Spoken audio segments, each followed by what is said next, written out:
Good morning, everybody. Good morning, everybody. Welcome to Difficult Research. We're here today to get justice for Charles Vallow, who was murdered June 11th, 2019. And we are here at the trial of Lori Vallow DAYBELL, who has been tried for the conspiracy to murder her husband, Charles Vallow, in 2019. And we're in, I believe this is day 7 of the trial.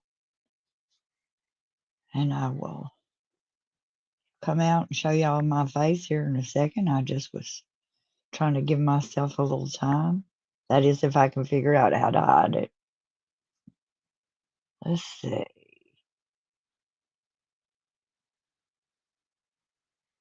There they are. There they are. There I am.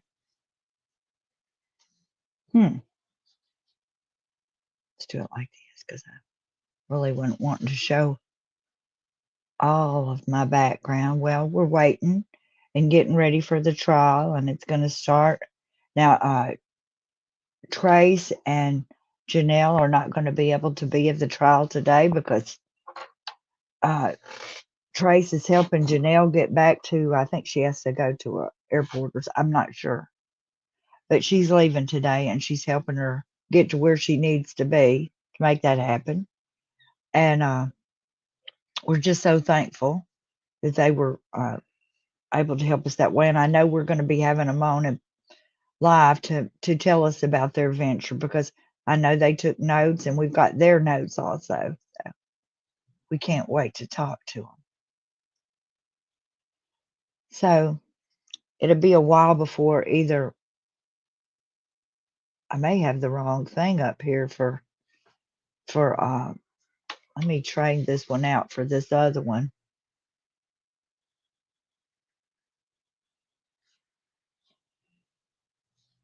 It says 72 minutes on that one. What does this one say?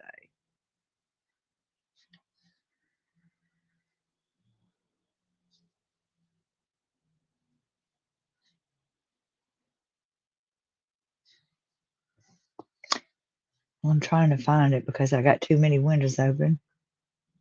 Yikes.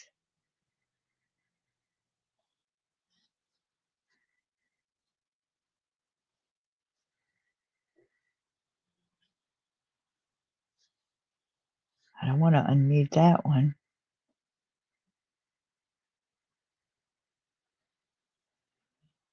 Notify me in 2 hours, and this one says that it'll be ready in 71 minutes, which is an hour. Well, let's go and check and see if Nate or Justin are making any reports from the courtroom. I've got to find our live. Here we are. Hey, y'all, come on in. Hey, y'all, come on in. Yes, it'll be a while before court starts. And so we're going to be seeing if they're getting any reports from the courtroom.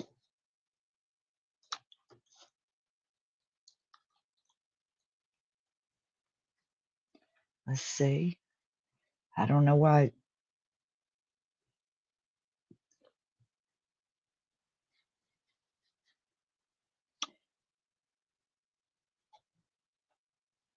So I don't think Nate has posted anything yet this morning.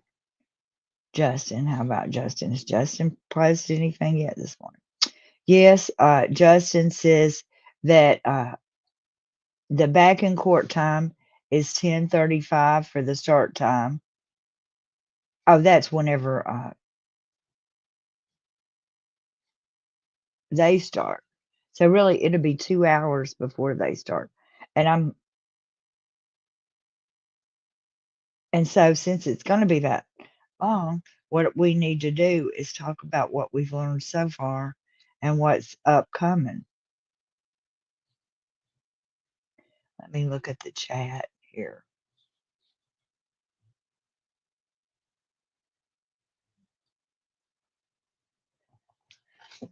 So, hey, Butterfly 23, the X Files says good morning. Tracy Altman says good morning. Vicky Carpenter, Dorian Pinion, good morning, Cresha. Hey, Cresha, hope you're hanging in there. Jody says, Jody Murray's here. Denal River, is that right? Reiner is here.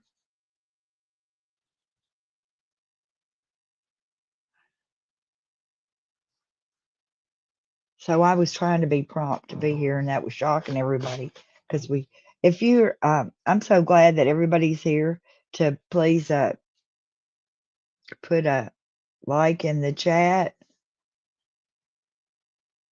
like this video, and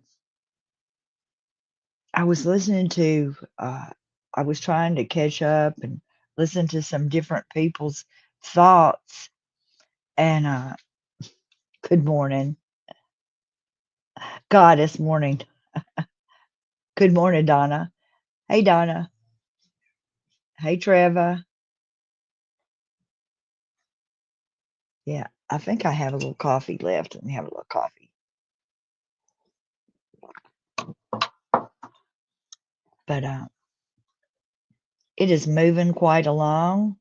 What I could do is get some of the court papers and read the minutes because that might be interesting at this point. So, see, I hate to keep y'all bored, so I'm gonna put on. I forget which window I'm in.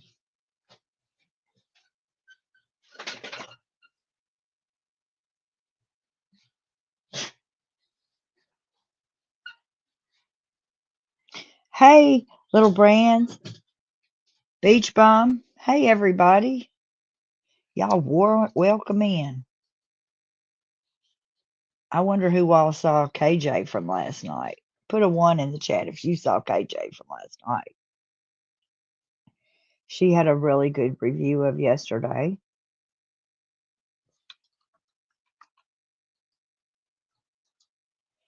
Yeah, she did.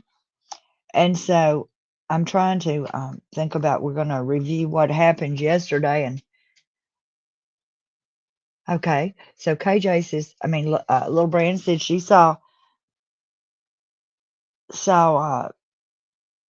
KJ last night. Yes, she did.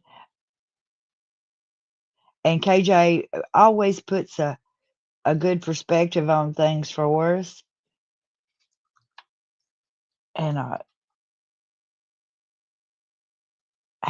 finished the day. Everything's going so fast, I can't catch it. I know, Donna. I know everything is going so fast. And in the meantime that this is going fast, there's a whole world around us that's still spinning with other stuff that we're not catching up on. I guess Kelsey Benson must be here. Let's see. Let's see. Is she? Well, how about that? How about that? So, I don't know why I did not prepare better for reviewing yesterday, but what I'm going to do,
Yeah, you're muted, lady. I think.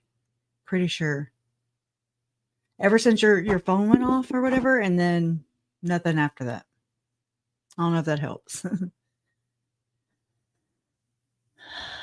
Hey, good morning, everybody. How are y'all doing? Oh, am I even in here? Yeah, I am. Gotta fix the display.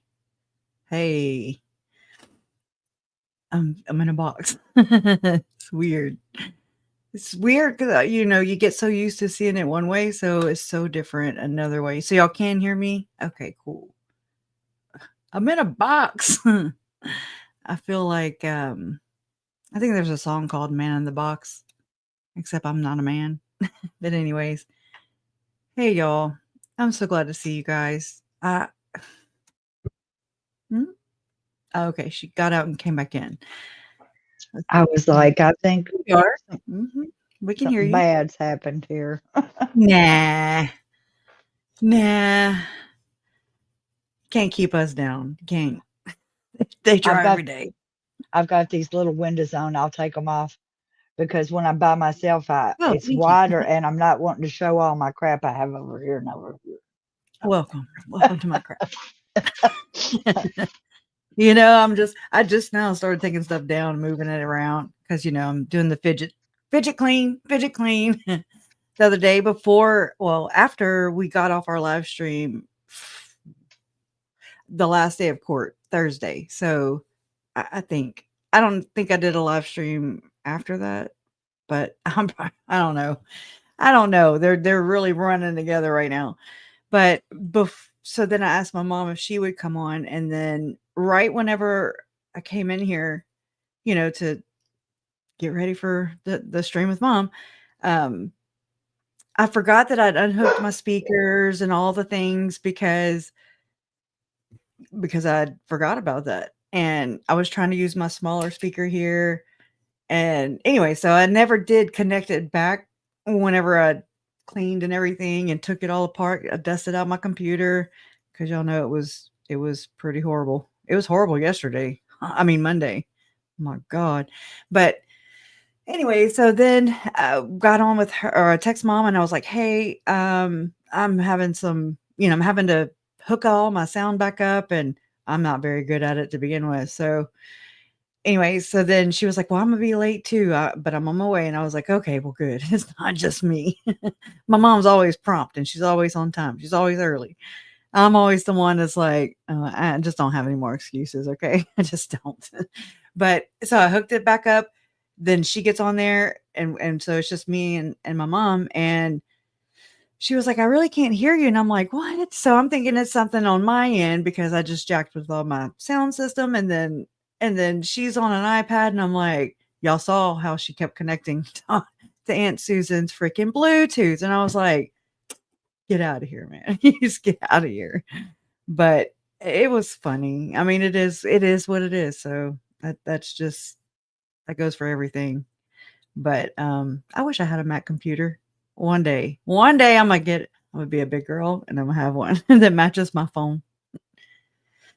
they Oh, I do. love it They hook together. So, like, even when my phone was seamlessly. gone, even because my phone was gone but the phone number is still working because it was hooked up to my Apple ID, I Mhm. still got messages on my computer from people who also had iPhones. And Yeah, nobody, iMessages. Yes, it's really cool.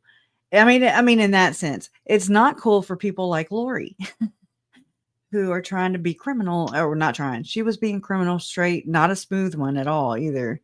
And so all that it's going to go into like if you have Google, it's going to go into your Gmail account, it's going to go to your iCloud, it's going to go to probably I have Microsoft even because I have that is my desktop. I mean, it's so silly.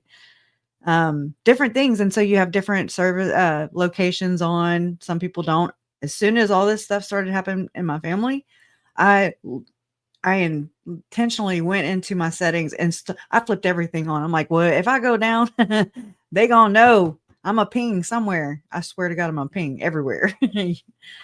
So you won't have to look for me. But exactly. And after I got my phone back, I shared my location with my daughter and so Mhm. she Oh, can yeah, track. that is cool. Yeah, and That is cool. yeah, because I lose stuff and lose me too. So, And your phone. I right. did that, I found that useful whenever well, I mean, Jason has an Android, but all the hospital trips, okay? And so he'd say, "Okay, come I'm ready to go. Come pick me up." So I would turn on my location, and send it to him so that he would know exactly, instead of calling me 15 times, I'm just like, "Here, just know you can follow the little trail." Anyways, how are you guys doing? Crusher, that's a slow one. I'm a ping somewhere, right? Cell tower beam. I'm a ping everywhere. What happened, girl? We lost you again. Uh-oh. What'd you do? What are you doing, Donna? She just throws me up there. She's getting back out and coming back in probably. Oh, I know. I did see a lot of you in here. It was trying to keep my ADHD at bay. And so I was trying, and I would like to be better at that, but you know, I was trying to do both, but it just wasn't the time or the place, I guess. And Miss Donna Coggin, I think that's her name, or it might. I'm just making sure I'm pronouncing it right. Um, I forget what it was. I believe. I believe I need to thank you for a PayPal donation. I do believe. Hold on, I haven't. Let me grab my phone before I do that. I mean, these go back. I've had some that I don't get notifications when they go through. And then I had it hooked. I had my PayPal running through. Like, I want to hear all this stuff. Okay. But this is just, thank you, Miss Donna. I appreciate it. This is how it goes. All right. And so, like, I didn't have it set up, or I have like 4 different PayPals, actually. I hate it. I want it down to one. And I've got like, maybe even, I might even have more than that. I really don't know. um, Anyways, I'm gonna have to find out my photos now too because I took screenshots. That way I would be sure to thank people who sent donations and, I never did thank them or just high and dry like some rude ass girl. I'm so sorry. It's never intentional. Donna, you want to try your sound again?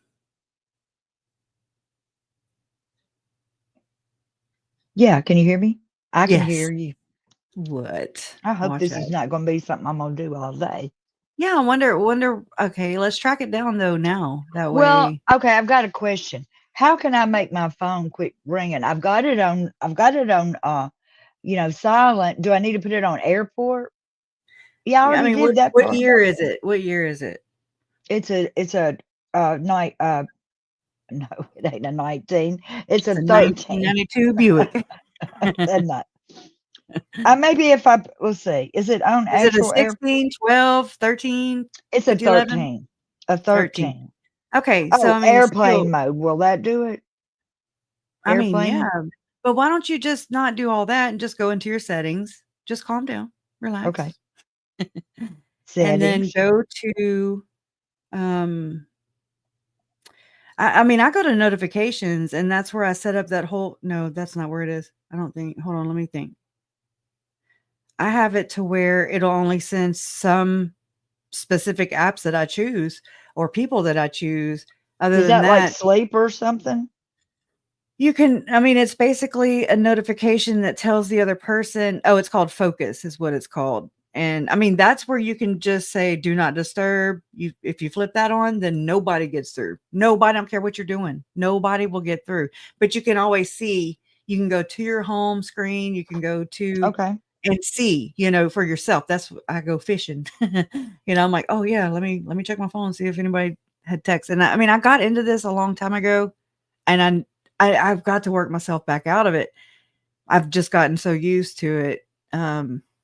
Because I would be screen recording or something, and then somebody'd call, and I'd be like, "I gotta do it all over again," or whatever. Yeah. Or I'd be uploading to YouTube back in the day, and sometimes it would take forever, forever. I I didn't do know not how to upload to the I don't know how to do this correctly is what I don't know how to do. Okay, so what you can do sound and haptics. Let's see what that is. Yeah, sound and haptics. You can even put in your search bar. If you can't find it, I've got just it. put, okay. And it has volume limit, headphone safety, personalized spatial audio. If anybody else has an iPhone. um, What's you see, I happening? have mine You in see what's silent mode. happening? It's going to my computer. I'm pointing to my computer. It goes Oh, to my oh, computer. disconnect it if you want to. Well, I don't want to make you do that if you don't want to. I could just no, I don't want to take it in there. Hmm? I'm gonna put it on. I'm gonna put it on I don't want to airport. take it in there either. I'm gonna put- Anyway, I'm gonna put it in air. I'm gonna put it in airport mode. And I okay. mean, and my mama's here. I'll get But a nobody can get through though if you have that. Is all I'm saying. no, but they can send me a text message and I'll see it over here. You trying to be like Brian Koberger? I'm just it's like a whole unit here. You could be an air traffic controller from this thing. I mean, just let it fly, girl. Let Not it from fly. this thing, from this thing. I don't have Um, control of the phone, but I know how to use the computer. oh, look, I just found haptics for ringtones and alerts, and it says always play. Well, it also says haptics will play when iPhone rings or receives an alert. And I'm like, what's it still don't tell me what a haptic is. And it says play when That's that little like I think those are like if you're like typing those sounds that it makes like you touch. I hate those things yeah. I anyway. can't do that with like Ashlyn, she can't be having that on when she's around. Oh, She's so damn fat. I'm like, girl, how'd you do no, that? I don't want Thank to you, hear that. Ashley. Aw. Touch response, she says. Oh, that's so sweet. Precious, the last few years during April, you always help me to distract me from going into my own depression. No, this is tough. You always know Uncle Charles is always with y'all. Love is never, I'm sorry, Lori is never going to be free again. Oh, and right, I rest knowing that, I do. Lately, I've been like that. Like, I know that it means the world, but no matter what, it's never going to bring like Charles back. It's never going to right the wrongs. And I'm like, no matter what, I don't care if it's a hung jury. I don't care if they acquit her, whatever. I mean, it's short lived because she's just going right back down. She never was able to come up, I mean, yes, she's got way too many rights for my liking and a lot of our likings, but I mean, you just have to do what you got to do. We've had to eat a lot of shit. Okay. I mean, it's just putting it point blank. And you do. You have to eat a lot of her shit still because they have so many more rights than they afforded their victims on the best day. When they were being nice to them. That's all I'm saying. But thank you. I appreciate you. I really do. I know that you go through a tough time too. Nobody should have to do this. But we laissez le bon temps rouler, right? That's a good time to roll. Thank you again. So that judge has told her he's not going to be as soft on her with this next case, telling What her, the hell? I don't know about all this, but I mean, she just, uh, She's just a uh, hooker. She's you just a know, damn hooker. I was, because it seems so useless. Some of the questions she just are just so, why is she asking this question? I Blah, blah. yeah. And Megan said, I think I heard Megan say, I've listened to so Megan. much stuff. I'm not sure. Megan, Me, me, me, me. Megan.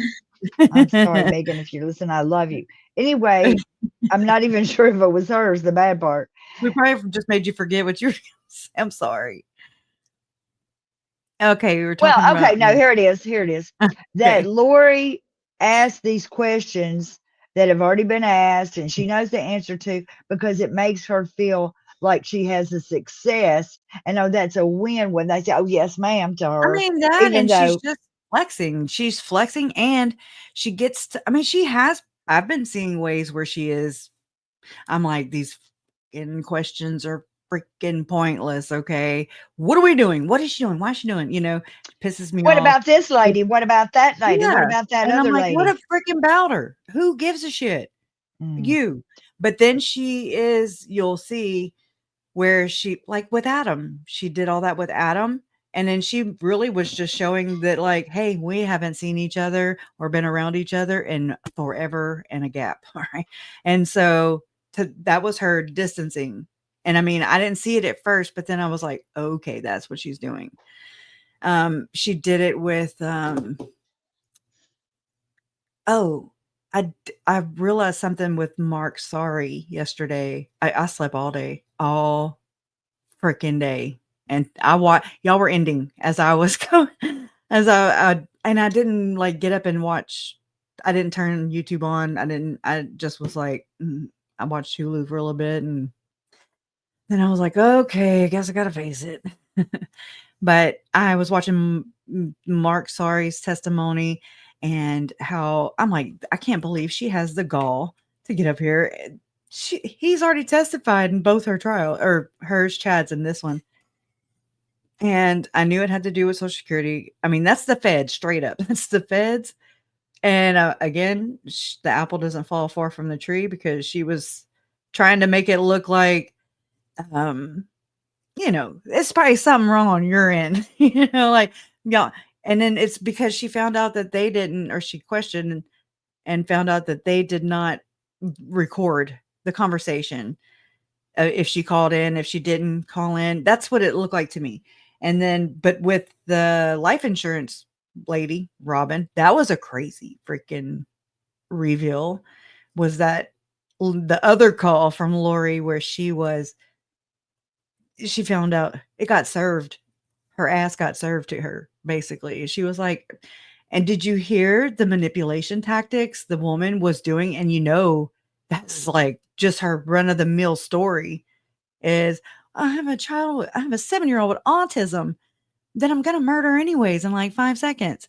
As soon as I get all this established, basically, and my 16-year-old daughter, but anyways, but don't, when she's, I'm sorry, I'm jumping around, but whenever Lori was telling Yinklin or whatever, asking her, did you tell us that it was recorded? And I'm like, any freaking person that can see and hear and do what you do for sure knows that they have them on their damn body. What do you think they are? Like a pendant or something? I mean, what the hell? She is a bitch. She's a bitch. Anyways, but it just, and how she was like, do you always use or wear your weapon whenever you're interviewing a child? And I'm thinking, y'all were going shooting today, according to your brother, Bubba Humps.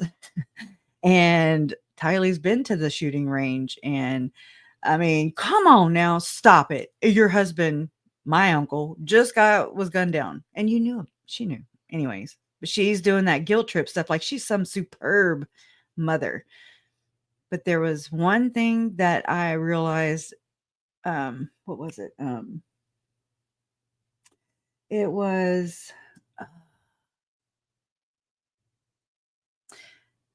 oh my God, I can't like, I feel like I know who it had to do with, but I don't remember.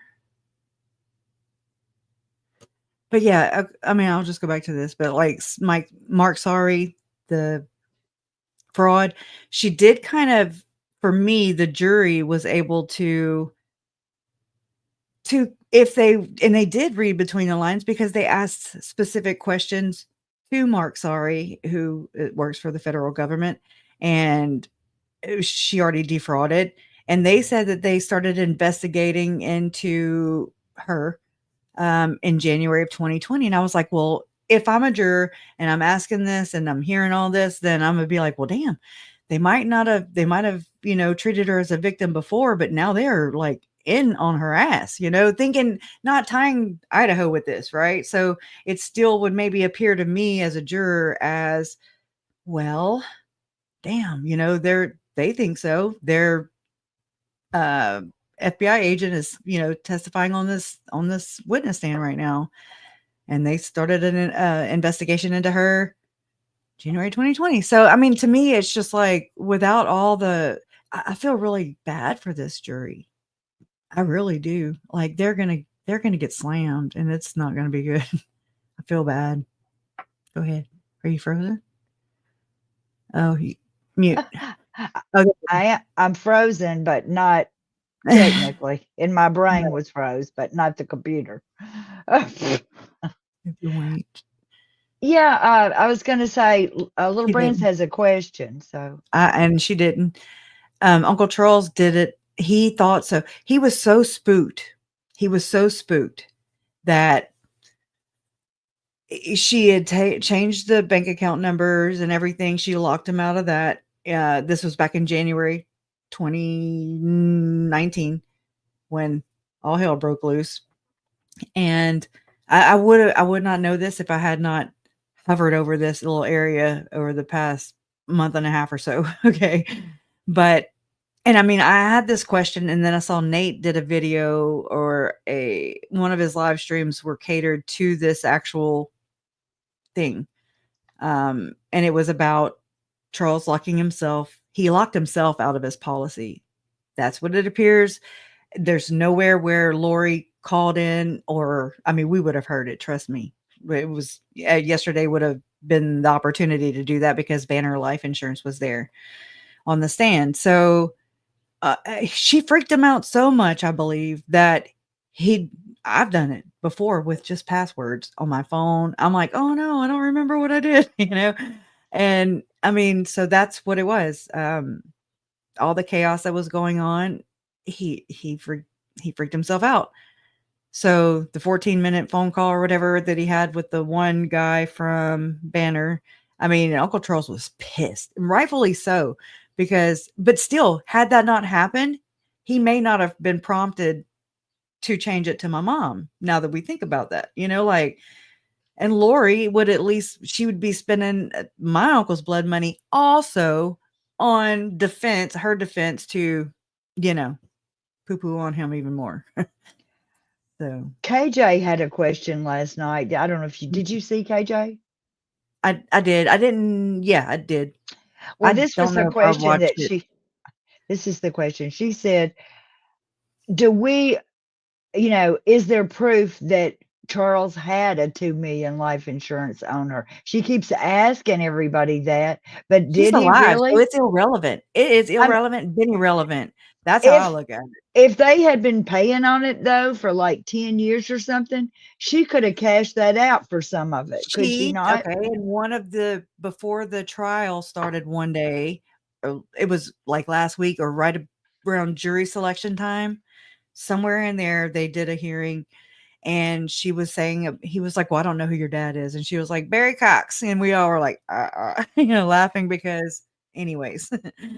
And talking about Summer, she wanted to have these people still subpoenaed, and he said Summer Shizlet because that's what it was misspelled, but she said that, or in between the two, between the hearing or whatever, we learned that Barry, she said something about Barry would be relevant to the conversation because he sold life insurance along with Charles. And I'm thinking, yeah, okay. Well, she said something to the tune. I don't quote me verbatim or anything, but it's something along the lines of my dad tried to buy my insurance policy because I was like, that can be done. Can you do that? And everybody, Lamisa was like, I'm on that, and it was interesting. So I don't know. Yeah. And Jason made this point too to me. He was like, "Well, you know how Melanie Pulowski was wanting Lori to obtain insurance on the children because she was like, well, we see what the Lord does, or what can happen whenever Lori found out that she was not the beneficiary." And so Melanie Pulaski was like, won't you, she was encouraging her to get insurance on the kids. And so a lot of people, especially grandparents, right? I think they're more in that Yes. role. They're more in that place in life where they can do that kind of stuff. And some will, some do. And it's not nefarious, and it's not supposed to be, but boy, it sure is some good incentive, huh? My cousin, my grandmother bought an insurance policy on my Nice. cousin when he was a little baby because Mhm. his mother was not married and she wanted him to Yeah. have some money. Well, there. Well, when That he makes got sense. 18 or 21 or whatever it was, they cashed that out and he had some Mhm. money to, I Mhm. don't know what he did with it, but my grandmother Right. planned that for him because she felt like he didn't have the support of two parents, maybe like some of the other kids in the family. That's the only Yeah. kid she did that Well, way. I mean, it's interesting. I remember whenever I was filling out when you have your baby, your new baby at the hospital, and they bring you all the paperwork. Boy, there's paperwork everywhere. And you can buy the pictures, put their names in the papers and announce them, all the things, right? Filling out Social Security for a Social Security number, for a card.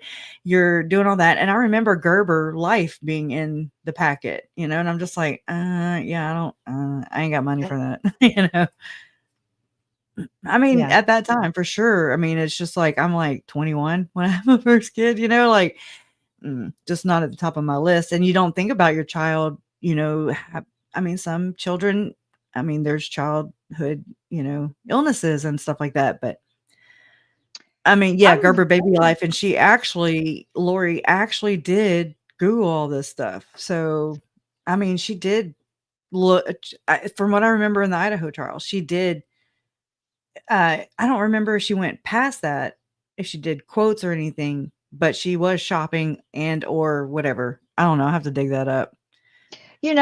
I never, I didn't even know about, I mean, it's going to sound crazy. If I had known this, no, Mhm. that women could, that when your mate died, that you would get some money to Mhm. help with the child. I didn't even know that. I mean, I had four Yeah. kids and, uh, Mhm. and I never once thought, oh, if my husband died, I'd give you a big old check to help. I Yes. mean, I wouldn't Like, me even and known to Jason, apply for it, to be honest with you, or usually to, after 10 years 10 years, and I mean, I don't know if this applies to Lori, but I do know that it's like 10 years you have to be married, and if you're married like, right now, Jason's ex, I'm not gonna use names or anything, but she could because they were I don't remember how long they were married, and it's irrelevant. But, I mean, she could, if and when Jason does die, then she can file for it, she can collect, and, I mean, she can get it for herself as well. I don't know because yeah, I don't know. But, well, like, me see, and Jason have been together for 6 years or since 2018. So, I mean, we've never married, so it's like I'm shooting myself in the foot in that sense because if something does happen to him, you have to be married to him for so long. And, like, let's say that the reason I I think have if you're no married JJ to got him, if you're still married to him, I don't think you have to be married for years and years and years if you're still married to him. Do you understand what I'm I don't saying? think you can just be married to him. I'm not sure. I'd have to look Right. into that. Jason, because I mean, he brought it to my attention right around the same time that other people were, or Mary was bringing it up about Lori not changing her last name due to that. Because yes, she was collecting it for Tylee and just from Joe's death. She couldn't like file on Joe's, death for Right. herself, but she did for JJ because she's married to Charles. And so My if my she were ex-husband. to Okay. if she were to go and change her name to Daybell after November 5th, then that would have flagged the office, the state office or whatever, the federal office, um, for Social Security benefits, and it would have drawn attention to her, in my opinion.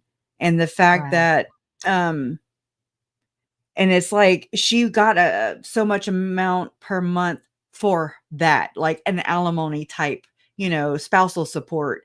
So if so, she would have lost that much money a month, Right. but she still would have gotten it for JJ for Charles, and then she still would have gotten it for JJ for his disability, as far as I know. Now I could be wrong, but I mean, it's a lot of, technicalities and stuff, but she knew better, is what I'm saying. She knew better. Chad was shopping for Medicaid straight up. Dr- Bleed the beast, boy. They're in it. And they did too. Mm-mm. And that's why that agent was there. Just saying. Okay. I, Jet Set Jay says, It used to be 55 years old, and Social Security changed it to 60 before you could collect. And I heard that by the time, like, my generation, or I don't remember if it's my generation or my kids' generation, by the time they start approaching the age of, 55, 60 years old, they're not even going to have it anymore. And I'm like, well, that tracks. I remember I would do payroll for by hand. I did payroll every Friday by hand, religiously, ritualistically. When I worked for my uncle Bobby, Robert Vallow, for his plumbing company, we everything was old school. My grandparents kept the books, and they taught, my grandma taught me how to go, and you just 6.2% and 1.45%. Okay. I used to have their social security numbers memorized back in the day. Because every week, clockwork plumbers. I had about 15,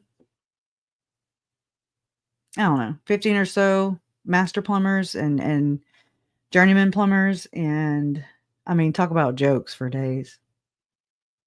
Jokes. Is your toilet run? My toilet's running. I'd be like, you better go catch that thing. Anyways. And it's a water heater. It's not a hot water heater for anybody who was just wondering. Okay. It's not a hot water heater until the water heating element heats the water up. Anyways. I knew some plumbers, and their company was called Pipe Dreams. That's a good wordplay. I'm not even playing. Well, they were from That's really Biloxi good. from Biloxi and Gulfport. That family was, but they called it Pipe Dreams. Wow. Interesting. I love wordplay, where you can just really. The other day, whenever they were talking about Charles's code being 0000, I was like, I said something like, oh, crap. But I was like, oh, wow. um, must be a family thing. I can relate or something like that. I don't know, just because it's familial with my uncle, and then I Right. can relate. Some people, it's so easy. It's right there close to the freaking bottom of the phone. I don't have big hands, so I can't be like, I gotta, my fingers don't do the walking. I have a little bitty Brutus hand. is I can't just one hand my phone at all. Never have. Brutus has come by and sit by me, so if he barks now, it is going to be loud. You Hey, need to not oh, do that, Brutus. trigger warning. Don't Yeah, don't even think about it. who's gonna do it now? Don't you know? Well, he knows when somebody's walking down the street across the bridge, and then you can't see Oh him, but my he knows. god, he's gonna tell you. Yeah. Let's see. KJ in the house, JoJo in the house. And okay, so I want to ask everybody just an honest question, and I want your honest, y'all are honest. I want your honest answer. How many people are uh, doubting Chandler this trial? How many people just feel uneasy with it, like Lori's gonna win or something? Which there's no such thing in this story because she's hung either way. But I mean, I, just know that that's a safety net. No worries. Can't do anything I about it. think I think they're doing the very least that they can do to convict her. I don't think they're breaking their neck about it or nothing else. I think they could do more. Maybe it is money. I don't know what the problem is, but it seems to me that they've left out a lot of stuff, and one of them is Chad Daybell, and I'm not going to stop talking about it. Well, that could come up today because hold on. Who was on the stand yesterday? No, they were going for a new witness. And so we know we're going to hear from Detective Nate Moffat, or what, Sergeant Nate Moffat now. And we're going to hear from Doug Hart. That's the FBI analyst.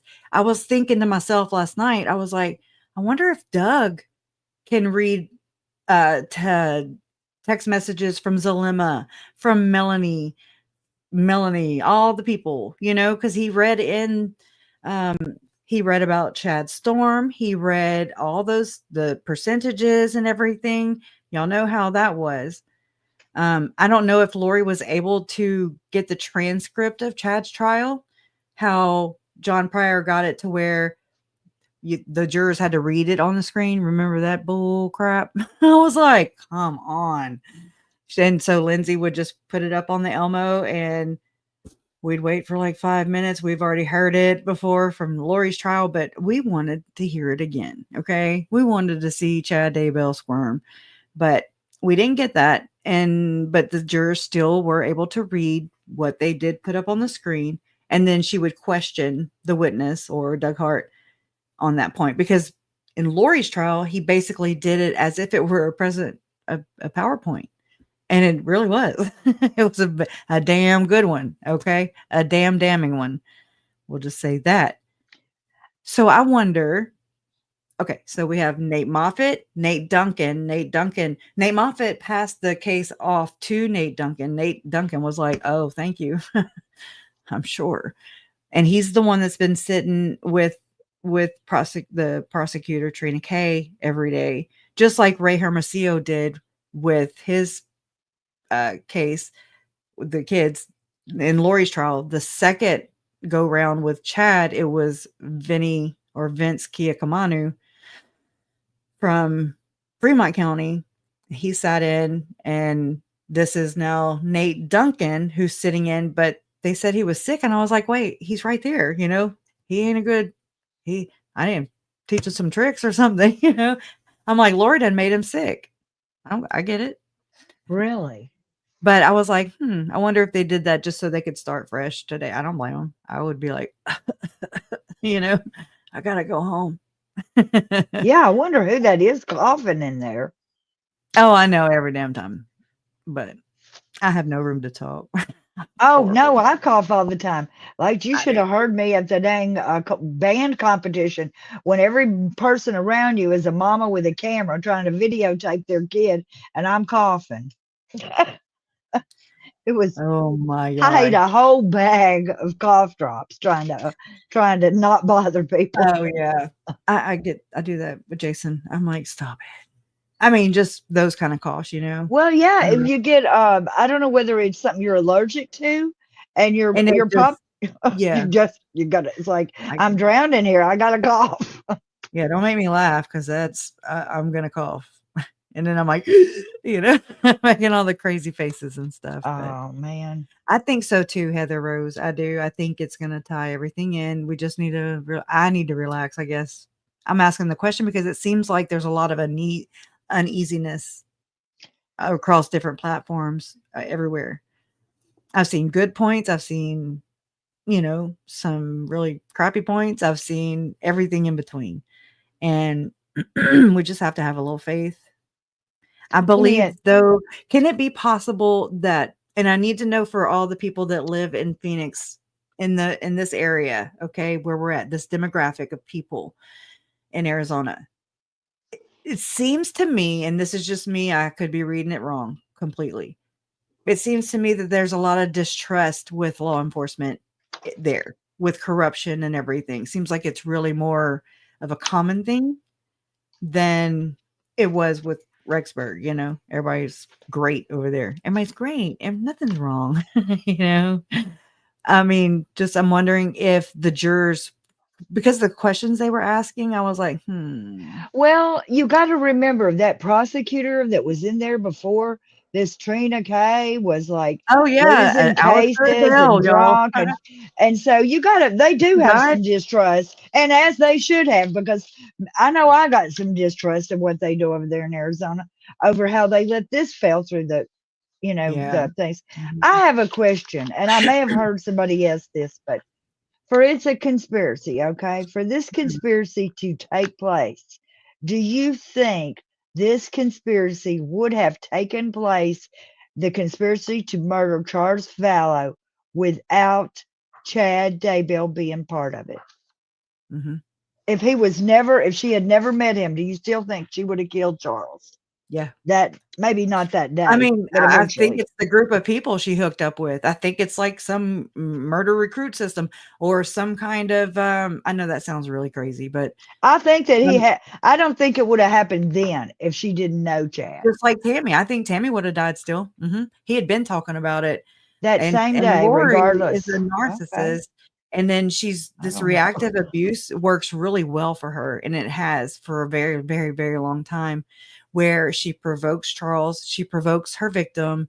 When victim reacts, Yeah, okay, then she yeah, points everybody in that direction, framing and right. he's exhibiting the exact behavior that she is like, "Oh my god," but she created Yes, it. She removes any kind of, uh, she removes her part and why the hell he might be acting crazy, right. and so that tracks, and everybody's seeing him act crazy, but she's over here cool, calm, and collective, or nonchalant, if you will, and I mean, this works for her. This works for Yes. her. Well, Oh, and she does it still to this day. oh yeah, that's a narcissistic little plan right there. Woo! All of that. I mean, is to like get you a little bit at a time, a little bit. And when you finally react, she's saying, "See there, look how I told y'all this is what was going on Yeah, all the time." and then And I, she gets it to validate, corroborate what yeah, she's whining about, and everything that she is crying about is exactly what the hell she's doing to her victim. man, it's a It's terrible really thing to be disgusting. in a circle, in an actual triangulation thing with people Yes, like this, to have them in and it your life. happens a lot And oh more my than we God, yes, think. it does. And it's almost a no way out. Not instantly. You have to like gray rock them and change all your friends and maybe Nancy even damn Nancy move and hide or something. Nancy It's was a textbook of what I believe gray rocking is, where she didn't give her anything. She didn't give her anything, she gave her just enough and enough to piss her off and make her just I mean, I've never seen Lori react that way except to when she was being called a core whore. That was it. That was it, and that's wild because everybody's like, "Where are your kids? Where are your kids? What about your spouses?" Everybody's worried, and then they're over there just like, "Do to do, that's great," okay. just chilling by the It's pool, it's so funny and that it's not funny, dude, but the first thing the public knew, not the first thing, the family was tortured for 6 months before where still, the children was the big question going out to the public. yeah, we didn't have media, but then they So, played that okay, against everything too, still sort to of this day. kind of the jury is doing that same dance because they know Mhm. Charles is dead, but they do not Yeah. have any idea that these kids are missing or dead. That's the wild thing, right? I did hear Megan say I didn't get to watch her till this morning, but it was from her last night recap, and she said, and I was so glad because I've been wanting to know. A lot of people want to know. She said that when Lori is found guilty, I'm saying that, but I'm just saying when Lori is found guilty in this trial as well, here soon, shortly, um, they're not going to sentence her before Brandon starts. I'm guessing they're going to do it all together afterwards, maybe separately afterwards. Either way, we don't have to do trial, verdict, sentencing, Oh, trial, verdict, sentencing. I mean, they're separate crimes anyways. They're charged separate. They're separate trials. She can be her speedy damn attorney again. I don't give a shit what she does. Faster we can get there, faster the hooker can fade away. Whatever, we only have to deal with this for this much longer. We are almost there. We are at the finish line, and all we have to do is just, that one last push that you have to do. But it's not as heavy as it was with the kids. It was heavy. Those pushes, oh my God, they're paralyzing big time, especially when they split the Idaho, Chad and Lori's cases apart. I was just like, oh my God, but it is really weird that we are going backwards. We're inverting. We're going Lori's, so it's not like they can bring in there's no prior bad act, so to speak. So you can't bring up Idaho because it was after chronologically. And then, yeah, so it makes it so confusing. Another thing that I have found to be what's going on, and I mean, maybe I'm usually late to the party, so just be like, Crushy, yeah, we knew that. Okay. And I won't be offended. Just I know that in the pretrial hearing motions that were taking place when Lori was like, I'm going to be my own attorney. And she got rid of her attorneys. We found out in that recent interview that she did with that other lady after Keith Morrison that she asked why she was going pro se, whatever. And she said that she didn't want to do that to her attorneys. She didn't want to, waive her speedy, in not so many words, but waive her non whatever. I just said it, speedy trial, but whatever. And I already forgot it. But Well, it in got to that her way, the because death if she's gonna penalty push took it off. through, that too, and it works for her. Yeah. Why is she gonna fix That what's not was right that for was a her? win for her. That was a huge win for her. And so, but I find it really fascinating that she is still kept with death row inmates over here in Arizona, max security, like, oh, Zappa girl. Anyways, but I wanted so, him to zap her yesterday when she wouldn't shut her mouth naming off women's names.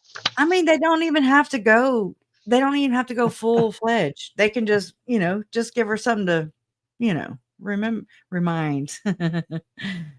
But, back to oh, and so, yeah, she kinda laid out why she was, in that interview, she laid out you have to kinda read between the lines a little bit because, she's not gonna give you all her secrets. But I'm it's on a mission. obvious that she says she didn't wanna put her attorneys through all that, not knowing her case, and she knows her case, Eh, right, and then she bitches about the voluminous stuff, and then I'm just like, "It's yours. It's all yours." Anyways, so and she even said, that most times they'll waive your rights for you, and once you waive your rights, then you end up being years. She was like, some ladies 5, 6, 7, 8, her little numbers, years they've been trying to go to trial and this and that. So she's just such an advocate. I don't know where I was going with that. Y'all try to stay out of trouble with the law because it ain't no joke. That's what I got to say. If you think Girl, that you don't even get in nothing where it looks like you done something. oh my God. JoJo says Crush of the Glendale police in Phoenix, February 8th, 2019, were the subject of a huge investigation news story. They tased the man 11 times, many in his testicles. Story was covered on the news. I don't remember that. Of course, I wasn't even into this. This was when everything was about to hit the fan with Uncle Charles, But I do wonder if Doug Hart, retired FBI agent who was basically the Nate Duncan of and the Ray Hermosillo and Vinny Kiakamanu, he was over all these investigations altogether, and that was interesting to find out, in my opinion. But I mean, he's gonna bring the text messages, and people, they're so easy to follow. Not the stuff they're talking about. You're like, what are they talking about? Periods going backwards. I hope she has raging periods. I hope they did go backwards. I hope she Benjamin Button all Oh the way my, back to Kingdom Come. I oh hope my they make her God. cramp so bad. Okay. Damn it. I hope they make her pregnant with pain. God bless. Anyways, Oh y'all, my God. I have not hated her this entire time. 6 years straight. I hate her now. I hate that bitch. I'm sorry. And she's pissing me the hell off every I'm not even. I'm just telling you, there's 12, however many men on that damn thing, and they are all gonna want to choke her down when Yes, they figure out what's going on that because was the they have wrong been. sex pick, honey. Because, this is, I just remembered. I'm sorry. Thank you, though. So, what I've realized is that so in the pretrial hearings that were going on, and Lori was representing herself, she said that she didn't want Rule 11 or whatever. She didn't want any of those things being included in this trial. And we're like, yeah, yeah, yeah. Till you get to it, then you're like, why aren't they playing Charles begging the cops for help? Are we Why not aren't gonna they get that? all I don't think so. And if so, maybe cherry picked. I don't know. I found that really like, oh my God, they're having to do the prosecution's having to do like gymnastics, leaps and bounds, more ways than I even could shake a stick at or even knew about, and don't know the half of it. She's having to work around a botched, in my opinion, investigation. A lot of sketchy ass people. Okay. She read the damn Book of Mormon. Can we just, and she didn't convert. So I'm just saying. Okay, we got one for the team already. But I mean, she did these things to prepare to size this up, to understand her defendant here and why everything is the way it is. And so I suggest when people say this has nothing to do with religion, I suggest you pick up your own Book of Mormon. Don't buy it. You shouldn't have to. Go look it up. Just it's online and just do some research because you'll be like, oh, that Chad and Lori believe this. And then you'll be like, oh, they do too. It's a lot of denial. It's a lot of how the Cox family even handles things where they distance themselves from it or them or the person or whomever, but they're really doing the same thing. Okay. And I'm sorry. It just is what it is. I can say more, I can say that, without feeling like I'm stepping on anybody's toes because I'm that confident in what I've seen with my own 2 eyes, my own 2 ears, I heard, and I witnessed, for myself because that's bullshit. And so people need to do a little reality check in their own, I don't think that everybody's nefarious. No, I don't. But I think that you might want to, instead of just immediately going with the defense, okay, check it out. Google, DuckDuckGo. There's all kinds of things you can use. Encyclopedia. Go get the Mormon Doctrine book it's a PDF you can get online from Bruce R. McConkie, and it's very, very informative. But practicing Latter-day Saints, they will, I mean, they're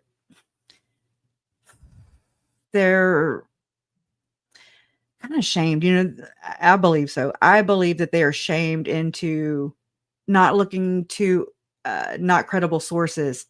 They're told to just kind of, depend on this person or that person until that person falls away from the church. Then they're like, they go for the full on character assault.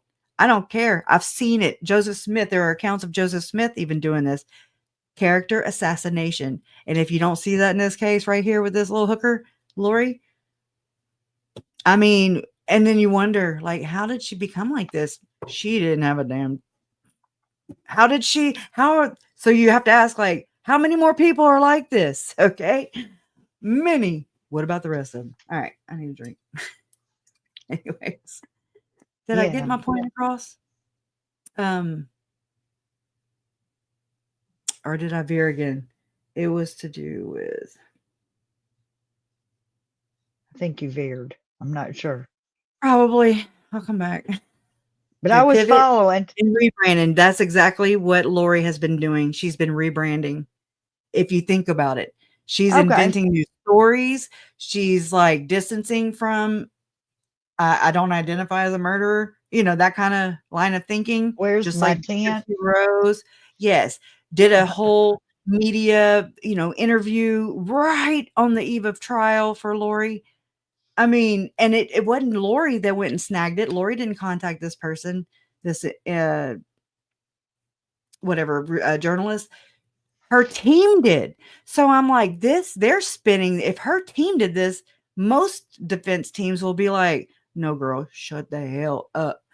Every lawyer I've ever seen, watched, listened to over all these years, they're like, shh, Ruby did it right, basically.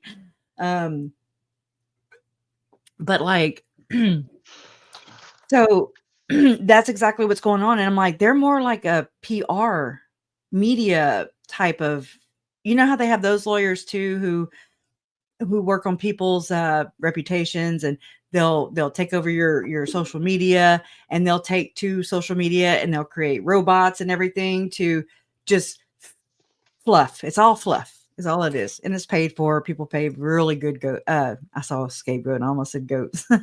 People pay really good goats Okay. But I think that's exactly what the hell and the point was behind Lori doing that interview on the eve of trial. In addition to the one she did with Keith Frank.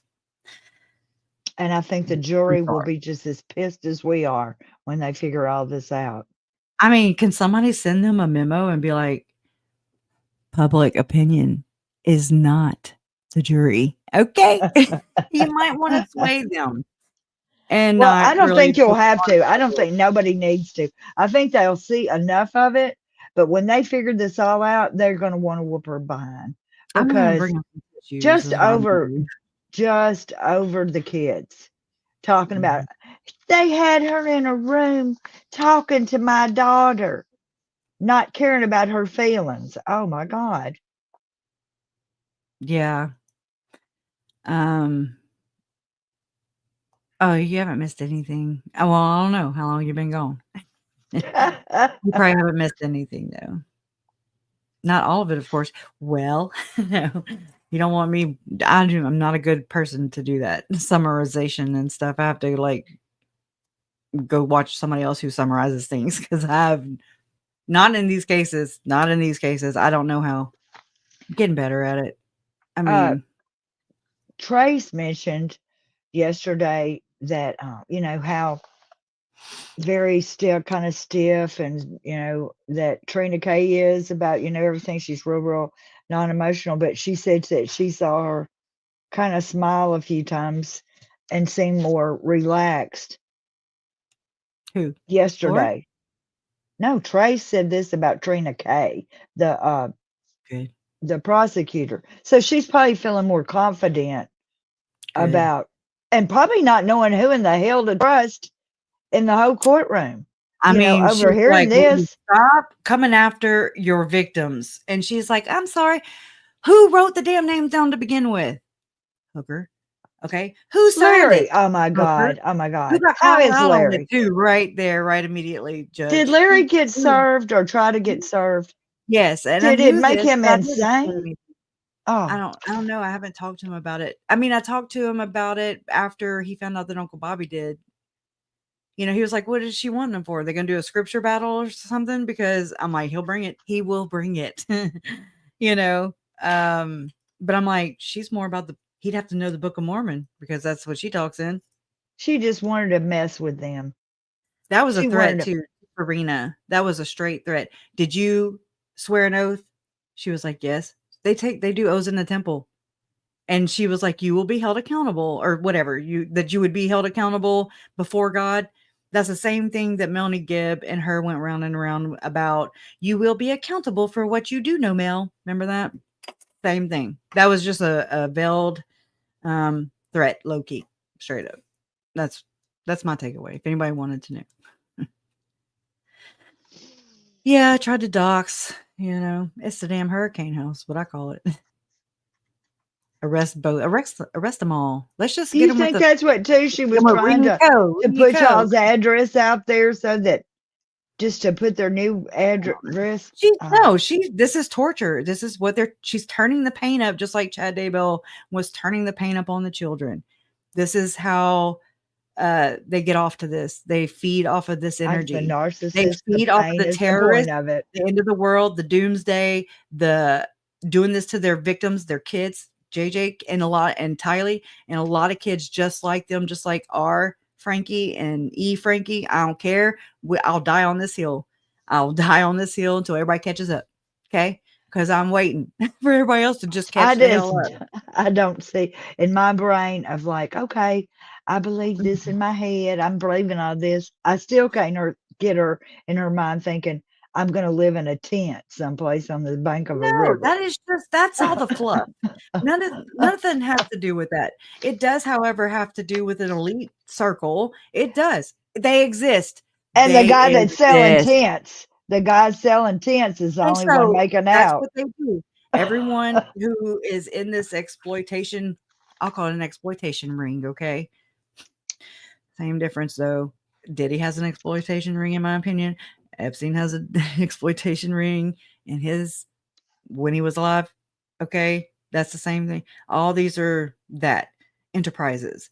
a bunch of these kind of uh, enablers allowing really heinous shit to go on. And they Okay. extort each other. They extort, they blackmail, so if the person is not participating in said rituals, we'll just call them rituals, then Compromise. they have leverage, and then so they can get them into their hooks or whatever, and keep them quiet. It's all about silence. It's all about being quiet and shutting the hell up. And I mean, I know the a lot of the places that and people that I used to trust in the very beginning of this, I'm like, I don't trust anybody. Because I remember thinking this in my head. I was like, and this is back in late 2020. And in my mind, my gut was telling me the whole time, like, this goes all the way up.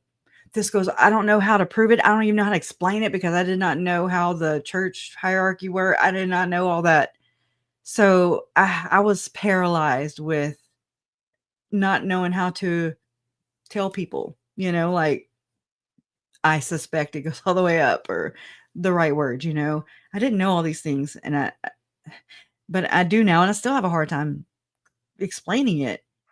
It's a lot easier now, or I'm finding it. But I mean, look, we're at the very damn end, and I feel like I'm out of time, which I'm trying to, you know, convince myself that no, I'm not. No, I'm not.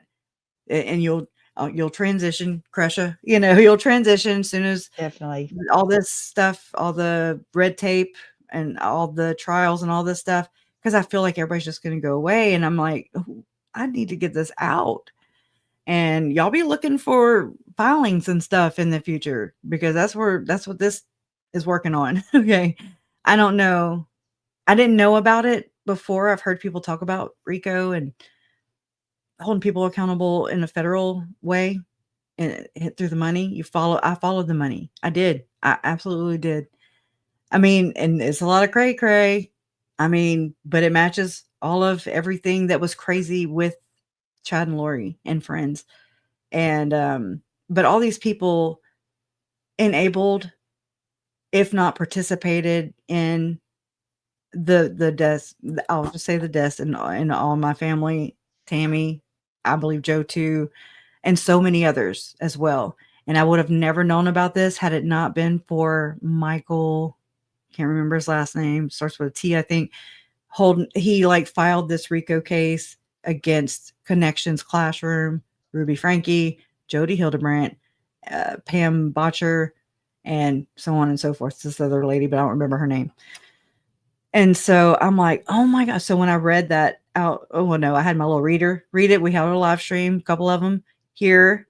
And so that's when it just like clicked for me. And I was like, oh my God, this is an enterprise too. And there are actual deaths. I'll just say deaths um, that took place here. And a lot of these involve nonprofit organizations owned by some of these people, a lot of these people, and they're just keep on keeping on. And they don't share that they were part of the doomsday case. I bet you they don't tell their donors that. I bet that's one thing, because they omit all kinds of things. And I loved the fact that Serena looked like she was about to piss herself. I did. I was just like, good. I wonder how Tylee and JJ feel, whenever they were being, ugh. I don't get it. I don't get it, and I never will. But you can call me a shit stirrer. Okay, that's what I stir shit with these people.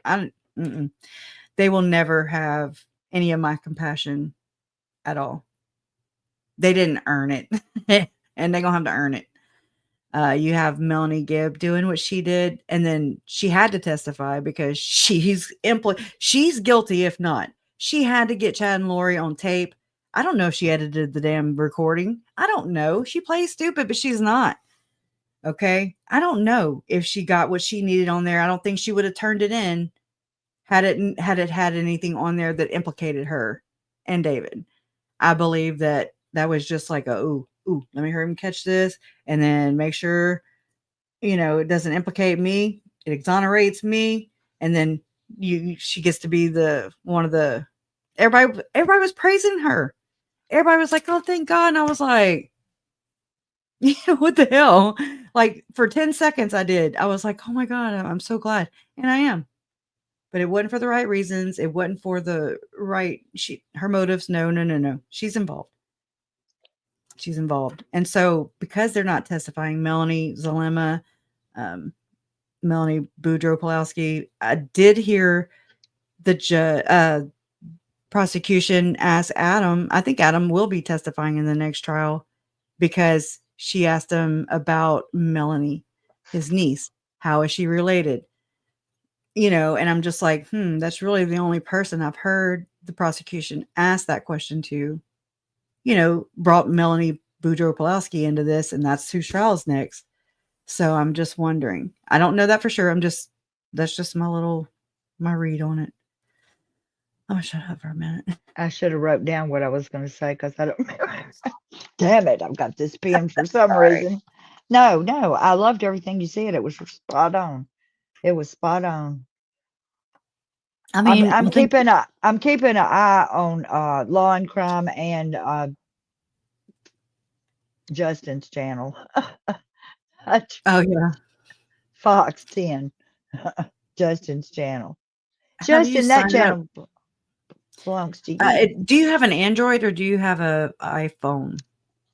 Because they're different, and I don't really know how to explain the both. But let's madly in love with Jesus. I remember your icon. I remember you. Um. Oh, and Karen. So yeah, let me know which if you're iPhone or Android, and we can go from there. Madly in love with Jesus, and then Carolina, and then if you. This is how Goel puts it. He says all ritualistic abuse and sex crime, all RAPE and of the manor, all of it's satanic. Okay, all of it. And I'm like, I agree. I wholeheartedly agree.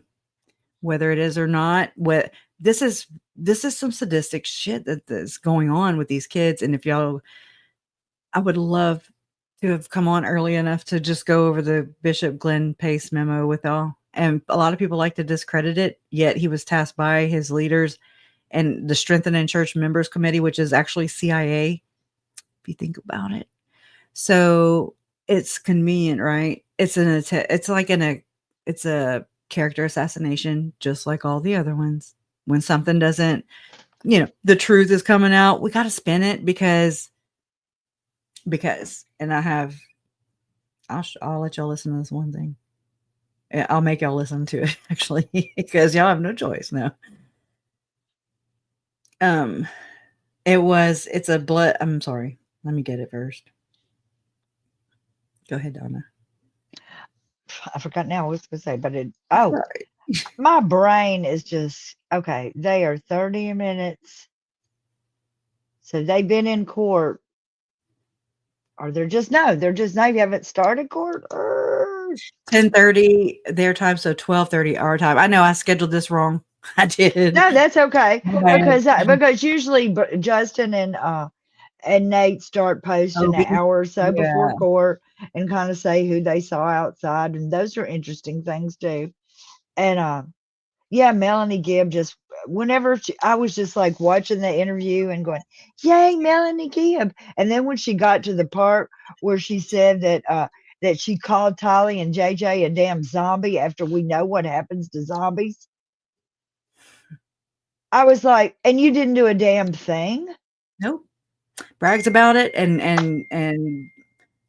oh, Beth. Okay. I have some stuff on it. Mormon SRA I've been sent. I'll read through it and see what there is in addition to the Pace memorandum. Thank you if you're listening. Mormon True Crime. Also, there's a channel. It's called Live Take Two, and Mhm. her videos are short. And she has another channel with another lady that I stumbled onto, Hmm. and they were I found doing a. her. Go ahead. Go ahead. I was saying she did a No. review of with another lady of what's been going on with the trial, and they were going, anybody who has been to to pre what do they call it whenever you're, it's not what do they call their children's Sunday school? It's not called Sunday school. It's called Primary. primary. And she said Lori taught it. any kid that's been to primary for more than a couple of years knows all of that stuff that Serena was going. I don't know if that's true. Mhm. I don't know how to Mhm. answer that I don't because know if I'm whatever they're not qualified. I'm like, supposed what to are you? say You got it. to prove your worth. They know they're not supposed to say it out loud in front of other Exactly, because people. they took a damn what? An oath. To whom? I'm gonna be like Lori. To God.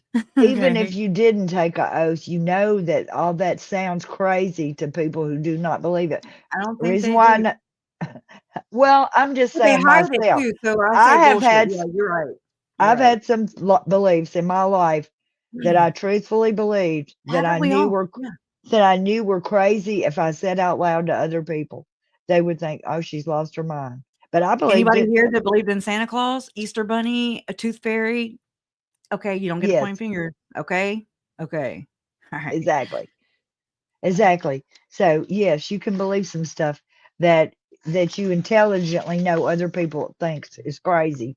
And our brain are really they're just they got a lot going on. I Look feel at you. that Donna Yeah, Coggin. I know. We'll catch you later too. Love always wins. It does. It will, and it's gonna again. I know because it's labeled, I believe, because I didn't know that was kind of going on before me or this case happened, and then I didn't know what the hell it was. I just knew people were being really for or against. It's still black and white. It's still if you're on this side of QAnon or whatever, this labeled word, just like SRA, satanic ritual abuse, is the same thing, or conspiracy theory, it's the same thing. It's the same thing. It's got a negative connotation. Cult has a negative connotation. You know what I'm saying? You don't want to be associated with these types of ideas, in my opinion. Pizzagate, things like that. Oh, don't I be found I awake or found woke Julie or whatever Rowe that in is. front of a pizza place, and I was like, "This bitch went and took the day the kids were unearthed." I didn't realize it at the time because I was not aware of these things. And now I'm just bringing it up for people who do catch on and do research into this because they're, like, F you, I'm not going to stop thinking. Okay. And that's how I feel too. I'm not going to stop thinking. Nothing's off the table. Okay. Everything's considered all the way up to aliens and freaking uh, black holes. Okay. I don't give a shit. Everything's on the table. And so this has to be proven in a court of law. Yes, it's a good guideline. Yes, the state, they have their theories and things like that, but all they got to do is nail a conviction. That's all they're interested in. They just have to make it make sense enough for a juror to not have reasonable, I mean, to have whatever, to not have reasonable doubt. Right? Oh, beyond a reason of a doubt. Okay. To convict. Okay. That's their job then. They get promoted, they get wins, they get, they sway public opinion. It's all about public opinion and things like that. That's what I've learned. And I mean, this all goes back to being raised in my grandparents' convenience store, learning why my grandma put candy bars right here, eye level for a kid at the counter. Mom's paying for the food or whatever they're checking out, and kids like, "Hey, mom, can I have this?" I've seen it happen way too many times. So, I mean, just something as small as that, putting certain things by the checkout or convenience spots, it's very interesting. So, it's the power of persuasion, and I believe that this is exactly what Zero says right here is exactly what the hell this is. That's what this is. So I'm not about to turn my nose up at it and just be like, "Nope, that's off the table," because everybody else says it is. Did Well, they investigate it? Did they go were they there? I'm going How to do they say that know? just about all of these things have some truth in them, but they also have some Yes. lies. And you need to Yes, be they do. careful because They there do. are extremists on I both think that's sides of everywhere. this. There's I think that's extremists everywhere. on both sides of this. I There's don't know. extremists. Yes, yes, Yes, yes. there That are. yes. There's I've seen extremists this, on and I'm both like, "You're sides. no better." The person calling out the QAnon person or the right winger or whatever, and I'm just like, "You are no damn better because 'cause you're saying, 'Oh, it has to be this, and it has to be all the little criteria and the curriculum and all the buzzwords that are cool right But the now.'" problem They to stop keep it thinking too. And the problem with it is a lot of the people who are accusing people of that are the ones doing it. So Yes. so that's Okay. the inverted True. part of it. You think Yep. that you think it's well, it's all of them when it's Mhm. actually some people in your damn neighborhood. Next, they're watching your children. They're, the Yeah. bishop, they're You the, think it's um somebody that's eyes are shaped different from yours or skin color's different, but it's not always that. amen, Some people amen. that look just like me and you are doing some bad ass things. And Trailing and you know around what? calling Here's you the out. thing, Krisha. You were like, well, when this trial's over with, we worry that it will not die down because these fools Oh, are still out doing this and they're gonna yeah. keep doing it until people shine a light Because on they've it. not been held accountable. They've not been And they've evaded being prosecuted. They've evaded being caught and exposed. but what kills me is it's got to go up too. It can't just It be goes up. these Lori and look now. Chad ultimately are fall guys in this system. And If the people reason why they keep look getting 'em up. by with it is because the leaders are as They bad don't as they do them. like They're this. doing the same shit, and they They got do or that. they know, "Oh, he knows what I did. I They can't own tell what news he did. stations. He They knows own what air I I did." mean, yeah, they're billionaires. They're, uh yeah, they can do this. And They not to just say, orchestrate okay, it. not every person who's a billionaire is from Yeah. Satan. Not every Well, Mormon. I mean, I'm of they a could different be. opinion Well, now. I don't know. I don't know I mean, personally that everyone is. They could yeah, be. I don't know. But until someone proves I'm it, you trying know? not to hate all rich I don't people. hate it just because I'm calling people out. I don't hate everybody. Well, I'm not saying that, and I'm not like I'm there's just no which gonna one. say if there's people doing these things we're talking There about, are people doing these I things, do Donna, hate them, but I don't hate but not until I everybody. know. Yeah, Right, I can't hate everybody. Like right, like you said, the little Mormons that come by and want to sweep or do whatever, they probably don't even know about all this other right. stuff. Just like And with the 32nd, 33rd degree, Freemason, they don't know that they're worshiping Satan until after they're initiating 32nd, 33rd degree rank. Same thing. It's the same thing and across the it doesn't board. happen I mean, this is overnight. Whenever they're groomed into this, exactly. thinking, So it well, sounds like no red flags, nothing, no, because it's the same thing, but it's just a little twist. But don't think that Lori and Chad and don't think they're all on their own starting a new church by no, themselves. Mm-mm. They're just the latest version of the Lafferty brothers, of the um LeBarons, of all these factions. Okay, they still all talk. The FLDS, the LDS, the RLDS, the Catholics. They used to call them the Catholics, the Great Whore of Babylon. And I mean, they go hang out with the Pope, like, hey, what y'all doing? Who you fooled lately? Oh yeah, all them sheep. I mean, I can just imagine the conversations going on there. It's all and using two, religion and these religious institutions to freaking fool people, y'all. and Fool. they work with the political leaders too, Oh god, yeah. behind the scenes Mhm. to like And if uh not, they all to get exploit this favor. anyway. They exploit everything. The ones I'm talking about, like the Exactly. Lord, Chad, all Once these people, again, they're sneaky, sneaky. once again, not everybody that's trying to preach something is trying to take He was a advantage of Mormon. you. A lot of them are, but not. Just be careful, people. Be careful. And especially if somebody tells you that they dreamed or that God gave them a revelation Yeah. they was Goody, married to goody you gumdrop, before. right? But It's mm-mm. like, well, I ain't got that same revelation, fella. Move But I on. don't know if it's more the story that they use, just like Diddy uses or allegedly used hip hop as the vehicle. These people, Lori and Chad, they use religion as the vehicle, Fame, and so on too. and so forth. Hmm?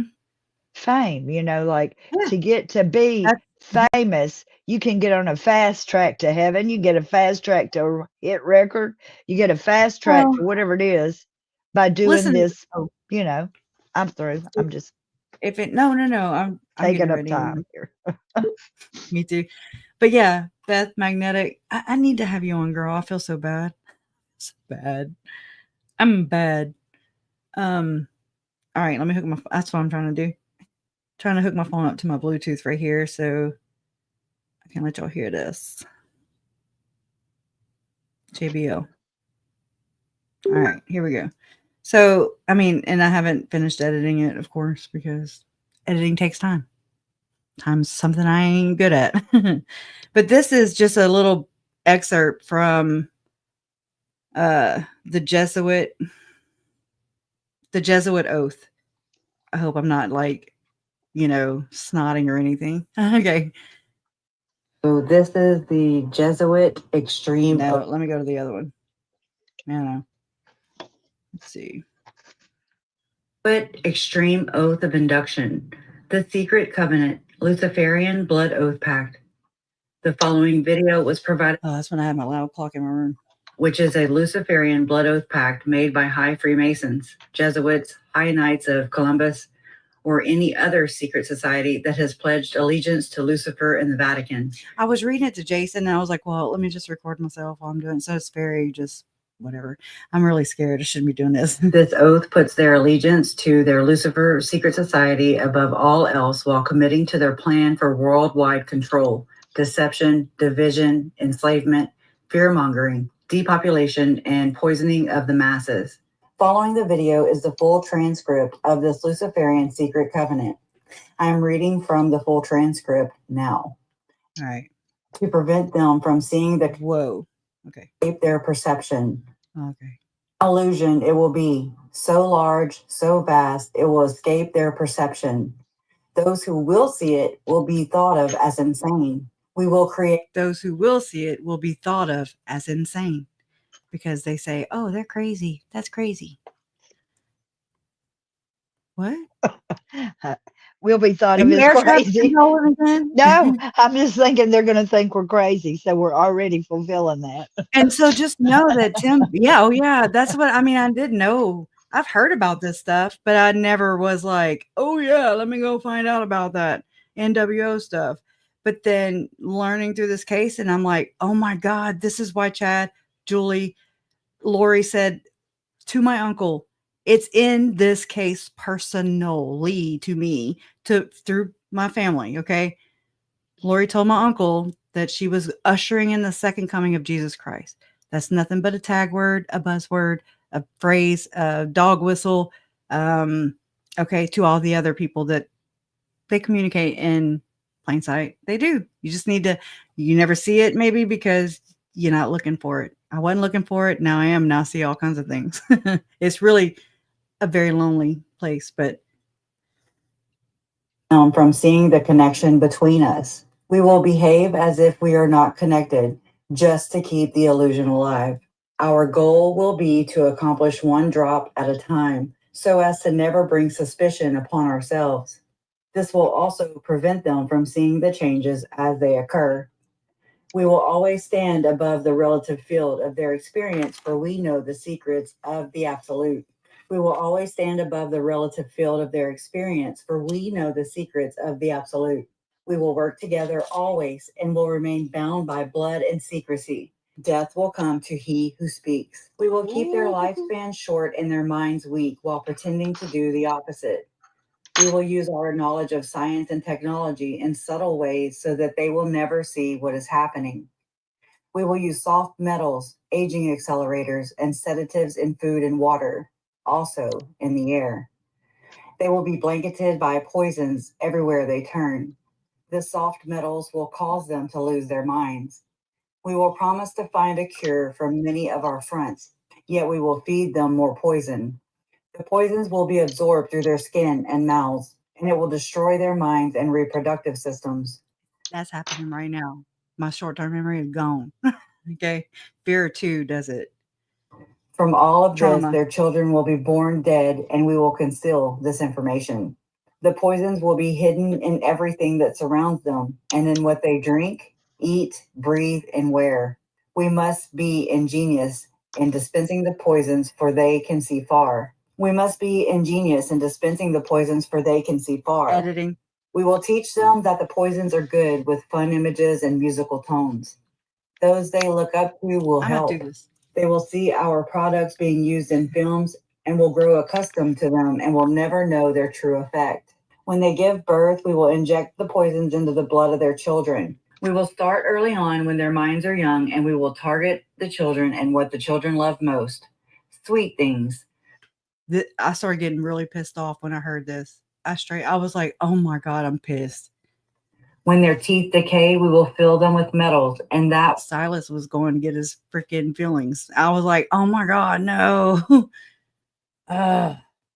When their teeth decay, we will fill them with metals, and that will kill their mind and steal their future. When their ability to learn has been affected, we will create medicine which will make them even sicker and cause other diseases for which we will create even more medicine. We will render them docile and weak before us by our power.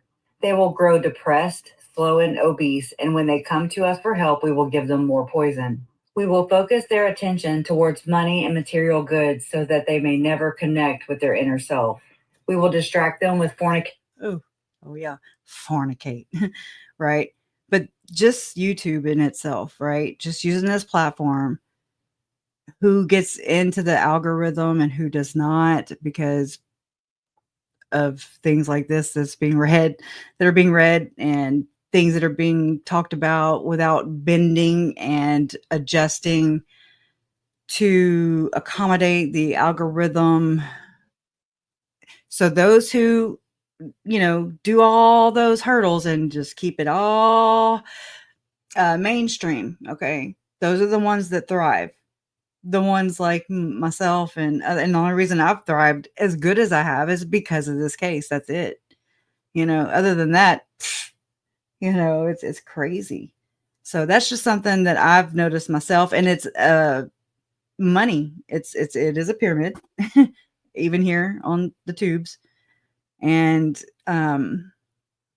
yeah, they get the ad revenue, they get the traction, the views, the subscribers. And I mean, yes, they do it on their own merit, but tailored to the system. And each platform that you use, social, it's a social credit score, basically.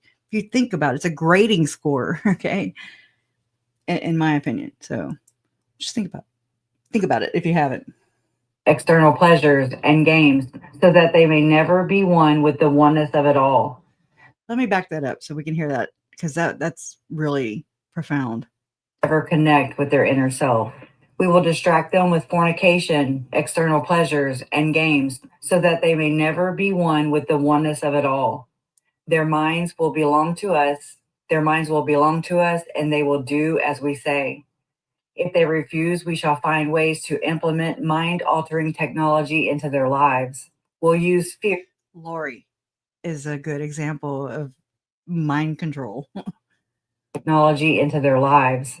We'll use fear as our weapon. We will establish governments and establish opposites within. We will own both sides. We will own both sides.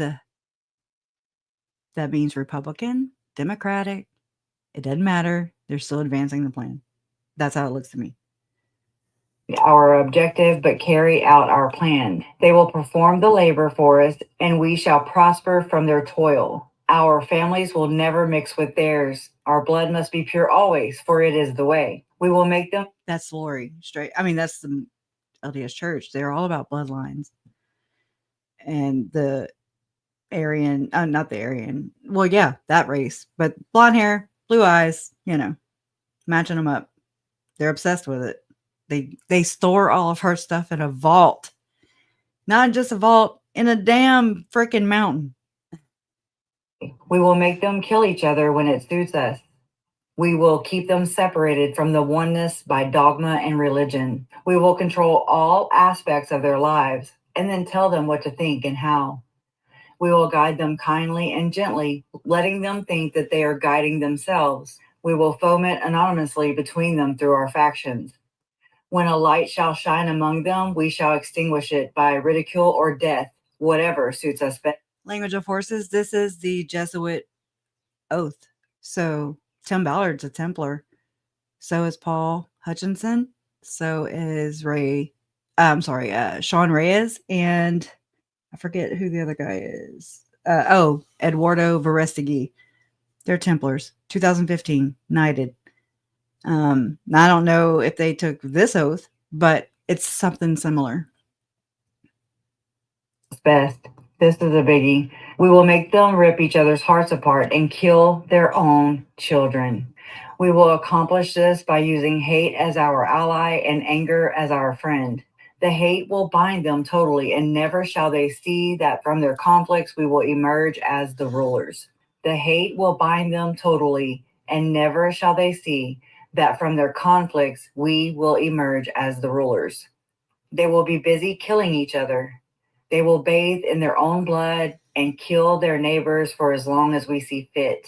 We will benefit greatly from this, for they will not see us, for they cannot see us.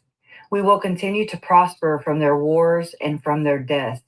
We shall repeat it over and over and over until our ultimate goal is accomplished. We will continue to make them live in fear and anger through images and sound. We'll use all of the tools we have to accomplish this. The tools will be provided by their own labor. We will make them hate themselves and their neighbors. We will always hide the divine truth from them that we are all one. We will always hide the divine truth from them. Okay, here I'm starting to less editing right here. So they must never know. They must never know that the color is an illusion. They must always think that they are not equal. Drop by drop, drop by drop, we will advance in our goal. We will take over their land, resources, and their wealth to exercise total control over them. We will take over their land, resources, and their wealth to exercise total control over them. We will deceive them into accepting laws that will steal the little freedom that they will have. We will establish a money system that will imprison them forever, keeping them and their children in debt. When they shall band them together, we shall accuse them of crimes and present a different story to the world. For we y'all want to hear that again? Because this happens so many more times than we are even aware about, in my opinion, for real. System that will imprison them forever, keeping them and their children in debt. When they shall band them together, we shall accuse them of crimes and present a different story to the world. For we shall own all of the media. For we shall own all the media. Sorry. For we will use our media to control the flow of information and then slant it in our favor. When they rise up against us, we will crush them like insects, for they are less than that. We are less than that. Okay. We're the it's not Mormons, it's not Catholic, it's everybody who's in this elite status, according to this, against us nothing burgers, you know. And that. Oh Lord. Here we go. When they rise up against us, we will crush them like insects, for they are less than that. For they are less than that. Hold on, I'm trying to pull it up on my reading app or whatever. Because I'm starting to get into territory in my okay, go. Oh, not that. Okay, hold on. OATH.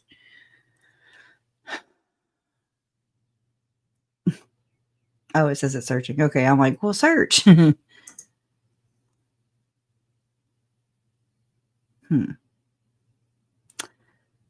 Just waiting.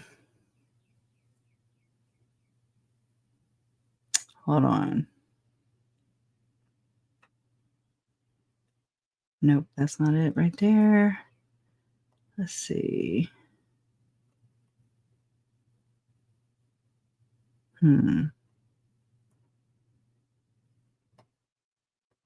Sorry about this. Will be helpless to do anything as they will. They will be. See, that's what I'm saying. I hate doing voiceover, so to do some of their own to carry out our plans, and we will promise them eternal life. Oh, you heard that? And we will promise them eternal life. They will be. Okay, I'm gonna find it because that's just gonna be aggravating to me. I know I put it in here.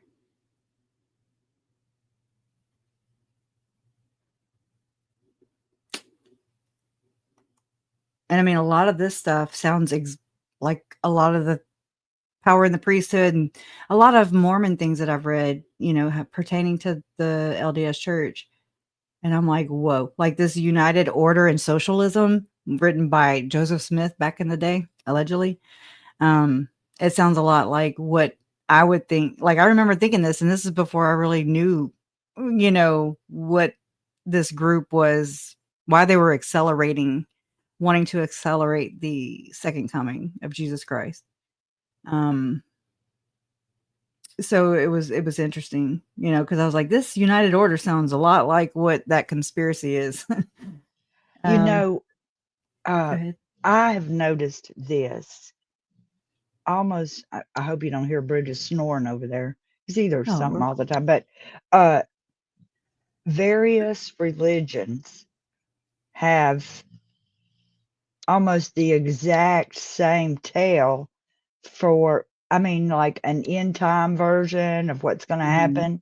Yeah. And but the doctrine, will differ. But this whole thing about either Russia or China or somebody coming over, and their particular group will be the only ones that will survive. Like, it'll be this group or that group or the other group. And they truly think they're the only ones. I mean, the people themselves. It could be just, this is just me speculating. This is not anything Christian and I talked about. But, Right. It could be that the leaders of the, Mormons, and I'm going to whisper Jehovah's Witness, Catholic, and all of them like meet somewhere and like talk about what I doubt it, because I think that it's just like the Bible.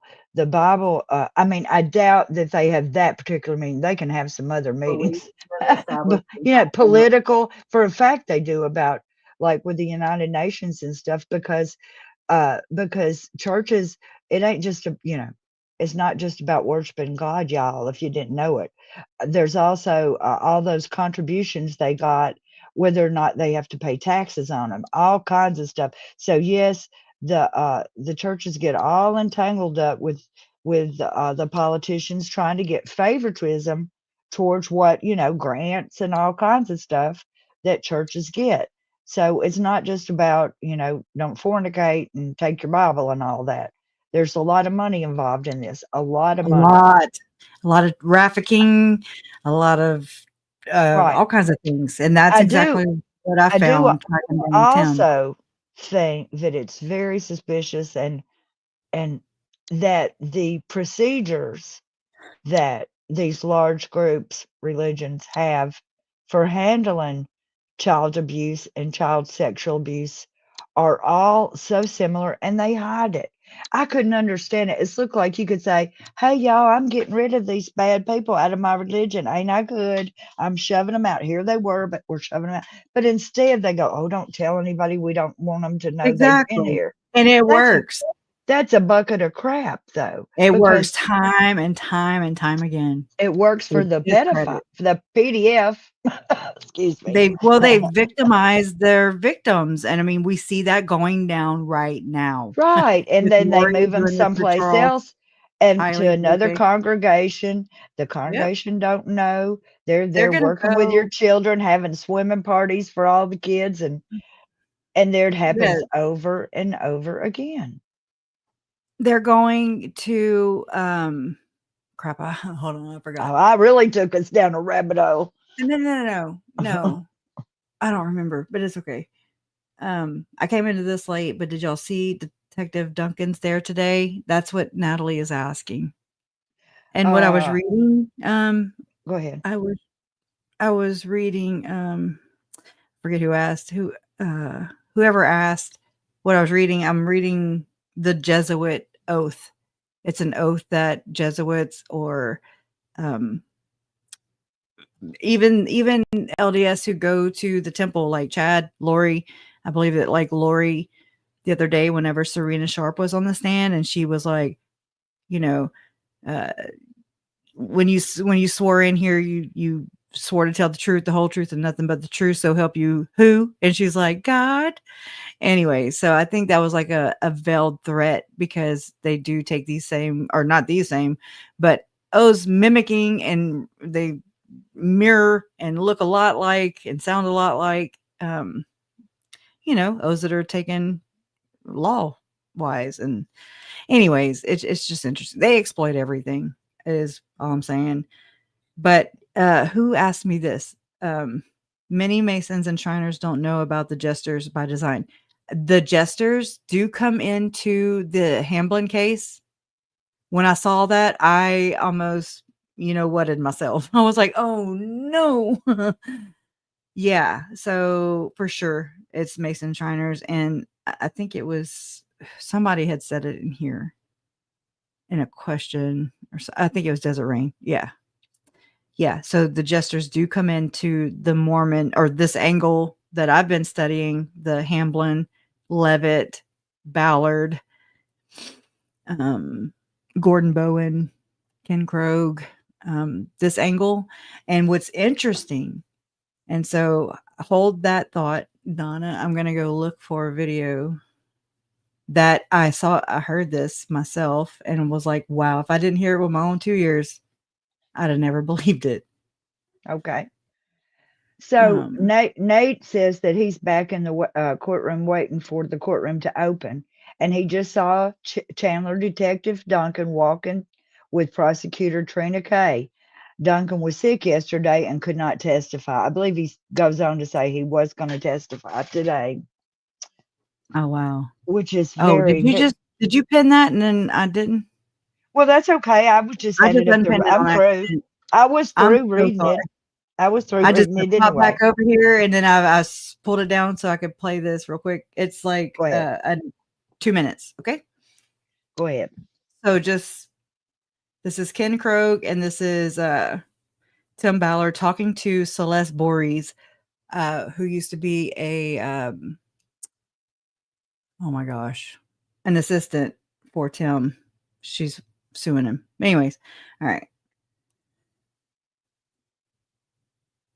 So Ken's background is he built a multi-billion-dollar company on this stuff, inside sales, like huge office, and so that's why. And I met him through Elder Ballard, because Elder Ballard and the churches used him to use the same kind of tools and technologies for the missionary program and everything like that. And Elder Ballard actually looked him in the eye, and poor Elder Ballard can't even affirm this right now. But he said Tim will be 10 years ago. He said Tim will be a household name. Yes. And I was just like, what are you saying? Like, no one knew who I was at the time. And he said, if we don't do it in 10 years, we'll all be slaves. That's right. Yeah. He said he took to Ken and he said, Ken, you need. I muted myself like an idiot.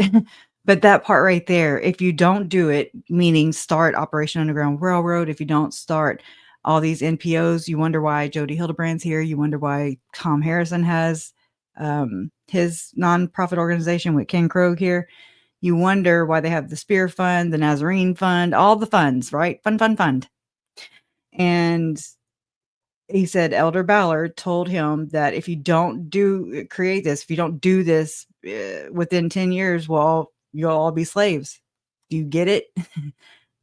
I mean, help like the ones who do get it, help those in the chat, if you don't mind, to explain how that would, what they're saying here basically is that Elder Ballard, in my opinion, it sounds like Elder Ballard was saying, hey, Tim, not my grandson, you need to do this, or in this time frame, meaning he would have knowledge. Okay. And where my theory M. Russell Ballard had knowledge of the quote unquote not second coming.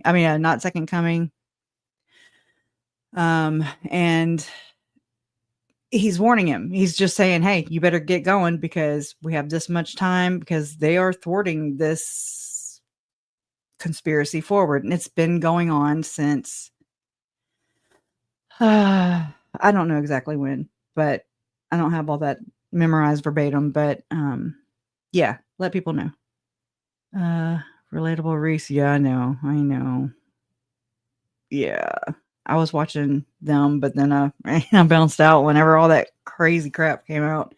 But I mean, I still learn, I actually contacted Tommy, and he was like, he was like, "Yeah, I'm not gonna take your story right now." I was like, "I wasn't trying to give you my story. I wasn't looking for you to take it. I was just trying to tell you."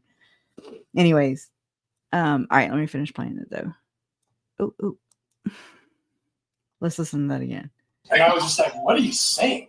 Like, no one knew who I was at the time. And he said, if we don't do it in 10 years, we'll all be slaves. That's right. Yeah. He said, and he took to Ken and he said, Ken, you need to guide that process to when it happens. You know what happened the next 2 nights? I had dreams all night long about what to do. And I even saw Tony Robbins. And we went up there to that That's whiteboard, crazy. and we made a 2-story high whiteboard, and we circled all the best places, and we circled the biggest name of all would be Tony Robbins. This is before we knew him or he knew us. We didn't even know. And And the Lord had our back. And I didn't do anything about that other than highlight what he showed. Well, I remember Elder Ballard, I said, well, he said, okay, well, Tony, it is. Yes. Okay, well, how do we get to him? Yes. And Elder Ballard said, don't let the Lord take care of that. And he Within did. 6 months, Tony Robbins calls me. Wink, wink. Bizarre. And already firmly committed, and that's where we're going, you guys. So, Young Single Adult Project, all that stuff. Okay, so the rest of that is just I just included a little excerpt from this whiteboard meeting, which is another whiteboard meeting happened in 2019 allegedly. That is where we get the product of Chad Daybell. But I mean, this was actually going on already since 2012 when Tim Ballard created the Operation Underground Railroad, the Spear Fund, and all these other funds. Okay. And so, yes, they even have a woman who went to, she worked for Tim Ballard. Her name was Sherston Stockwell, and she was taken to Thanksgiving Point, Utah. And because she had shared some spiritual things, according to her, with Tim Ballard. And so I guess he felt like he should include her into this meeting. And so it was full OUR. Hold on, I'm looking for the visions. What's it called? Visions of a Glorious Thread. Visions of a Glorious Thread. This is something that, I've talked about. This is something that Kara Burrell, Nuance Ho, Timmy Said What podcast has, read from, and it involves my family. And so it has Visions of a Glorious Thread, the Krog, Meldrum, Harrison, Hildebrandt. It sounds like a freaking Pepto-Bismol commercial. Krog, Meldrum, Harrison, Hildebrandt, Daybell, Rowe, Russin, Ballard Connection. Not to mention their sister organizations, OUR, Eternal Core. This is the Enterprise, y'all. Liberty 89, Visions of Glory, AVAL, Preparing a People, Firm, and CNF. And we got to put Preparing a People type, but put media, Latter-day Media, all their affiliates, all their NPOs, Gathering Humanities, which is ran by Nicole Earl, one of the 7 gatherers, and another 7th gatherer would be Christina Atwood. Okay. And it's literally called Gathering Humanity, not playing. So on 9/29/2023, Tim Ballard shared a short clip on Twitter from a Ward Radio live stream, which is a LDS podcast. Cardin Ellis has taken significant time hunting down statements from those around Tim to address the current scandal.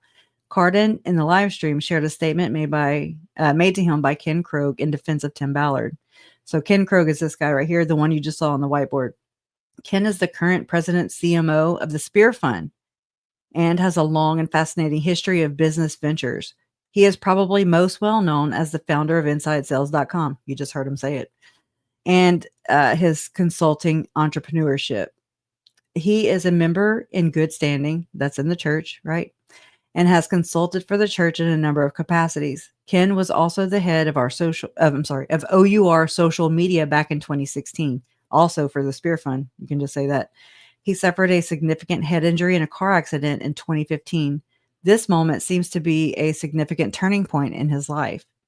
As recently as 2019, his calling in the church was to manage social media for 30 Utah youth. That's YSA stakes. Jason Mal goes and speaks at these stakes. Okay. That's how Serena got caught up over here looking for a place to settle in Rexburg and then in Arizona. right now, as this was going down. Okay, so it's okay. In addition to his consulting, he has consulted for the church on a number of occasions. Ken is on the board right here of Liberty 89 with Brad Brower, this guy right here, who's the son-in-law of M. Russell Ballard. This is M. Russell Ballard's daughter. Okay, a media company founded by Tim Ballard. So Tim Ballard founded this media company, Liberty 89. You got Hugh Vale works there, or did work for this, or he was a board member for Liberty 89. So is Tom Harrison. So is Ken Krogh. So was M. Russell Ballard and his son-in-law. All right. So Liberty 89 was registered in August of 2016 from the recent publishing of the 75 pages of investigative documents on OUR. We learned of a meeting held at Thanksgiving Point between Sherston Stockwell, who was with OUR, Tim Ballard, OUR, Ken Krogh, Tom Harrison, and Hugh Vale, Liberty 89, as described by Sherston. So this is from the investigation, okay? Liberty 89, Elder Ballard. Sherston said Tim took her to a meeting. The way they wrote this is really horrible. So in her official OUR work capacity to meet with people at Thanksgiving Point. Jesse Hildebrandt also talks about running away from Jody Hildebrandt, and she had a hard time getting out of there. Okay. She was trying to run away and get help because she was being abused by her aunt. The people at the meeting included Tom Harrison, Ken Krogh, Hugh Vale, Tim Ballard. Sherston said they claim to have visions and special intelligence of the second coming, just like Russell Ballard. Sherston said that because she has shared some spiritual things with Tim, spiritual things, and Tim found out about it, he, meaning Tim, could share with her the more, quote, secret things that I'm involved in, meaning Tim's involved in, unquote. Sherston said during this meeting, they spoke about Liberty 89, America being a fallen nation, and how it was Tim's, quote unquote, calling to do these things with OUR and restoring America to the covenant. This is important because the covenant means NWO. All right. Sherston said restoring America to the covenant was, quote, a big mission of Tim's, of his, unquote. And he was, quote unquote, called of God to do this. Oh. Sherston said Tim was very verbal about Elder Russell Ballard's involvement and behind it. But Sherston said she didn't know if she believed that. Tim would say that M. Russell Ballard is a part of Liberty 89. Tim would tell us that. But Hugh was there, and Hugh was an employee, so it would be more employees than just me. Meaning, this is going down, Apparently, this is according... Wait, let's see. Apparently, Elder Ballard was well aware of Liberty 89 and its mission. Y'all should go check out its mission page. Oh, Lord. It's interesting. I copied the link to publish what appears to be American-centric nationalistic propaganda infused with Christianity. This was all to fulfill the quote-unquote American covenant, a religious theme presented extensively throughout Ballard's books. It is very important to note that Sherston said the participants, quote, claim to have visions and special intelligence of the second coming. Who on the participant list provided is known to have had visionary experiences? Tom Harrison. Tom Harrison is a cognitive therapist with a 40-year career that has included teaching in multiple faculties at the University of Utah and private counseling. He was meeting with Julie Rowe and Chad Daybell in his office, teaching them how to remote view, aka portal. He's not a currently licensed CSW in the state of Utah right now because he's retired. And so Tom is a member in good standing in the church and has significant ties within the church. And he was neighbors of Neil Maxwell, which was another general authority. Okay. And Spencer Kimball. Over the last decade, it has been rumored that Tom is the quote unquote Spencer whose visions are recorded in the best-selling Mormon LDS book, Visions of Glory, which Lori is obsessed with still to this day, Chad too, by John Pontius. The book is filled with visions of the impending apocalypse and the LDS faithful's role in it. So Chad Daybell, Lori, all them. Okay, they're the faithful. Melanie Gibb, David Warwick. apparently. Okay. Lori Vallow Daybell was reading that book poolside in Hawaii when she was served papers. Y'all, when I first read this, I was like, oh my God. It's like hearing my name. Recently, Crusha Easton, a relative of Kay and Larry Woodcock, published a series of videos on her YouTube channel, reading the transcript and playing the audio of a closed door 2012 Unblog My Soul reunion. I have this. If anybody ever wants to hear it, I need to upload it. It also is, I have the transcript too. Interview between John Pontius and Tom Harrison. I have not been able to verify the origin of this video and transcript since they are not on the official publication of the reunion, but Kresh's recording obviously came from somewhere, and the context appears right. It appears right. Unblog My Soul was a blog run by John Pontius. It is abundantly clear in this recording and transcript that Tom is quote unquote Spencer. Tom's multiple near-death experiences, I'll say alleged, and supposed relationship with Neil Maxwell, the oft-mentioned unnamed apostle in Visions of Glory that Tom writes about, right, only legitimize his identity, Spencer's identity, meaning Tom Harrison's identity. Also, most entrenched forums I encounter have made the same claim. It seems to be the consensus among adherents, and Tom is not denying it. The recent publication of the 75 pages of investigative documents only bolster this claim. I would say bolster, maybe. Despite not being a licensed CSW, Tom continues to consult in quasi-official capacities. Tom was the co-founder of Eternal Core. I can't access the official website due to the incessant malware warnings associated with their official website. I assume the webpage has been abandoned, and it has. Yet I can garner plenty of information from their official YouTube channel and other online resources. Tom founded Eternal Core with the help of Ken Krogh. Ken suffered greatly from his car accident and sought relief from the pain and the addictions he was fighting. Ken was introduced to Tom by none other than Rod Meldrum. Okay. A firm foundation. Tom was able to provide relief to Ken. Oh, that's the sentence. Okay. Tom was able to provide relief to Ken. You can tell there is a serious, almost spiritual relationship between the two of them, Tom and Ken.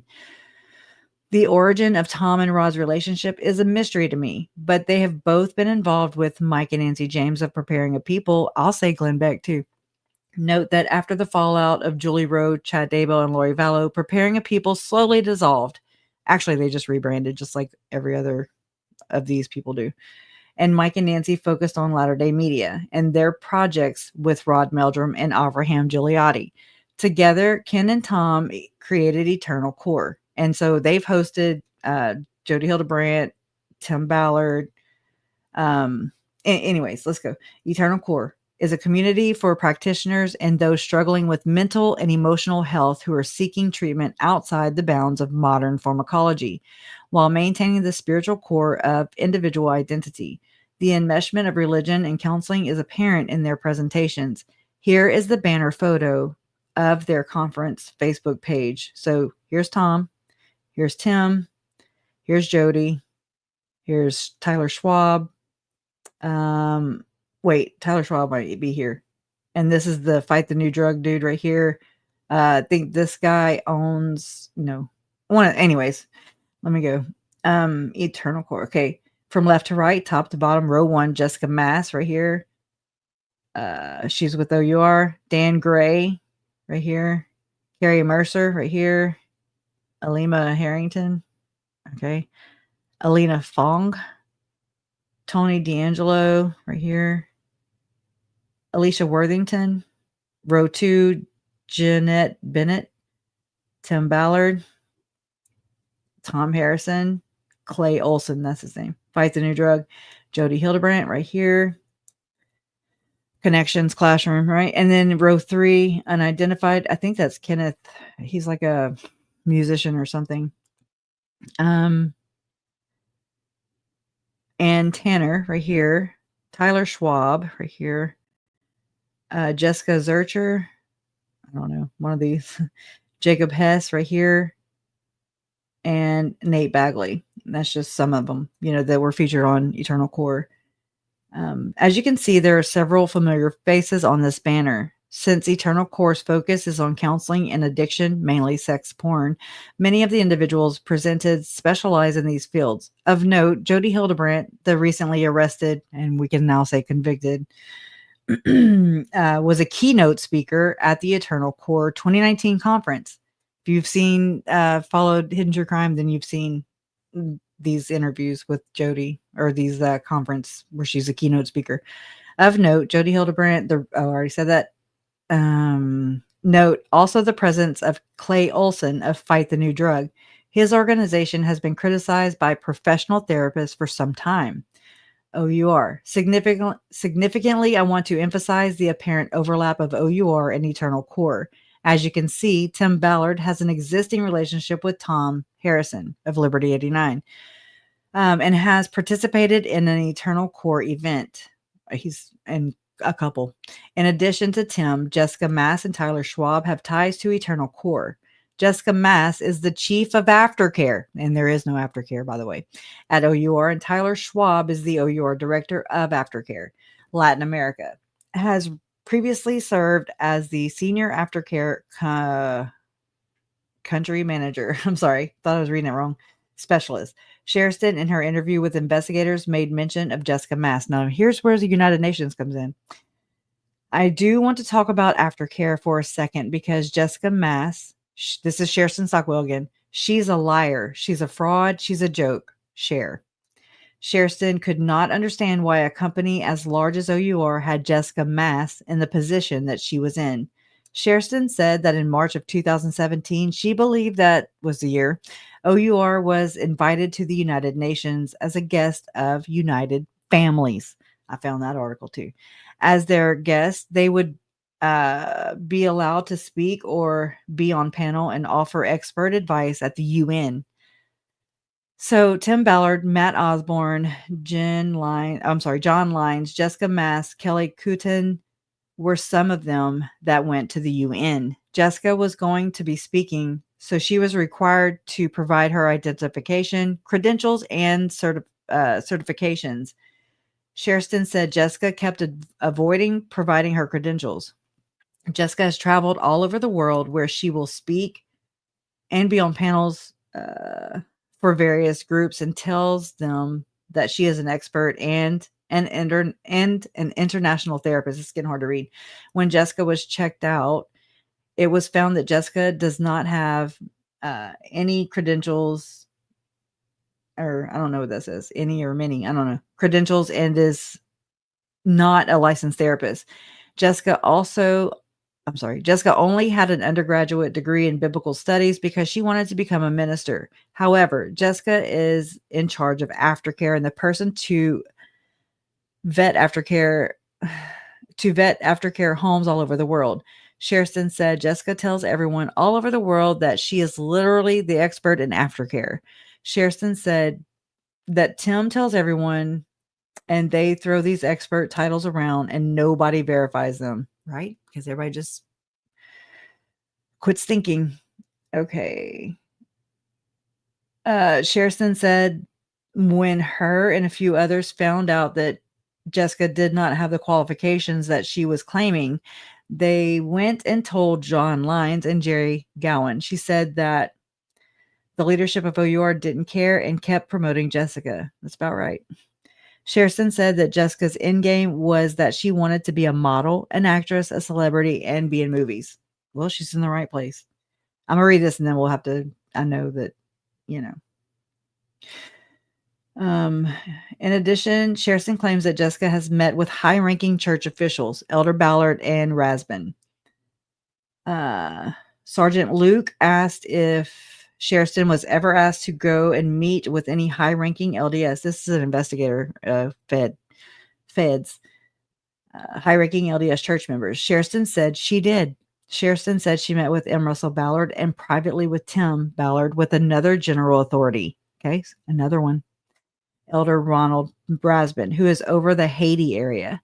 Sherston stated she met with Elder Russell Ballard and Tim Ballard privately at an OUR function.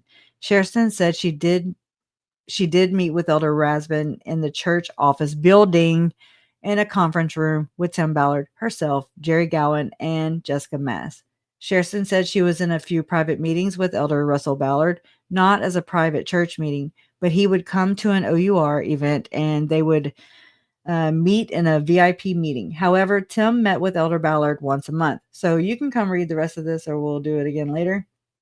But this is where we find out that Janet Russin, her readings for Children Need Families here and Operation Underground Railroad. Let me just read this. For my reading, one of the branches and significant relationships in and around OUR is the connection between OUR Aftercare Services and Children Need Families, CNF. CNF is a quasi-adoption aid service to help facilitate and fund child adoptions that intersect OUR aftercare. So that's sus because there is no aftercare, and you got to wonder if they're helping fund. Sounds like that tax assessor in Arizona that got busted, Paul. Yeah, I can't remember his last name right now. Janet Russin made headlines in recent Vice pieces exposing the supernatural methodology employed to locate unsuccessfully Gardy Marty, the primal focus of OUR organizational and fundraising efforts. That's how Tim got his start. That's the kid he exploited, in my opinion. Evidently, Janet has had a working relationship with Jessica Mass. In the recent Davis County publication, pages 65, 66, 366 of 75, is email communications between Troy Rawlings, he's the Davis County prosecutor, Sean Reyes, Utah Attorney General, and Spencer Austin. In one of the emails from Troy to Reyes and Austin, he attaches an example of Janet Russin's quote-unquote readings. At this point, we do not have access to the audio recording. We do actually now, but we get a taste from Troy what is included. See below. And so a very small sliver of over 2 terabytes of information. Evidence is attached to give you a flavor of some of these issues. With a second email that has a Janet Russin quote unquote reading attached. Janet Russin talks to dead Mormon leaders, particularly a Mormon prophet from 600 BC named Nephi, to get intel on where to find Gardy Marty in a particular, but also with respect to a slew of other things. That doesn't make sense. As I understand it, we have somewhere around 10,000 pages of Janet Russin readings as part of the investigator case file. Donors are not made aware that Nephi via Ms. Russin, oh my God, is the key piece of OUR's operational intelligence. So they're using, basically what they're saying here is that Janet Russin is using psychic visions, aka medium powers, okay, to locate missing and whatever kids that Tim claims to be rescuing. Tim claims to be running through this Operation Underground Railroad and all these different nonprofit organizations, and then funneling, basically never going to aftercare, but they claim like let's say they rescue somebody, okay, then that person gets turned over to someone who can home them in an aftercare facility, but instead Tim was claiming like the credit for aftercare. He was raising money, fundraising, millions to tens of millions of dollars on other people's work, basically. So, and the fact that she's channeling a dead Mormon prophet, even though later, in a podcast with another guy, they're exploiting, in my opinion, she's going in there and she's saying, no, I wasn't talking to the dead ancient prophet Nephi. I was talking about Tim Ballard's great-great-great-grandfather, Nephi Anderson. And I'm like, Anderson, you say? Oh, Detective Chandler is on the stand. All right. Thank you. I don't have it pulled up. Let's see. I have it. Okay. Well, Flip. They're not talking yet. Oh, well, you can flip it though. I mean, if you got it, flaunt it, baby. Thank you. They're on the stand, but we're not going to be seeing them yet. You know what I'm saying? I gotcha. So I've got Justin and them up. I guess I must have it muted. Yeah, I do. If you want to look, but I'm going to tell you something. I did see something on his Twitter page something from Who? Justin Lum. He said that it's been pointed out in that video of Lori coming in to the Walgreens I that saw that with the black she flip has flop. she has sandals of some kind on. Y'all remember So when I said that she stopped at Summer's husband's chiropractic office where Tylee was working and probably dumped something in a dumpster? And now I'm thinking it's the damn shoes. I think she is the other shooter, yo. I think we got two shooters. Whatever, because he did bring an extra weapon, a 380 that he said was for his sister. So tell me that. yes, I kind of think that too, but I don't understand why they're avoiding, like, because that guy that give the testimony, he knows that that the thing showed her going through the parking lot of the doctor's office. Why hadn't that been on there? I don't know. Now, and look, I learned that from Annie, so I don't know. I'd have to go back and listen to it, and I've been meaning to, but I No, have to have like Holy Spirit activate, yeah, power is on, gospel sage and all that. Yeah, I mean, yeah, I could go and pull it from the FOIA because that's where she dug it out at. okay. But I mean, wouldn't that be something though? Because she's a little too braggadocious, in my opinion. Natalie says, I've said she got blood on her shoes since the beginning. She's bragging. You didn't do a gun residue on me. You didn't search the rental car. I mean, because No, I'd have did a gunpowder residue and on her hands at least. All of them, just to do it. You're there. You might as well do it. Collect the evidence and then let it be, disseminated down the road. But you're there. Might as well do all of it. Luminol. I want it all. Don't do no half-ass stuff. and it's possible that Tylee did run out of the house barefooted. Yeah, possibly. Mm-hmm. Because she was supposedly in bed. But if Lori had been up walking around the house, I don't know about talked to Chad everybody. twice for hours at a time. Two times She before. had some kind of shoes on because people don't walk around in the house barefooted And generally. that I mean, tells you maybe that they do. She's not really scuffling if she's wearing damn flip-flops. Okay. I can't. Every time I get like somebody moves or if I'm moving and I have flip-flops on, I end up being the one walking backwards carrying something really heavy. And I'm like, why do I do this shit to myself? I mean, so I'm thinking if you're having a scuffle, a tussle, whatever little puny people say, tussles only. Anyways, you're going to lose your shoes, if it's that big of a deal. She's running around saying, no, I'm not going to give it back to you. I'm going to be like Nephi. If you bring a gun to a baseball bat fight, that is he didn't bring not either because he didn't know that Alex was even there. Exactly. I'm just saying it wasn't self-defense. I mean, if Adam was scared, he could have went in the room and locked himself in and called the police from his room and said, there's a crazy guy here with a baseball bat. I was listening to Lawyer Lee and she was saying, and I don't remember the terminology, but was there ever a time when that, like she said, Charles could have said, sorry, let's stop fighting. She said he could have sat on the couch and there's no couch, but anyway, he could have sat down reading a comic book or whatever. She said something like that. But so if there was this fight and everything, then he would have pulled out, and then like when Alex says that he was, I was saying this before we even went to trial. I was like, what did Alex do? Say, pause, Charles, pause, time out, freeze.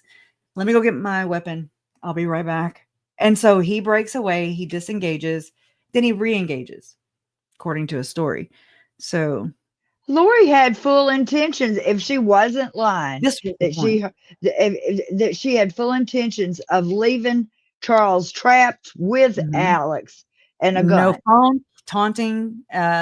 That is what that is. That's antagonism. That's, give him his damn phone. If you're so scared of him, hooker, and he's threatening you and all this shit, then you don't do that. Okay. And two, I've heard some people say that it's possible that the phone was in the car and that none of that happened. Exactly where it was. I think it's exactly. She just made it up. Mm-hmm. Now, Jojo, you're reminding me right now. Lori keeps bringing up how hot is it? How hot was it that day? is the morning time as hot as the damn middle day? I don't think so. So she can't come. I don't think it's like, I don't know. I've never been there, but no, not at 8 o'clock, 7 o'clock in the morning. I don't think And so. And also, I don't know what elementary school this is, but every elementary school I It's have ever been to, academy. I mean, it's you a life pull up academy. to the front, they have a line, you pull in line, and when your kid gets up there, there's a lady out there waiting for your kid. When the kid, you open the door, the kid, and a lady helps them. You don't have to walk. If you're the lady that walks up there, you're the lady getting in the way of everything else. Because if you let every mama of every kid walk up there with their kid, you would never get school started. You have to, Right. that's why they have lines to drop off kids. And That's all made up too, all of it. it's a special needs school. And she said, even in her interview with Detective Yanklin, she said, I told Charles, he's prompt, he's a prompt person, he's on time, he's punctual. And then she says that I told Charles that the gate doesn't even open at the school till such and such time. But then yet she claims that she went there, the gate was closed. So that's why she decided to go and, to Walgreens. And from my memory, I remember that being one of Lori's stories of many. And so anyway, so she went and grabbed flip-flops and the Burger King thing. She says that Charles had promised JJ that, but that was not the plan at all. Does According Burger to, King have chicken fries? That time of day, somebody said. I don't know. I mean, Detective Werther has the receipt, so I I guess they don't know did. I where it guess is they right this did. second. But she's like, oh yeah, thirsty people are in. Well, how'd she say that? Lori was saying something about, do you know people that are in stressful situations? And I mean, you can't, anxiety, tense, traumatic moments, But I mean, she also asked if Detective Yanklin offered her entirely apple juice. And I'm thinking, I didn't see you drinking any. I mean, then you had to go pee, and translated, bees don't pee. Okay. So again, it's like, pick a lane, Trick. I mean, yeah, we all seeing through her big time now. We didn't have all these lies in the beginning. We just had certain lies. And two, we didn't hear a peep out of her for all that time, except for yes or whatever she was playing, or whatever. That's the only thing we heard out of her till she gave her I have a walk him and personally hand off. Okay. All Yeah, right. because he went to Lawrence Life Academy, which is a special needs school. Okay. And just like, I forget who was saying this the other day. Oh, I think it was Jules from Allegedly Innocent in her chat. She was saying, I mean, one of Lori's arguments right there, look, one of Lori's arguments was that Charles moved them to Houston to rip JJ out. This is that whole narcissistic reactive abuse stuff that's going on. She's doing all these things. She's hauling ass for 72 days. She's abandoning everybody. She don't care. And then Charles says, well, screw it. I'm going to move closer to my family, closer to Kay, And I mean, Houston has services. Don't tell me Houston, like she is, like Allegedly Innocent says, it's Houston. They're going to have these damn services. So she's just trying to toot her own horn and gaslight and say, just like she did with Burger King, she said that Charles promised JJ Burger King, when actually the plan was Charles was going to take JJ to the hotel, have breakfast there, then bring him to school. So this was the plan. She said, it's going down. I'm told we will be like Nephi. So she knew exactly what the hell it was. And I love how prosecutor Trina K brought this part out from Adam's testimony about what his family did and how they treated him, how Lori treated him whenever he was confronting Lori's her beliefs, so Charles was doing the same thing. Look what happened. So to me, it was pretty plain. I am too. And she's shorter, so it's going to be lower. It's going to be, I don't know. And I mean, for real, y'all, he's my uncle. We weren't very super close, but I swear to God, I've gotten to know my uncle more in his death than anything. And something that replayed through my mind over and over and over again was the last moments of my uncle's life. I wasn't there, but this is what my mind tells me. This is what my heart and my gut tell me, was that as he was fading out, you know, he saw Lori and he was looking at her and he was just like, oh my God, you too, like you, it's like a betrayal, you know, and that's all I have. Like, that's the little picture I have in my mind. So if that's how it went down, whatever, I don't know. And he was Well, laying on the floor. in his hand. Yeah. He lived long enough to do that too. And that's the first thing when I was listening to that, of course, I was listening while you were in charge of all of this technology while listening and thinking, oh my God, this is what Crochet has said and thought all along. You know. Yeah, but I mean, we all have our theories, you know, and we'll never know, you know, but it's like, this is our one chance. She ain't telling us nothing. And then exactly. And she's spinning everything. I mean, even up until opening statements. I mean, not like it's baseball opening day, right? But she's sitting here saying Charles was chasing her now. And I'm like, what a bat. And no, ma'am. That never came out. We've never heard this from nobody. Okay. Not even the witnesses you killed.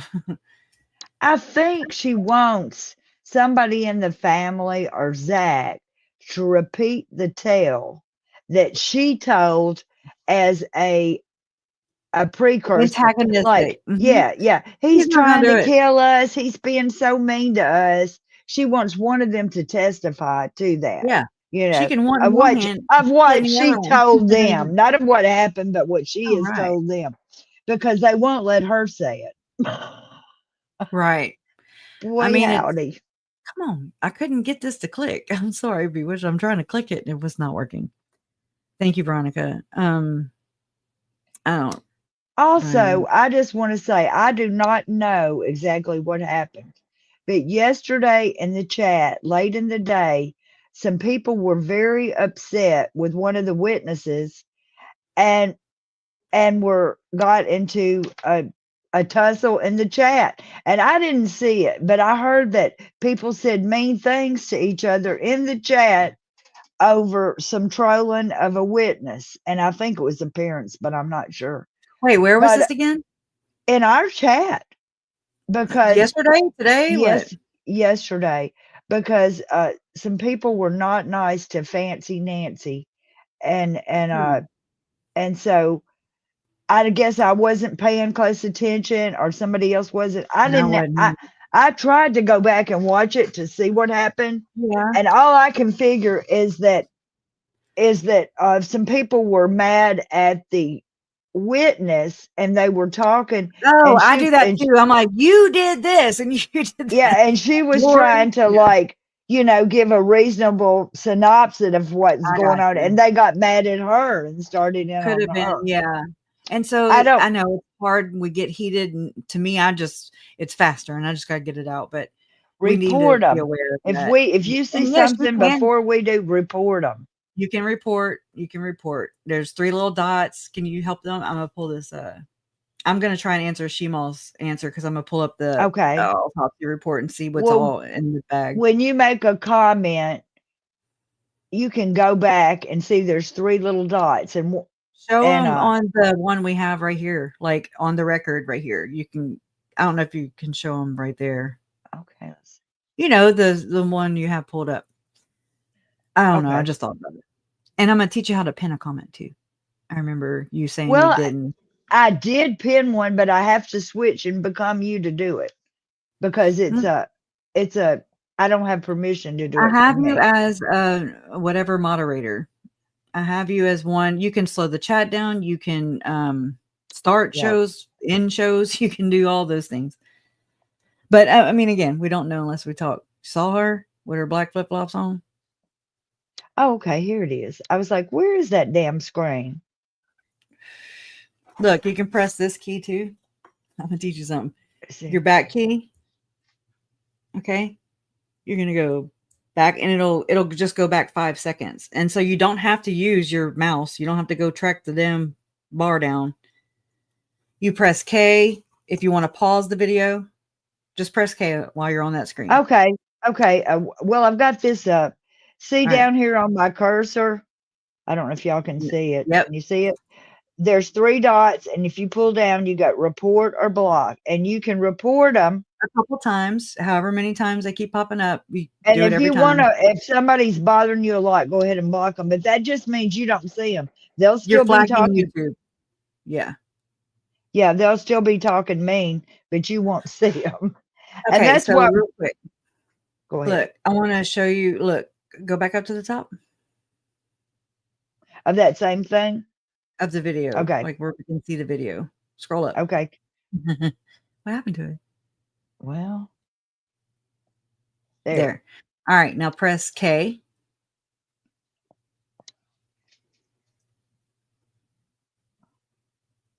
Did you hit K? I did. I thought. What does K do? It Go paused back. it. Oh, okay. Well, I It know paused that. it. So when you want to unpause it, you hit K again. When you want to go back a couple seconds or whatever, just something that just played, you can hit your back button or your forward button, your back key or your front key. Okay. Okay. Okay. Back and forth. Yes. And so, now know that you're not live, keep that in mind. And another thing, if you want to pull the transcript up ever, you can go to the transcript, or if you want to find something quickly in comments that are on that whole page, you press Control F and a little box comes up in the top, like it's right above Uncle Charles's head. I do And that so pretty often. you type whatever in, and you just scroll down with the little arrows and it'll find it, And you really can quick. search it. You can search chat or Yes, transcript whatever's with on the that. page. So if you're looking at the Also, there's a L button. If you just hit the L, I think it goes forward. If you're watching a video and you're wanting to like get ahead of yourself, what's the matter? interesting. I didn't know that. But anyways, if anyone wants to know, Telltale instead of Telltale tracking said that. what? Oh, really? But He's a like, lot of if you people don't didn't know want, this. I've learned from listening to people along the way, and I'm like, oh, okay. Feeling dumb. Telltale said if you're watching my commercial and you've seen this for the umpteenth time, you can hit the L a couple of times and just get past this part. Yeah. All right. Do we know if Duncan is well enough to testify today? I hope so. I've listened to his testimony from both Lori and Chad's trials, and I might publish that while this is live so people can just kind of reference it easier. It's on the top, That's why, like a lot of people hadn't heard Joe Pongratz, the oh my gosh, the landlord, who's also Charles's friend. And basically he's the one that kicked it into high gear for Lori, I believe. Not on purpose. Like he didn't know she was going to go and kill the kids and Tammy. But he was so aggravated with Lori because he knew. He called. He was like, no, Charles is not violent. No. He was supposed to go and look at rental houses with Joe later that day that he got killed. And but anyway, so he's on Lori's witness list. But, I don't know if he's been served. I haven't heard his name at all. Trying to make sure that But if you think about it, she didn't fight for Zach Cox to be adding to bolster her claims, to validate herself about Charles being just so roid rage, because he's not going to. She did not argue that yesterday at all. Yesterday morning, she argued that he can rebut Adam's testimony and or whatever. And so I found that really interesting. She did not say, to back up her claim at all. And so that I found that interesting. hey, mute that, because this is the only thing that made me go back and I had to, mute the song. I mean, I'm not. Okay. No, Anyway, I just was, I try to yeah, get point blank, just remind me to turn it because it on when got they me. start. So it's Oh, their really? song or their. So they'll get you on that. Oh, I wow. mean, it's not. It just flags it where you can't monetize. So you have to go through, erase the song, but not them talking or us talking. Boy, Now that's a they have lot of that trouble. feature. Yeah. So, I mean, we learn as you go. If not, it was ad sharing is what it was doing. And I was like, yeah, I'm good. I don't get them much ad sales. So I need every penny, or just saying, like, golly. Yeah. You've been on here for however many hours you want it to go to you and not them. Right. Or not without all the rigmarole. Yes. Well, they would not be here without your family. So, There's a lot of families like that, though, if you think about it, yeah, it is. that have, I mean, it becomes part of it, because you need them. There's good and there's bad. There's, Well, as above, so below. do we want to hear him? I don't know if we do or not. But Yeah, I mean, recap. As long as it's, not playing the music too. I noticed I hated the music they picked, Justin Lum and them, but it kind of sounds baseballish, like it kind of has that tune. I need to ask him about this case. Obviously, I've done a lot of work on it, but I've also testified on the work that they have done in previous cases. I think this is going to help the jury, kind of be able to follow along a lot easier. Yeah, because like we talked about, jury fatigue, that's a real thing. Yeah. 7 days, 18 witnesses. Duncan testified in both Idaho trials against Lori Vallow and Chad Daybell. And I think he has a great mannerism about him, and the way he speaks is very smooth, and he doesn't kind of stumble and ah, and way he asks questions, and when he reads Amen. these text messages at some point, because he's already getting into the fact that he analyzed phone records, iCloud data. He took over as the case agent at some point after Detective Moffat gets promoted to lieutenant. So he is a key component here. Obviously, going to start with the crime scene, and that's when Duncan is going to talk about what he saw in the home that Lori Vallow was living in, even coming across the gun that This is Alex gonna be Coffin good. owned and used, and what stood out to him as far as this fight altercation that led to the shooting of Charles Vallow, blood evidence, things like that. I expect this direct examination to The go bullet on strike. for a long time, and we have not Me too. heard a lot of objections from Lori Vallow Daybell acting as her own attorney. It's a script and a game flow that Trina K is following, and she has been basically in control of all trial long. Yeah, she's on cruise control. She's very precise with her questions, the tone, the tempo. She Good knows, pacing. yes, she knows exactly what she wants the jury to hear. When you're not getting much of any blowback from the defense, I think it makes her job is clearly a lot easier. A lot of exhibits to see. There's some photos. I don't know how much they'll see of Charles Vallow's body, but we know that comes up a little bit in the beginning. But exhibits like the gun, other pieces of evidence that will come up. So that is going to be very, very crucial here. And then what does Lori Vallow Daybell have for Nate Duncan as Lots of cross-examination? stupid We'll see. questions. We're looking at the state seal right now and should be starting in just a couple minutes as witness number 19 testifies. Yeah, we should remind folks at home, obviously, there's going to be stuff presented in court you will not see as far as evidence, some stuff that's just I too have it all if graphic you want to see it. for our streams and our platforms. So you'll see the photog kind of adjust the shot to kind of keep the screen over the witness's left shoulder kind of out of view so we don't see a lot of that. Yeah. Here we go. Day 7, guys, and Woo. after this, Let's after get it Duncan, we can assume it's either Hunsacker or Detective Nate y'all Moffat. for Now, being Moffat here. really started this whole thing off as the lead, I so love that you. maybe they end with him to button things up.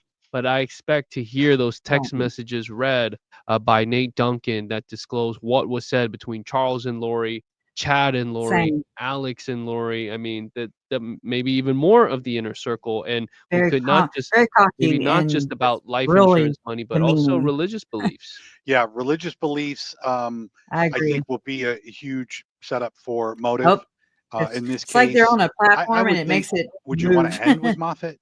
Would you want I that to thought be? that they would, but Hey, obviously I mean, not you want to if you go happening. out want with to a come bang. up, I know that please that's, come you up. know, especially if You want to come prosecutor up? K thinks that Lori Please come up. has no witnesses, including Lunchtime, herself. if you can. What better way, I guess, to end it with probably your strongest detective on this Ooh. case, having you know him kind of lead us out of this prosecution. And maybe the Mhm. jury, the jury doesn't really know the difference. They have been probably overwhelmed with all of this evidence. This case is new to them, hence why they're in the I'm jury trying to find and they that know a info little for bit, Shimon. get some Let me go headlines, look. but we'll see. Here we go. The There's wedding Lori ring. Vallow Daybell there. I didn't see what she's got, her black blazer, purple blouse, and her big case file. All right, they're As we bringing the get jury in ready. now. Yeah. Can you Here we hide us go. behind the All right, it's Oh, we both did it. Add to Daybell, stage. Sierra 2021-001704. The parties are present, jury's not present. Are we ready to bring in the jury? Yes, Your Honor. Defense ready to bring in the jury? Yes, Your Honor. All right, go ahead.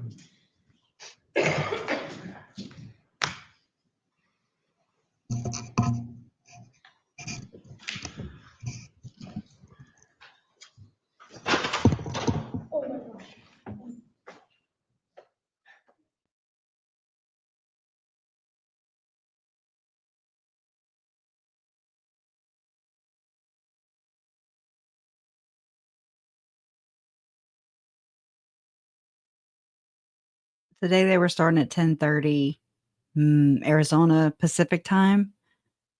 And there's a 30-minute delay, like little I say little brands, librarians. And so it's 1:00 Central, 2 hours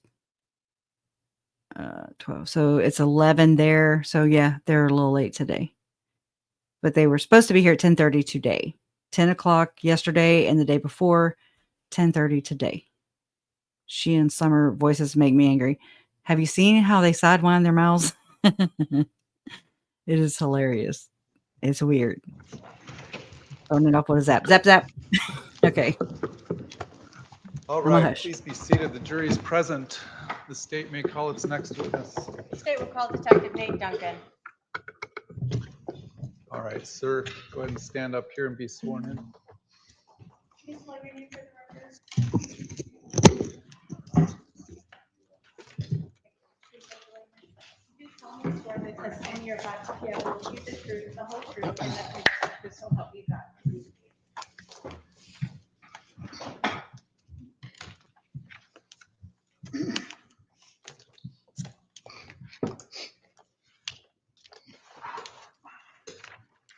Would you please introduce yourself to the jury? Good morning. My name is Nathan Duncan. I'm a detective with the Chandler Police Department Robbery Homicide Unit. How We long don't have have you to worked run for this Chandler banner. Police Department? Well, I'm 2 months shy of 25 years. Can you tell us the different areas you have worked? After graduating from the academy in September of 2000, I went into the patrol unit, as a patrol unit, for about three and a half years. I then left there and became a detective, working for approximately the next 11 years in our property crime section. And in the last 10 plus years, have been working in the robbery homicide unit. In your career, have you been asked to write search warrants to obtain and review cell phone records? I have. In your career, have you been asked to write and obtain search warrants for iCloud records? Yes, I have. And in your career, have you been asked to basically write search warrants for all different types of social media and digital media? Yes. On July 11th of 2019, were you working that day? I was. And what were your hours at that time? During that time, so weekdays, days, and I believe at the time I was on a Tuesday through Friday schedule, 10-hour shifts. So on Thursday, July 11th of 2019, did you learn of a shooting at 5531 South Four Peaks Place in Chandler? I did. How did you learn about it? I actually had learned by listening to the radio. I heard the call kick out and of the shooting at the Four Peaks location. And then soon after that, received a phone call to assist detectives at that location. When you arrived at the scene, what can you describe for us what you saw? Yes, I believe I parked to the west of the location. When I arrived, I saw crime scene tape had already been placed. There were emergency vehicles such as fire vehicles and police present already. I then walked towards the front of the house where other detectives had gathered and spoke with them regarding the case, and then we were given tasks. When you arrived, was Alex Cox still on scene, or did you see him? I did see him from a distance. He was seated on the sidewalk. I did not get close to him and did not know who he was at the time. When you arrived, do you know if Lori Vallow was there? I never saw her. When you arrived and you said you met with other detectives, were you given an assignment or task to do? I was. What was that? I was asked to assist Detective Coons with the crime scene and basically be an extra set of eyes and hands for him when processing this crime scene. Okay. So you're with Detective Coons. Was there also anyone else assisting you?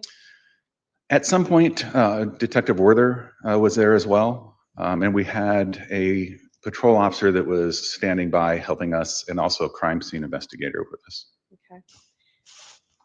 Before you can enter the house, did you obtain, or did you have someone write a search warrant so you could go in the house? Yes, So does that mean you guys had to just kind of wait around for that to be approved? absolutely. And then ultimately, did you enter the scene around 11:53 in the morning? We did. When you were helping to process this scene, you were not the case agent, right? No, I was not. Were you aware of the time of the 911, when the 911 call was placed? I was aware at the time, at that particular moment. No, I was not. Okay. Is that something you learned later? Yes, Did you include that in your report at some point? I did. Did you get the time correct in your report? I did not. Have you since verified through listening to the 911 call and looking at the CAD report of the time of that 911 call? Yes, the correct time on the 911 call is 8:36 hours that I noticed through the 911 call and CAD in reviewing for this.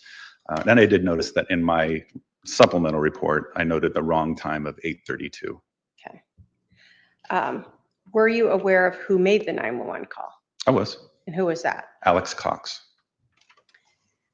So when you are finally allowed to enter the home, can you tell us what you observed when you first walked in? Well, prior to walking in, we had a crime scene technician go through and take overall photographs of the entire residence.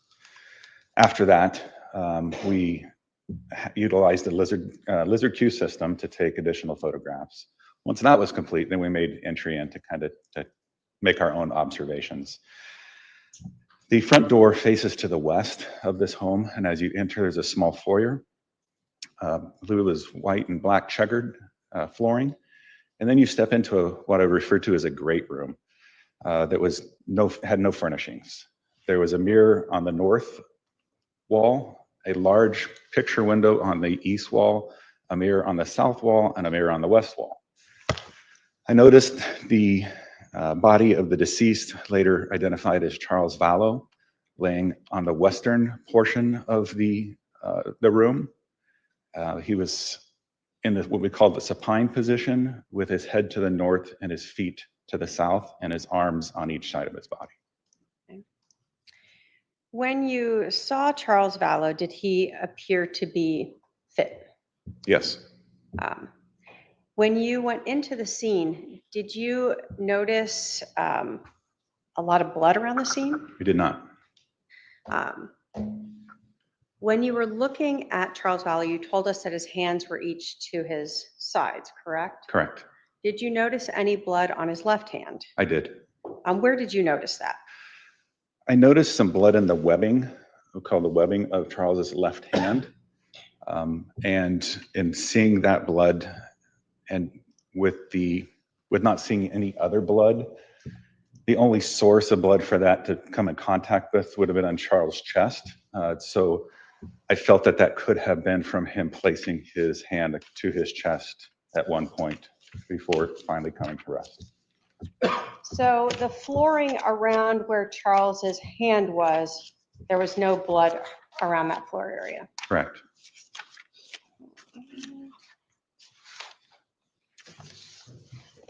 I'm going to put up, if I can have the Elmo, exhibit 40.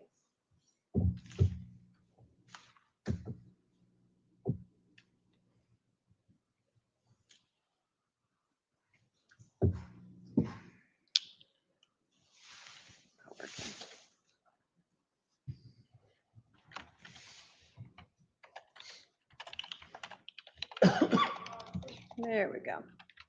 All right, so what we see here in exhibit 40, when you arrived, fire had already gone in, done whatever treatment, and removed themselves from the residence, right? Yes. So you can still see some of their equipment attached to Charles, correct? Correct. And then what we're looking at here is his left hand. Yeah, his left hand on top of his left thumb and on the side of his left index finger. And I'm putting 41 up. Is that what you observed? Yes. So even around Mr. Vallow, did you notice a lot of pooling of blood around him? I did not. Did you notice more sort of after the medical examiner's office came and enrolled him and moved him around? Yes.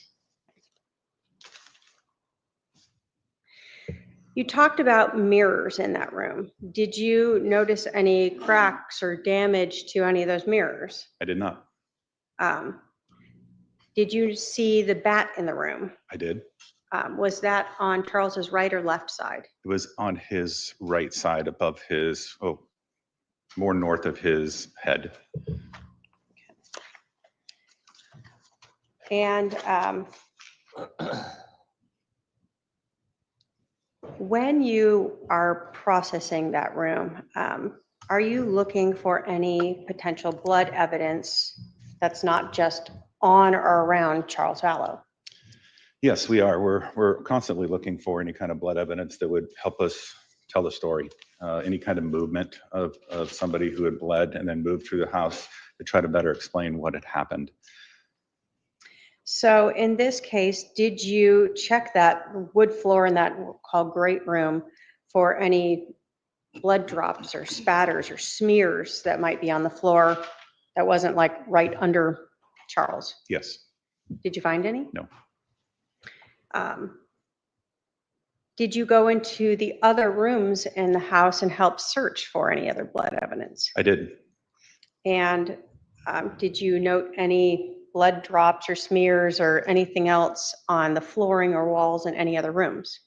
Not on the flooring or walls. The only other location of blood that was present would have been on the faucet of the kitchen sink. And that was that small drop right on the faucet itself? Or? I would more smear, or I would call it a drop, but yeah, there was a red substance consistent with blood on that faucet. Okay. Were you looking around the room for any towels or shirts or anything else that may have been used to, whether it was clean up or stop bleeding? We were. Did you find any? No.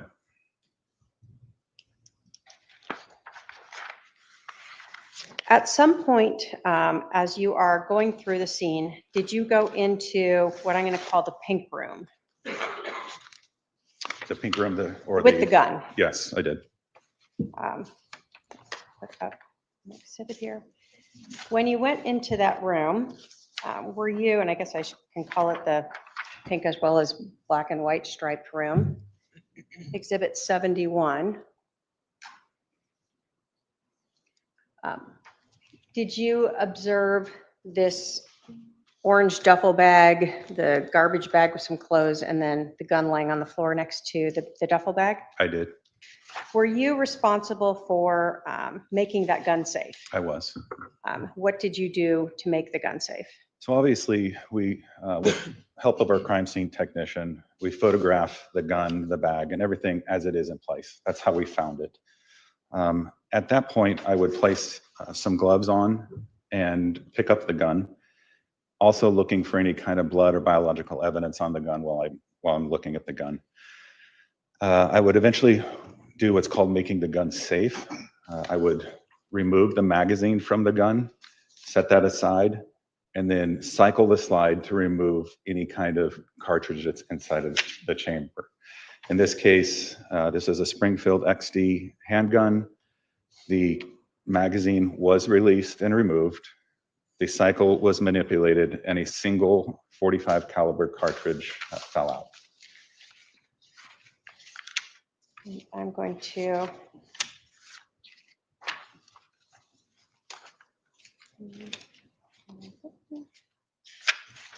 put up a couple. We see in 78 is sort of that your hand holding the magazine that you removed. It is.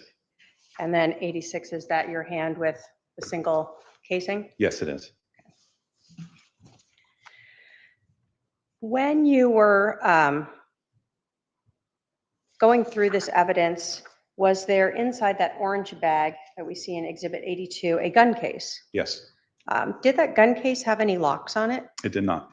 It's just plastic clasp to hold it closed? Correct. And was there extra magazines inside that gun case? There were. Now, when you process a scene and the evidence is then taken to police impound, do you sometimes go through it better there away from the scene? Yes. I'm going to put up Exhibit 81 here, that orange duffel bag. I think it's this way.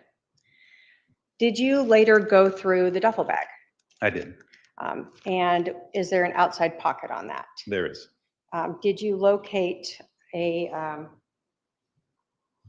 debit card in there? I did. If I can have my paralegal approach with 234.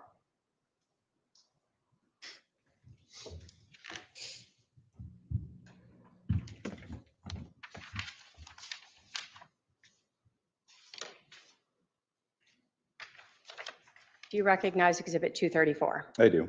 And what is that? It's a health savings account card in the name of Alexander Cox. State will move to admit Exhibit 234.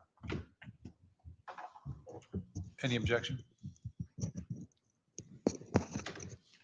I hear him. I'm thinking. 234 is admitted. So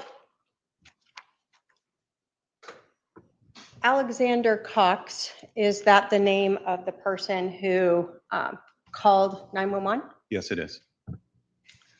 And when you are, let me ask you a little bit about the gun a little more. So this gun that you made safe, when you're looking at it, did you look at all the sides of it to see if there was, again, any blood evidence on it? Yes. Did you see any? I did not. And that's something you are going to check to make sure you don't potentially change the way it looks? Correct.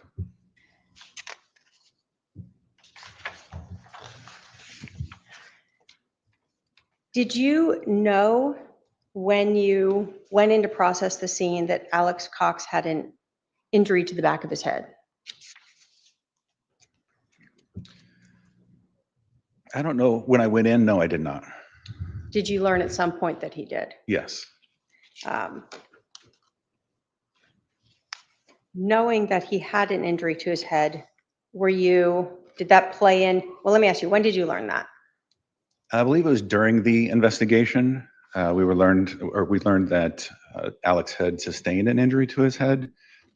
So with that, made us more aware of potential other blood evidence, and that's why we were looking for that. Okay.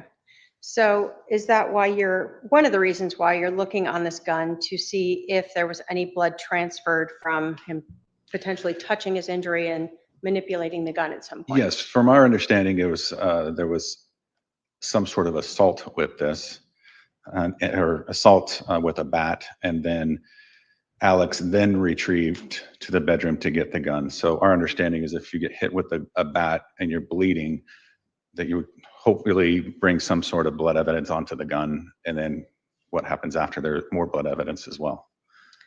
So you would have documented that and then made sure it was collected if you'd seen that. Absolutely.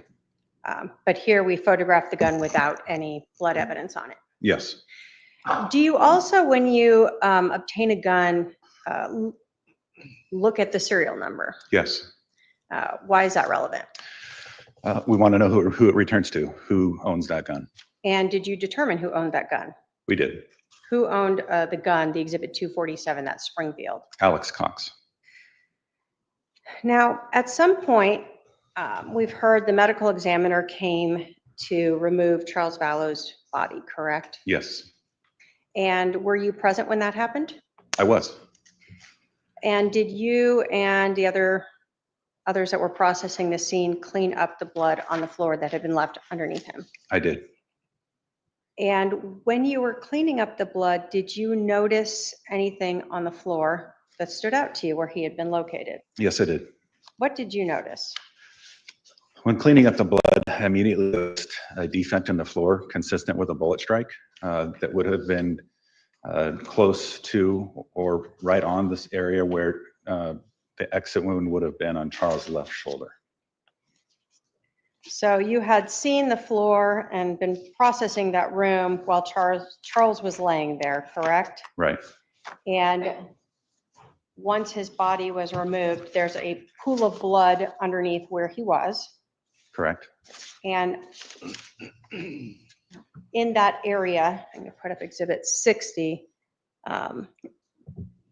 is where you then observed that bullet strike. That is correct. I'm going to put up a little bit further back of one. Hold on. Let me put up 56. Although it's harder to see, the marker itself is next to where that bullet strike is. Yes. So when you are seeing this, what comes to your mind at that point? Well, in this scene, we're trying to make sense of kind of what happened with limited information. We know we have 2 casings, and we know we have 2 projectiles. We have a projectile that's into the wall, and we also have a projectile that is near Charles' body. We believe, obviously, the first shot or a shot went through and through his body, causing 2 holes and entered into the wall. The other shot we have is a low left abdominal entry, and what we believe, and not confirmed until autopsy, but a upper left trajectory near his shoulder. We looked through the room to where this projectile could have exited throughout the room and then landed in that spot near where Charles was. And we did not see anything until his body was removed and the blood was cleaned up. So you're looking like walls and trying to find any other location where the bullet may have struck and bounced back and ended up in the floor there. Correct. And you didn't find any defects or any holes or anything other than the one bullet that was in that baseboard. Correct. So when you see this now, did you feel that was consistent with the bullet striking the floor underneath Charles and him being on the floor when he was shot? 100%. Because of that, did you end up actually cutting out and collecting that board? We did.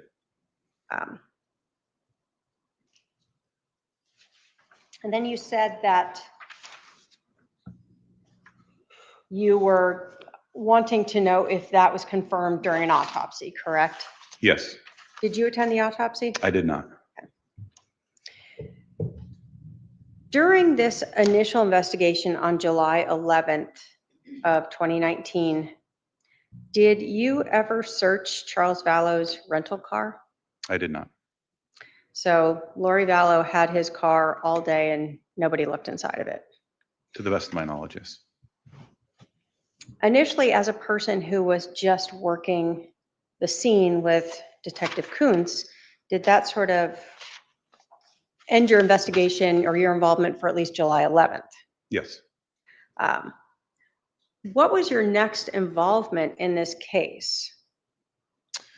My next involvement had some, prior to June of 2020, was June of 2020 is when I was assigned the status of case agent in this case.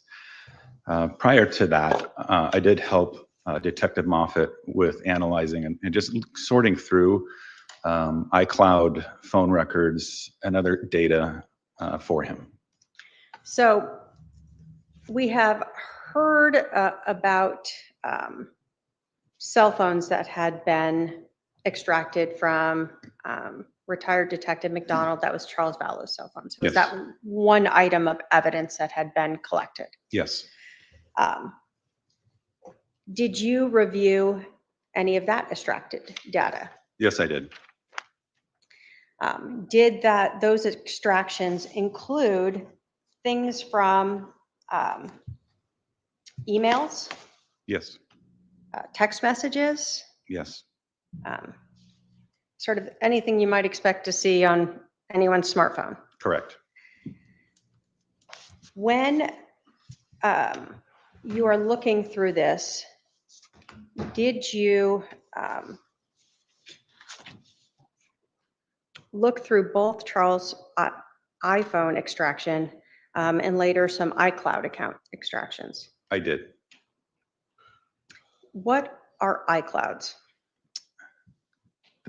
The best way to describe an iCloud is it's cloud storage for Apple products. If you have a MacBook or a phone or a Mac computer and you use an iCloud email address, and then the information from all of those would be stored under one iCloud account. So someone can intentionally store things there? Yes, you can choose what you want to store in there. A lot of the times there's a default on there, but you can go through and manipulate as to what you want saved in your cloud or backed up in your cloud. So there can also be things, if a default is on, that are people may be not even aware that are being saved up there. Correct. I say up there as if it's really a cloud, but whatever. When you were reviewing this data, did you, without going into anything specifics, did you see interactions between Charles Vallow and Lori Vallow prior to about June 27th of 2019? I did.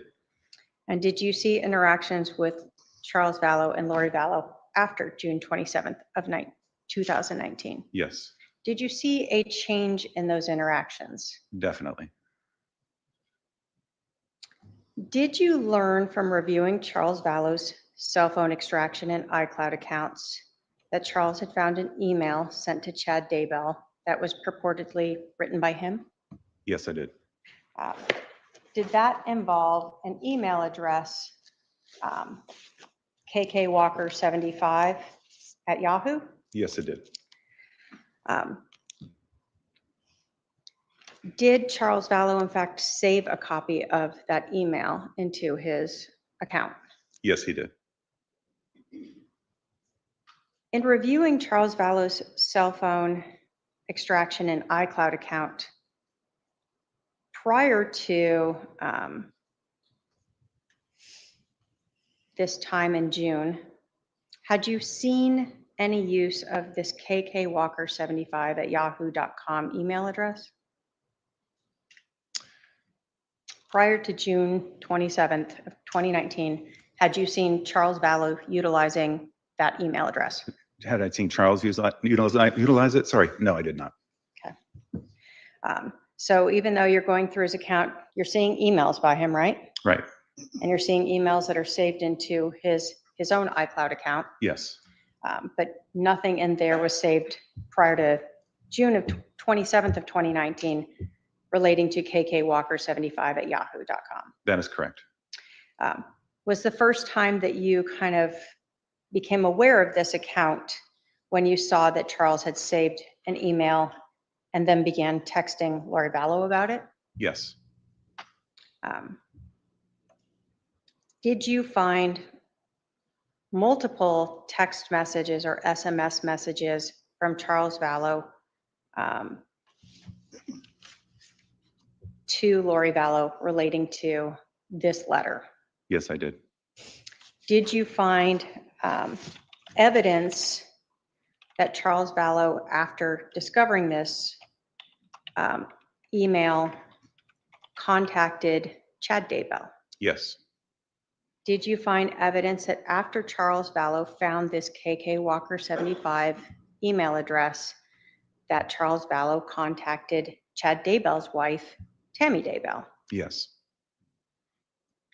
Was a search warrant executed on Yahoo for that KK Walker 75 at yahoo.com? It was. If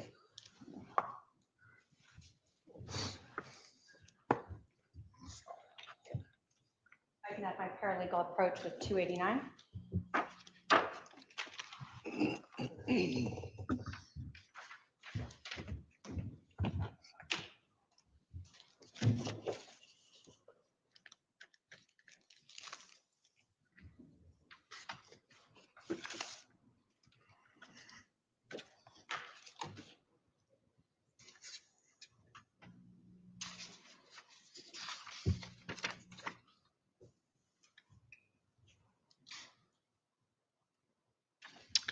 Does 289 include first an affidavit from Yahoo authenticating the KK Walker 75 at yahoo.com account? It does.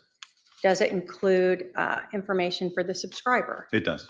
And does it include a portion of the emails associated with that account? Yes, it is. When you looked at the subscriber information, what was the name of the person subscribing to this? Karen Walker. Did that person provide a phone number? Yes, they did. And so when they're subscribing to sign this up, is that often a requirement to provide some sort of phone number or way to authenticate these? Yes. Did you recognize that phone number? I did. How did you recognize it? The phone number was linked to an old phone number for Lori Vallow. Was that her 480 phone number? Yeah, last ending in 4652. So you had seen text messages from Lori Vallow to other family members and people under that phone number Correct. in her iCloud account. Correct. Did you also know when that account was opened? Yes, it was opened in April, get the exact date, April of 2019, April 21st. April 21st of 2019. Would that have been when Lori Vallow and Charles Vallow were now in Houston? Yes. Did you also note in the context itself reference to requesting Chad Daybell come out to Houston? I did. The state will move to admit 289 pursuant to 803 and 902. Any objection? Relevance, Your Honor. 289 submitted. If I may publish. Go ahead.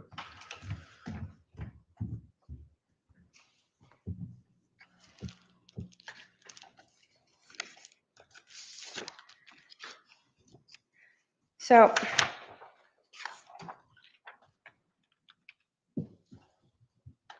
zoom in a little closer for us. Is this the subscriber information that Yahoo sent?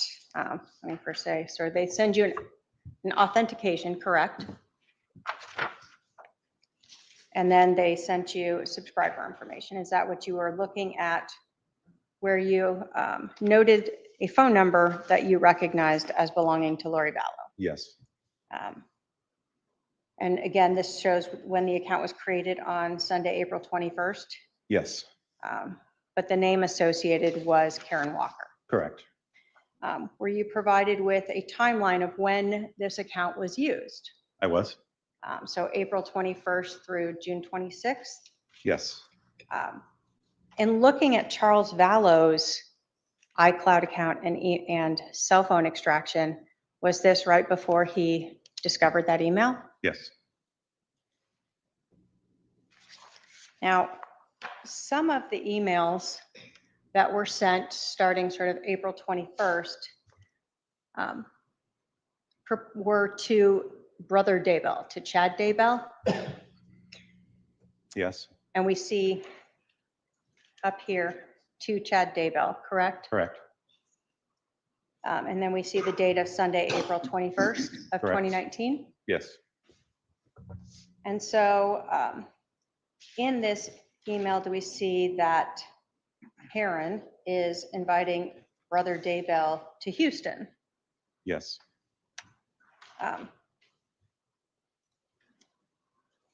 In these messages was a final message, one that you found saved by Charles Vallow on or around June 27th or 28th. This, what we see is exhibit again 289. Correct. In this message, it's from the KK Walker email. It is.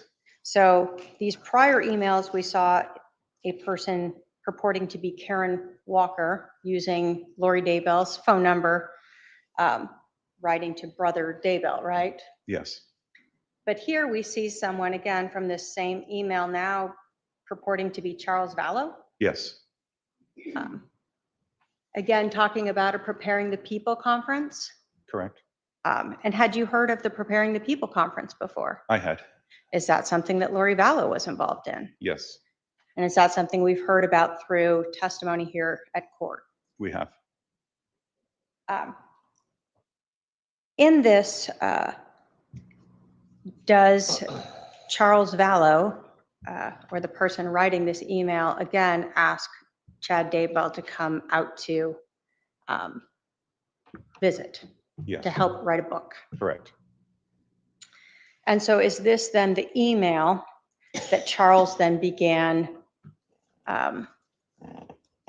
reaching out to Lori, Chad, and Tammy about? Yes. We had heard from Adam that he also had learned of this. Did you see evidence of Charles Vallow also sending this letter that we see in 289 to Adam? I did. Based upon your review of the case and the dates on here, did Charles Vallow begin confronting Lori Vallow and Chad Daybell about the affair less than 2 weeks before he was killed? He did. And did you in fact see emails that Charles Vallow sent to Chad Daybell on June 29th and 30th? I did. And did you in fact see emails that Charles Vallow sent to Tammy Daybell on June 29th and June 30th of 2019? I did.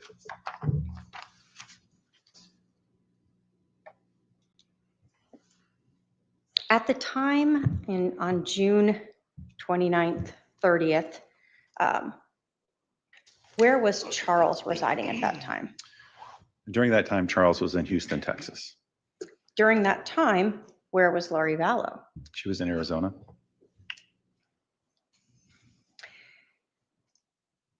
We have this timeline where Charles Vallow begins reaching out to Lori and Chad's wife about this affair.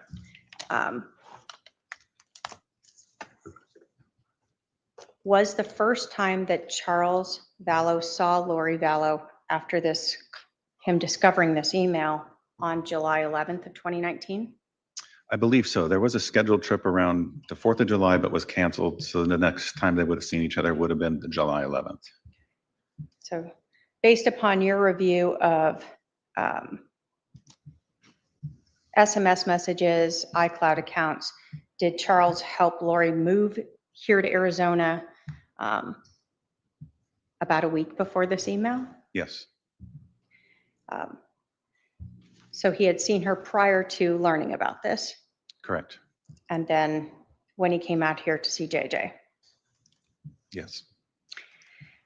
When you were reviewing, well, let me ask you this. Were search warrants executed to obtain not only Charles Vallow's iCloud accounts, but Lori Vallow's iCloud accounts?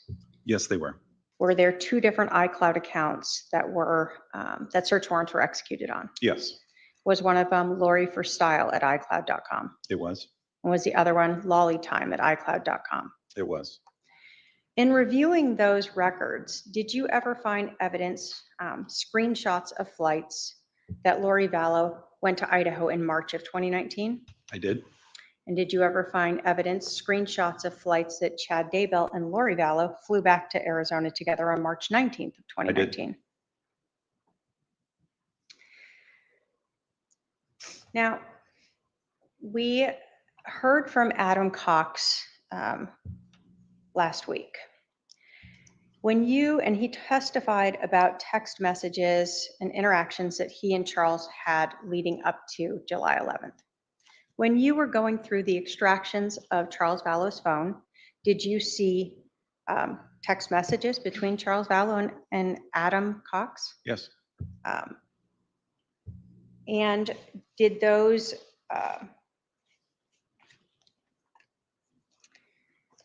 match what we observed? And I'm going to put up 210 here that was previously admitted. Were these the messages that were previously admitted, Exhibit 210, the same ones you saw in Charles Vallow's phone? Yes, they are. Okay. When you were reviewing the text messages or SMS messages for July 11th of 2019, do phones and the extractions advise when a message is received as well as when it's read? It would show that, yes, in the Cellbrite report. Yes. Okay. So, for instance, we see here a time and a read, correct? Correct. So when a message is incoming, it'll show when it's read. Correct. Obviously, when it's outgoing, we don't have that, correct? Right. So as you were looking at those messages on the cell phone extraction, did you see as Charles is arriving, he's sending messages to Adam? Yes, that's correct. And then he receives a message from Adam at 7:36:19. Yes. And he read that. I'm going to pull in just a little closer so we can see. At 7:36:27. Yes. So just a few seconds later. Correct. And then again, he gets that message from Adam. They're planning something. And did he again read that like simultaneously? Yes. And then did Charles send a message within a few seconds of reading that? Absolutely. Correct.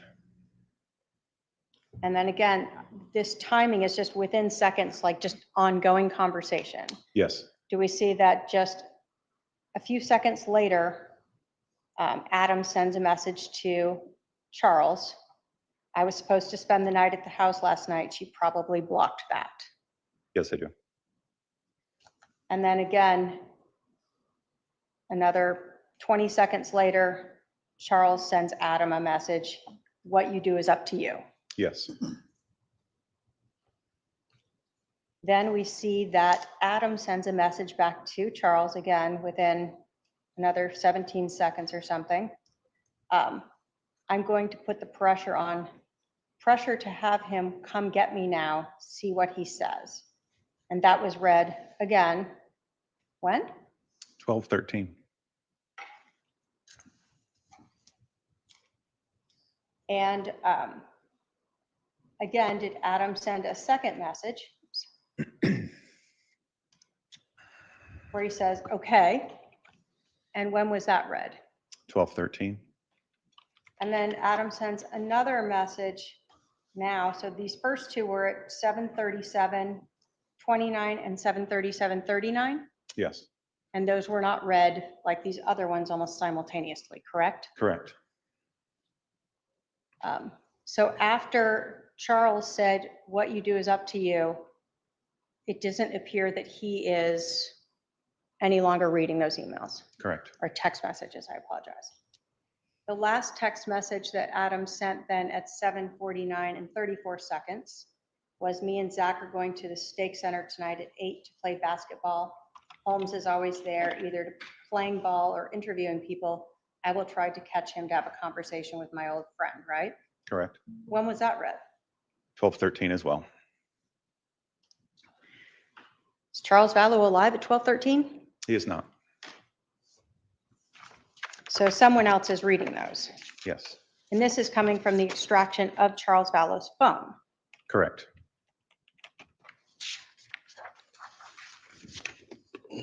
Do you know who was in possession of Charles Vallow's phone at 12:13 p.m. on July 11th of 2019? Lori, How do you know that? she told us, and she turned the phone back over to us later that afternoon. Did you ever find any other evidence that Lori Vallow and Alex Cox went through Charles Vallow's phone on July 11th of 2019? Yes.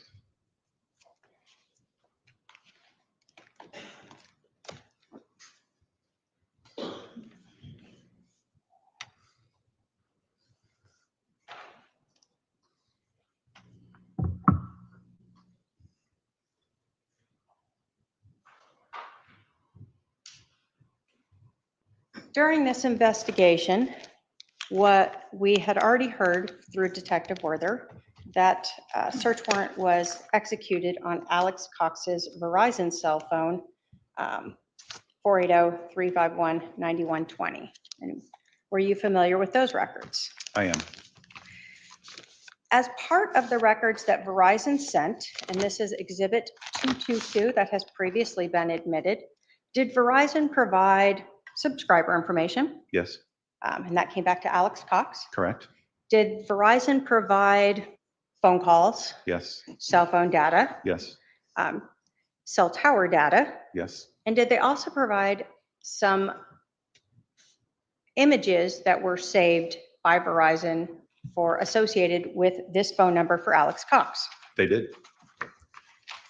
Is that something that is with every carrier? No, it's hit or miss as to whether you get them or not. Some carriers save them for longer, some save for shorter periods of time. Some don't save them at all. Were these images, did the images themselves have any type of time date stamp on them? The image other than itself, it's an image of a phone with a time in the corner of the phone. Okay. And So let me put up, I'm going to put up some of these images that were from this. So many of us talk about a screenshot, right? Is this a screenshot? no, Why not? How do we know it's not? because obviously in this case, you can actually see the entire phone and you also have a counter in the background. So in this image that Verizon sent, it's showing an actual phone. Have you seen Charles Vallow's phone? Yes, Did it look like the same shape as his phone? yes, We see a time of 2:13 p.m., correct? correct. When you were going through Charles Vallow's phone itself and the extraction, did you see this message between Charles Vallow and Adam Cox? I did. Did in fact Charles place the flight or book a flight for Adam Cox to come to Phoenix? He did.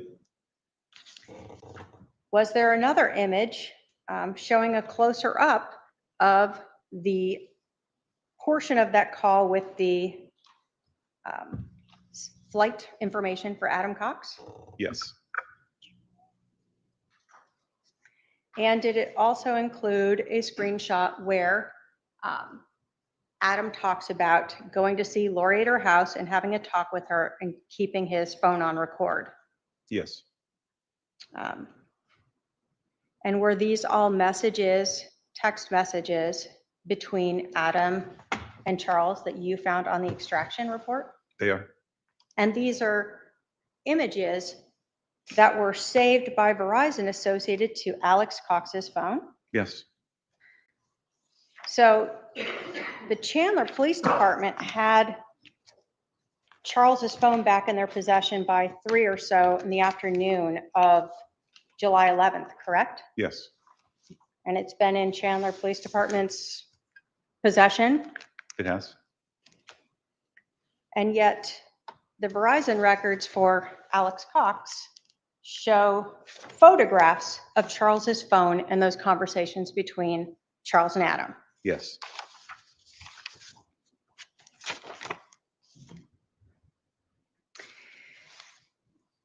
Now, did you learn in this investigation whether or not Lori Vallow knew the PIN to enter Charles's phone?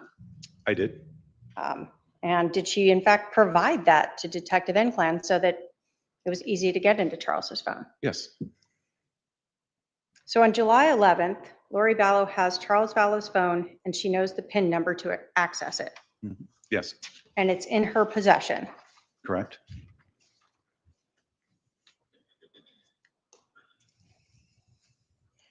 Did you ever find evidence that Alex Cox sent those photos of Charles Vallow's phone showing Adam's flight reservations to Lori Vallow on July 13th of 2019?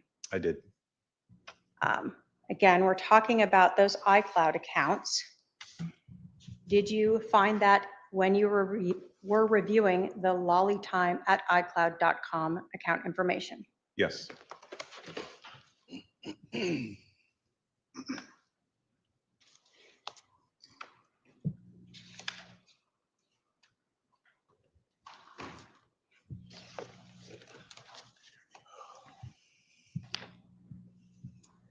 I can have my paralegal approach with 231.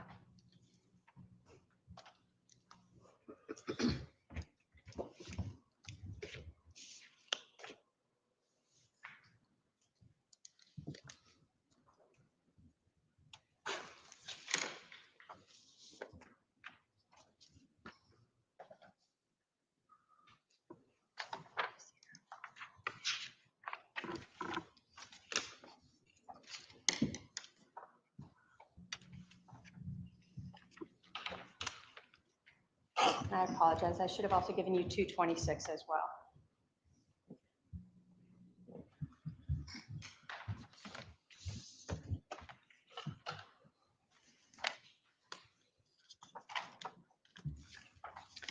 Do you recognize 236 there as the affidavit for the lollytime@icloud.com account information? I do. When you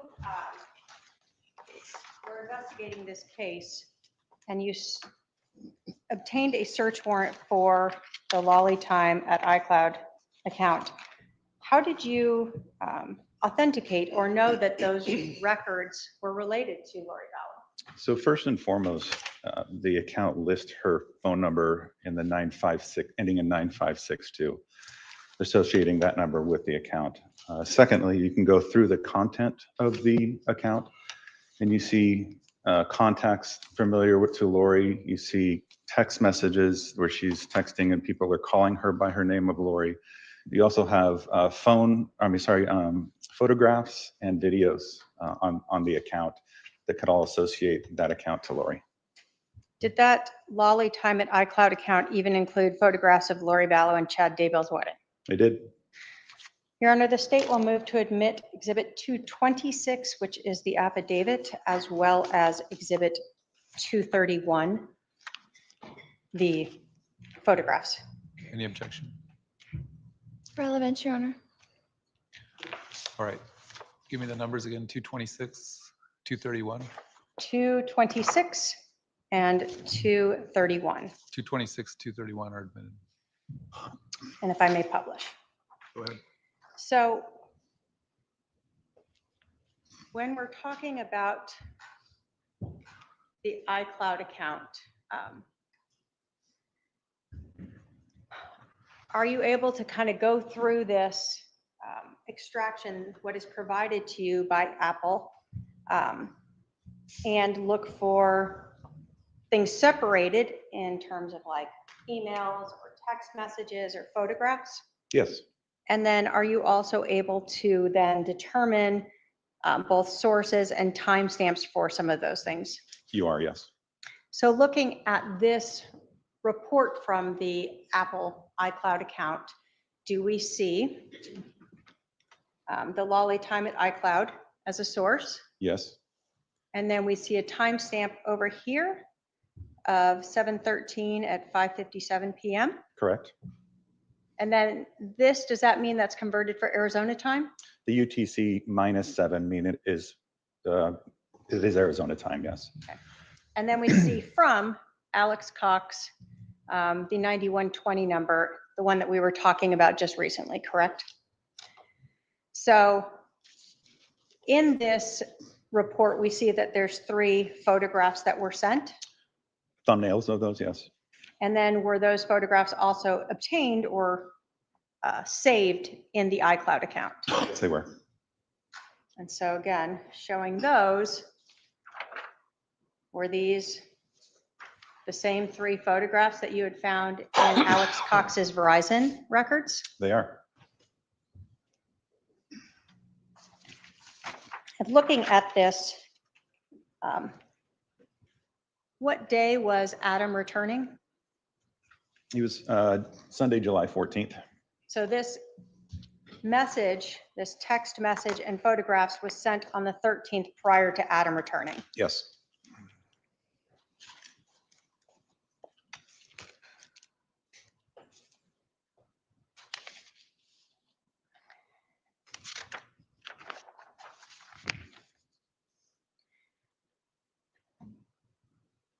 Now, I want to talk to you a little bit about that timeline and what you understood when we start including all this information in. Based upon your investigation, did you learn that Charles Vallow's phone left the area of 5531 South Four Peaks Place around 7:49 a.m. on July 11th? Yes, I did. So what we see is it's around the time that Adam sent that last text message? Correct. Based upon the GPS data from Charles Vallow's cell phone, when she left with Charles's phone around 7:49 a.m., and the 911 call being received at 8:36 a.m., how much time lapsed? 17 minutes? The time? From 7:49 49? to 8:36, was that Oh, 46? 47 minutes? So if we have heard testimony from Dr. Baumgardner that Charles Vallow, when he was shot in the heart, would have taken up to a couple minutes to die after he was shot in the heart, and Lori Vallow has told Detective Inclan that she left right after Charles was shot, would that mean that Charles Vallow just lay dead on the floor for 45 minutes before Alex Cox called 911 at best? Yes. When you were looking at those Verizon cell phone records for Alex Cox, Exhibit 222,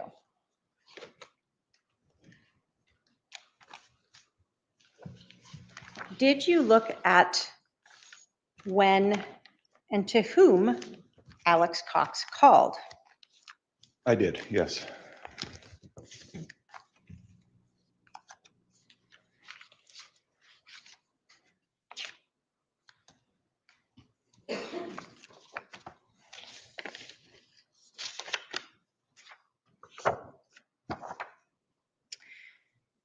Now, when you are looking at cell phone records, do they often include sort of dates and times of phone numbers, phone calls, durations, and those sorts of things? Yes. Okay.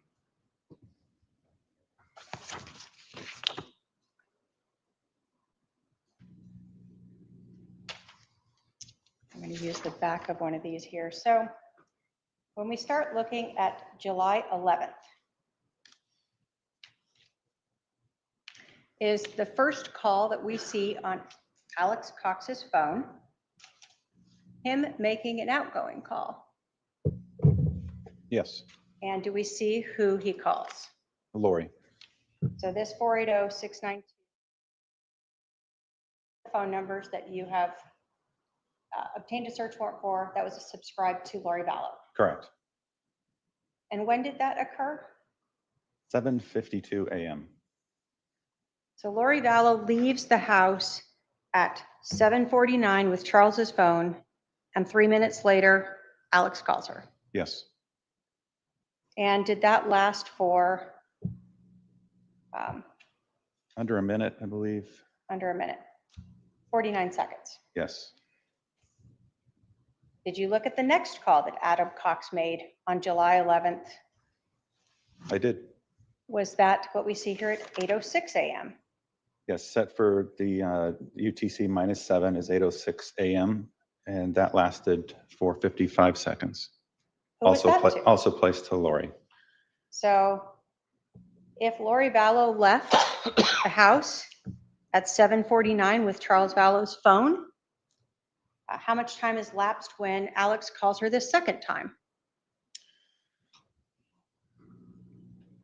I know it's math. Is it about 17 minutes? I know, right? 17 minutes, yeah. Okay.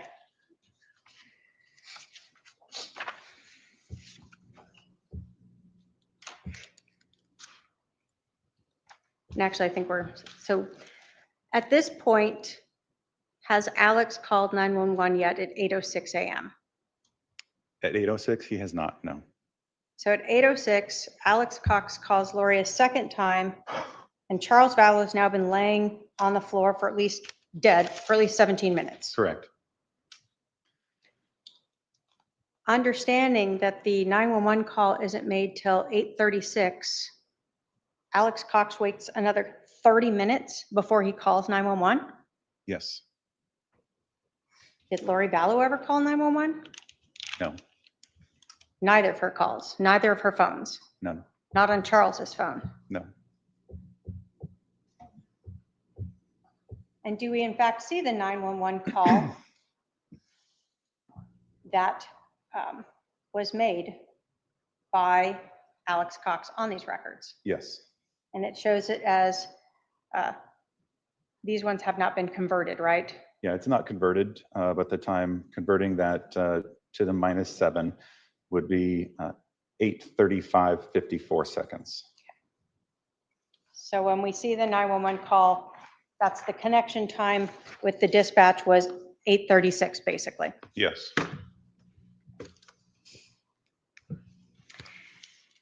So we knew from Charles Vallow's phone and from body cam that Lori Vallow returns to 5531 South Four Peaks at about 8:48 a.m., correct? Yes.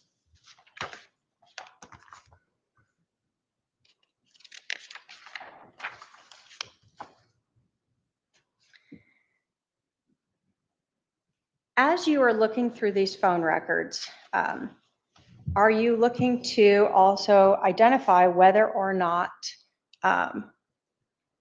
what people are saying matches what we'll call the digital, the unchangeable evidence? Yeah.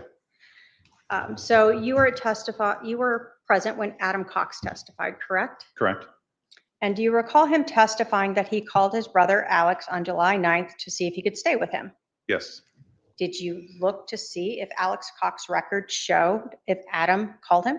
I did. So if we looked at Exhibit 222, those Verizon records for Adam Cox, would we see on July 9th at 13:21 hours that Adam called Alex? Correct. Did that call last over 20 minutes? It did. Did you also hear Adam testify that he tried to reach Alex when he got to Phoenix on July 10th? Yes.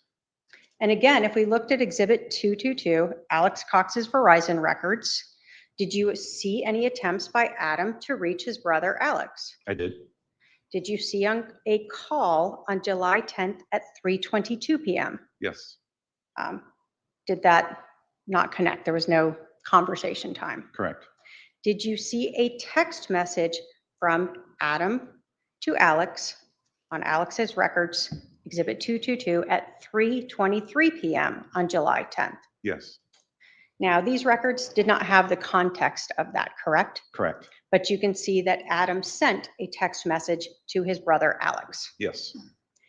Did you see Alex ever call or text back his brother Adam? Never. Did you see another text from Adam to his brother Alex in Exhibit 222 at 6:28 p.m.? Yes. Did you see a response back from Alex to Adam? I did not. We also heard Adam testify, and we saw in those text messages that between Adam and Charles on July 11th, that Adam said he was going to reach out to Alex and see what he did, right? Right. Did you look at Exhibit 222, these Verizon records, to see whether or not Adam, in fact, had reached out to Alex? Yeah. And does Exhibit 222 show that at 7:40 a.m. on July 11th of 2019, that Adam, in fact, texted his brother Alex? Yes, Did you see a response from Alex to Adam? I did not. So did Alex's cell phone records, Exhibit 222, sort of confirm or match what Adam was saying about trying to reach his brother? They did. When you were going through the extraction of Charles Vallow's cell phone, did you ever find a copy of a lease agreement for 5531 South Four Peaks? I did.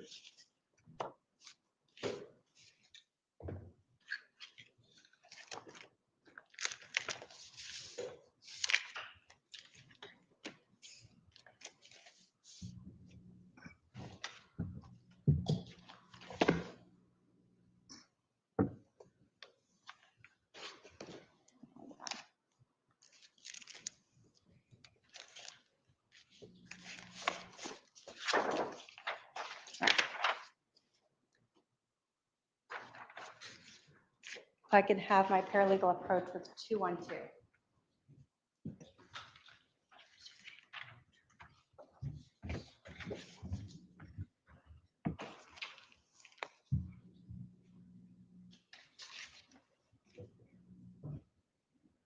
Okay, Do you recognize Exhibit 212? I do. Is that a lease agreement for 5531 South Four Peaks Place in Chandler that you found in that extraction of Charles Vallow's phone? It is. If I could have that back.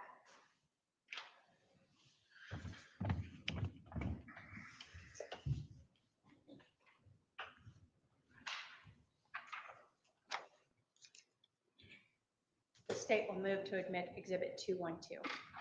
Any objection?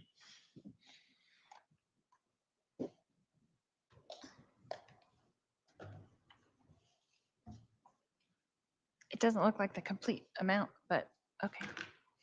No objection. Objection. 212 is admitted. So did this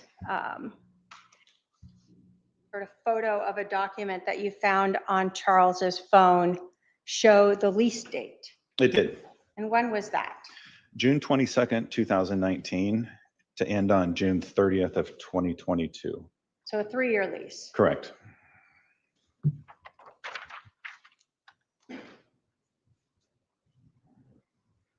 Based upon your investigation, speaking with people as well as just going through Charles Vallow's iCloud account, his cell phone, where was Charles Vallow living in June and July of 2019? In Houston.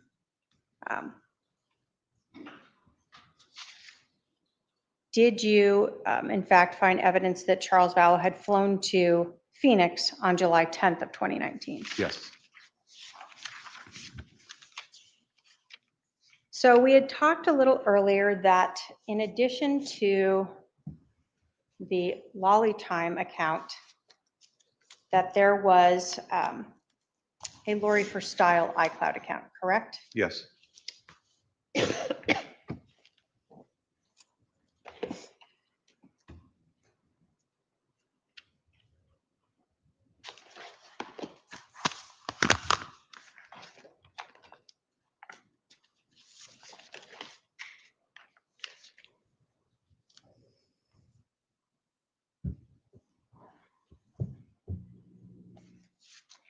In terms of the Lori for Style at iCloud account, how did you identify that iCloud account as being associated with Lori Vallow? Very similar to the Lolly Time account. The phone number ending in 9562 is listed as the subscriber phone number. Also the content of the phone, looking at photographs, videos, and communication with others. That is also the Lori for Style at iCloud is a address that she actually gave to Banner Insurance as well. Do we see in the Lori for Style 2 different phone numbers, both the 808-755-5452 and the 480-692-9562 number assigned to that subscriber. You do. If I can have my paralegal approach with 224 and 225.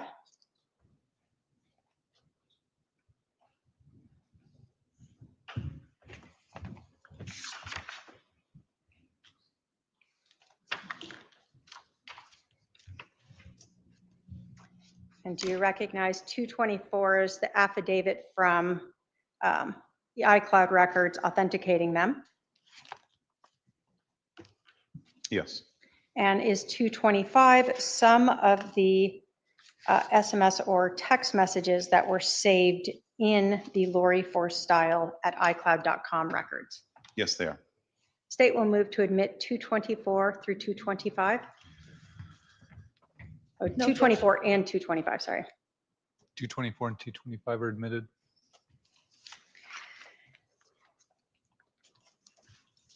When you were going through the Lori for Style iCloud account records, did you ever find any recordings in that iCloud account related to Chad Daybell? I did. Did you find a recording from November 17th of 2018 of Chad Daybell in Arizona? Yes, it was him speaking at a Preparing of People event. And have we heard testimony from witnesses who attended a Preparing the People conference here in November of 2018? Yes. In the Lori for Style at iCloud account, did you find text message or SMS messages saved between Lori Vallow and her brother Alex Cox? Yes. When you were looking through these records, had you become aware of the name Ned? Yes. What was the relevance of that name in your investigation? Through this investigation, we had learned that Ned was the name of a dark spirit that had taken over Charles' body. And so in knowing this, I went through these records looking for a mention of Ned and to the reference and how it was used. And was this, when we talk about the dark spirit, is this something that through your investigation, as we've heard in court, was a name that Lori had associated or given to Charles Vallow? Yes. In Exhibit 225, are these messages in the Lori for Style iCloud account between Lori Vallow and her brother Alex Cox, where they're talking about Ned? Yes, they are. Was the first time that you found that reference to Ned from February 15th of 2019 from Alex Cox to Lori Vallow? Yes, it is. And is that where we see Alex saying that Ned was at the temple yesterday looking for you? He thinks you are staying with me. Correct.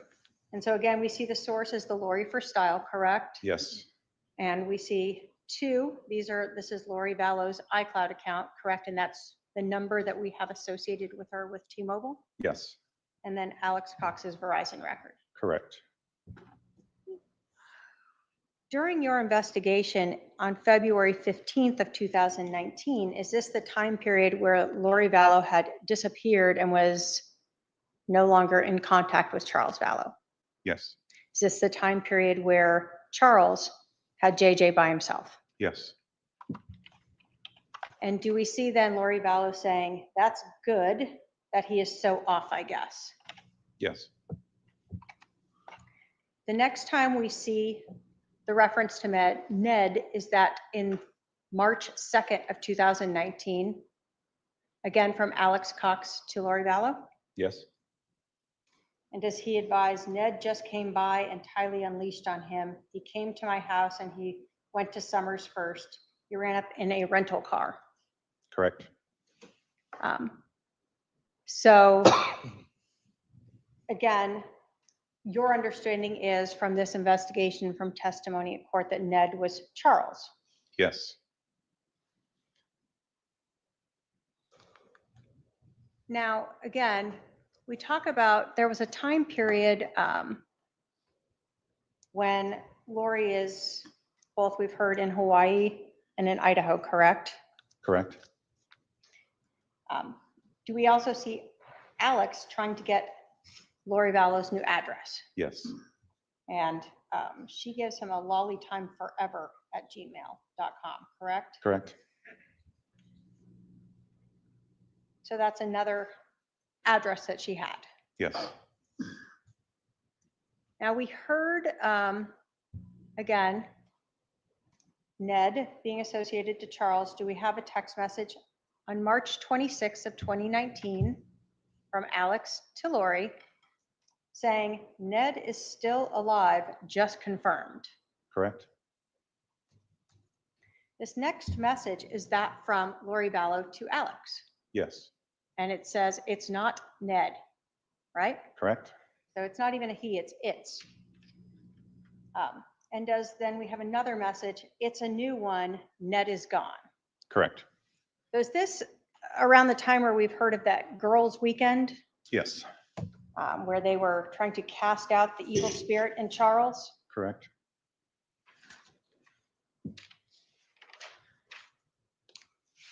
As you continued in this Lori for style, do we see again Lori texting Alex saying, no one has seen him, right? Just talk to him.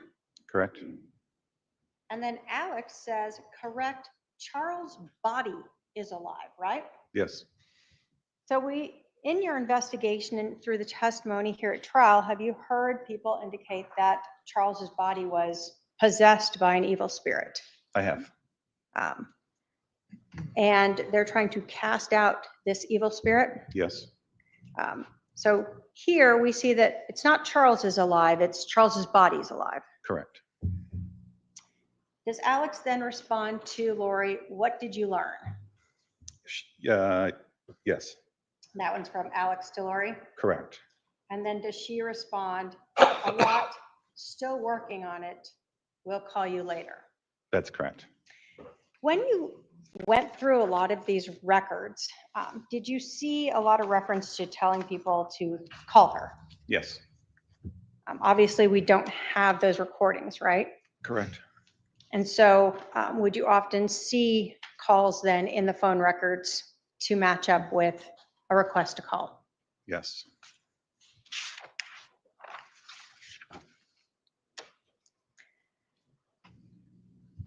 Going back to the Lolly Time iCloud account, was that account created on July 1st of 2019? It was. Was that created after Charles Vallow contacted Lori and Chad Daybell and Tammy Daybell about the affair? It was.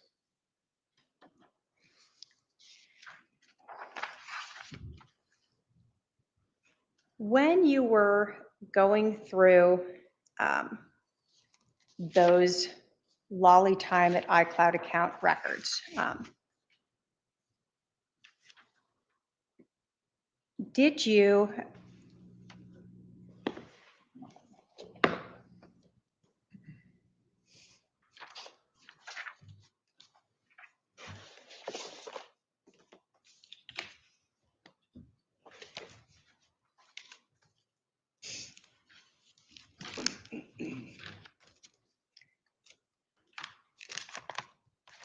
find evidence or find photographs in the Lolly Time at iCloud account showing the change in Charles's beneficiary form for his life insurance? I did.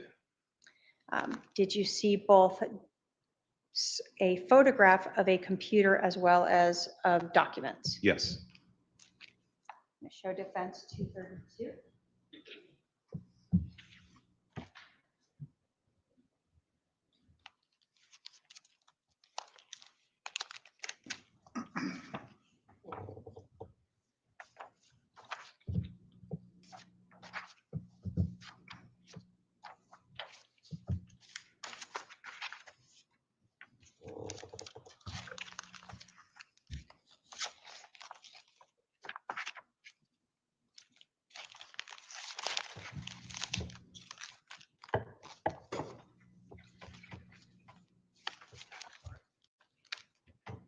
I can have my paralegal approach with 232.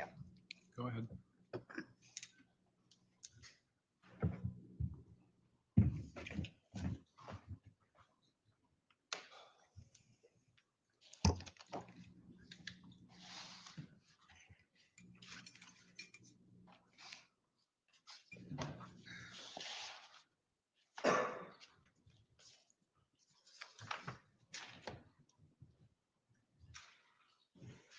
Do you recognize both the report and the photos that were obtained or part of the records for the lollytime@icloud.com account that was obtained through a search warrant by the police department? Yes.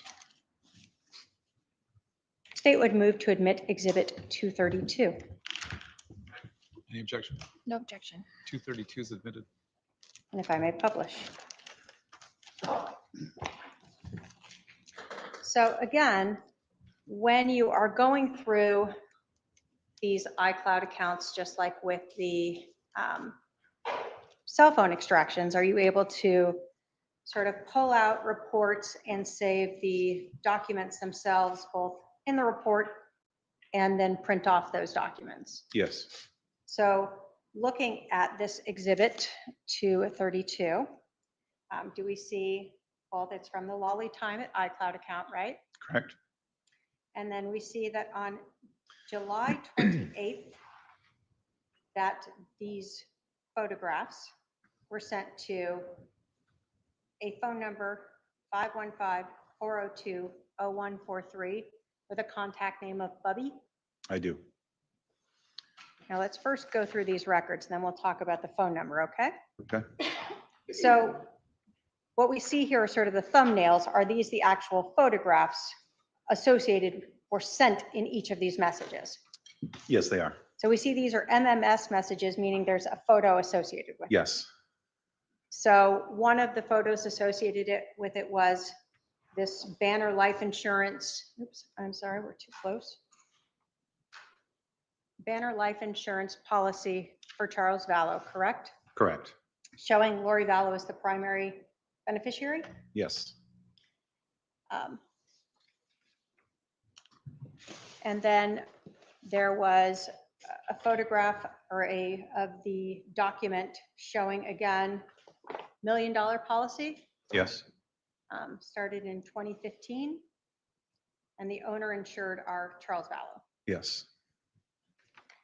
Then was there a photo of a computer screen? There is. And were you able to tell, because you see sort of the icons that you would see at the bottom of a computer screen in this, Correct. and a little bit of a glare on it? And is this the designation form that was changed by Charles Vallow that we had talked about previously in court? Yes. And so this is a photograph of the computer showing that Charles Vallow, in fact, changed this to Ethel K. Woodcock. That is correct.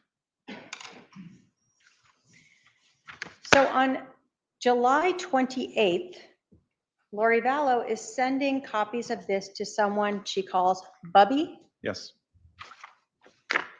Now, did you guys want to find out who Bubby was? Absolutely. Did you actually obtain a search warrant to get those phone records from AT&T for 515-402-0143? Yes, I did. I can have my paralegal approach with Exhibit 223.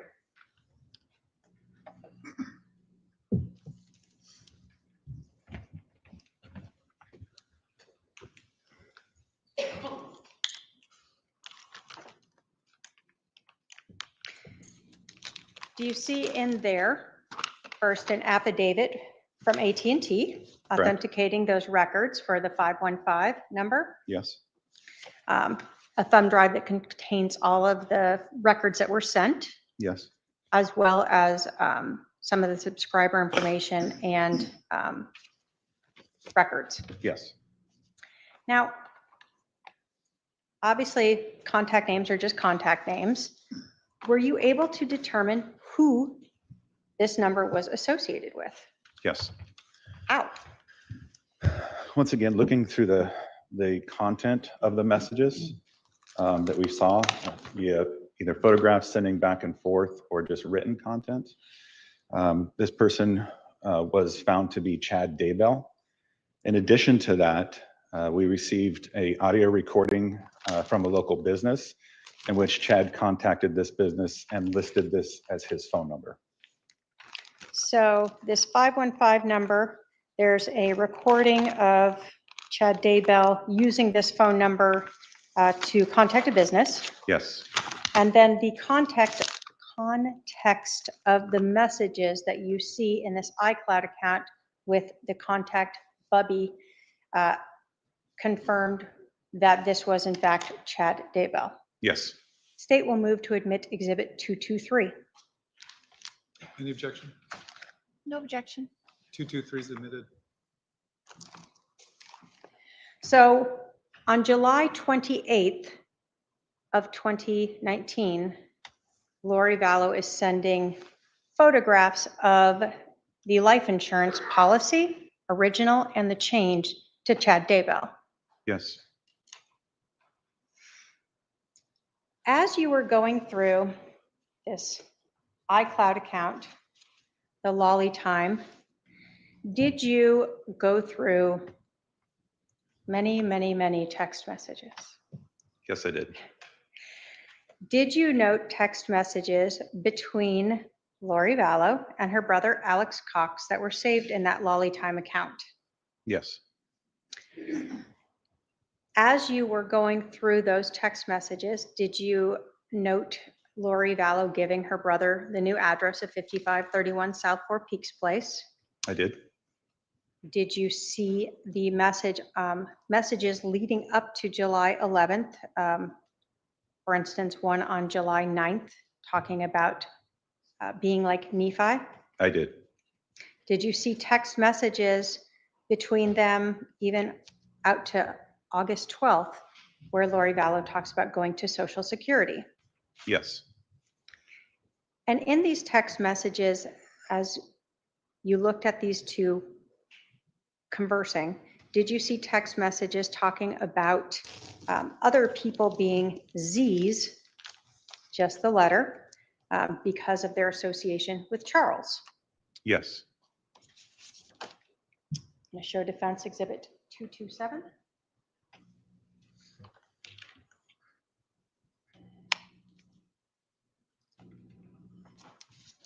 Now, these messages in this iCloud account that are in this report, are these all of the messages that they had? No, Are these just a portion of them? they are.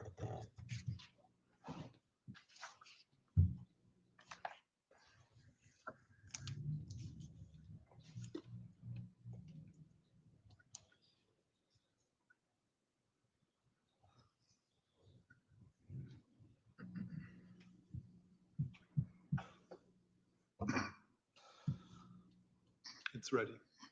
Oh, sorry, I'm done. And if actually, can I have my paralegal approach with 227? Go ahead.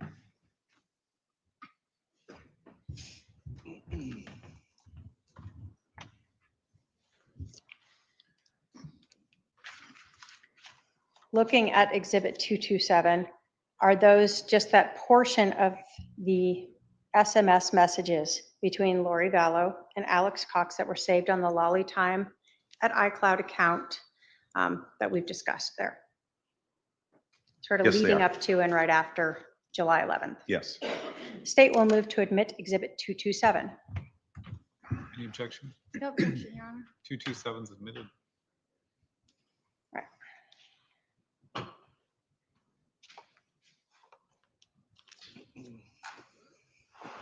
So let's go through these.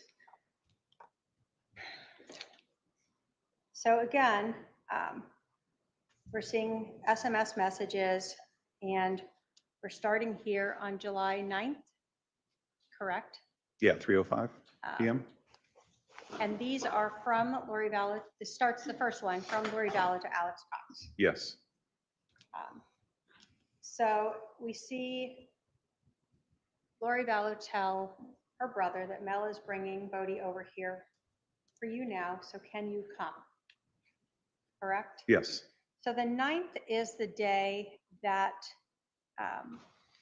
Charles and Adam are making their plane reservations. Yes. And do we see that Alex tells Lori he'll be over in a bit? Correct. And then as we continue on the 9th, we see Lori respond, perfect, thanks, right? Yes. And then Alex has to ask for her address, correct? Yes. And so on the 9th, Lori Vallow provides her brother with the address she lives at, 5531 Southport Peaks, correct? Correct.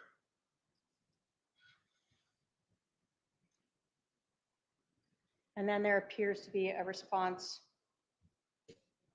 from Alex to her AX. I believe that's probably an attempt to correct the prior state in the above. He spells it AX as well too.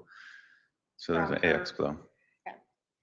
So a little bit later, we see that was at 4:57 p.m., correct? Yes. So at 9 o'clock on the 9th, do we see a message from Lori Vallow to Alex Cox? So the plot thickens, call me when you can. Yes. Now at that point, when you looked at phone records, did you see any call between Lori Vallow and Alex Cox initially after this first text message? Not after that first one, no. So about 47 minutes later, on July 9th at 9:50 p.m., does Lori Vallow send her brother Alex Cox a message, getting sleepy, so I'm going to need you to stay close to me the next couple days. Mel too. She can't go to Utah. They are planking some kind of intervention, but want Mel out of the way, so I'm left alone. I need to come get the stuff at your house tomorrow and store it or secure it. Lots to do. Thank you for standing by me. It's all coming to a head this week. I will be like Nephi, I am told, and so will you. When you saw that message, did you ever check Alex Cox's cell phone records to determine whether or not there was a phone call after that? I did. Did you see that Alex Cox and Lori Vallow talked on July 9th at 21:56 hours? What time would that be?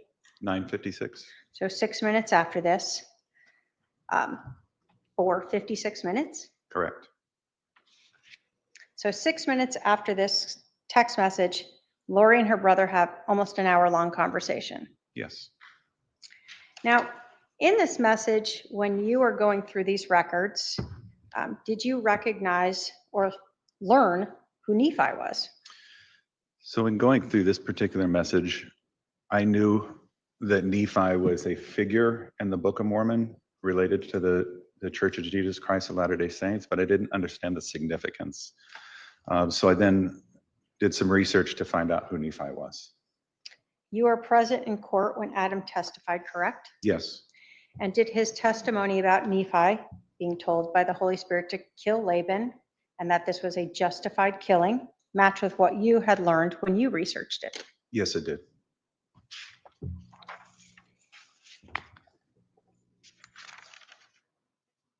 So as you were going through these messages, and let me say this investigation, were you able to get to this like July 12th? You're on it and reviewing all these iCloud accounts? No.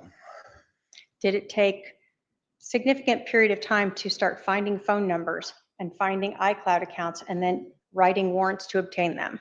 Correct. It's an evolving process. You would find one, and then that would lead you to another. So you're continually writing search warrants for other carriers and businesses. Okay. So when you're reviewing this now, you know the scene and you're understanding some of the case, but you're still putting pieces together. Right. Now,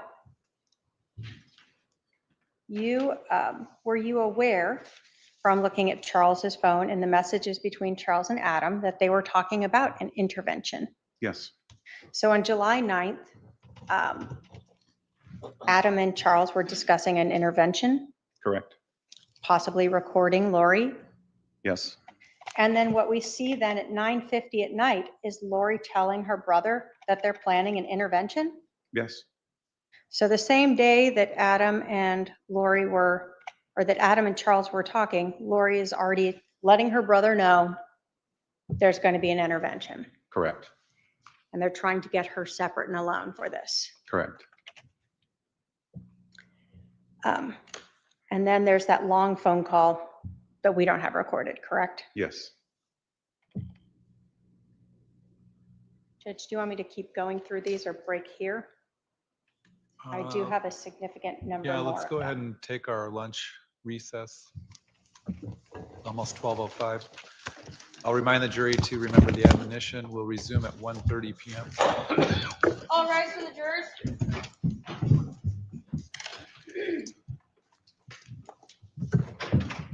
I heard my mom's throat clear. All right, lunch recess now in session for the jurors and the rest of the court. Day 7 of the Lori Vallow Daybell trial, and Detective Nate Duncan on the stand right now. So much evidence. Trina K is basically saying, I got a ways to go. We are going to keep going with this through the afternoon direct exam. Not a lot of objections. And we are finally, like we talked about this morning, like we've been talking about through the week, all of the text messages between Lori and Chad, Charles, Alex, it's all coming out now. Right. And they went back as far as late 2018 to talk about the recordings of Chad that were on some of Lori's accounts. And you get into early 2019 where Alex and Lori are having these conversations about religious beliefs and possessed spirit. Then you get to the summer. Yes. Trina's kind of been bouncing around, but I think even for the folks on the stream, let alone the jury, I think they're starting to follow along. Some of the dates I think get a little confusing, but remember the shooting happened. Okay, I just muted it. So Donna, don't think you did anything or whatever. Just know that I muted your screen because I wanted to talk about the summer. Okay, I want to talk about summertime, right? Shish or summer shislet. Some people have called her summer shitlet, and I mean, I don't know. I wasn't there. Don't know how to spell it. Don't know how to say it. Just kidding. All right, so and I'm reading from the FOIA docs. Okay, so this is straight from the report about Summer. Interview with Summer. Summer Shiflett is Lori Vallow's sister. On 10/1/2020 at 9:55 hours, she was interviewed at the Chandler Police Department by Detective Ray Hermosillo and Lieutenant Ron Ball. Summer was accompanied by her attorney, Garrett Smith. Remember that sleazeball? I merely monitored this interview and had the detectives ask clarifying questions. At the beginning of the interview, Summer discussed her upbringing and family life. I bet everything was great. Nothing to see here. We're great. We don't know what happened to those two quacks. Anyways, okay, so one point of interest is Summer relayed that Lori was a very private person. She indicated that she had been married several times and she was never invited to any of her weddings. Huh. So that's what they found. One point of interest is that she's private and she's had a slew of weddings. Okay. When talking about Charles Vallow, Summer stated that she loved Charles Vallow. It just says Charles. She described him as nice and generous. This is that skin deep stuff. Summer stated that in January of 2019, Lori called her and told her that she and Charles got into a fight. She stated that Lori was mad because she found out that Charles had other girlfriends and had been with prostitutes. I think that was Lori's whole reason for bringing that in yesterday. To smear Charles and to kind of validate what she was telling everybody, that Charles was cheating on her, and that, to justify it in her own mind and to the people that matter to her, to Lori. That's just my little theory. could be dual purpose. It could be multi-purpose for reasons. I'm sure the other reason was to smear my uncle. Yeah. Okay, so it says she stated that she was mad because, okay, other girlfriends and had been with prostitutes. Now we know this has been a rumor of her dad, their dad, Barry Cox. Okay, allegedly. I'm just saying that's been the going rumor. Lori asked Summer not to answer any calls from Charles. Summer did receive calls from Charles, and she stated that he was freaking out about Lori being gone. She indicated that Charles would often call her or her husband when he was unable to get in touch with Lori. Yeah, I mean, she was hanging out in the damn temple every damn day. He was going out of town. I'm sure he started to feel things and see things and sense things. You understand? Okay, she was all right. Summer was aware that Lori took JJ, Tylee, and their dog to a hotel in Gilbert after leaving Charles in January. She was also aware that this looks like Zach Cox, Adams, and it says in parentheses, Adam's son, took Charles's truck from the airport for Lori while Charles was out of town. Now, see, Zach Cox says that it was Melanie Gibb that helped Lori, and I believe Zach Cox.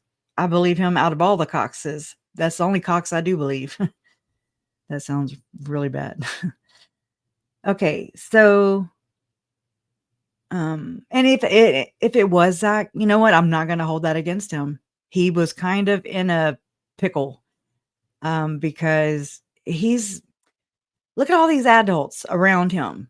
And I don't know, he's just like the only person out of the whole Cox bunch, in my opinion, that has shown genuine empathy, pain, regret, compassion, love. He's even shown anger towards everyone that let him down, including himself. He has not been afraid to call himself out. That's something he must get from his mother's side, in my opinion. So don't hold it against me. I have the right to my own opinion too.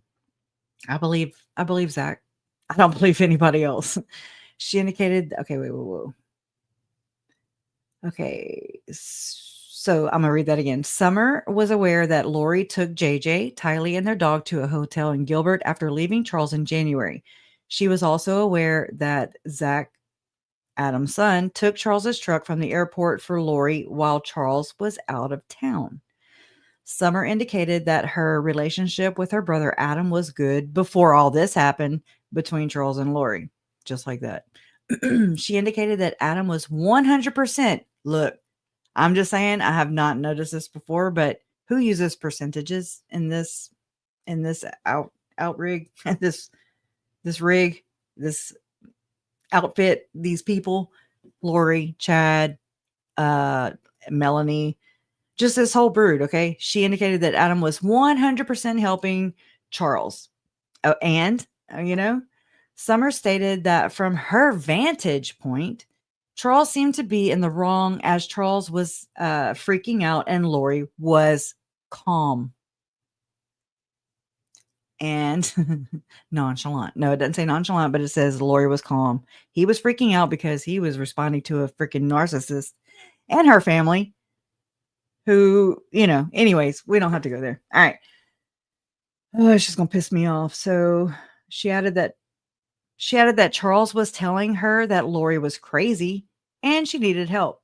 Summer indicated that Lori talked to her about her religious beliefs, but nothing that was crazy. That's alarming, okay? Just like Serena, just like Christina, just like all these broads, okay? They're all saying, "No, it wasn't crazy." That's because they all believe it and they all do it, and it's just not weird, okay? That's my opinion. Sorry for getting loud. Summer indicated that Lori talked to, okay, and nothing that was crazy as Charles was reporting. During this interview, Summer stated that she now realized that everything Lori ever told her, she never got the other side of the story. Wah, wah, wah. However, everything that was shown to her supported what was being told to her. How? If you're not even talking to the other side of the story. So, first off, Summer reported that she never saw any signs of distress in Charles and Lori's marriage. When Lori left Charles in January, this was the first time she learned of any problems between the two of them. Okay, Mark, I feel like that's going to change. I don't know why, because they usually do. Lori told Summer that Charles was cheating on her, which caused her to leave. Summer indicated that to hear Charles was cheating on Lori was crazy to her. She added that Charles loved Lori and explained that Charles was all over her, wanting her attention when he would come back from his business trips. It was not until after Charles died that Summer was provided with proof of Charles's relationships with other women. I wonder if it was the ones, Lori called out yesterday. Summer stated that after Charles died, Lori picked up his computer, which contained all of his backed up text messages and emails. Shocker. Lori showed Summer text messages from other women as well as receipts indicating that he was buying things for other women. Okay. Summer informed, I hope the hell he was. I really do. I hope like hell he was. That's all I'm saying. I hope like hell he hit Alex in the damn head. I do. I mean, and get to a point where it's like, geez, everybody just makes him look so weak. It's not that he was not scared of Alex. He was not scared. He was leery, rightfully so. But I mean, he was not stupid. Well, love is blind. But he was also just trying to accommodate and appease the bitch so that maybe she would murder him. I don't know. I really don't know. He shouldn't have to do that. She should not be a murderous bitch and her brother. That's just me. Lori told Summer that Charles was cheating on her, which caused her to leave. Summer indicated that, what the hell? Where am I at? That was way back there. Let's see. Okay. Summer informed investigators that Charles and Tylee never had a relationship with each other. She believed that Charles wanted all of Lori's attention, and this caused strife between Charles and Tylee. He probably gave her a damn break. I'm just saying. Summer described Tylee as sassy. That's exactly how Lori describes her. She added that Charles and Tylee would fight often. She mentioned one incident that Tylee actually recorded on her phone, and I think this is what they're trying to introduce. Okay. That video that her mom, Janice, has seen. I don't know. I'm just guessing. After Lori left in January, Tylee was staying with Alex. Oh my God. Charles came over to Alex's house looking for Lori. It was at this time that Charles began to argue with Tylee and said mean things to her. Summer saw this video when having lunch with Tylee and Alex, and she began to cry at how Charles was treating Tylee in the video. Oh my God. It's called real life, okay? I'm just saying. And I feel like, I haven't asked Colby this yet, but from what I've picked up from Colby and from, just understanding or just kind of the general consensus is, it sounds like to me Charles bucked up to Colby, who was a teenage boy at that time, when they were in Hawaii. I think, I don't know, don't quote me on this. Don't repeat it as it's fact, because I don't know. I don't know this for fact. But it sounds to me just like what Charles maybe felt he needed to do. Maybe, it sounds like, and it appears and it's evidence that Lori just would hand out money. And instead of giving her love and attention and affection and unconditional love, she would throw money at her children. Okay. And I mean, that was apparent also whenever Lori was pretending to be Tylee after Tylee was dead and sending Venmo payments to Colby, just kind of like just throw money at it. Okay. And that's some people and some narcissists, in my opinion. I've never really looked this up, but I've heard this tracks for a narcissist to just throw money at their kids, throw devices at their kids, throw video games at their kids, say, oh, so they don't have to do it. But then, anyway. So to me, I always took it as like Uncle Charles. I mean, it's just, oh my God, I don't want to say it. And then somebody be like, oh my God, that's abuse or whatever, but maybe teaching Colby how to be a man. And I mean, I'm just saying, I don't think it was ever out of meanness or because Charles he didn't hate anybody. I can tell you that right now. I've never heard him say it. I've never heard anybody else say that about Charles. So I don't believe it. And Charles has never given me any reason to even believe that. I'm not saying he was human just like everybody else, just like you, and just like me, and just like Adam, just like Lori, just like Alex, Cox, my mom. I mean, Annie, everybody's human. Okay. So nobody is a saint here. So with that being said and understood, just thinking that sometimes you have to kind of do that.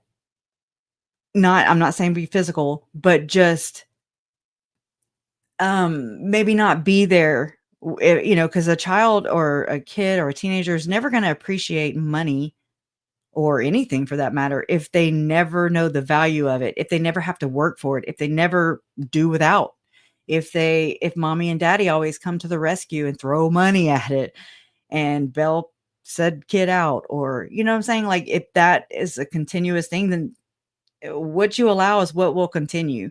So I feel like maybe I'm just speculating here. I don't know this at all, but it sounds like Charles and like Colby back in the day when Colby was younger, when Lori said in that interview with the Detective Yinkland, how when she was keeping Charles's phone away from him and antagonizing him with it, baiting him, in my opinion, then she said it was like how she used the analogy how it is to take a phone away from a teenage or a 16-year-old boy, teenager or whatever. I feel like that's happened to Colby by experience. So I'm just saying, you have Lori over there navigating, dictating, and medicating, drugging her children, and while Charles he said in his one of his reports that he flew 45 round trips per year on average, So, I mean, he wasn't always there. And I feel like Lori she was an instigator and she turned everyone against one another. In my opinion, she showed people what she wanted to show them. I will never forget it now. For sure, this stands out as pretty profound. Whenever my uncle brought JJ in, this was the very end of 2018. And he actually was like, hey, well, I really don't know this, so I'm not going to say that, but he was very supportive of me, mom, Uncle Charles, and JJ going over to my Mama Trahan's house. JJ was her great grandson. Okay. And she had never met him before. That's my brother's son. Okay. So it was me, mom, Todd, Uncle Charles, JJ, and my mama. And it was beautiful. Okay. I loved seeing my brother look into his only son's eyes. I mean, it was really cool. And I'll never, ever, ever forget it. It was just kind. Uncle Charles didn't have to do that because it's an adoption, But I mean, his last words to me, anyways, or by the time, it all said and done, his last words to me were, how do we get to Todd? How do we get to Todd, Kresha? And I don't know. Anyway, so I mean, Uncle Charles loved his nephew, Todd. Just saying. But I'll never forget, as we were walking out of my Mama Trahan's front door, everyone was in front of us. Uncle Charles was ahead of me, and he just, as we're walking out, he just kind of, leaned back and he was like, Lori, she just needs to be needed, And I mean, again, I didn't remember that right away at all. That came back to me years ago. And I mean, years after Uncle Charles was murdered. But that stands out because she didn't need to be needed. She needed to control. And I believe that's what was going on. That's, needing to be needed or wanting to be needed. I get it. Sometimes I want to be needed.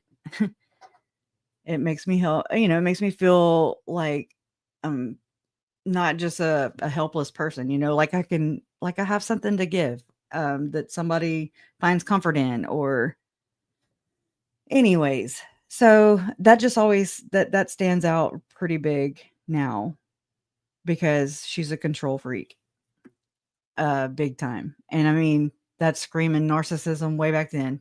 And I just didn't know at all what that was, anyways. So I just feel like Charles made, maybe, with Colby, and I don't know about Tyler. I don't know. I was not there, but I feel like it's exaggerated too. But I mean, I'm not at all trying to take any experience that Tylee and or Colby, or anybody for that matter, had. That's not me, I'm just trying to figure it out and surmise it the best I can. Trying to be realistic. So Tylee was staying with Alex. Charles came over to Alex's house looking for Lori. It was at this time that Charles began to argue with Tylee and said mean things to her. Summer saw this video when having lunch with Tylee and Alex, and she began to cry at how Charles was treating Tylee in the video. When asked to describe the relationship between Tylee and JJ, Summer indicated that they were very close. As learned through prior interviews, Tylee took care of JJ often and loved him very much. Summer mentioned that Tylee had to have been killed first, because she would have never let anything bad happen to JJ. Summer also talked about the relationship between Alex and Charles. She indicated that Alex was very close to Charles. They even hung out on the weekends.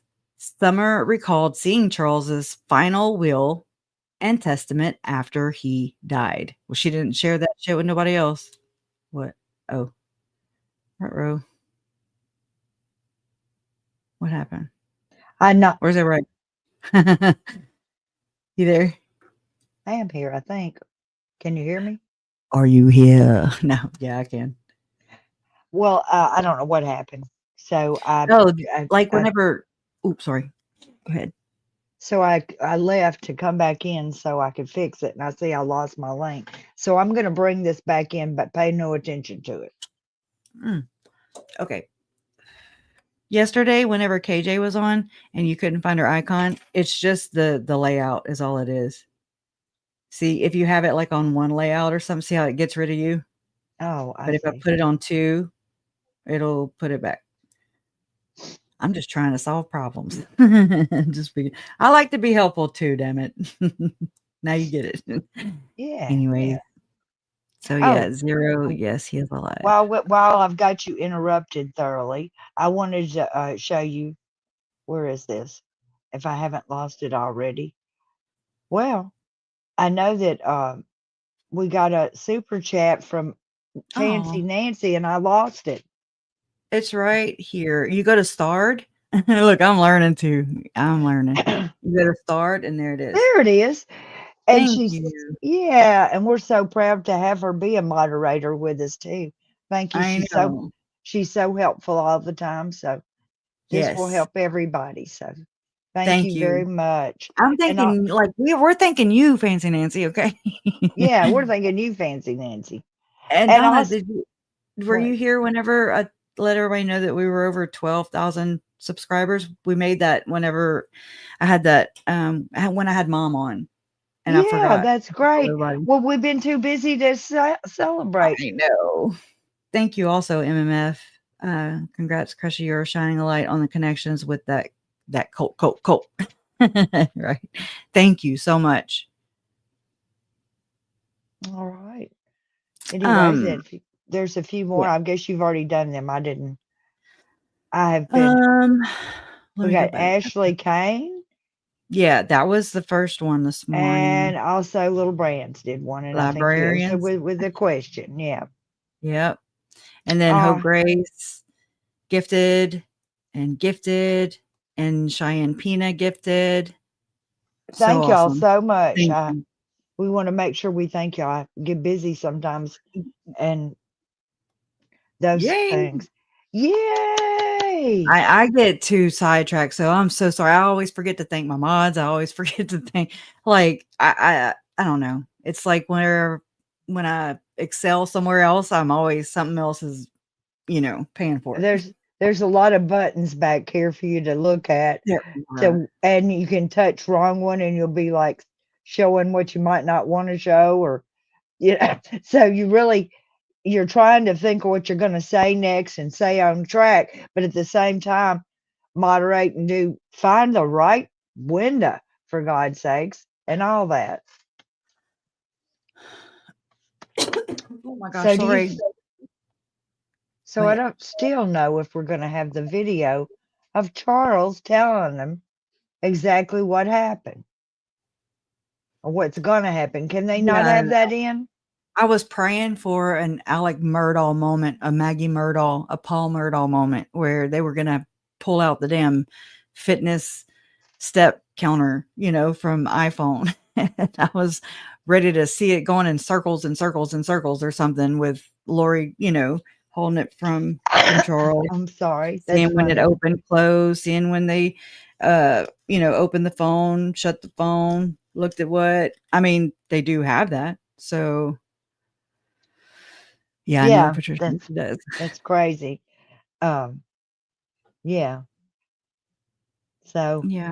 Again, I'm not here to demonize people either. Like, I just I want the truth, just like a lot of us, like, and sometimes that makes us not look so beautiful and so pretty and so perfect. And there's a lot of projection going on in this case. So, but like Zero Kresha, why I wonder about Colby really being whose son? His son is that Lori never hit him up for child support, not like her. Are you talking about William LaGoya? Everybody's saying it Ladiola or something. I'm like, it's LaGoya. That's his dad. I don't know. I have Joe Ryan child support payment papers here, but not for anybody else. But you're right. That is not like her. It's like yeah. each marriage she went, it's like with Nelson, that was kind of a Well, did a mistake. was Kobe actually adopted by Joe Ryan? No, it's the same. I believe it's the same He thing just that took the happened to name. He me. just took the Yeah, name. that Okay. happened to me as well. I was always told that Dennis adopted me or whatever. Whatever. I'm just saying it's like the story I was told, so I Right. always just thought that. But really, in all actuality, my mom and my stepdad changed not Larry, but my mom and Dennis, Todd's dad, they changed my last name from Easton to Trahan when I was 4 or 5, I forget. And I still have the copied birth certificate. It's fallen apart, but what they did with the what do you call them? The notary public in Louisiana, they took a pin, they put one line through Easton straight up, and then wrote in all caps Trahan, Trahan. And that's how it was. That's And how it send it still is. off to the Social Security company. And it had a stamp on it. Yeah. And I actually have Wow. a notarized copy of this for Colby because I have this stack of papers from Uncle Charles's house. Okay. I want to give them to him, but I don't know Well, how that to get is them to him. strange because if he were truly adopted, that would be why she would not ask for child support. But the fact that he was not adopted would mean that she should have been getting child support on him. My all those dad years. my real dad never signed off on anything either. I'm just throwing that out there. Was I there? No. I'm just telling what happened in my case too. It wasn't very above the belt, if you know what I'm saying. Like, I and bet you that LaGoya guy is hiding under a cavity of a rock right now. I think trying- Colby actually met his dad or his biological dad after all this stuff. I remember seeing that on Facebook. Now, whether it's true or not, I don't really know. It's been a long time, but Colby considers Charles a dad. I've considered Dennis my dad. I've considered Larry my dad. And so I don't look at it as like I'm confused or anything. It doesn't make me weird. Okay. It just means that I've had male figures in my life, luckily none that harmed me. Okay. Let's just say that I have a beautiful stepdad now and have for the past 25 years.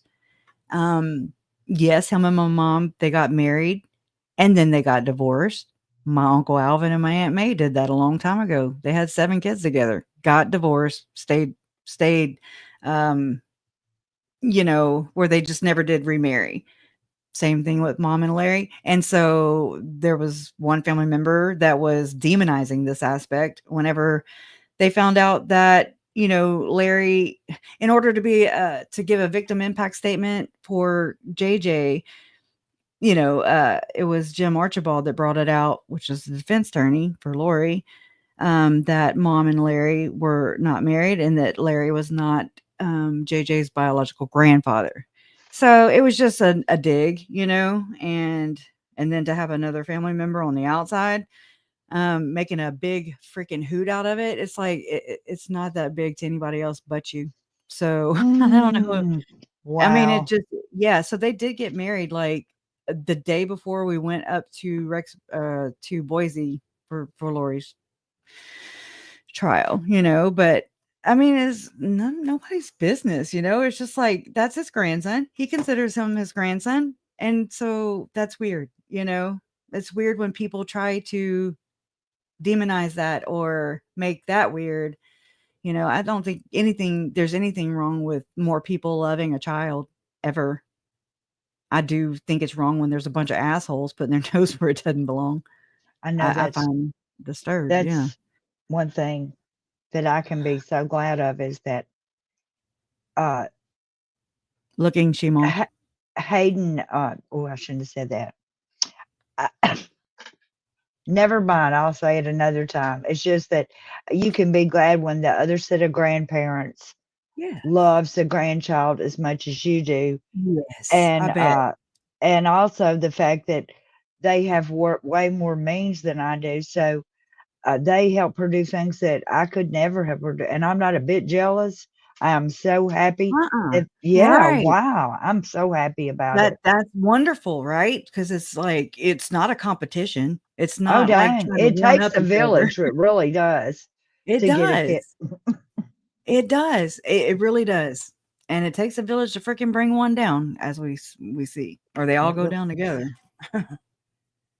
Anyways, I don't know. I've always looked at it like, oh, I've had different sets of grandparents, and I know it's different. My best friends used to pick on me because I'd be like, oh yeah, I went to my dad's house. And they're like, which one? And I'm like, shut up. Like I've dealt with this my entire life, but I mean, that's just more people that I've admired and respected and looked up to that have taught me things that have given, unconditional love to me, shown me that.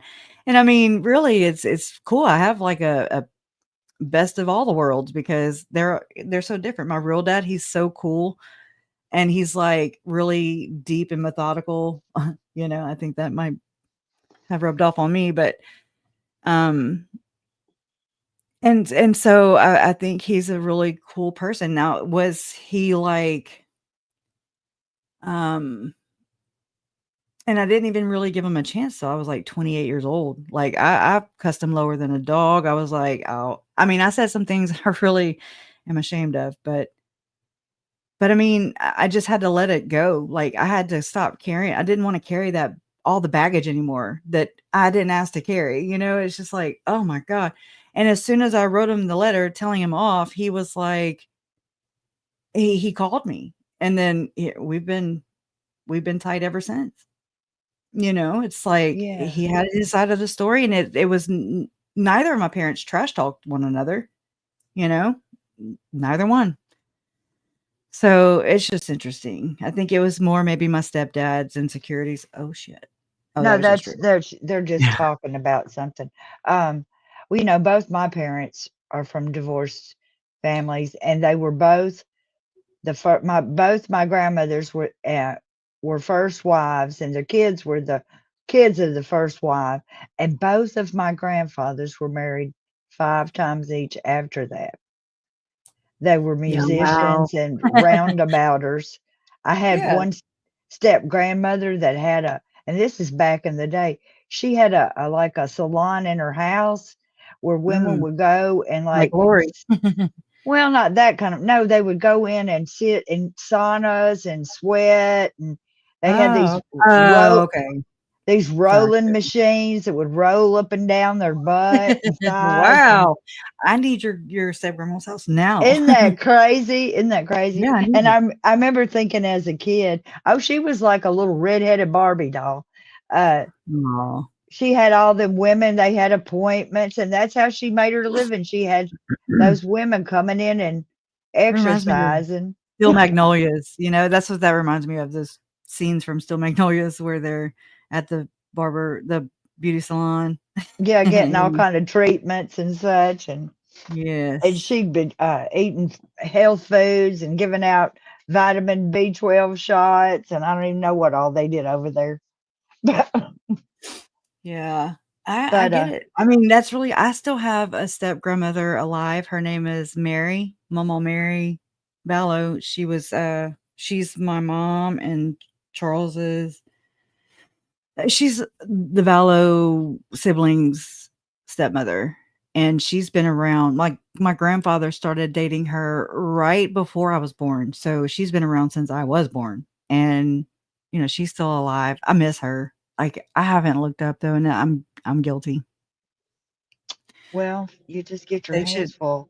You I can't bet do she's everything. watching. I bet she's keeping up with this, and she told me one time when we were what do you call it? Oh my gosh. The hurricane evacuation. We were evacuated for the hurricane. We were all at Uncle Bobby's in Lafayette.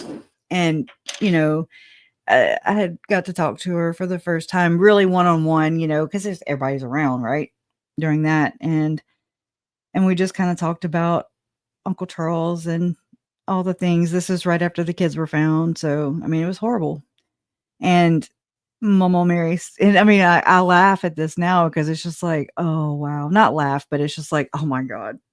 But she says, if she was like, if your pawpaw was still here, he would have had his pistol on him and he would have got on that airplane.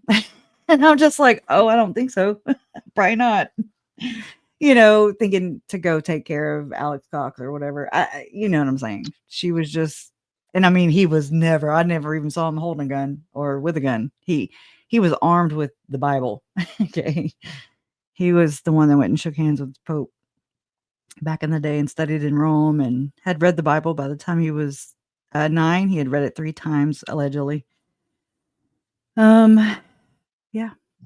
So that was just, I don't know, just the way she said that. She always calls him Bobby. She calls my pawpaw Bobby, which is weird because his name is Leland Eli. Brutus. Oh, Brute. You do think THX 1138. I always want to say thanks 1138. I don't know about you guys, but I felt a huge weight lifted now that actual evidence has come out. Good God. Like with the text messages, or because I mean, I guess because I've heard them already, so it's just kind of like a reminder for me. But evidence, I mean, proof is in the pudding. This is what they did, and they talked about it. And just think about all the conversations that were, never retrieved, never recovered. Can you imagine? Because this is what happened to be here. So, did you know the husband, doctor on Steel Magnolia, moved here to Lake Charles after his wife died and was administered? My grandma, my nanny worked there. Oh, I bet you probably already knew that though. Oh my God. I remember like, oh my God, girl, man, that's crazy. I remember going to my nanny's office and like on a Friday afternoon, my mom would bring me to her and then, I'd ride home to Ragley with my nanny. And yeah, I mean, that was a long time ago, but I mean, that was pretty cool. Thank you for sharing that with me. I learned so much from this channel too. Do y'all think Loho will cross Loho and crosses don't go together in one sentence. I said that yesterday too, or day before, because somebody asked that as well. Lori and crosses, they don't mix. No, I don't know. I mean, she has only appeals to look forward to, right? And then once those are exhausted, that's all she has. She doesn't have any chance of paroling, seeing a parole board. Right? Am I right about that? Or I seemed like I passed that by Jason last night, but just kind of check myself. But I mean, other than that, she really has nothing to lose. And they're going to see this stuff anyways, right? Aren't they? I mean, I don't know how that goes. Madly, where do I start? They are finally revealing text messages. I know. And it's going to seal the deal. Pun intended. It's going to seal their deal. Her deal. Yeah. Create that timeline, prosecutor. It was awesome, huh? Did it sound to you guys? I mean, I have anxiety disorder and have had it for a long time. But you could hear, or I could hear in Nathan Duncan's voice, he sounds so nervous, or his voice is shaky. And I mean, I don't like being in front of people, so I can only imagine how stressful that is. So I didn't know if it was that, or maybe his, they said he didn't feel good. So this wench is making him sick. Like Kay said, I've seen a lot of evidence that says so, right? That does. Mom texted me last night. She was like, "You can make some merch with oh boy on it." I was like, "Okay." That's weird. And so I just thought that was kind of funny. And the bracelets that she gave to Trace, y'all, those came from me. So that's cool. I'm so glad.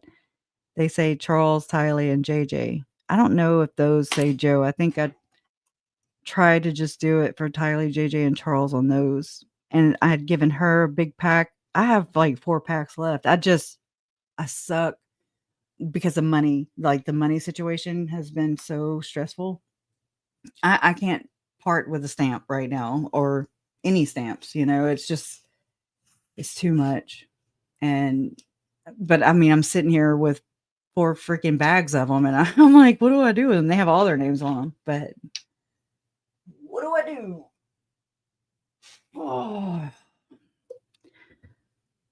Oh, good. I'm so glad that you got a bracelet. Yeah. Because I picked the orange for Charles, and I put the heart on them. I remember that. Oh, when I put Love Always Wins on the inside, it doesn't like have, it's just, what do you call it? Embossed or whatever. The thirsty guy yesterday, he was so nervous. Oh my God. I feel like that's what I sound like when I do voiceovers. I forget, somebody had explained it so well in here yesterday. I'm like, yeah, I totally get you, whomever that was. But they had the best analogy. They said it sounded, I don't even remember it to even speak to it. But while I have y'all right here, I found the PayPal donation. So this is from February 1st. Okay. I did send this person an email. So finally, because I'm like, oh yeah, I can contact them right here. But I want to thank Christina. And it was $100 donation, February 1st, 2025. And I just really appreciate you, Christina, Chrissy, if you're still here, if you're still listening, I hope so. I hope you get my email and or me thanking you right here. Then we also have Marjorie, Miss Marjorie. I believe I saw her here in chat earlier. And I want to thank her for the $20 super chat. I'm not super chat, PayPal for February 1st, 2025 as well. And then February 11th, $50 PayPal from Carol. Thank you so much. And then a $10 PayPal on March 30th. Thank you. Excellent research. Thank you. And that's the same one. Okay. I think. March 30th. Yep, same one. And yeah, so thank you so much. I don't get notifications from this. And like I said, I have like 50 freaking, I have 5 or maybe 4 or 5 PayPals, just PayPals. And I'm like, I don't know how I got here. I would like just one. And then I have Venmo, but it rarely gets used. Oh, I have been making some new merch too, though. So y'all check it out if you want to. If you want to get it. Times are hard, y'all. I so get it. I do. We've been waiting on a lump sum of cash for since January. They were like, it'll be a few weeks, and it's been a few months. Okay. So don't get them expectations up. I try not to. But I'm like, come on, because that was we were anticipating it before the trial started, and that didn't happen. So we're all right though. We all right. We're making it. And anyways, enough about that. Y'all want me to finish what Summer's thing right here? Or I need to look for the wedding ring. Remind me to go to page 458. That's where I left off. Wedding ring. Let's try that. I got sidetracked looking for Shemal. I wanted to know if Charles had his wedding ring on the day he died. So, no, wedding ring email. That would be Laura Hoare. And a similar stone to Chad and Lori's wedding ring. Let's see what else.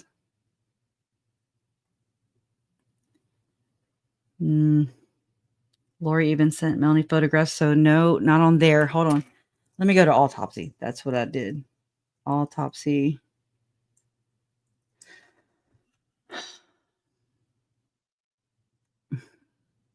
Come on. All right. I'm having to read a little bit. Okay, here we go. After being, wait, hold on. Let me go to the top of this report. Of course, this is the, oh shit. This is the scene observations from, okay, investigation. On 7/11/2019 at 09:17 hours, I responded to 5531 South Four Peaks Place in Chandler to assist with a homicide investigation.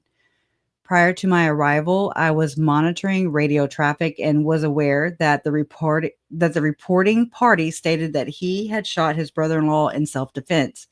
He see how clever he was, Alex was, to I shot my brother-in-law in self-defense. Makes people stop thinking and asking questions, in my opinion. Upon my arrival, Alex Cox, the reported shooter, was leaving the residence and being transported to the Chandler Police Department, where he was eventually interviewed by Detective Moffett.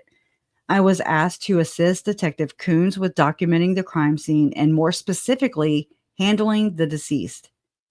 A search warrant for the residence was drafted by Detective I. Kaminsky. Once we were informed that the search warrant had been granted, we began our investigation inside the residence. Entry was made into the residence at 11:53 hours when Detective Coons placed the Lizard Q360 degree photography system inside the residence. Once the photographs were completed, I entered and made my own observations. Scene observations. The residence located at 5531 South Four Peaks Place is a single-family residence. Now I'm going over to page 123. It says the front door to the residence faces to the west. As you enter the residence, there is a tiled foyer that steps down into a large living room. There was no furniture in the living room. There were large mirrors that ran the length of the north, west, and south walls. There were windows on the east side of the room that looked out into the backyard. The flooring in the living room was a dark colored wood plank floor. I might have these photos in my media assets. Let me look real quick. That way you can kind of get a, yeah. So that's just an overlay. And let's see. There. And I don't know what the, let's use this one because Lori said that she went around, right? She kept saying around. This is the front door where the black and white is. Freemason much? And well, she can go around there too. That's a mirror. It throws you off. It throws me off because of the damn mirrors. So if I'm looking at this, then to the right would be the black and white tile. See, like so this is just a little further over to the left. There's a kitchen. Okay, so I'm gonna just kind of leave it on there and go read this. And Donna, just let me know when that plays, if you will. So there were windows. Okay, I already said that.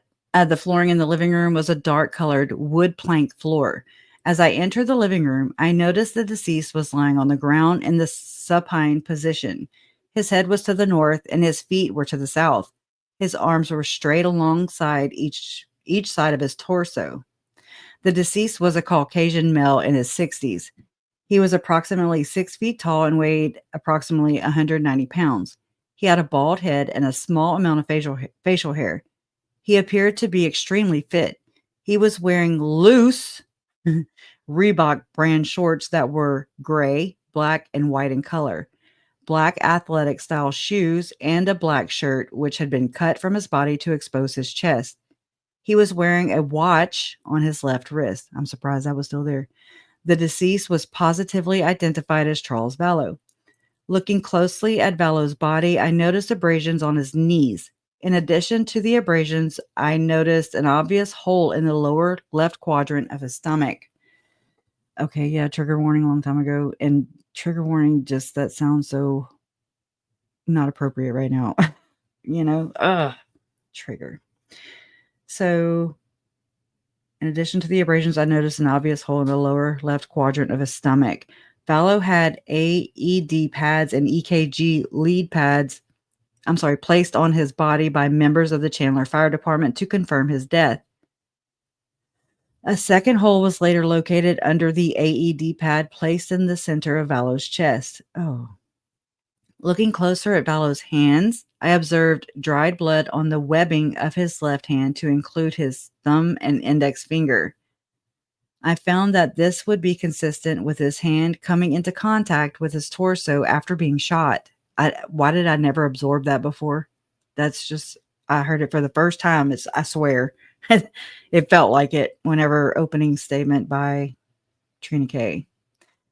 I cried. Yeah. There was a small amount of blood under Vallow's body, but his hand would not have come into contact with this blood. Looking throughout the living room, I noticed a black Reebok baseball cap on the ground in the northwest portion of the room.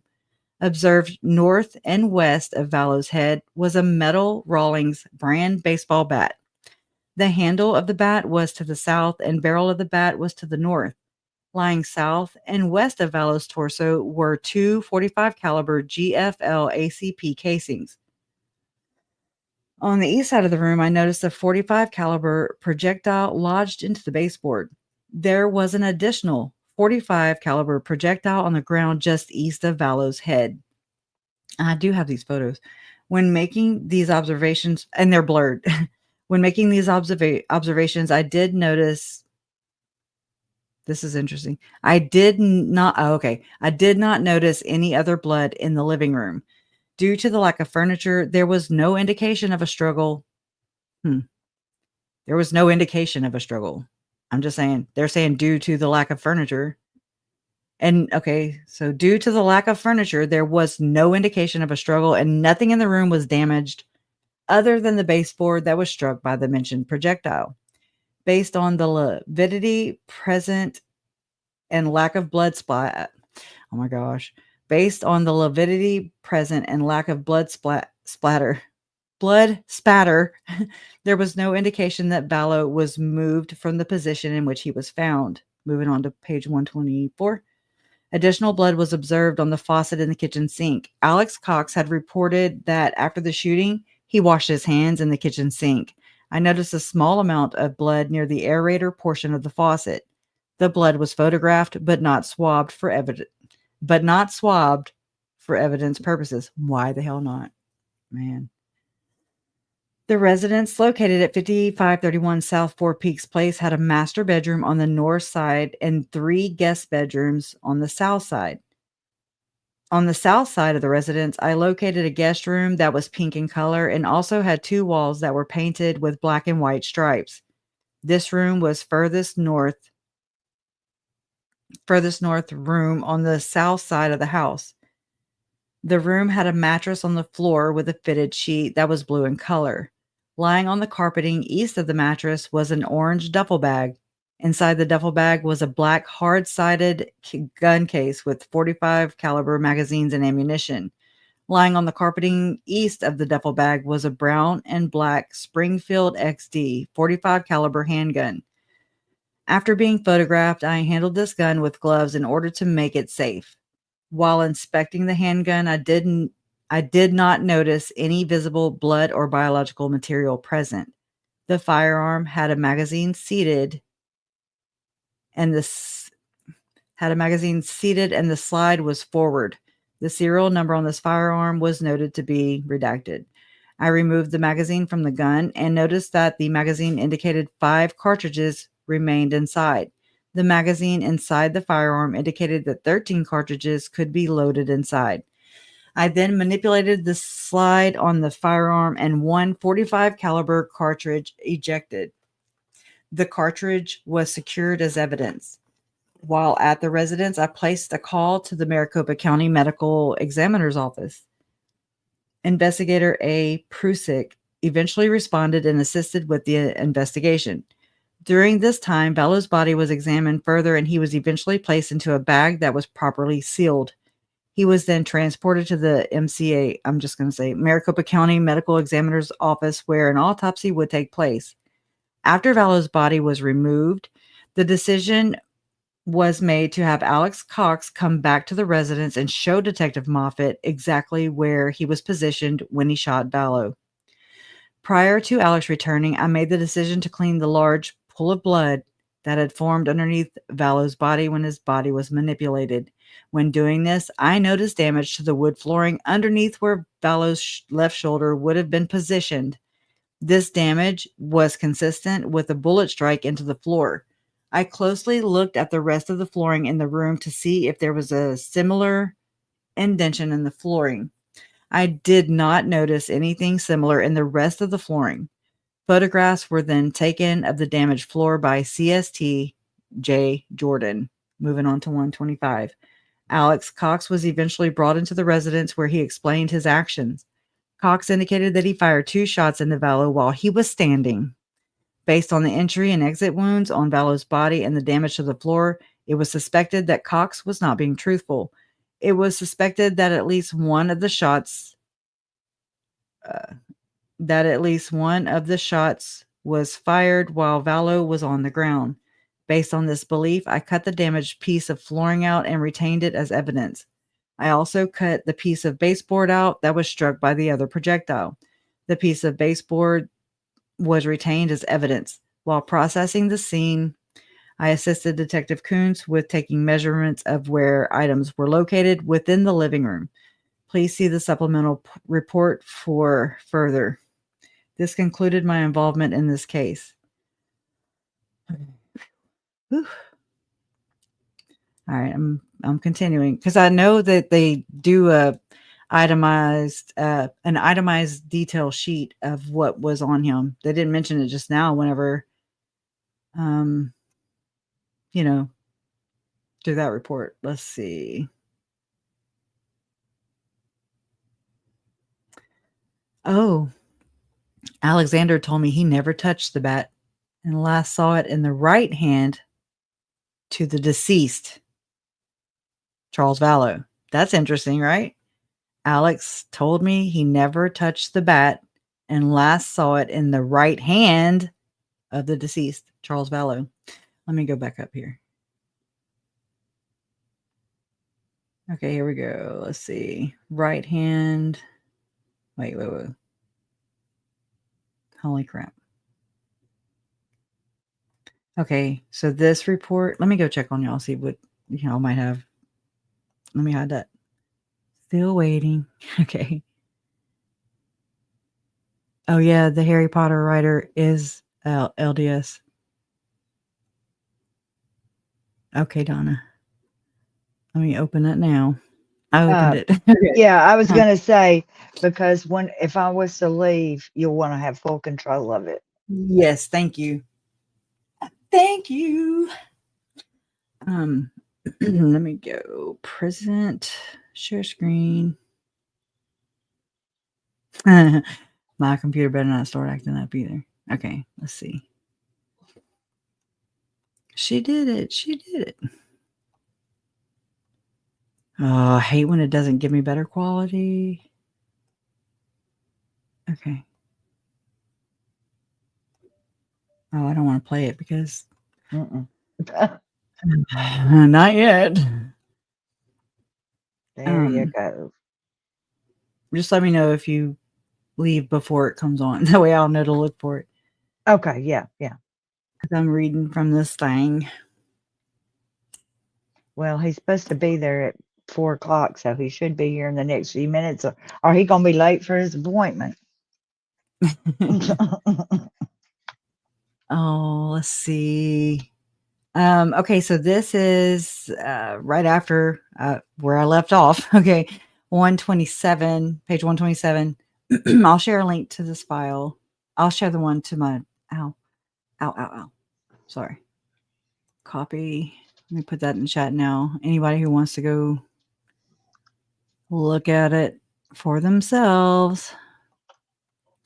It's right here. I'm sorry, it's a long link, but that's what I got. Okay. Back to this. Okay. It says author Detective Coons. Related date July 29, 2019. I'm going to smoke a cigarette every now and then, okay? Like now.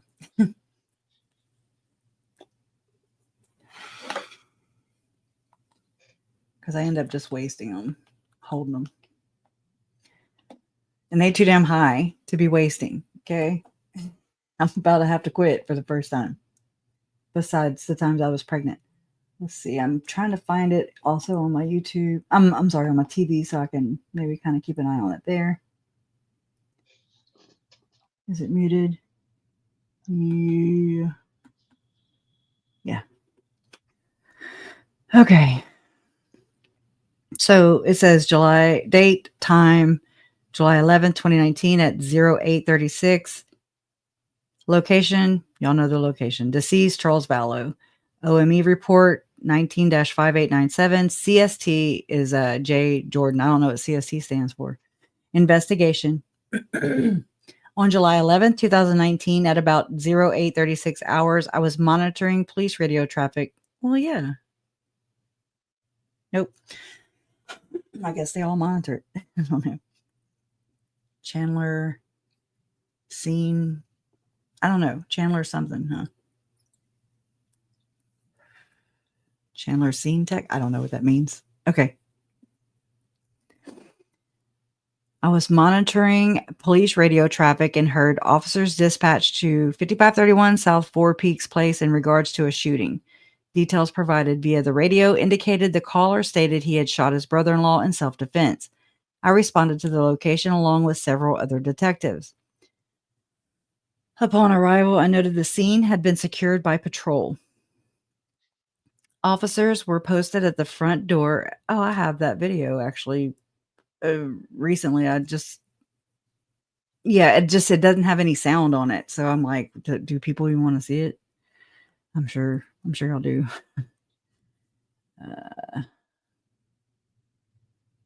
At the front door, and I was advised all occupants were outside. I received a briefing on what was currently known or had been reported at the time. Detective Moffat advised he would take the case and asked me to work the scene along with Detective Duncan.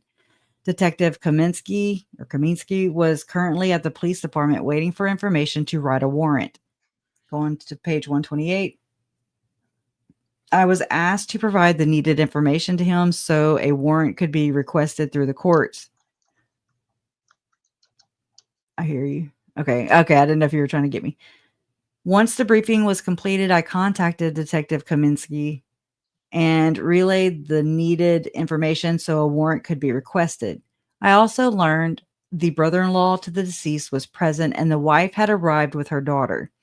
These people were transported to the police department where interviews would be conducted. While waiting for a warrant, I began creating a sketch of the house so that I could create a crime scene diagram later. Once the warrant was granted, I began using the Lizard Q photography system to help document the scene. I also requested a crime scene tech, CST, right, to respond and assist with processing the scene. CST Jordan responded for this task. I set up the Lizard Q system in the street west of the house to take a sphere, and another sphere was done at the front door looking in. Hold on.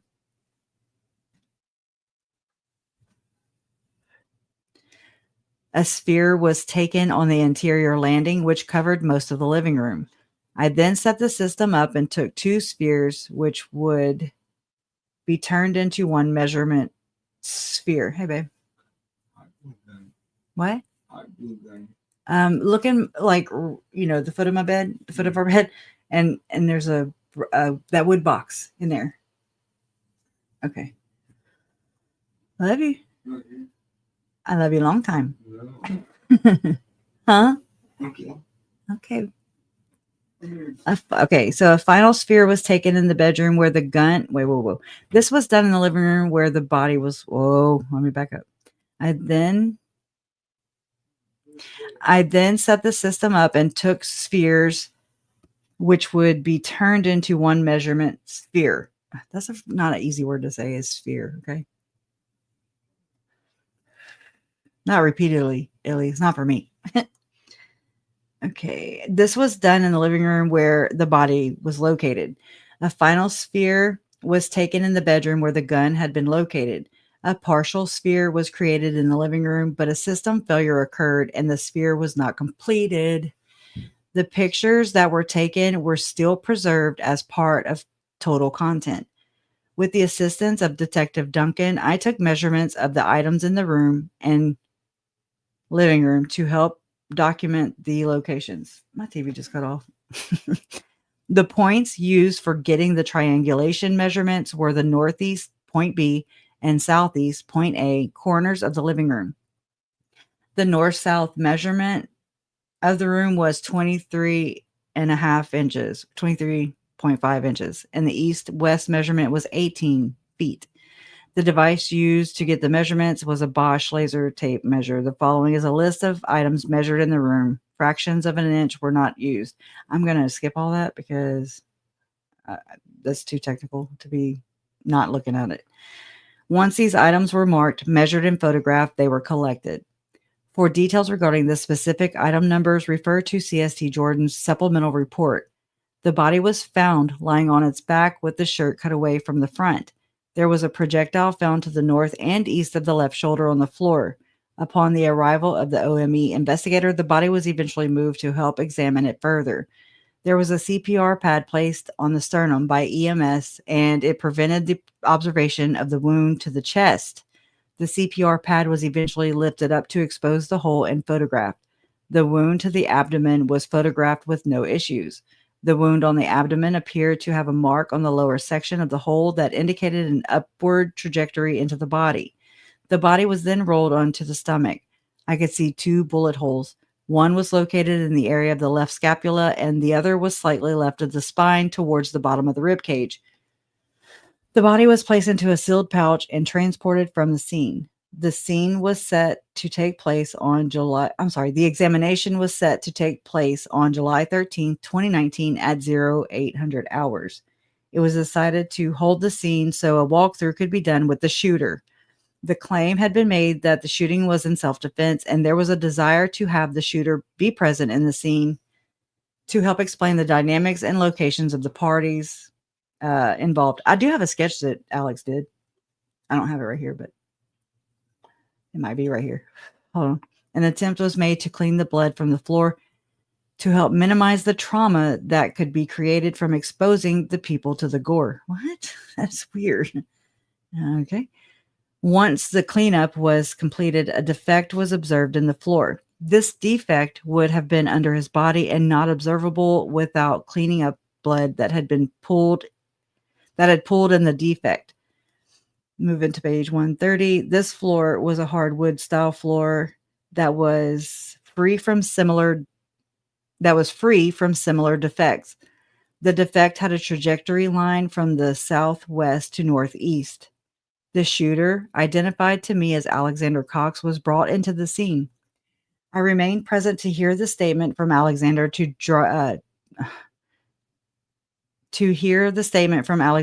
Detective Moffat. Alexander placed himself at the end of the hallway where it meets the living room. The wall to the south is curved and leads to the kitchen. Alexander explained he fired 2 shots at the victim while the victim was standing. He placed the victim northeast from him. Alexander told me he never touched the bat and last saw it in the right hand to the deceased, Charles Vallow. After the walkthrough, I noted a few things about the evidence. Both shots fired from Alexander appeared to have been fired from the area where he stated he was standing. This was supported by the casings being against the west wall near the location where the shots had been fired. It appeared both casings had ejected to the right and bounced off from the wall to their final resting point. The bullet strike that hit the baseboard was consistent with the deceased standing and facing Alexander. The bullet strike / defect in the floor indicated to me that Charles had been on the floor at the time of the second shot. This was not consistent with how Alex described the activity. It was decided to collect both impact locations to preserve them with the angles in case further work needed to be done with them.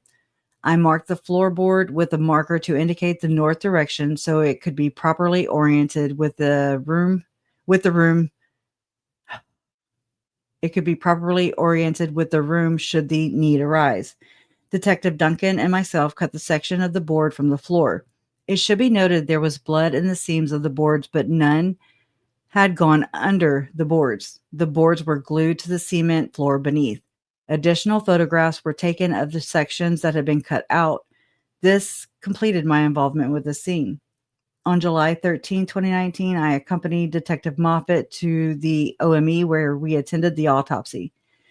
The autopsy was performed by Dr. Bumgarner. Remember him? The investigation was explained to the doctor with requests for specific measurements and evidence collection. He stated the pre-exam x-rays indicated no projectiles remained in the body. I asked for measurement locations of the wounds as there was concern about the trajectory.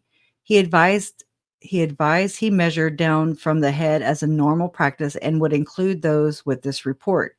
Page 131. It's redacted. 4 lines. 3.5 lines are redacted. The cause and manner were reported to be multiple gunshot wounds and homicide. I collected the clothing and other items recovered from the deceased, and went to the property storage facility. I requested a CST to meet me so the clothes could get placed into a drying cage as there was a substantial amount of blood on them. CST Sexson, SEXSON, arrived to assist. The items were placed into the property storage system as evidence. Based on the information from the autopsy and what had been learned from the scene, I was able to confirm the suspicion of the body position at the scene. 4 lines are redacted. This completed my involvement with this investigation as of July 29, 2019. This case is pending further investigation. I'm reading.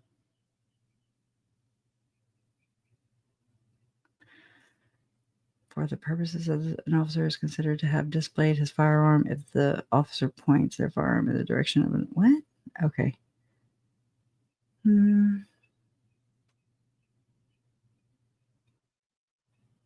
Just reading, just trying to find it, trying to pinpoint it. Usually it's pretty easy.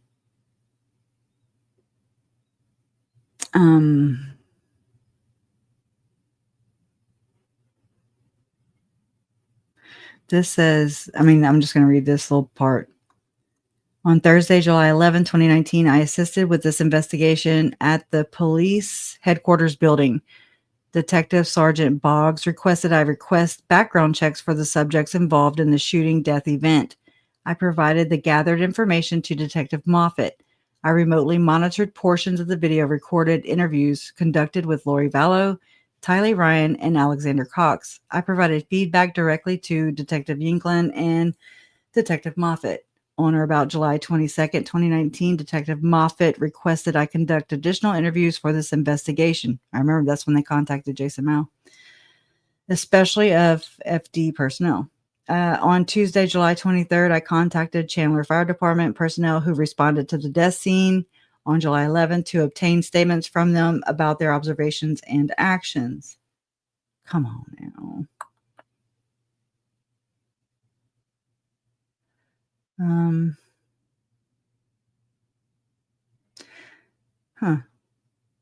Interview of BC on 7/23/2019.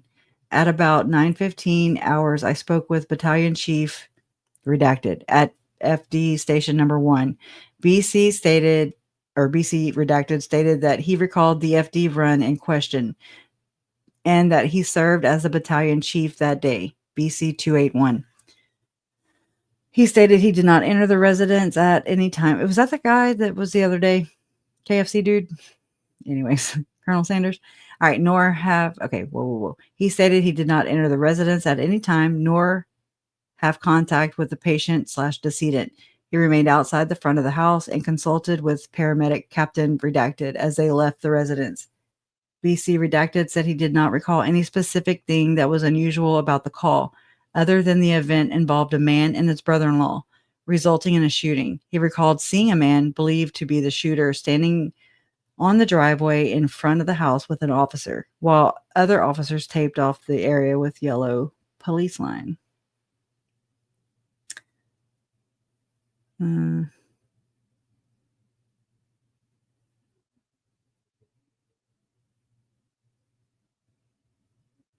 Captain Blank described the patient as a, quote, big muscular guy, unquote. They subsequently located a hole in the shower. Okay, I'm just kind of skipping through here. Oh, they also say it. There was no CPR in progress at that time, nor any indication CPR had been done. Y'all, the jury is not dumb, so I know y'all don't think they are. I'm just saying, like, I think that they're seeing exactly what they need to see. We know it inside and out, so we're freaking out. I think that's how I think that's what's going on with me. You know, I know it can be worrisome. All right, let's see. No pulse was found. He noted modeling of the skin, anterior chest, and face, indicating blood pooling or lividity had begun in the lower posterior side of the body. He further stated they observed 2 exit wounds on the back. Captain Redacted stated he also observed, quote, shell casings, unquote, on the floor and an, quote, actual bullet, unquote, on the floor next to where he stood. He noted the bullet was not particularly misshapen with an absence of any expansion. He also noticed a baseball bat on the floor, quote, a few feet from the patient, unquote. Captain Redacted added, quote, again, this was a pretty empty room. So it was pretty much just this guy and a bat and cartridges and bullets, unquote. That's so eerie. When asked more about the location of the quote unquote bullet seen on the floor near the patient, Captain Redacted stated that the bullet was to the patient's left or east of the patient, approximately 3 to 5 feet away from the patient. The bullet projectile was lying loose on the floor. He then told the crew to be careful where they stepped, not knowing how many rounds had been fired. He told an officer on the scene about the bullet, and the officer marked it with a folded 3x5 card. The officer also marked other items with 3x5 cards. Captain Redacted was unable to estimate how long the patient had been down after being shot, other than the minimum time, based on when the call to 911 was received. Captain Redacted stated compressions were started but then stopped after they noticed the modeling. Pads were placed on the patient. No heart activity was discovered. No active bleeding was observed. Blood pooling was present underneath the patient. When asking if he had any interaction with anyone else on the scene besides the patient, Captain Redacted stated he did not. He noted the other party involved in the incident was still at the front of the house at the time the crew exited the home. The FD crew was not asked to check the individual for any medical issues. As at the conclusion of the interview, after I had turned off the digital recorder, I asked Captain Redacted if he observed any indications from the subject sitting at the curb that the men were injured. Oh, okay. I asked Captain Redacted if he observed any indications from the subject sitting at the curb, Alex, that man were injured at all. Captain Redacted stated the subject was not holding his head or showing any signs of having been injured in any way. Okay. Okay, I'm going to check on y'all because I'm nervous. Okay, it's still there. Place, I know, right? Place where the frickin', like, hello. I agree. Nerves and wanting justice. We know so much more than them, in my opinion, for the jury. Prayers for the jury. Court is back. What the hell? I got it live.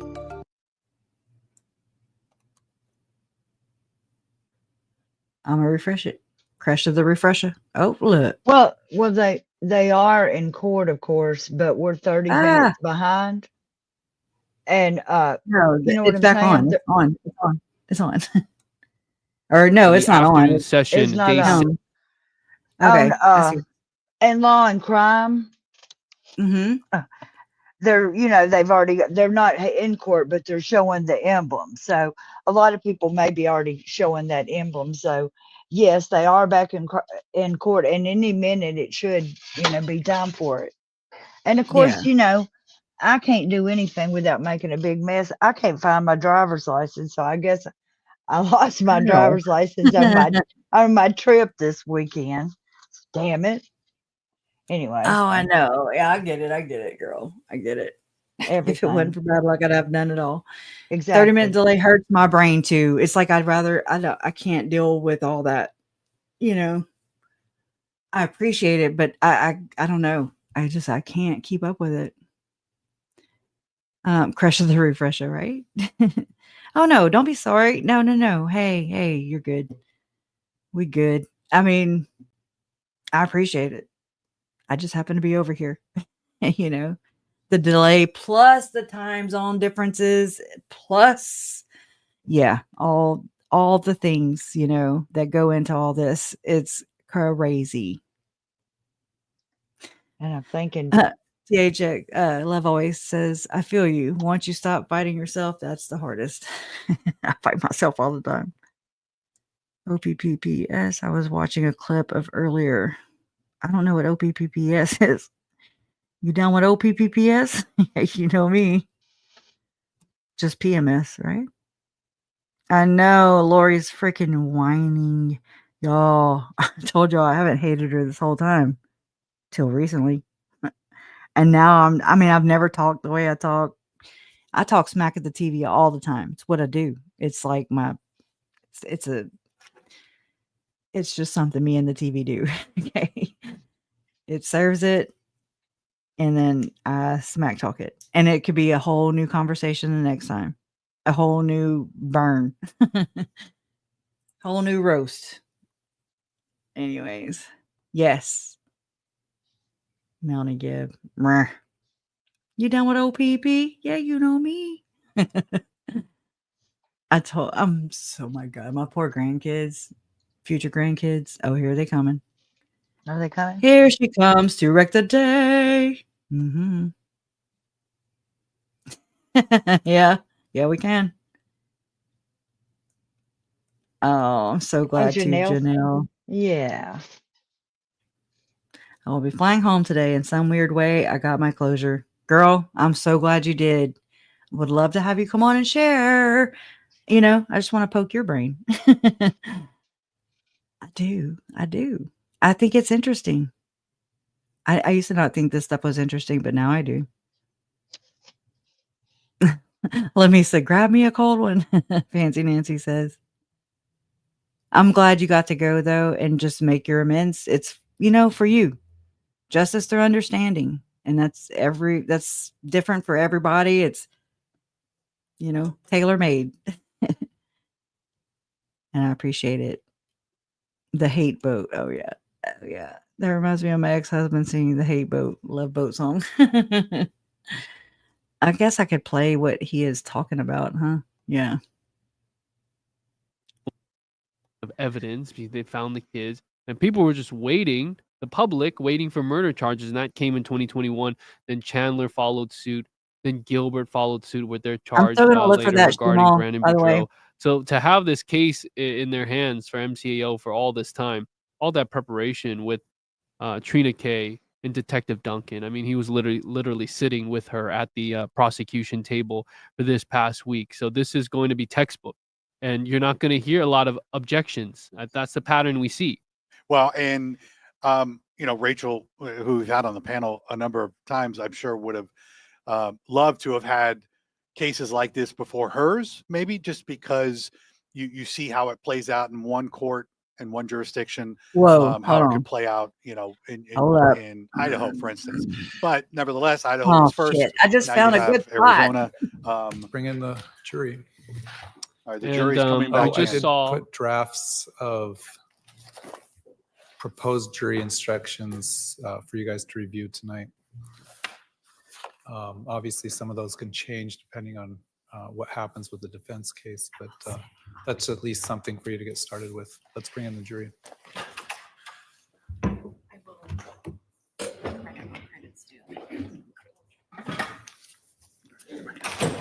I heard my mom just clear saw her throat Lori again. Vallow Daybell walk in. You can wait until they actually start. That floor in the living room was glossy. In my opinion, Charles was in the rental vehicle. Lori brought JJ Waiting out for the while jury putting JJ to in the come vehicle. in She right noticed now. Charles was But yeah, we falling saw Lori snatched. Vallow Daybell walk in with her big folder of documents. Interesting to see that. Not sure what she does exactly for the lunch recess. Maybe she's sitting with her paralegal in a room having lunch. But right now, this jury of 14 that we have, we talked about it today, the trial fatigue setting in, but I think that they are very aware and paying attention to what Nate Duncan is saying with all of this bizarre evidence that's All right, coming the out. jury is present. Please be seated. You can continue with this witness. Hello, handsome. I have the I hope envelope, you- please. Thank you.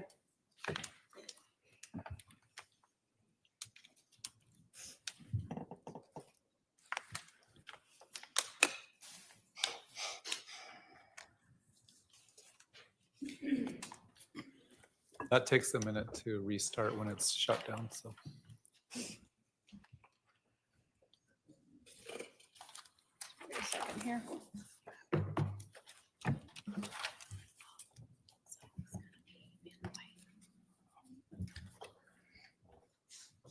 I'm going to be dropping some stuff in the chat, but it's just from the report. It's not from anything that's being shared here. Okay.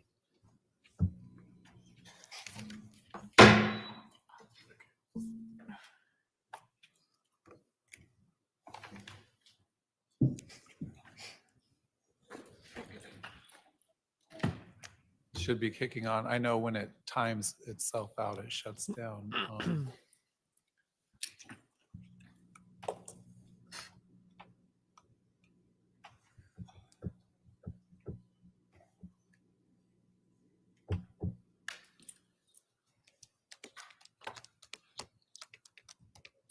You want to email the AV guys just in case it doesn't pop on here in a second. They were working on something. They were working on something? Yes, I don't know what it was, but they. Okay. Rather than keeping everyone waiting, why don't we go ahead and have the jury go to the jury room? We'll see if we can get this up and running here in a few minutes.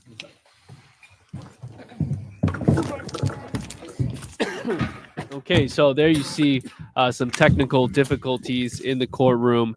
So we'll be here chatting with you guys. The jury's going to go into the jury room for a little bit. They're going to get that figured out. And then Nathan Duncan will be testifying about really what Mel McDonald called damning evidence. I think that it's just bizarre for them to hear about Charles being referred to as a dark spirit, not being there, not being alive anymore, Ask only his body questions. being alive. And Rachel Smith walked us through that belief system Oh, and yeah, how yeah. they justified murder and Yes. how, the body I had to never be basically mm-mm. disposed of in their mind. And we're talking about Girl, I could never read it. Like, I could read it, but not read it out loud. And I've looked through every bit and part of this case that I could. The kids' case, Tammy, I'm just all of it. But I cannot get through James and Elena. I can't bring myself to repeat the words. Like, it's so cringe, but it's so on point with exactly what was going on. Just, it was James and Elena. Yes, that was, oh my God, that was so cringe. So maybe I need to do it and it'll be my finality, like I will confront it head on. Storm surge. Oh, that's so gross. Okay. Hold on. I'm reading this document. When asked if she had any interaction with anyone else inside or outside the home, EMT redacted stated she had not. She recalled seeing a man who she believed was a shooter sitting on the sidewalk curb, holding his head. The police officer standing with the man directed the crew to the house. When asked to describe how the man appeared and was holding his head, EMT redacted stated, quote, "I can't recall if he had a cell phone, if he had one arm on his head and he had a cell phone, but it looked like he was both hands behind his head, knees up," unquote. When asked if the subject appeared to be in any pain or distress, EMT redacted stated, quote, "Yeah, he looked like he was frantic, like he was definitely worried," unquote.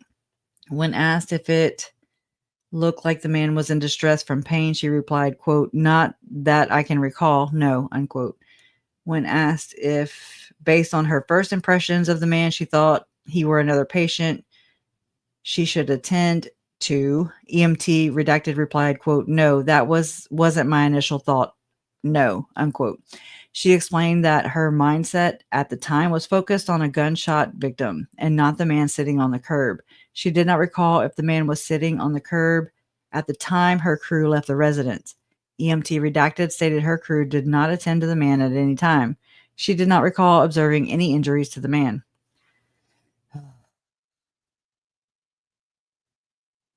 I don't know if all this is even helping. I just feel like it's just kind of reiterating what was already said today and what's about to be said some more.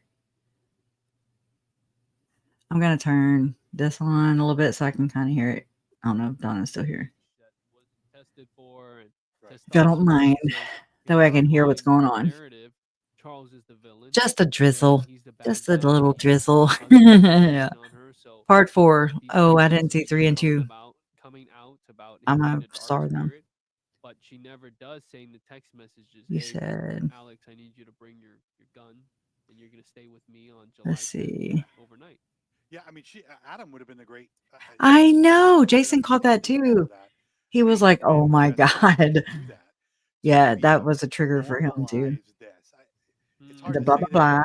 Blah blah blah blah blah. Using that as a justification to kill. Has your Janelle? Has your? I know that's not Janelle, but Fancy Nancy is addressing Janelle, and so I'm wondering if has your perspective changed any? Like, because again, yeah, that's why I really want to talk to you. And you did an interview with Joe Schmo, so you have to come talk. Okay, not right now, but just once you get home and settled and or whatever's convenient for you, if you will, please, please, please, double, triple, please. And Charles and Adam were trying Yeah, to it do makes me family sick too. intervention. I mean, they knew It what they does. had to do, which is get a recording of Oh him saying God, stuff and then get it to the stake president. you were like a burrito and That taco was the conversation. at the time. That was the intervention. That was the solution to stopping. Oh wait, I messed it up. A burrito and still taco don't think that they were conversation, predicting nachos.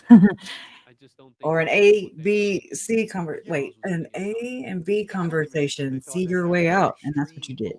I can mess it up. I don't know that they ever thought her Has that been showing the state seal? Which I remember Sue Ellen sent me that. And then we started looking into the state seal in Idaho with the shovel, the pickaxe, all the things, all the things. Words kill or death or deserves to die. Something. Let's see here. I never saw any of that. I still haven't seen any evidence Media. that Let's yet, take anyway, this where it kind of off. alludes to going Let's off the take deep end like that. off the But damn deep again, end. they know her better. Oh wait. And Oh if yeah, you that know didn't do someone good that on their well, you faces. see that It looks like they sharp melted. left from this straight line of Okay. religion that everyone in the Take family this down. is worshiping. Clearing some And yeah, space. maybe they did notice some things that just weren't healthy. But again, I don't know that anybody could have predicted the outcome.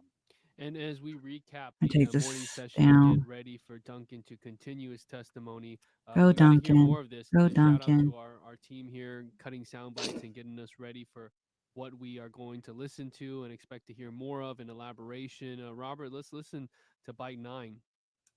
Bite 9. So at 9 o'clock on the 9th, Is that a bite? do we see a message from Lori Vallow to Alex Cox? Oh, let me turn it up. The plot thickens, call me when you can. Yes. Now, at that point, when you looked at phone records, did you see any call between Lori Vallow and Alex Cox initially after this first text message? Not after that first one, no. So about 47 minutes later, on July 9th at 9:50 p.m., does Lori Vallow send her brother Alex Cox a message, getting sleepy, so I'm going to need you to stay close to me the next couple days. Mel too. She can't go to Utah. They are planking some kind of intervention, but want Mel out of the way, so I'm left alone. I need to come get the stuff at your house tomorrow and store it or secure it. Lots to do. Thank you for standing by me. It's all coming to a head this week. Yeah. I will be like Nephi, I am told. No objections So will you. today. When you saw that message, did you ever check Alex Cox's cell phone records to determine whether or not there was a phone call after that? Okay. I did. And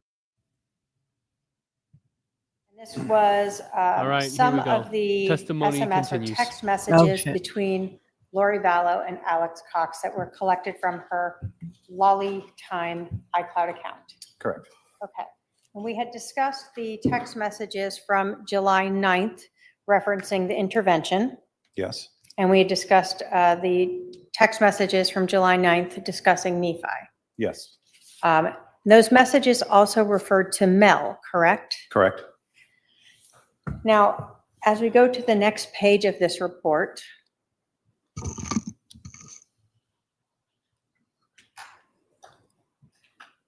for the 10th of July, do we then see text messages between Lori Vallow and Alex Cox talking about meeting up for lunch with Mel on July 10th?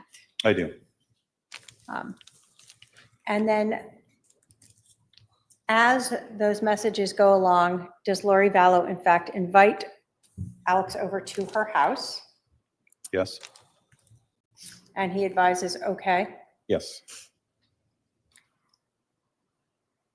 Are there any text messages between them on the 11th of July? There are none. Now, the next messages that we show in this, and again, these are not all of the text messages, correct? Correct. Is from the 13th of July, correct? Correct. And it says, need you, Adam is freaking out.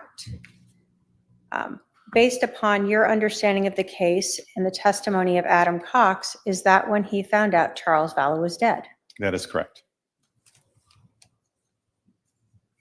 So this one is from Lori Vallow to Alex saying, need you, Adam is freaking out. Yes.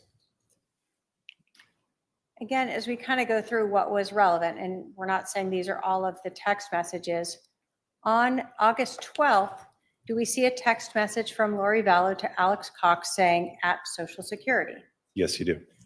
Based upon your information and review of the case, were you familiar with August 12th being the date that Lori Vallow went to Social Security to apply for survivor benefits. Yes.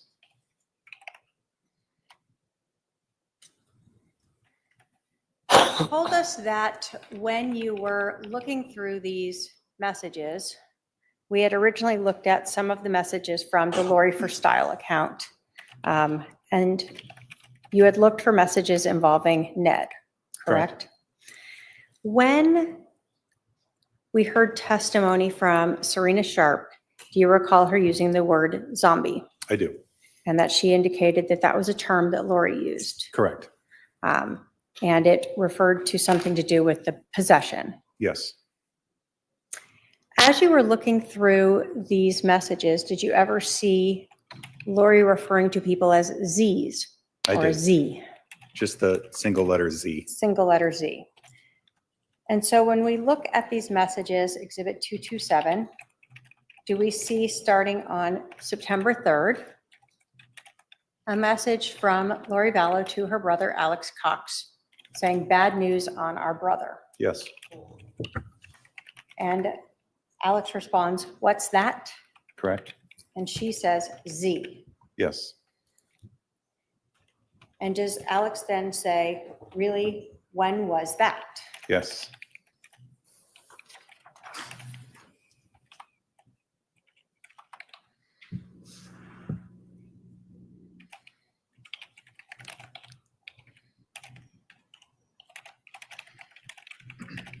As that conversation continued on that September 3rd, does Lori tell Alex as of early January? Yes. Now, is it your understanding, based upon both testimony from people like Kay Woodcock as well as your own investigation and testimony from Christina Atwood, that sort of in February and March is when Lori Vallow disappeared? Yes. So she's now saying her brother has been a Z as early as January. Does then Alex Cox respond back to her? That explains his interest in Charles. You say her brother, I think, as far as Z or Zach? Zach is Her brother Yes. first. Yeah. So initially she's talking about her brother, right? Correct. Yes. And so in this conversation, as we start through, Lori is telling Adam or Alex that their brother is a Z, correct? Correct. As early as January. And it's tied to Charles, right? Correct. And in fact, the next text from Lori Vallow to Adam says, Ned recruited him shortly after. This is why, right? Yes. She then goes on to say he's part of the 24, correct? Yes. And Alex says, that makes sense. Wow. Correct. Does Lori then go on to speak of more Z's? She does. Does she in fact say, again, still on this September 3rd conversation, more sad news, guess who is the final Z of the 24? Yes. And Alex questions if it's Pops or Brandon. Correct. And then Alex also says, Zach. Oops, may not be showing yet, sorry.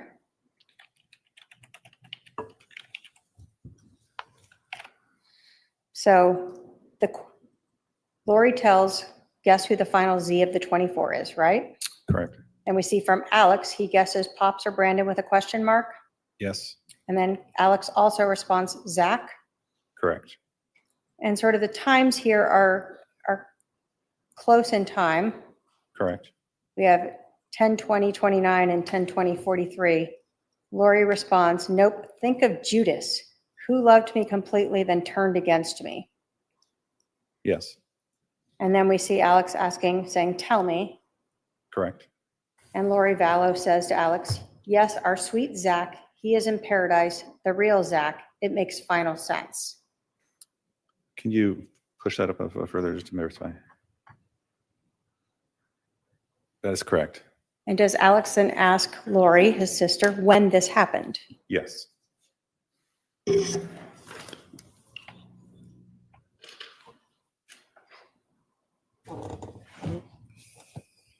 So we're still on the same date. And does Lori then tell Alex about the time he turned? Makes sense, he being dedicated to Brandon and Ned. Yes, So again, we're still seeing this reference of Ned being Charles. correct. And so now they're tying Adam, Zach, and Brandon with Charles. Correct. And so do we see again, so from Alex to Lori, so February. Yes, And again, is this around that time period where Lori Vallow disappeared, correct. left JJ with Charles? Yes, And we had heard in the interview that the defendant gave with Detective Ann Clan that she told her about her just leaving and disappearing. yes.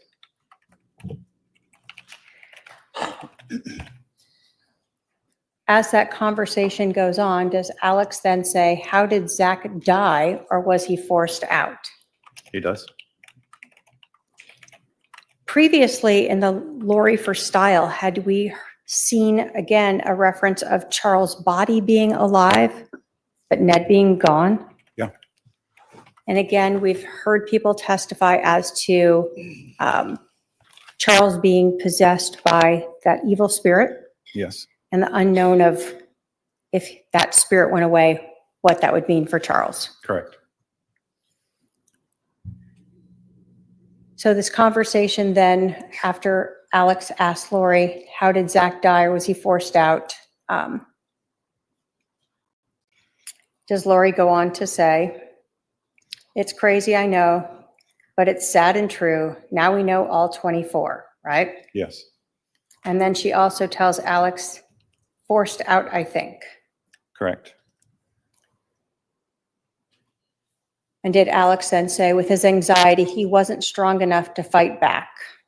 Yes, And Lori, and he said, So throughout this time period, from February of 2019 up through September after this, are we still seeing Lori talking about Charles being Ned, yes, this concept of Z or zombies, correct. and others that seem to have helped Charles were equally dark? Yes, On the day, or the day leading up to, as well as on the 11th of July, so July 10th and 11th, did you, in looking at the reports for the Lolly Time iCloud account, see messages between Lori Vallow and her sister Summer? I did. In those messages, did you see Summer providing updates as to the location of Adam and Zach on the 10th? On the 10th, yes. And did you also see Summer providing information about a place for Lori to stay? I did.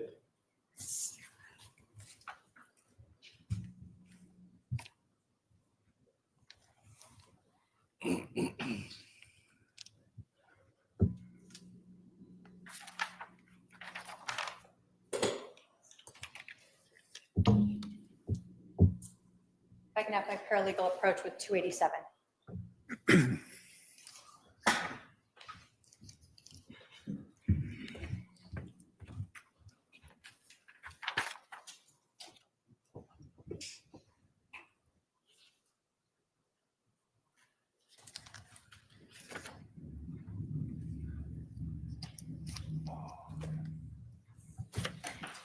Do you recognize Exhibit 287 as some of those text messages between, from Summer, Lori's sister, to Lori on July 10th, advising about Adam and Zach? I do.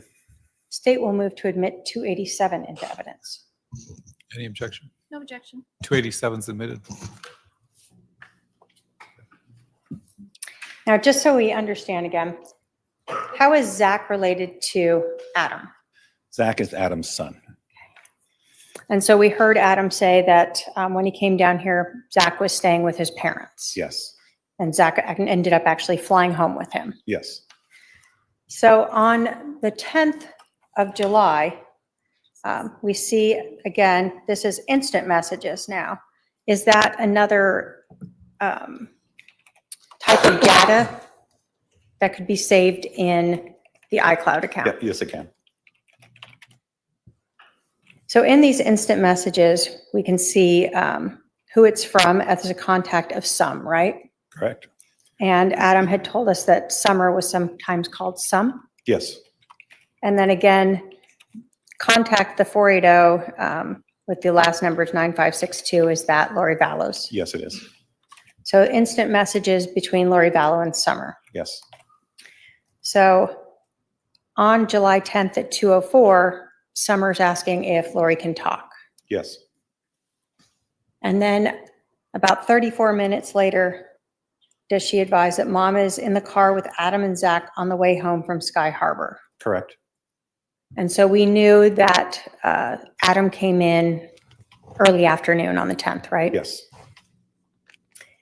And then Summer tells her sister, Lori Vallow, she wanted to know if she could confront him as a preemptive strike. I told her no, just to collect info. Yes. So we know from the 9th in that conversation or that text message by Lori Vallow to her brother Alex that she's aware there's an intervention about to happen. Correct. And she is rallying the troops around her. Correct. And her mom is asking if she can help by doing a preemptive strike. Yes. Then do we see an instant message also on the 10th at 2:43 from Mimi. Adam thinks Melanie left for Utah today because that's the last he knew. I just left it that way. Yes. Again, going back to that July 9th message, did Lori tell Alex that Mel had to stay and she couldn't go to Utah? Yes.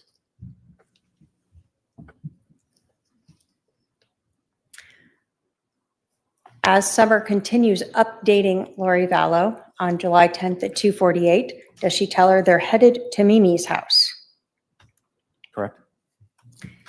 And then as we continue on at 7:10 at 3:29, does Summer provide an update again that Zach and Adam are headed to a Spider-Man movie and the time that is happening at? Yes, they do.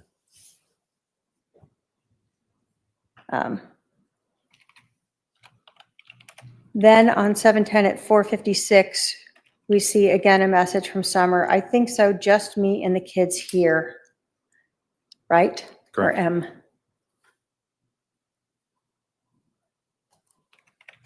Then we see a reference to JJ at 7:10 at 6:25 that he left his wrist brace and ukulele there, right? Yes.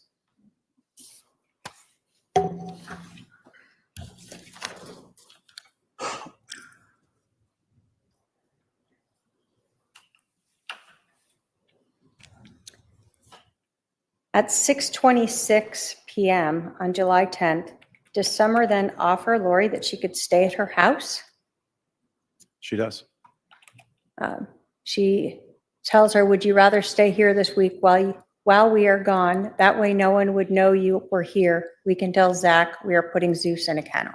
Correct. So she's willing to lie to Zach so her sister can stay at her house and have no one know where she is. Apparently. Then she continues to update Lori that at 8:10 p.m. on the 10th that Zach and Adam are still here playing Phase 10 and eating, right? Yes.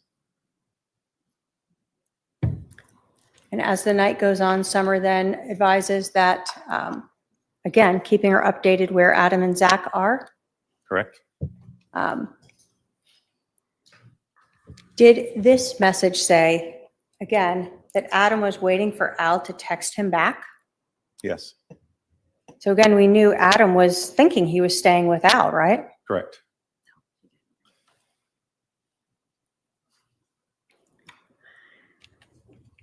And then finally at 8:54, we see Adam and Zach just left to go to Mimi's. Yes. And so we heard from Adam that they stayed with his parents. Correct.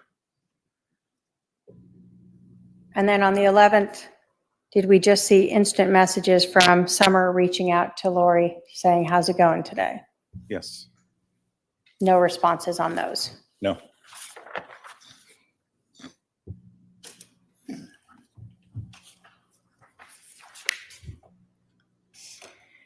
Now, we've seen a lot of this mention of Melanie or Mel. And when Adam testified, he told us that his sister's daughter was Melanie Boudreau at the time, correct? Correct. In the lollytime@icloud.com account, was there a contact name for a Mel B or Melanie B? Yes, there was. And did you learn who Melanie B was in this contact list? That was Melanie Boudreau. So we see a mention of a Mel in that July 9th Nephi text to Alex, right? Correct. And we see other mentions of Mel throughout these other text messages that we've had, Yes. including the need for Melanie or Mel not to go to Utah, correct? Correct. Show defense 228.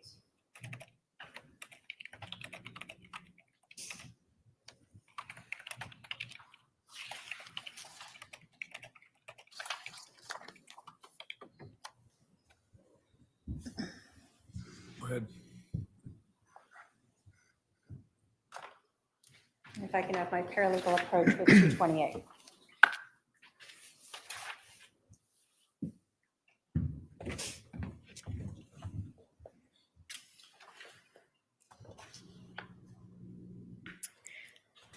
Looking at 228, are those some of the text messages from the 9th and 10th between Lori Vallow and Melanie B on the Lolly Time? Yes, they are. And do those again involve sort of Melanie staying here in Phoenix instead of going to Utah, Yes. as well as updating on where Charles is and where Al is? Correct. State will move to admit 228. Any objection? No objection. 228 submitted.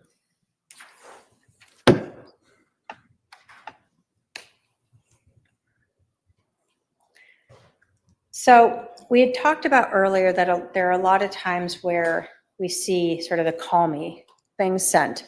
When you first look at this 228, the messages between Lori Vallow and Melanie B on July 9th at about 7:21 p.m., do we start with a message from Lori to Melanie, need to talk to you ASAP? Yes. Now, when you were talking about the Alex message, let me grab that one.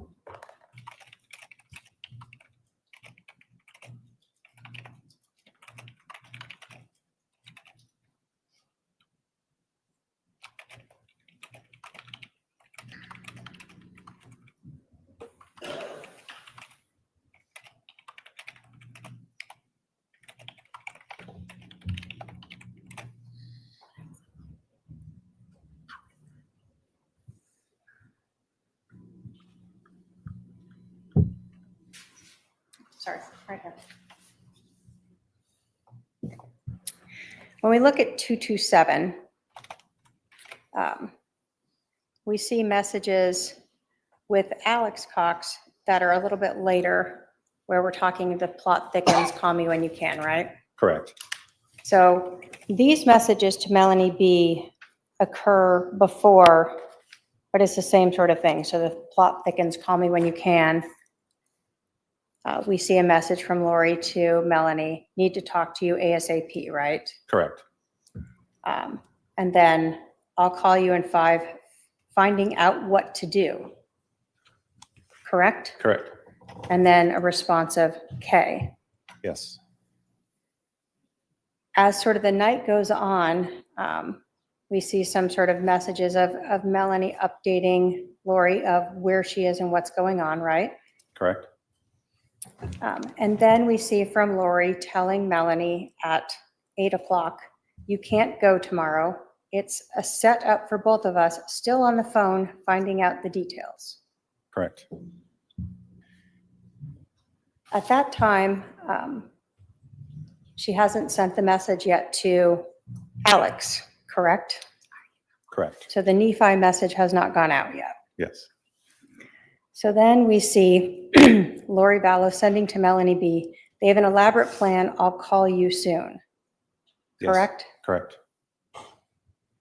Then as the time goes on, we see a message again, now from Melanie saying, I could take all the babies and drive and take our stuff.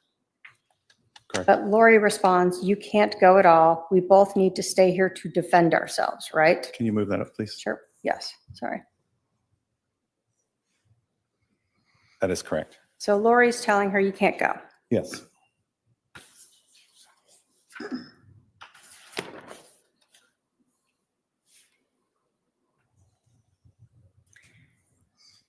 And this is where then we see a message from Lori Vallow to Melanie B. It's coming to a head. This week will change everything. Yes. And that's where Melanie B says, probably why I felt sick about going, even when told to plan to go. Correct. And then again, we see another call me, right? Correct. Now, when we look at timing, we know again, when we go to 227, that the plot thickens to Alex is at 9:03, right? Yes. And so now we also have the plot thickens also sent here where they're talking. That's to Alex. Sorry, that's Alex, yes. Right. So as the night goes on, 9:28, this is sort of in between those messages to Alex as well as before the Nephi one. Right. And do we see here that Melanie says, I can lay at my house if I need somewhere to go. And then she goes on to say, I think I'll tell him I don't want to get the kids sick, so I'll go lay down at Mimi's, then gym, temple, and lunch. Yes. So she's going to pretend to be sick, but she's going to go to the gym, temple, and lunch. Correct. Then she continues to sort of advise what's going on the 10th and tell Lori, is it better for me to stay here or leave, do you think? So she's getting her direction from Lori. Correct. And then from Melanie, she advises Lori, Adam and Charles don't come until tomorrow, right? Or she asks her.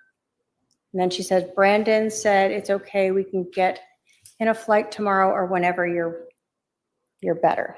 Yes. So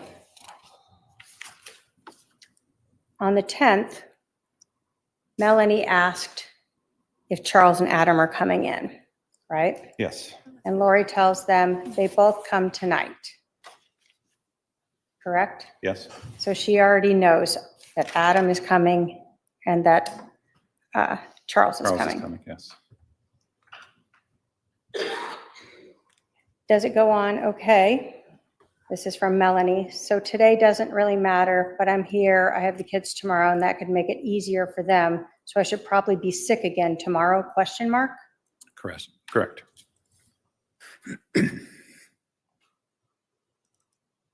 And again, does Lori say, I think so, but I think they're moving their plans to tomorrow since they will still try to get rid of you. Yes. Then there's a discussion from Melanie about wanting to go to this wedding. Correct. And Lori saying, I know, baby, I'm so sorry. This is important to your mission, even though I know it's hard to just sit there. Correct. So she's given her a mission to pretend to be sick. She has a mission, yes. Then we see from Melanie, I just got to the gym, but do you want to do lunch after? What's your day look like? Are you going to Glendale? Correct. So we can see a plan going here where she's pretending to be sick for Lori, but they're meeting up. Yes. Lori says, yes, let's do lunch. I'm not going today. Correct. Then they discuss sort of meeting up. And as we go on in the 10th, is Melanie advising her that Brandon's been here the whole time.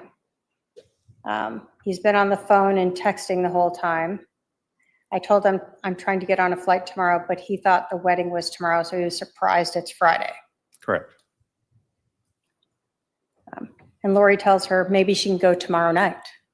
So on the 11th, Lori Vallow already knows by the night of on the 10th, Lori Vallow was already knowing, but by the night of the 11th, Mel need not stick around. Correct. So she needs to be there in the morning, but maybe you can go tomorrow night on the 11th. Correct. And then we see again, Melanie, maybe I'll tell him I'm not going at all. And then I just end up going Thursday night, but his plans are canceled. And again, so July 11th is Thursday, right? Yes.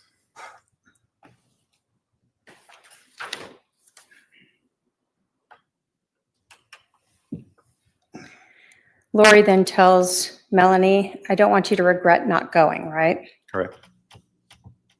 Melanie checks in on Lori. This is still the 10th. How are things on your end?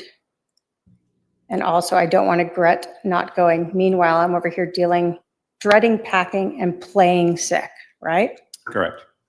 So she confirms that she's doing this for Lori to distract Brandon. She's not really sick, yes. Then we see Melanie saying, packing for the move, that is, and then asked to be, will you clear me? Correct. So still on the 10th, as we get to 6:47, we have Lori telling Melanie, sure, I'll work on you now. Do you want to come over for a blessing? Correct. And this is where we then see Melanie ask, sure, I can, but is Charles coming? Is Al there?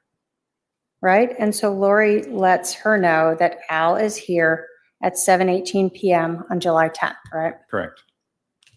And Charles says he will come over in the morning. Yes. So at 7:18, everyone sort of knows Al is over at Lori's. Charles isn't there. He'll be over the next morning. Correct. And then we see Melanie say, I'll head over, right? Correct.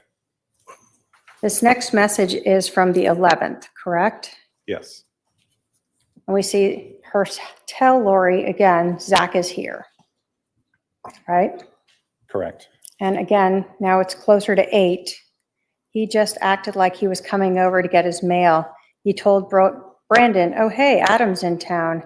And Brandon acted like he didn't know. I asked if he was moving in with Adam Cannon, and he said he doesn't know yet.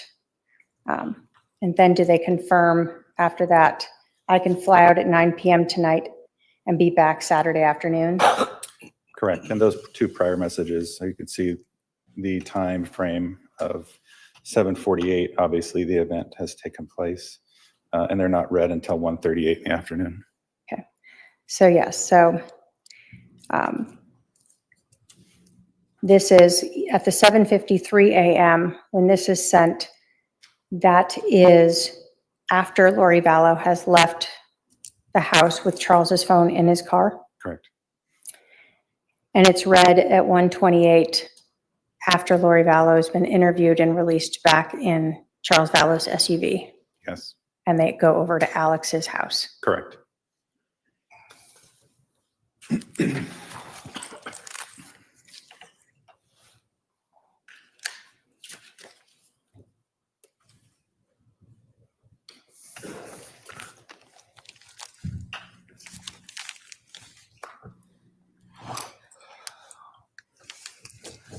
So when you're trying to put this case together, you're having to pull all these different text messages to see when Lori knew what she knew and who she was directing to do things, correct?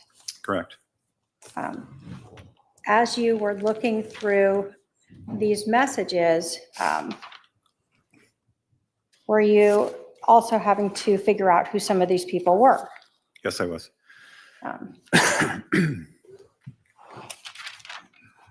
We had talked about that phone number, the 515 number that was listed as a contact of Bubby. Do you Yes. recall that? Yes. And that you through looking at the iCloud account, the text messages, the call that was made by Chad Daybell using this phone and recorded, that Bubby contact name is Chad Daybell.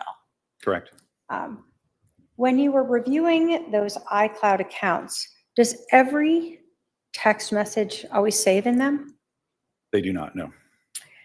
So did you also have to look at phone records to see if those matched up or if there were missing records? I did. And we talked about, obviously, phone calls are not saved in the iCloud account, right? Correct. So when you were looking at those Chad Daybell phone records, did you look to see on the morning of July 11th of 2019 if there were any text messages or phone calls made between Chad Daybell's Bubby phone and Lori Vallow? I did. Do those records show a text message from Chad Daybell's phone to Lori Vallow's phone on July 11th of 2019 at 6:06 a.m.? Yes. And those are all in the records that we previously admitted. Correct. Was there another text message from Lori Vallow's cell phone to Chad Daybell's phone on July 11th at 6:12 a.m.? Yes. Was there a text message from Chad Daybell's phone to Lori Vallow's phone at 7:01 a.m.? Correct.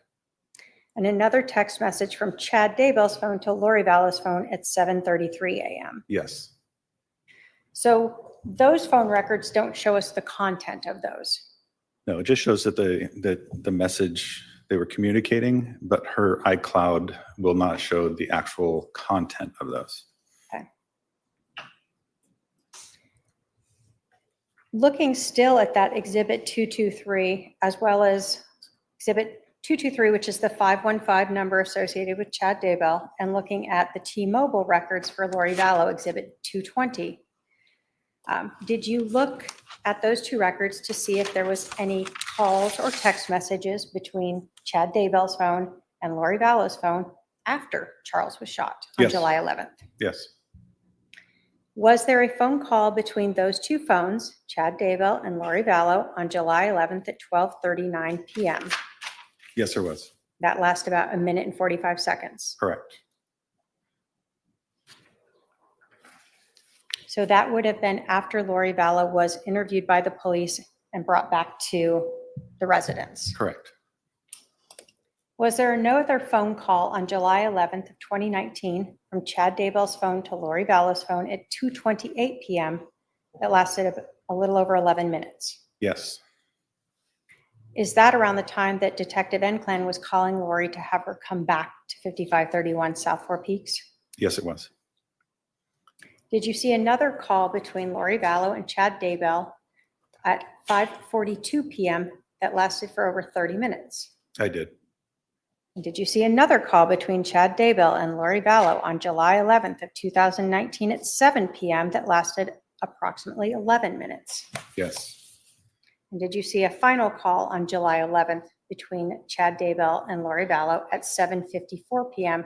that lasted a little over 13 minutes? I did.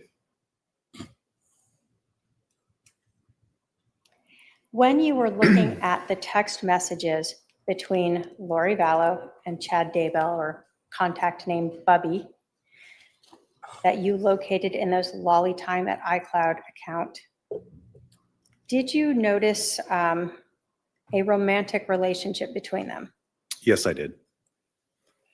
Prior to Charles being shot and killed on July 11th of 2019, did you see any open and obvious romantic messages from Chad under any of his contact names that you knew of to Lori Vallow?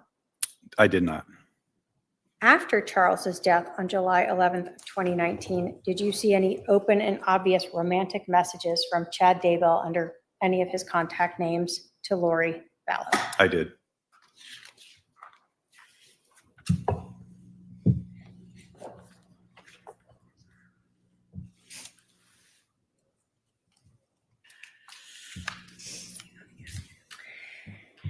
Now, were there many messages and between Lori Vallow and contact name Bubby or Chad Daybell?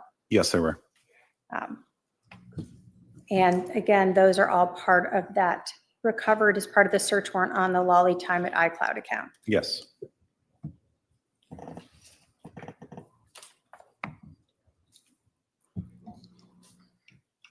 In these text messages, did Chad write a, I'll call it, romantic story about Lori and himself that he texted and emailed to her?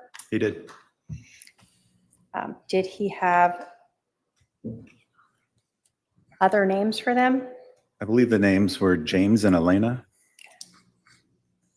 Did that story seem to sort of at least match the timing of when they met? It did. Were some of them more promiscuous? Yes. Did they also include conversations, though, about people like Adam and Brandon They did. and about Ned? Yes. My paralegal can approach with 229.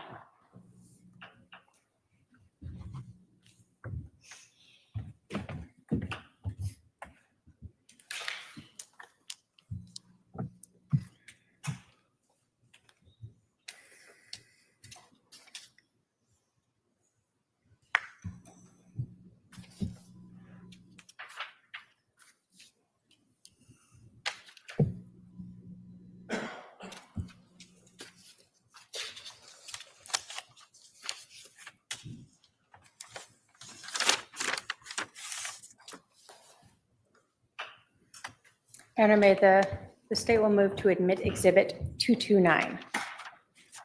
Any objection? Just relevance to the conspiracy, Your Honor. All right, the proper foundations been made. I will admit 229. 229. 229 is admitted. So we've talked about Adam and Brandon, correct? Yes. And so one of the first message in this Exhibit 229 is from July 13th, so 2 days after Charles was shot and killed. Yes. And do we see, at this point, Chad is asking Lori, how did Adam and Brandon find out? Correct. And again, on the 13th at 9:51, we see Lori telling Chad, my mom, because she was so mad, she went off on Adam. Correct. And again, when we go back to Adam's testimony, did he indicate he learned Charles had died on the 13th? Correct. And that he got in a fight with his mom? Yes.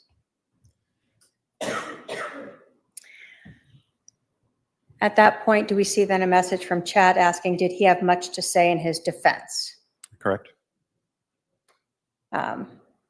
And Lori responds, he was very defensive and tried to justify everything, but my mom kicked him out and said she would never talk to him again. She's dramatic. Yes.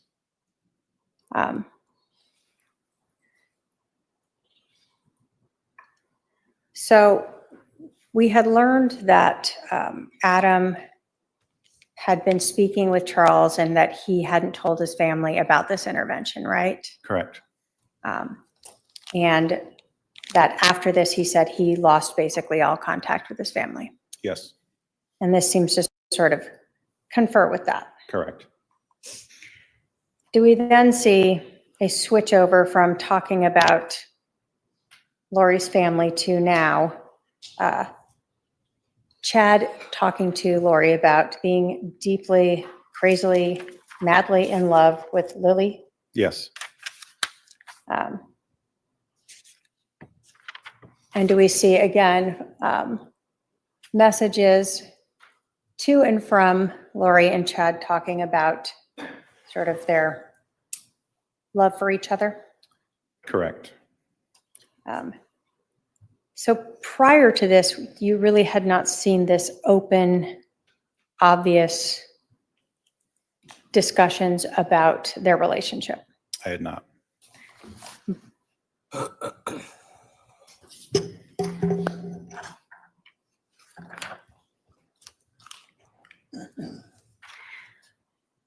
As the time continued, did you continue to see, again, messages of love, as well as a lot of calls?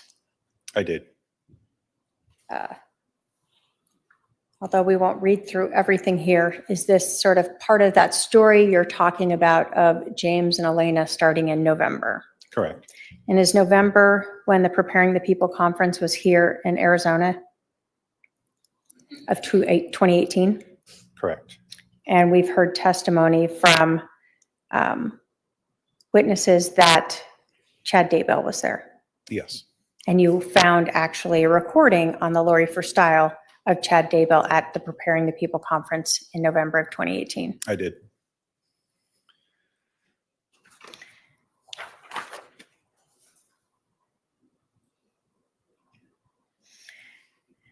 As we get to July 14th, do we see Chad then talking about cleansing the Houston house?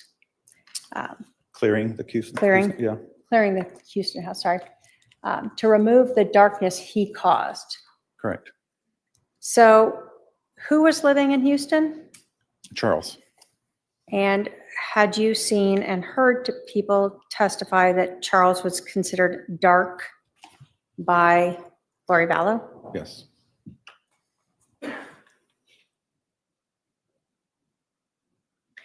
And again, we continue to see the affirmations of love, Yes. the cheek to cheek and loin to loin. Yes.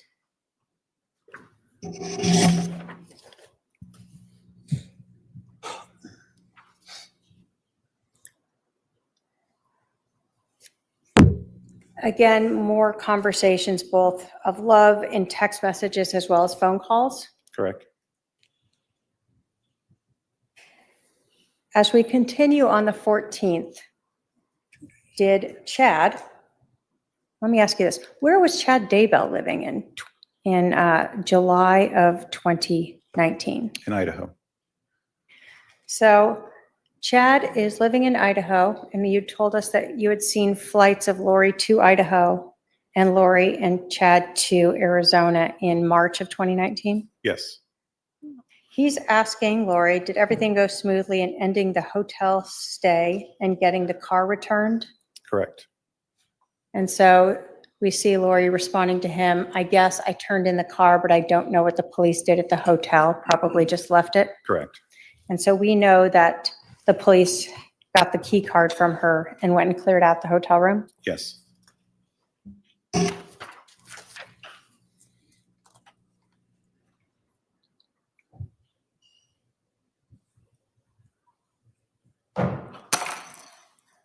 Do we see, again, a continuation of that story that Chad was writing to Lori Vallow? You do. And that continues through most of this till apparently Chad needed a shower. Correct.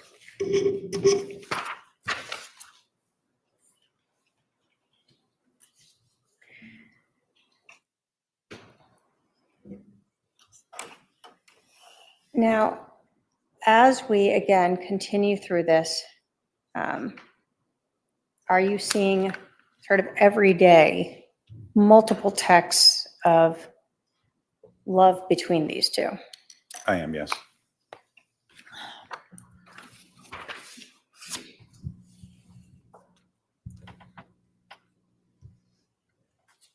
And again, going through the 17th, 16th, 17th, again, more affirmations of love, correct? Yes.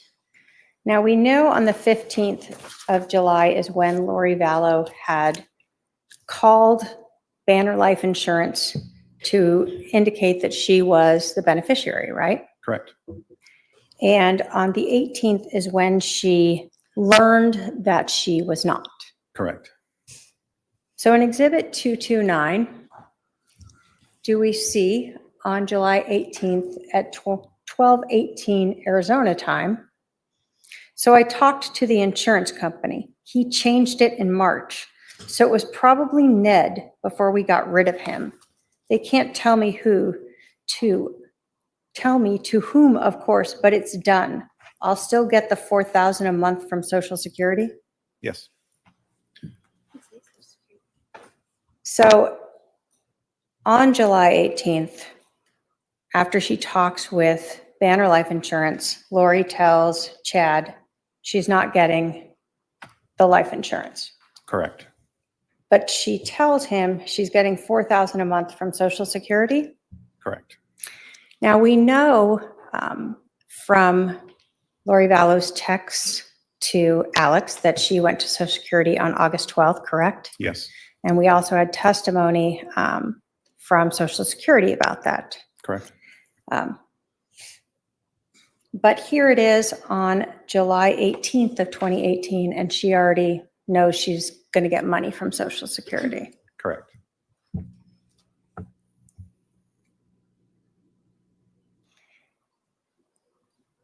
Again, do you see a lot of additional continuing everyday multiple affirmations of their relationship? I do.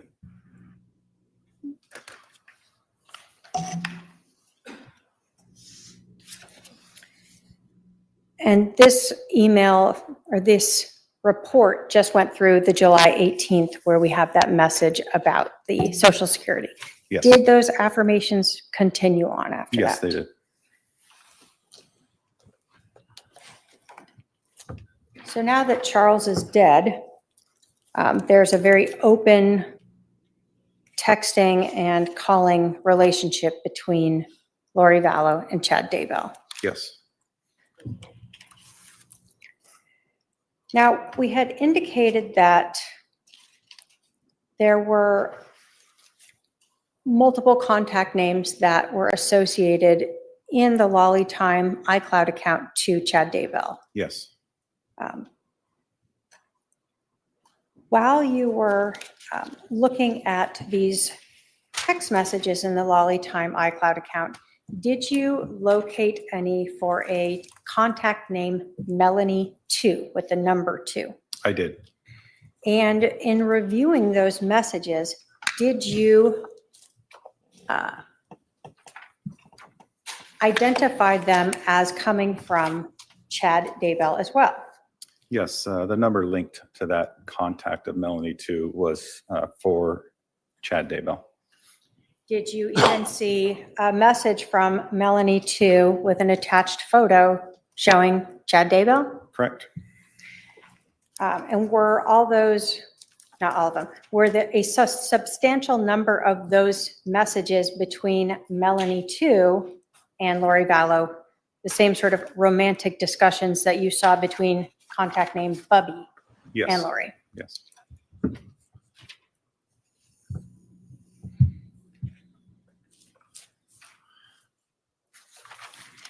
When you were looking at the conversation between Chad Daybell as the Bubby contact, we saw a discussion about life insurance, correct? Correct.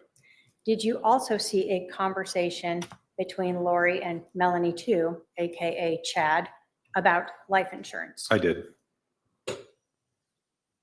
If I can have my paralegal approach with 288 and 230.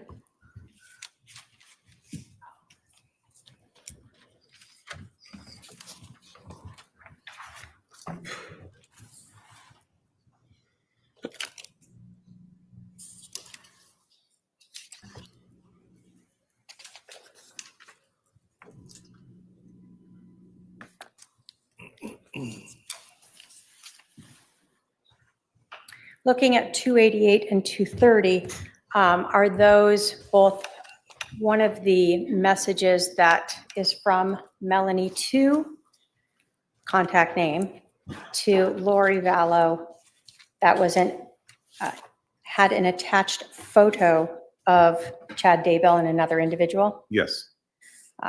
Was that some of the information used to verify that this Melanie 2 was in fact Chad Daybell? It was.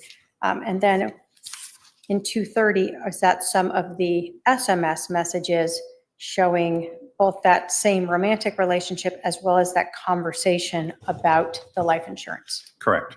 State will move to admit 288 and 230. Any objection? Just the relevance, Your Honor. 288 and 230 are admitted.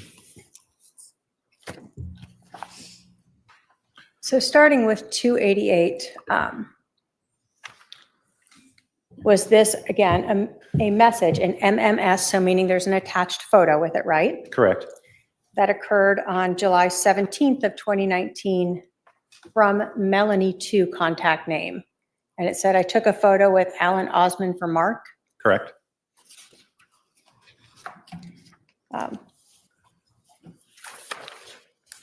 And when we looked at the photo, did you ever learn what Chad Daybell looked like? I do know what he looks like, yes. Is that Chad Daybell? Yes, it is.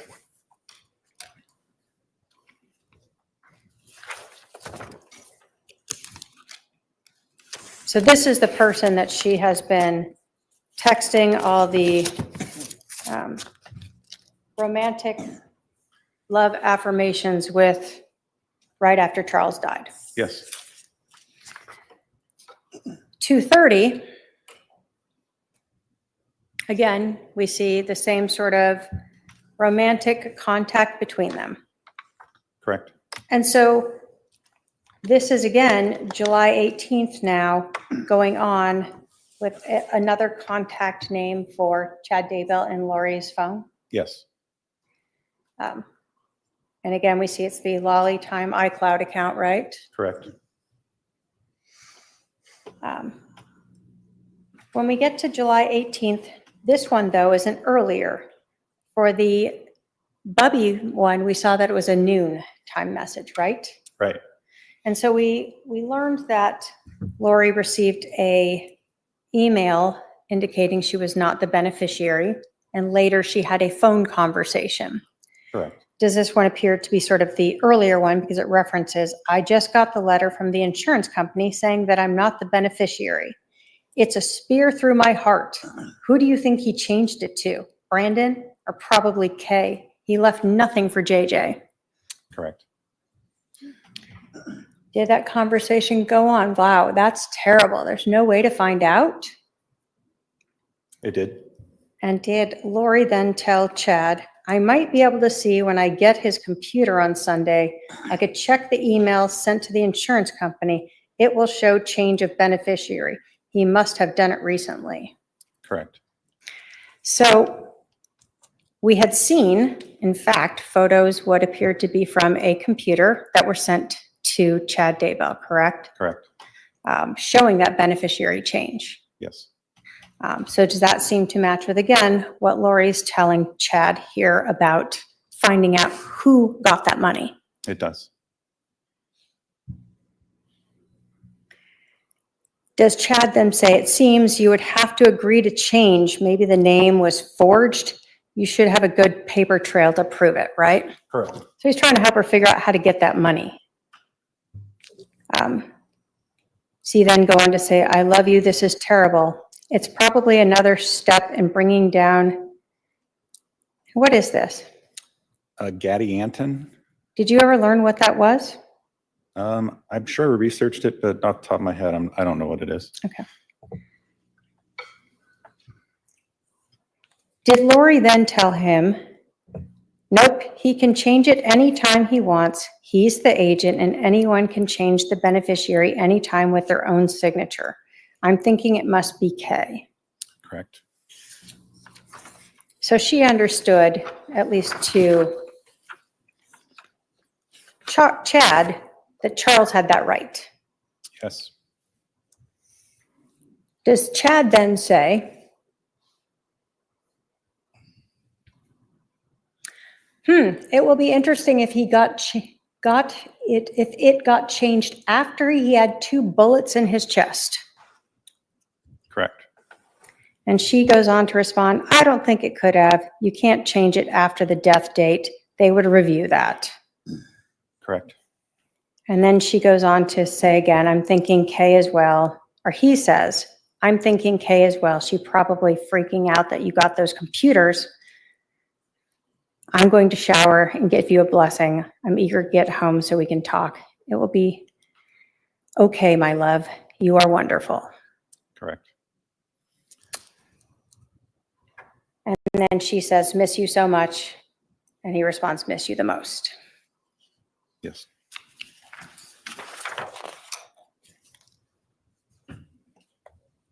So during this conversation,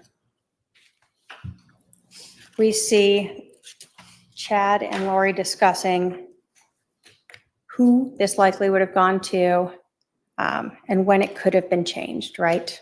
Yes. And that all occurred before the second conversation we see, also on the 18th, but closer to, I think, 12:30, 12:34, where she knows now it was changed in March. Correct.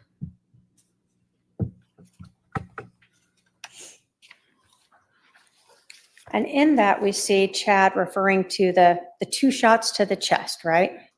Yes. So again, we know they've been talking about this. Did you see any other text messages talking about that? I did not. But we saw lots of phone calls between the 2 on the 11th. Sure. Now, as we have been talking through this conversation and much of this trial, we have referred to the defendant as Lori Vallow. Correct. And that's because she was married to Charles Vallow when he was shot on July 11th of 2019, right? Yes. During your review of those Lolly Time at iCloud accounts, did you find evidence of when she became Lori Daybell? I did. Did you see a contract for the wedding? I did. Did you see wedding photos? I did. Where was that wedding? Hawaii.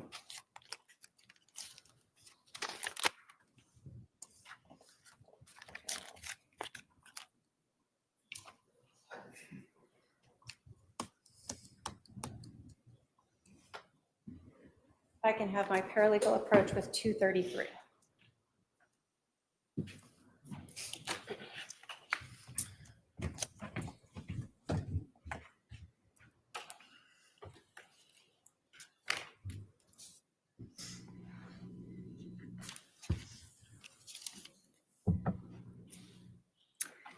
Looking at Exhibit 233 is that the report, as well as the actual document that was in the lollytime at iCloud.com account that you reviewed, that the police obtained through a search warrant, relating to when Lori Vallow became Lori Daybell. Correct. State will move to admit 233. Any objection? Relevance. 233 is admitted. So the first part of this, we see that, again, it notes that this is an image that was from the account, from the Lollytom iCloud account from 1031, correct?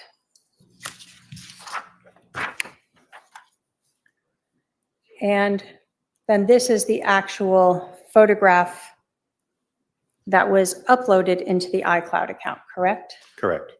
So we see Chad Daybell and Lori Ryan. Was Lori Ryan a prior name of Lori Vallow? Yes. That was Tylee Ryan's dad? Correct. So she used the Lori Ryan name in this. They use a home address of Rexburg, Idaho at that point. Correct. And then the date of the actual wedding is that November 5th of 2019. Yes, it is. So 4 months after Charles Vallow is shot and killed inside of the defendant's home, she has remarried to the man, Chad Daybell. Yes. I have no other questions for this witness. Cross.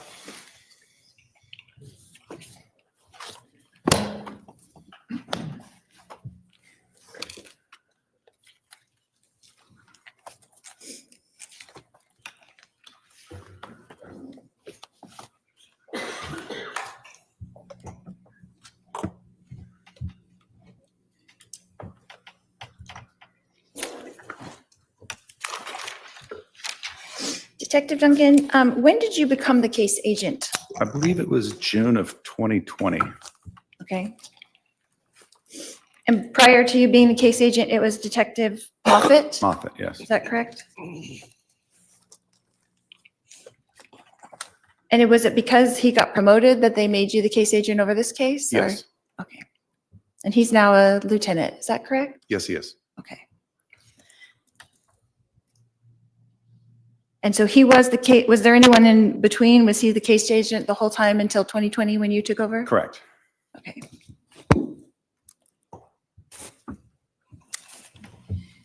And when you took over the case, what things did you do differently? I wouldn't say differently. I continued what I was doing. I was looking at records for him. The records in this case, as you are, there's volumes of records. So continued to look at all of the independent iCloud records, call detail records, phone extractions, and also kind of reviewing what he had done prior to my assignment is what I'd done. Right, so kind of reviewing and seeing what you need to look at. Correct. So is this, from what I was understanding what you were saying earlier, is this, you weren't really involved in the case since July 11th and now you're back involved in the case? So July 11th, obviously I was there at the house. Right. Shortly after that, I had another homicide and my time was occupied with that. And it was several months later that I offered to help look at records because they were so much.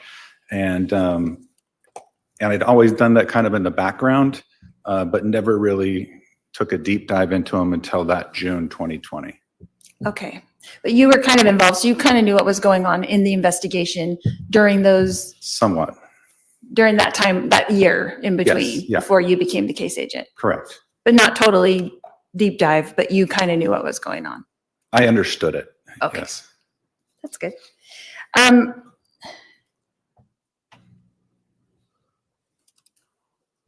So let's go over that day again real quick. When you were there, what time were you there at the scene, from when to when?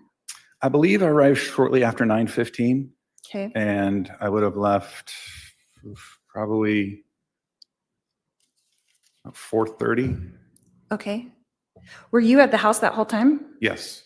So Well, you didn't, let me back up. oh, I'm sorry, go I ahead. did leave for a short period of time to obtain a saw that we would need to cut that piece of flooring out and the baseboard. Okay. But then it came back, yes.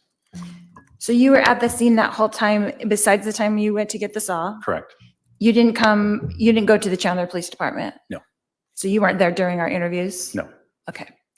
So, and you had mentioned something about you couldn't go in, I was confused. You couldn't go in until after the search warrant, but you were in before that, right? No.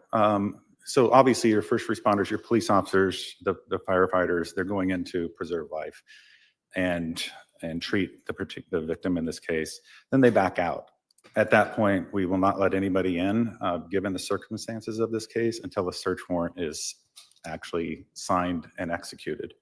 So we will wait outside the threshold of the house until that search warrant is signed, and then we will begin our investigation. So I'm still confused. So you didn't go into the house until after the search warrant, or you did get to go in beforehand? No, I didn't go in before. I waited until after the search warrant. Okay. So you had testified, I'm still confused, sorry. And I'm going to object again to the defendant testifying. Just ask the question. You had also indicated that you had gone in and that Charles was on the floor. Is that correct?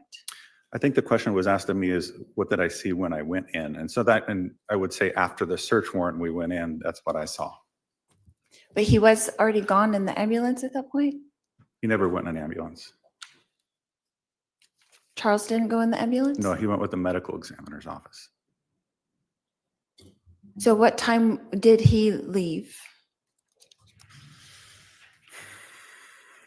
I can't give you a specific time on that. I have to look at the medical examiner's office information for that. But it was after you entered at 11:50? Yes, it was way after that. Okay.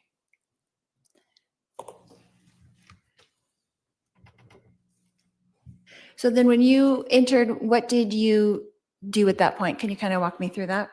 Yeah, so when I entered, obviously I made my general observations about what I saw in that room and of the body. And then talked with Detective Coons about what needed to be done next. And what did you guys do next? So we came up with a game plan as far as how to process the scene, which direction, who was going to do what. Like I indicated, I was tasked with collecting that firearm and was also tasked with kind of looking through the house for any kind of blood evidence that might be present. The other task that I had when we were ready, I contacted the medical examiner's office to report the death to them. What time about was that call, do you think? I do not know. But sometime in between that, before 4:30, is that correct? Correct. And did everyone leave the scene at 4:30? Is that kind of the timing when people were clearing out, or? Yeah, some might have stayed behind, and a lot of our ID techs like to sit in their cars and type their notes, that type of thing. But right around that 4:30, 4:45 is when the search warrant was completed. Okay. And then there had been a walkthrough, is that correct? Yes. And so Alex had come back to the house just after 3-ish? I believe that could have been the time, yes. Okay. And then were you present during the walkthrough? I was. And who else was present?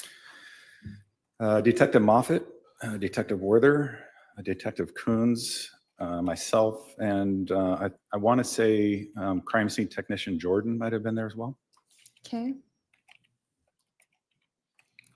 And was it Jordan that was wearing a body cam? Was there a body cam made of that?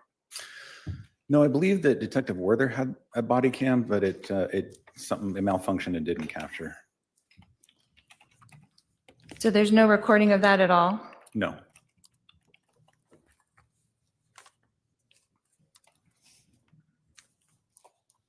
And Detective Moffett was the case agent at that point, right? Because he had been assigned that already? Yes. Okay.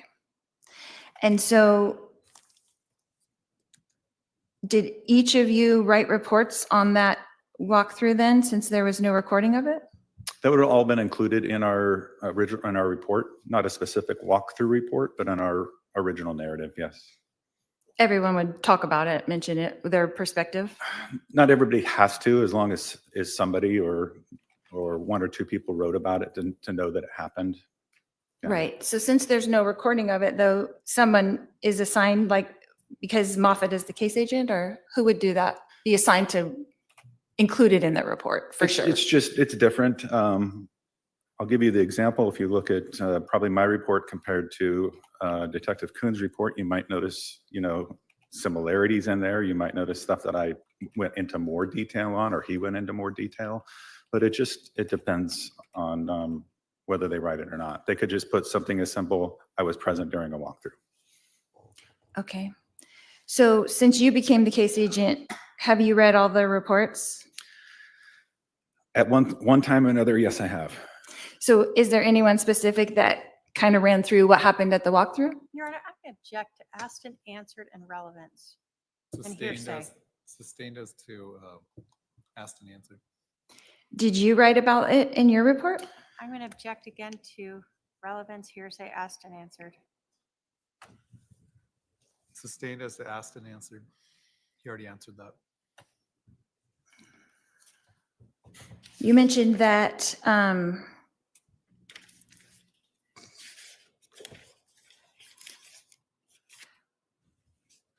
it was Detective Werther who had the body cam, is that correct? Again, asked and answered. So Sustained. did you read his report? I have read his report, yes. Did he mention the walkthrough and what happened? And I'm going to object again to relevance, hearsay, and asked and answered. To the extent that it would call for a hearsay answer, I'll sustain the objection.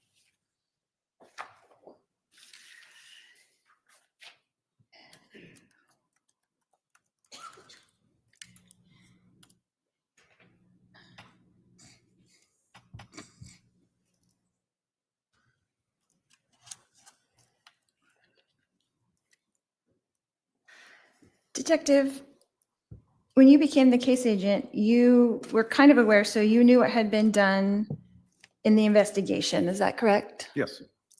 And so you knew who had been interviewed, is that correct? Yes.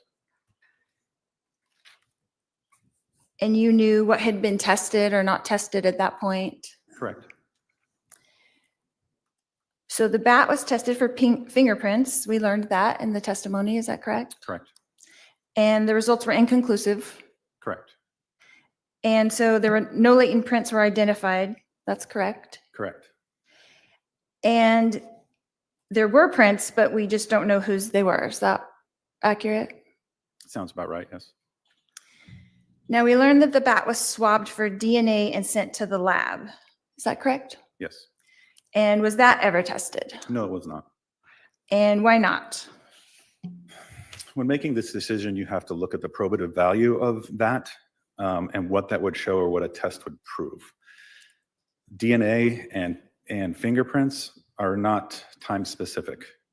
That bat was owned by Tylee, to our knowledge. It was in a household where you lived. It was in a household where Alex was. And at one point, based on the fact of when we understood the bat to have been purchased, Charles was living in the house as well.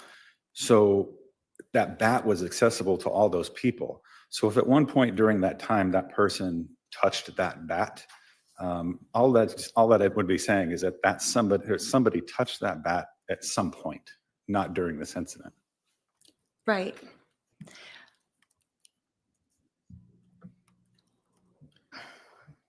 But there was no blood found on the bat, is that correct? Correct. But would that be able to be told from DNA? There was nothing that was visible that could see, like if blood dries or anything like that. There was nothing that would indicate that here's a spot we need to test for that particular, for blood. Right, but would DNA tell if there was blood? Could they find out if there was blood on the bat from the DNA test? Once again, blood is, you would see if it dries and crusts, then you would see that particular blood. DNA comes in many forms. It can come in touch, it can come in sweat, blood, but you would think that blood would be visible at that point to be able to test. And we did not see anything like that. Okay, so if there was none of Alex's DNA on the blood, wouldn't that tell us something? I mean, on the bat at all, then wouldn't that tell us something? If there were none of Alex's, it would just mean that Alex never touched that bat at any time. And wouldn't it tell us that Alex was never hit in the head with that bat? Once again, it's not specific. I can't, if there was blood on the bat, then yes, we would test for that. But there's no visible blood on the bat. I understand that, but when you're doing an investigation, are you not trying to figure out what happened? Yes, and that's what Don't we did. you want all the information to do that? Yes. And so whose responsibility would it be to request the DNA testing from the swab that was taken? Once again, that would just show, it's not showing that it's blood. There's no blood on the bat. It was just showing that a DNA swab was taken of that particular area to be able to test later on. But there's no discoloration that would show any kind of blood. And who in the Chandler Police Department would be requesting that DNA to be tested? Who would have to do that? That'd be me. As the new case agent, that would be me, or Detective Moffat at the beginning. And so Detective Moffat never did that, is that correct? Correct. And you never did that, is that correct? Correct. Okay. So if Charles' DNA was on the bat, then wouldn't that tell us something also? Did he touch the bat at some point? Yeah, that he took it from Tylee, like she said in her interview. And I'm going to check and move to Sustained. strike that. The jury should disregard that last question. That information is not in evidence.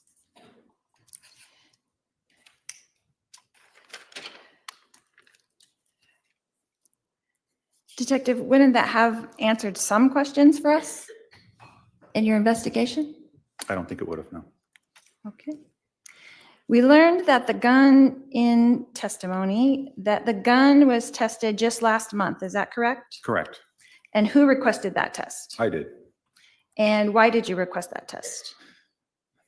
So on firearms, immediately after we have a firearm case, we have the ability to utilize a system called NIBIN. NIBIN is run through the ATF. And what NIBIN will do is we can fire a particular firearm that we have control over, and obtain casings from those. We could then take the casings from the scene casings and then compare those together. We already knew that that gun fired those casings very early in the investigation, as a indictment report provided. However, ATF will not testify in court.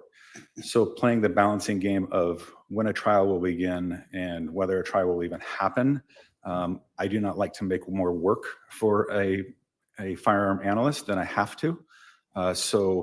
When we know that we are in and going to trial, then I will send that over to them because they were the ones that will testify to that. Okay.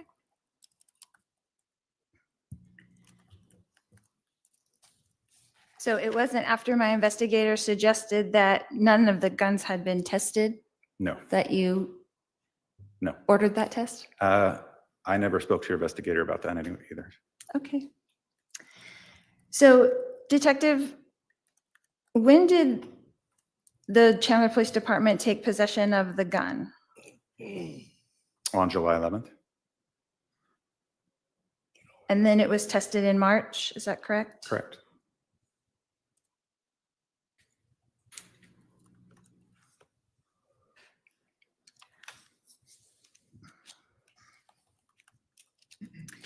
And then we've established through expert testimony of Detective Coons that the floorboard was not tested either, is that correct? Correct. And he also established that the projectile was not tested either, is that correct? Correct.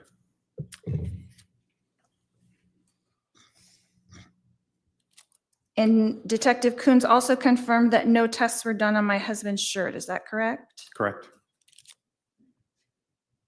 And then when you became the case agent on this case, why didn't you request any of these tests? Because I was confident that based on the medical examiner's report of an entry wound to the lower left quadrant, an exit wound to the upper left rear shoulder, and a corresponding defect, or what I would refer to as a bullet strike in the floor, if you take those 3 points and match them up, then there's no other explanation other than Charles was laying on the ground at that time. So the medical examiner said he could not say that he was laying on the ground for sure, but you're saying that in your detective opinion, you know that for sure? I believe so, yes. And so were you there to witness it with your eyes? No.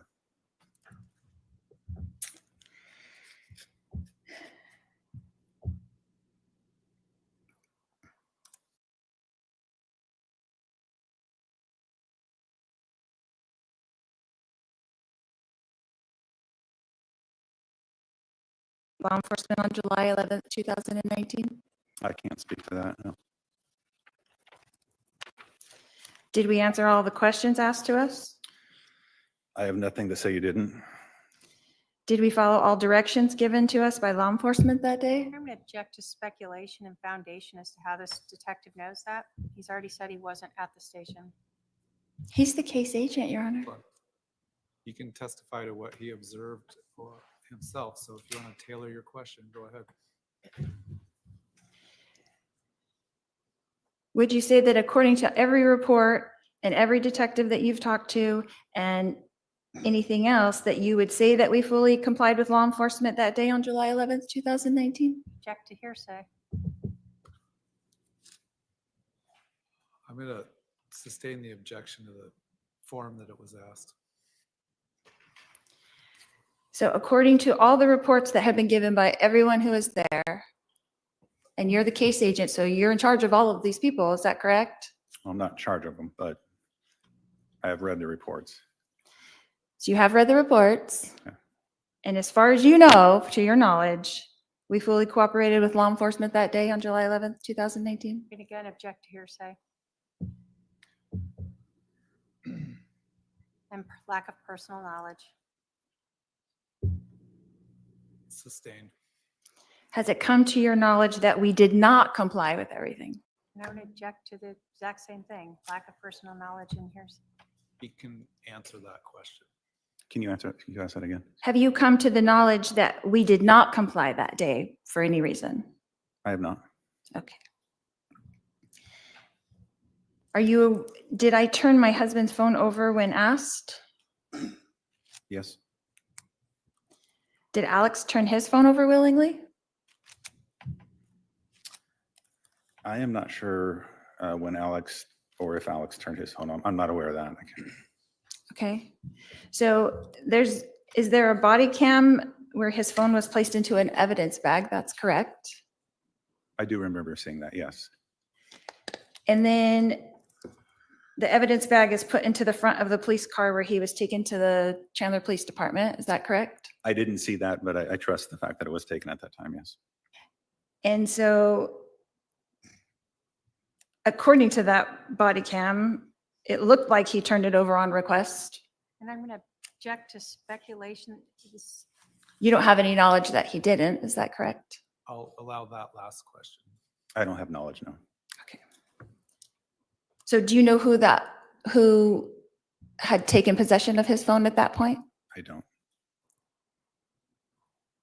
Do you know who drove him to the Chandler Police Department?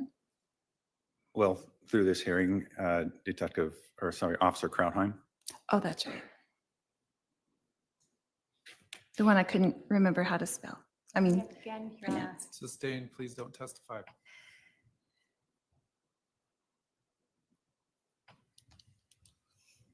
Was a copy of Alex's phone made by the Chandler Police Department? I don't know. You don't know? There's so much information. I don't know whether we received his call detail records or an actual copy was made. I don't know. So you're the case agent. Yeah, I'd have to look and see if that was the case. So you're the case agent and you don't know if the person who shot my husband's phone was ever. Yeah. At this moment, I don't recall. So there's no Cellbrite of it. Is that correct? In the discovery? I think the only thing that we have is his call detail records, which would be from his cellular provider. So what would the typical protocol be for you if someone handed over their phone, wouldn't it be to do a digital download of it? So that can be one of two ways. It could be under a search warrant to do that, or it can be under consent to do that. I do not believe I don't believe that his phone was extracted at that time. So he would have to give consent? Is that what you're saying? Or a search warrant, but that would have been through Detective Moffett. So Detective Moffett would have had to get a search warrant and then he would download it? Based on their conversation, whether Alex would be willing to do that or whether a search warrant was needed, but that was Detective Moffitt's call at that time. And he decided not to do that? I don't know what his process is or his thought process. Well, I'm saying that he did not do that, and you're the case agent now, so you would know if that was done, correct? You're asking me to speak for Detective Moffett, whether it was done or not? No, I'm asking you to speak as a case agent now if you know if it was done or not. I believe it was not. Okay. Do you think that would be important to your investigation? Absolutely, knowing what we know now, yes. Okay, you're a detective, right? Correct. You have to look at all the angles, right? Correct. You don't know what happened, right? You just stated that you weren't there, right? Correct. So wouldn't that be crucial information that the police department didn't bother to take? Once again, I don't know what the conversation with Detective Moffett and Alex was and what his reasoning for not. Would I have taken it? Yes. But that was not your call at the time. Correct. And so in lieu of that, what did you do to try to obtain that information? We got his call detail records through his company. And so is it safe to say that it's much better to have the actual phone to do the extraction so that you can have everything that was on the phone? Yeah, but you can also obtain a lot of that stuff through other means, through iCloud records, Google records. But yeah, it is nice to have that phone. So would you call that an oversight by Detective Moffett? Object to speculation. Sustained. So was the phone then returned to Alex that day? Yes. How did that happen? Was it just handed to him or? I'm not sure. Okay. And that would have also been Detective Moffat's call. Correct. And we haven't heard from Detective Moffat. Is that correct? Correct.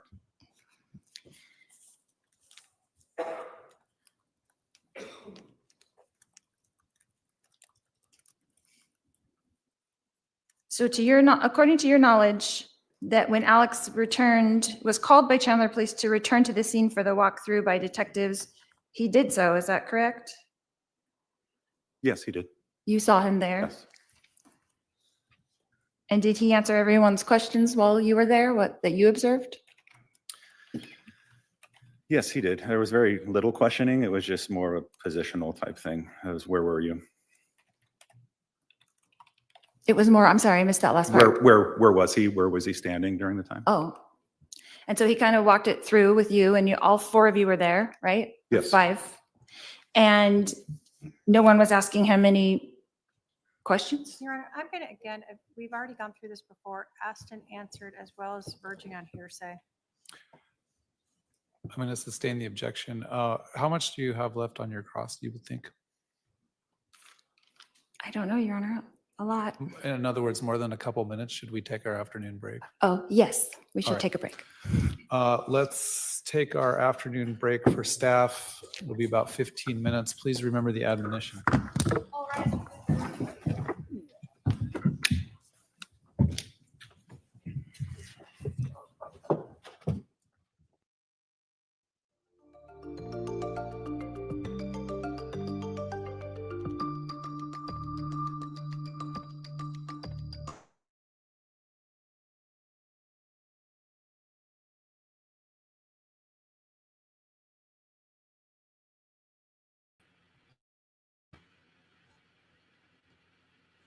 I didn't mean to put Crush up there. She didn't want to be up there yet.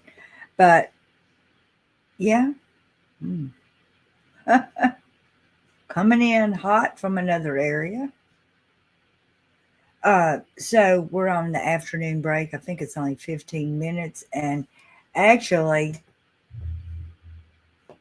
they have been stopped for a while and back. It's funny how they stopped for 15 minutes. And so I don't know if it'll be a whole 15 minutes. I'm mixed up. When they have a 15-minute break, which they had earlier, I think I may be mixed up and back in time. Let me see if I can tell. So they're still going. Oh, I wasn't added. I was like, can you hear me? Sorry. No, I needed to add my ass to the damn stream. Y'all, cover your ears. Cover your fucking ears. What the fuck just happened? Like, what was all that? I don't even know what the fuck just happened. All of it. Like, Jason's not here. He left to go to... My bonus son had a play today, and he left. And so I'm here by myself, and I'm just like, I don't even know what's going on because it's too much, too fast. And I don't know how or why that cunt even has the freaking balls to go up there and even do what she is doing. I cannot fucking stand her. Oh, okay. I probably should not even talk. So Nate says, Lori asked if luminol was used on the gun. It wasn't. He says there's no blood on the gun. Lori says, as the case agent, they have access to do testing on the batting of the gun. Why didn't they test them? He says he didn't think it was needed. You make choices and decisions based on the facts presented to us.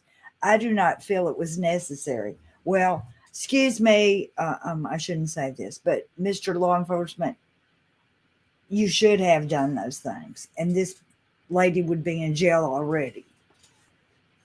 Years before. Okay, sorry. Nate also says that you have charged me with a crime, correct? Lori asked Duncan. I have not. The state of Arizona charged her. She asked why these tests were not done. Lori has nothing further. Trina will now follow up with questions. So see, while we're on break, they're still just because of this time thing. So she's gonna torture these people real good. When they get back from this break, I guess Trina will finish and then no, Lori will finish and then it will turn back to Trina. Good heavens. You've charged me with a crime, correct? I don't know. And that little Is my law mom in enforcement that courtroom? Is my mom in that courtroom? Hello? Well, I think she is in the courtroom. What? Am I not going? My mom? Is she doing okay? Yeah. Like, does anybody know? I don't know, but I does do she know want to that whip her ass? Probably that. We did. You said you heard her clear her throat earlier, so we know she has at least been in there. Oh yeah, I did. Yeah, I did. I'm so I don't know, I'm pissed. I'm pissed and I'm very pissed. I'm gonna have to go watch it all. Hearing her talk for that long and just make no sense is no fun. Well, no, we had the text messages, but I always knew that they were most likely holding. And again, there's that other family member that's always like, yeah, this is it, and framing the case the way she does, and I'm just like, no, there's more stuff that's going to come out. But I did not know it was like, I wasn't expecting that shit. Like, am I ever? But not like that. Like, it's like, what the fuck? I'm so sorry, y'all. It's not, especially the Jesus one, I feel bad because I'm not trying to be a bitch. I don't know how much iCloud they were paying for because it says Trina asked the iCloud accounts. Duncan says each iCloud account has a terabyte of data. It's tedious because you can only look at one particular iCloud at a time. Go through that and make notes. Then you have to close out and go to the other iCloud and go back and forth. Well, no, how much were they paying for data if that's on an iCloud? Because I don't have no terabyte and no iCloud. I'll tell you how much I'm paying for freaking iCloud and all my storage data because of their ass. But I'll tell you that. I bet you don't even got a terabyte though. In the cloud, maybe you do. I do. Yeah, I'm working on two. Well, I'm working on two, but to be fair, I do have a lot of doubles. So I'm just gonna say. I don't even know. Okay, so I don't even know.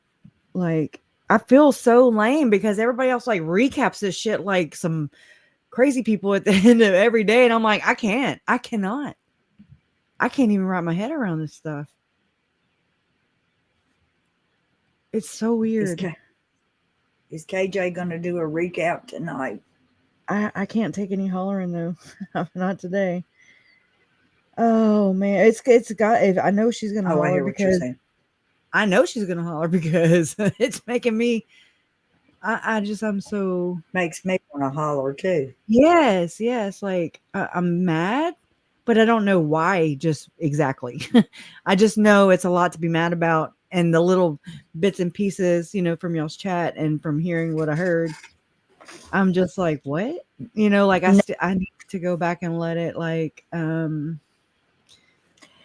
Nate says that we have seen in court, what we've seen in court is just a grain of what they have in those iClouds that they did. I can't even imagine. And yeah, how do they not have enough to charge Chad? And what? F it. I'm thinking the jury probably is thinking that right now. Why isn't he charged too? I'm sure they're thinking that. It's not like the law enforcement did not recommend charges. They did recommend charges. the DA didn't pick them up because not a great likelihood of conviction. Okay. I mean, I wish, is Janelle and Trace in there? No, they're because Trace, I mean, Janelle's going home today, and so they Right. went someplace, so they weren't in the courtroom today, but they have been in the chat this today. They have been in the chat. Yeah, I've seen that.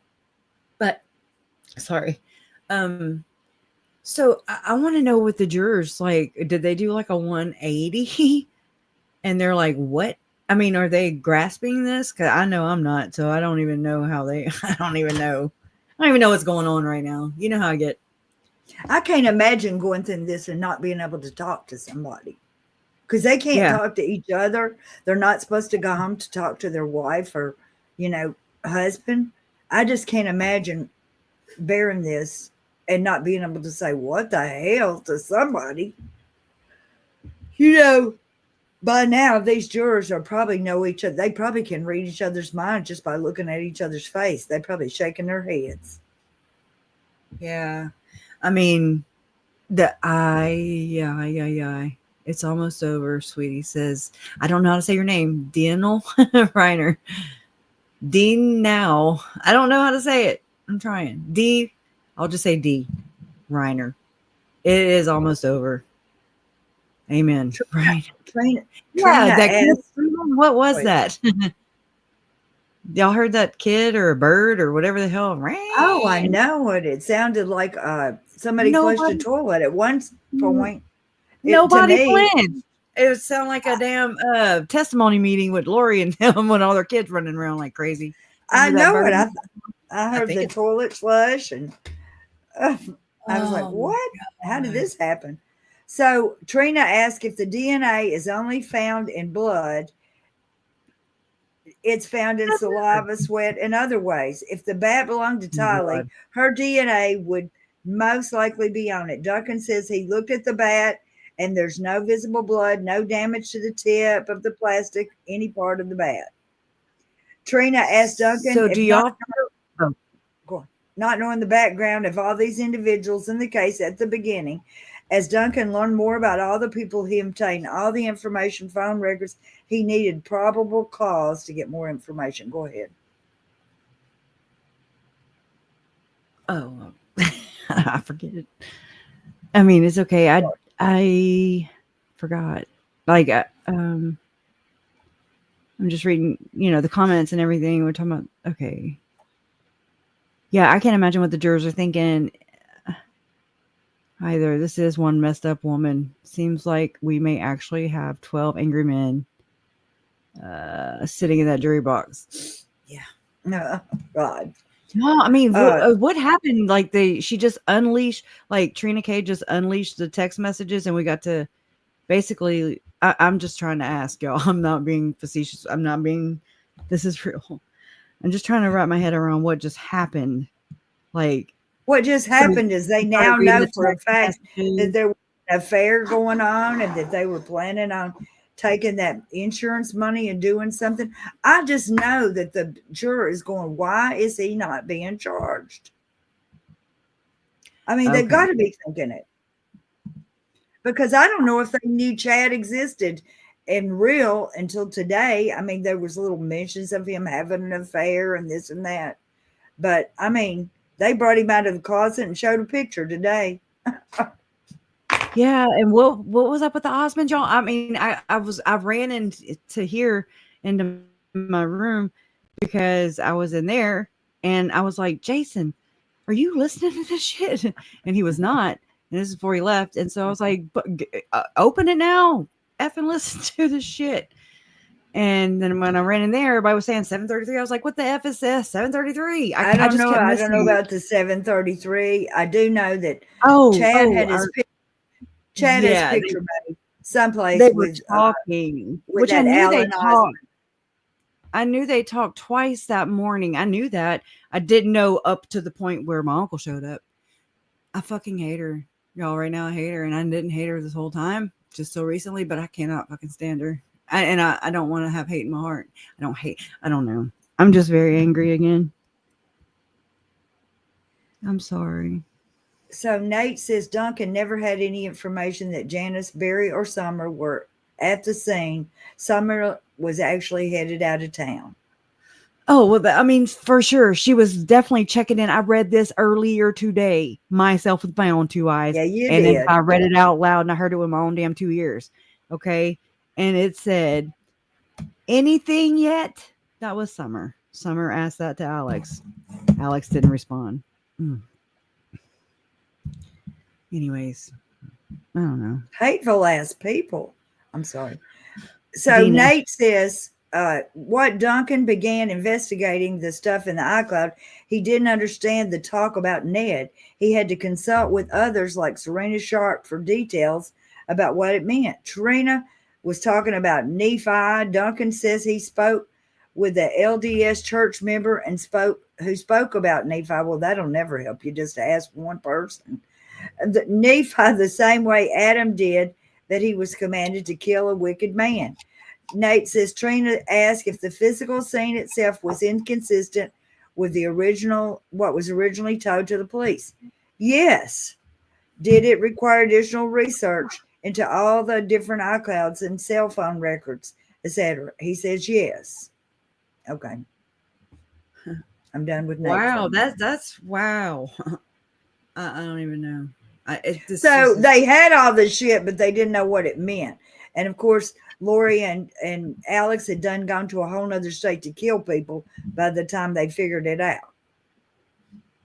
I guess there's the quick version of that. She could have saved her grandkids. Mm-hmm. So Nate says Duncan spent months going through the iCloud data. Trina has no further questions. There's at least one question from the jury. Oh boy. I need to ask y'all something. Do y'all believe me now that they're practicing Satanists? Okay. They're all in on. I knew this about Summer because I looked into some Facebook posts a long time ago that, I captured screenshots of everything. That's why I have freaking terabytes. Okay. All their asses and their extra stuff. Okay. But there's just something going on. Are they back? They're sadistic. Oh shit. Oh. Unless he has some sort of personal Kick her knowledge. ass. I understand your. All right, let's bring you can come back up, get ready to resume your cross. We'll bring the jury in.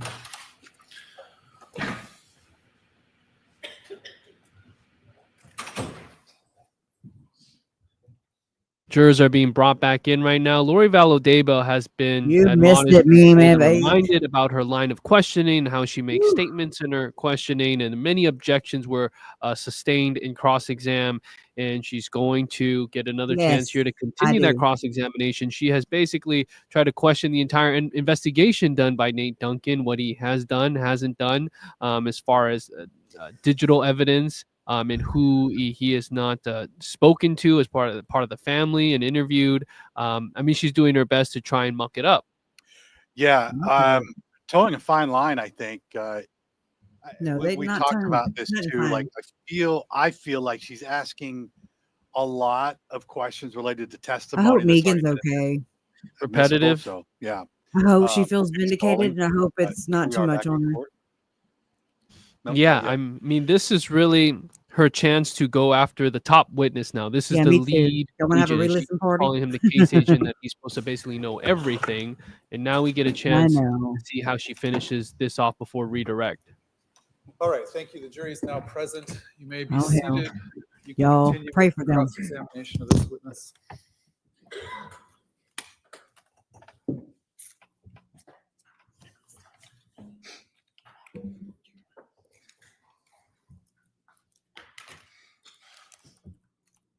Detective Duncan, in all those text messages, we saw a lot of people. Did you interview our mother, Janice Cox? I did not. Did you read or watch her interview? I have not. Did you interview our sister, Summer Shiflett? I did not. Did you read or watch her interview? No. Did you interview our father, Barry Cox? No. Did you read or watch his interview? No. So the only source that you have for this investigation of the shooter in your case is through our brother Adam. Is that correct? And all of the contacts mentioned through your iClouds. Yeah, but you didn't ask anybody who was mentioned in there or who was speaking in there what they meant by any of those text messages? Well, none of the people that you mentioned Mhm. were present during this incident. So you're asking about the actual day of July 11th, if I asked them about that day, or about the text messages? About the text messages themselves. Like, did you ask my mother what she meant in that text message when she wrote it? No. Did you ask my sister what she meant in those text messages? No. Did you ask Melanie, my niece, what she meant in those text messages? No. Did you ask me what I meant in those text messages? I couldn't. Okay.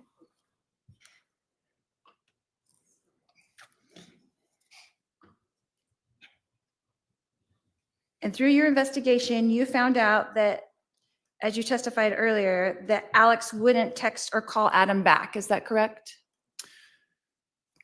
I'm not interpreting as far as he wouldn't do it. What I'm saying is I don't see it. So if there's a message there and there's a text, there's no indication that there was a call back or a text back. So it looked like that he wasn't calling him or texting him back, even though he was getting calls and texts. Is that correct? And then Adam also testified that he did not receive a call or a text back, So which would be consistent with the records. So the only person in our family, in our whole family, that you got information from was the estranged brother from our family who didn't know what was going on with everybody else. I object to the form of the question. Argumentative. Well, it's also compound. I'll sustain the objection. Okay, so Adam, our estranged brother, is the only one that you got information from. Is that correct? I object to the form of the question. Sustained.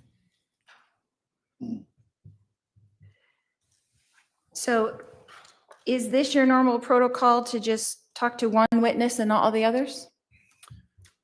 No. Why didn't you speak to any other member of my family? A lot of members of the family have been spoken to. But you were not privy to any of that information as the case agent? Well, I was privy to the interviews that were conducted by other detectives. And you just testified to me that you didn't read or watch any of those interviews. Is that correct? I have been present during an interview or a phone call with Summer, and been present during a phone call in this process, but I have never interviewed them. How many interviews has Summer had with the police departments? Objection, speculation. If you know. He can answer if he knows. I don't know. More than one or two? I don't know.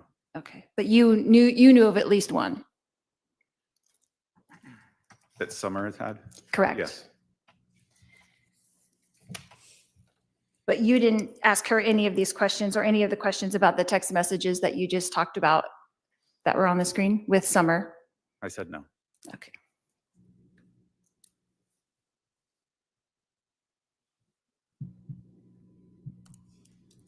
So as the case agent and a detective, do you form a suspicion and then stick to it and only investigate the things that lead you to that same conclusion? No.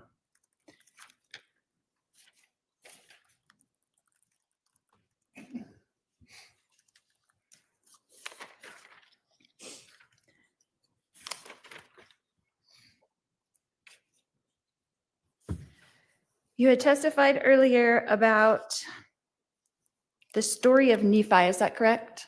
Yes. And you said that you researched it. Is I that did. correct? What research did you do? Well, the very basic research. I Googled who is Nephi. What does Nephi stand for? I've also, through this process over the last 4 or 5 years, have asked other members of the church just a simple question. Tell me about Nephi. And every single person I talk to tells me that same story that was told by Adam.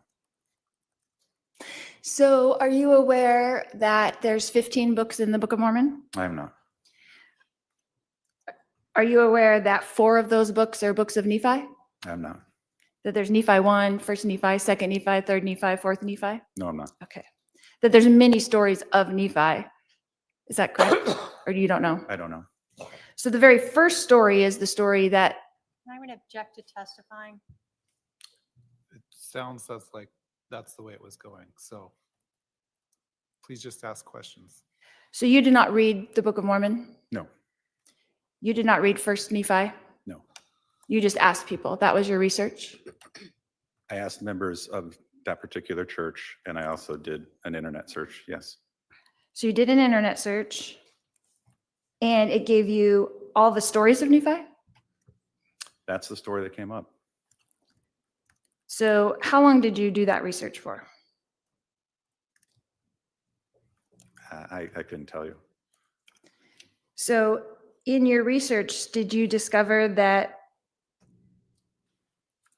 there's about 25 stories of Nephi in that Book of Mormon? I didn't see that, no.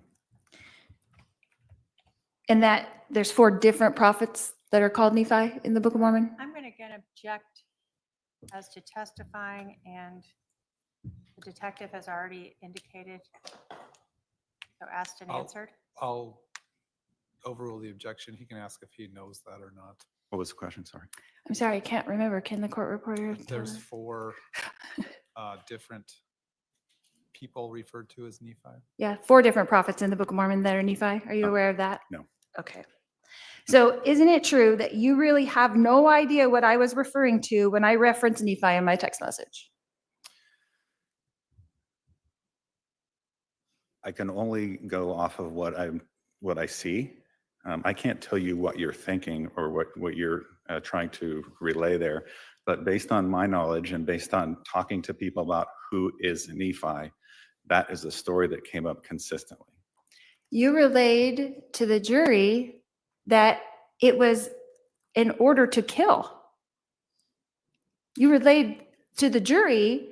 I said that the story was the same story and similar to Adam told. Okay, and you said it earlier that was in order to kill, that I referenced Nephi. I will be like Nephi and you will be like Nephi. To the jury here today. Ask a question. That's a statement, not a question. Do you have knowledge that my text message meant that at all? No.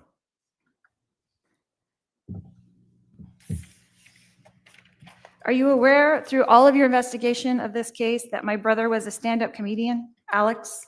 I had heard that, yes. And that everything is a joke to Alex? I can't speak for that. So when you're interpreting all these text messages and making all these assumptions, half of them could be jokes and you would not know that? Objection, speculation. Sustained. Were you speculating when you read my text messages? I think I'm just reading your text messages. I don't think I was drawing any inference from them. I was just simply reading them. Well, today you were explaining them to the jury. Is that true? Those were read. There was no explanation as to what it meant.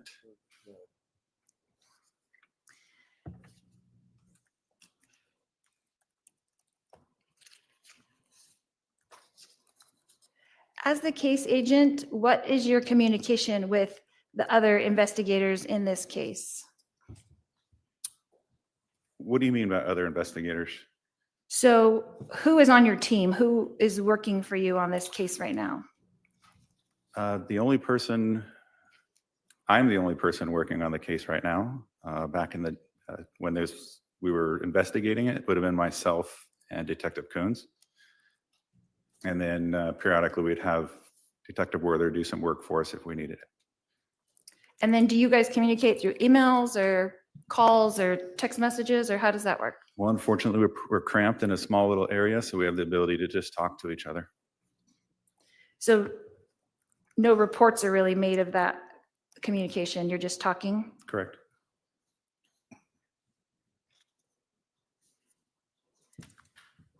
And being a detective, is your job basically to be an investigator and search out facts concerning what happened? Yes, Do you feel like you've done that in this case? I do. So by not testing any of those things, you feel like you've done everything you could possibly do to tell the jury and to tell us what happened that day on July 11th, even though you weren't present? Correct. You're confident in that? I'm confident.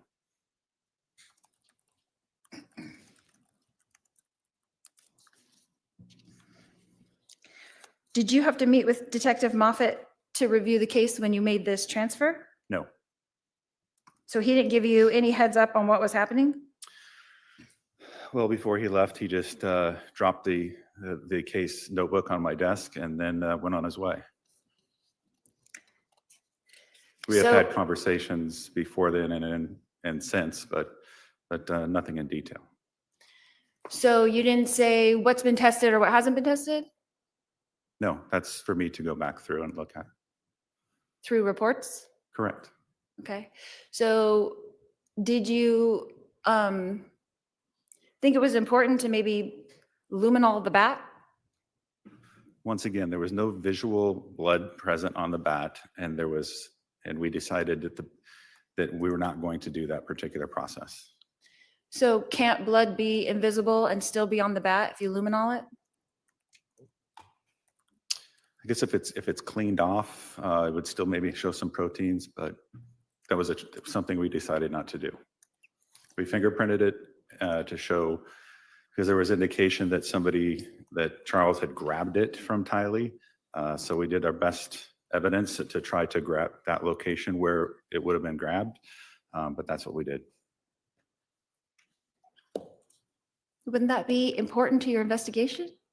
Objection as to wouldn't what? Yeah, please. Wouldn't luminoling the bat be important to this investigation, this particular investigation? I don't believe it would. What about luminoling the gun? Was that done? Once again, there's no visible, and we were under the impression that it happened 5 minutes before we got there, and there's no visible presence of blood on the bat. Well, you went around the whole entire house looking for blood, is that correct? Yes. And you had the gun in your possession, Yes. and you're in a police station. I was at your house. I'm saying you have access as the case agent to have any of these things tested. Is that not right? Yes. So why didn't you test them? Because I did not think that luminol was needed to be tested because there was no visual blood. So wouldn't you like to know that for sure?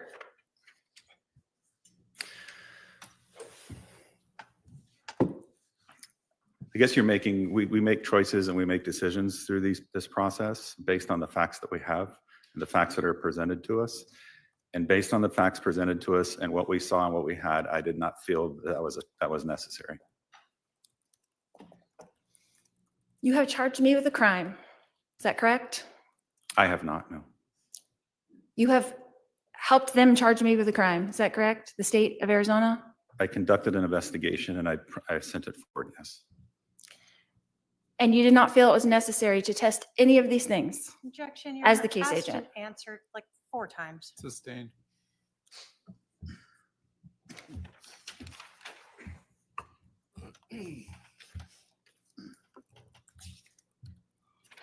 What logical reason do you have as an investigator to not investigate all of these things that were available to you for the past 5 years? Your Honor, I'm again going to object to asked and answered. If there's a specific thing that hasn't been asked. That's a really very broad question. I'll sustain the objection. Yeah. That's all I have, Your Honor. Redirect.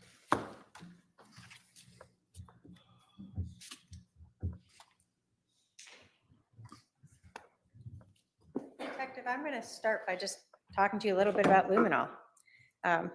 Is luminol a process used where you believe a scene has been cleaned up, like somebody actually attempted to remove blood from the scene, and so it's been diluted? Correct, and it would show the remaining proteins left, yes. And so luminol is used when there is no visible blood because the scene's cleaned. Correct. And so in this case, you were under the impression that this homicide had occurred 5 minutes before police arrived? Yes. So you would not be expecting a cleaned up scene. Correct. But you did look to see if you saw visible blood. We did, yes. And by visible blood, you're talking about drops of blood that might be there? Correct. Swipes of blood that might be there? Correct. Hairs from someone's head that might be stuck in the bat? Yes. And did you see any of that? No, we did not. Now, after after this, did you learn that there was actually this 47-minute process? We did. So when you're processing the scene that day, you were not aware yet of how extensive this timeline was incorrect. Correct. In fact, we heard from Detective Werther that it was sort of the next day as he started going through the phone from Charles. Yes. And the day after that, as he's going to get videos from Burger King and Walgreens, that you're learning that this timeline is very wrong. Correct.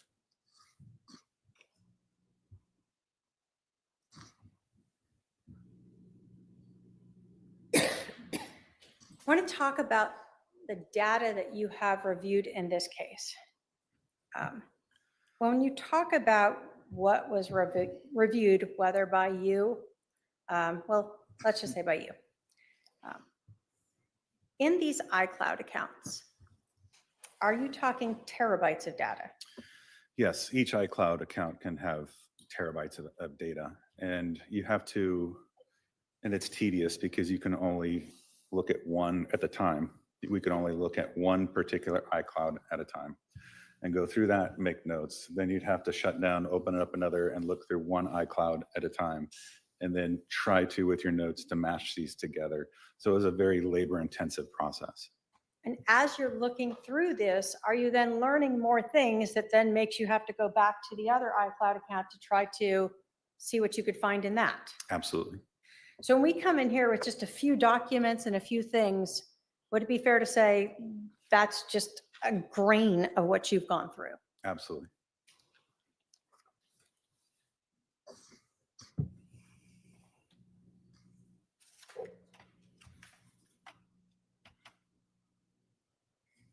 So on July 11th of 2019, when you arrive at this scene, you think this homicide just occurred, did you understand at that time the relevance of cell phone or iCloud data? No, what's something that happened, what sounded like it was a rather quick incident. It just happened 5 minutes ago. I wouldn't think of the necessity for cell phone data, like to show planning or anything like that, or show conversations over the weeks and months. Sometimes we get cases where, oh, this person's had beef with me forever. Obviously, I am going to want to take that phone and go look through that. But in this case, we just had something reported to us that happened just 5 minutes and very limited information, as it was almost an impromptu attack. We had no information at the time that this is something that had weeks, if not months, of planning. On July 11th of 2019, did you start to see inconsistencies between the statements that were being given, the timeline, and the physical evidence at the scene? Did you start to see some inconsistencies? Yes. For instance, you were provided with a self-defense theory. Did you see inconsistencies between that statement and what you're seeing at the scene? Yes.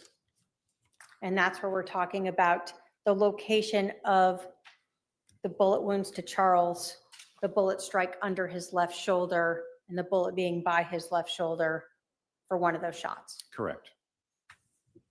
But again, you're still not aware of the background of these individuals. Correct.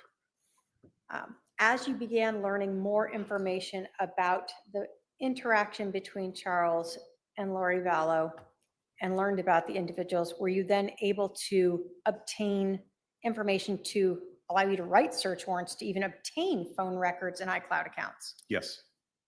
So that's not just something you can be like, hey, I just want that, so I'm just going to ask iCloud for it and I'll just hand that right over? Correct. You have to have probable cause in order to get that.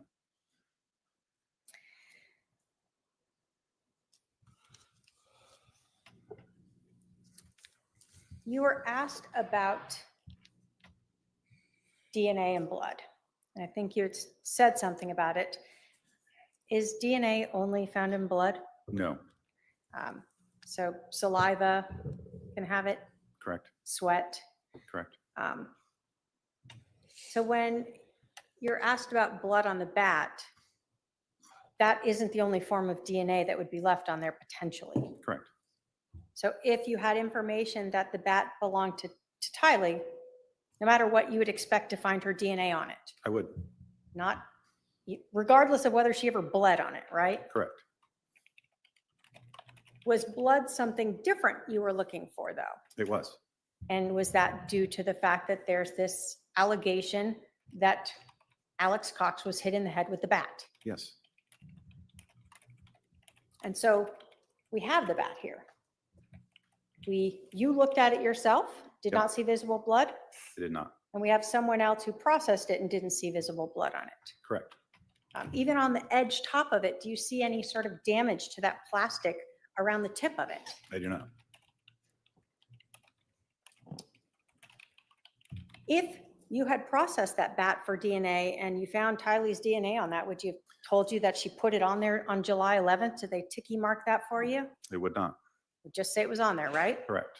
Are you able to time that in any way? No.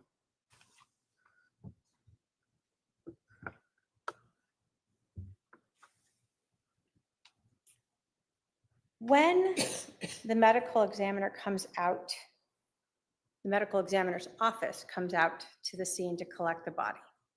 Body doesn't leave in an ambulance, right? No, it does not. They have a van. Yes. And does the doctor who's performing the autopsy come out there with you guys and No, check out the scene? He does not. So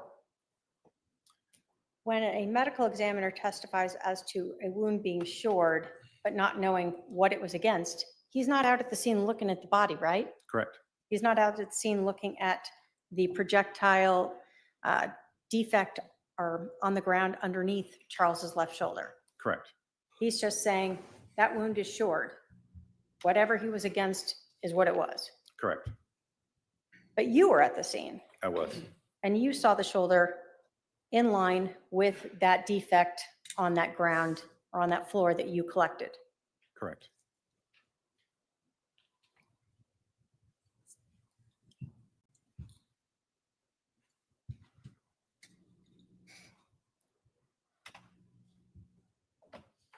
Now, did you ever have any information that Janice Cox or Barry Cox or Summer Shiflett were present at 5531 South Four Peaks on July 11th? We did not.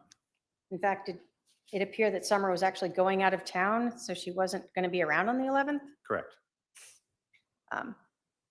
Now, you had mentioned that you were present when Summer and Janice were interviewed. Was that when the state interviewed them when they were listed as witnesses potentially for the defendant? That is correct. And in fact, did you recall Summer being asked about her offering her house to the defendant to stay at? I do. What we had seen in the text message. Correct. Was there anything about that statement that appeared to be untrue based upon your hearing or participating in that? There's nothing.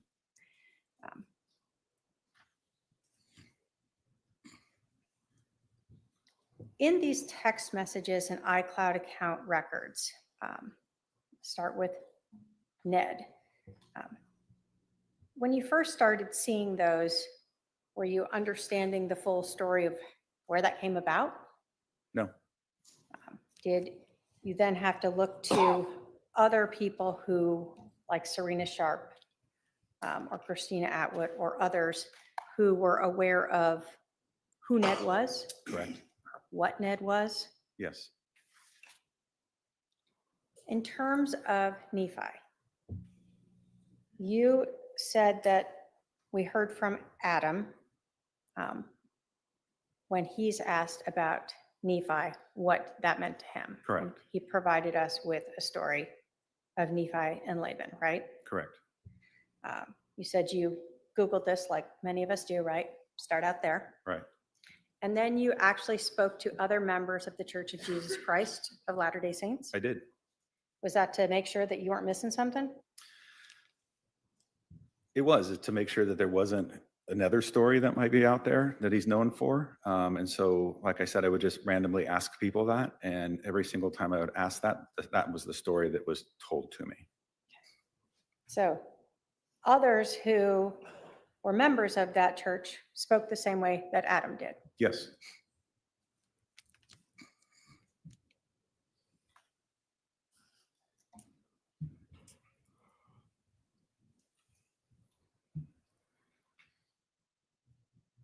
You're asked a lot about sort of processing of the scene and processing of the items of evidence. Was this case, let me ask you this, was the physical scene itself inconsistent with what was initially told? Yes. And did it require additional research into all of these different iClouds, cell phones, cell tower records to clarify what happened? Yes, as the weeks and months went on, additional information was learned that basically required those accounts to better understand what took place. And was that what then you spent months going through? Right.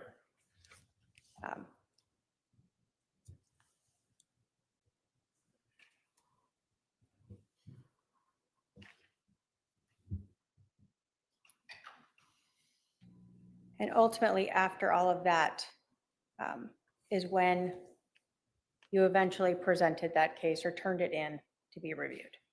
Yes, I did. I have no other questions, Your Honor. All right, are there any questions for this witness from any member of the jury? I see at least one.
Well, I think we're going to need that exhibit. Go ahead. We'll see if he knows, though.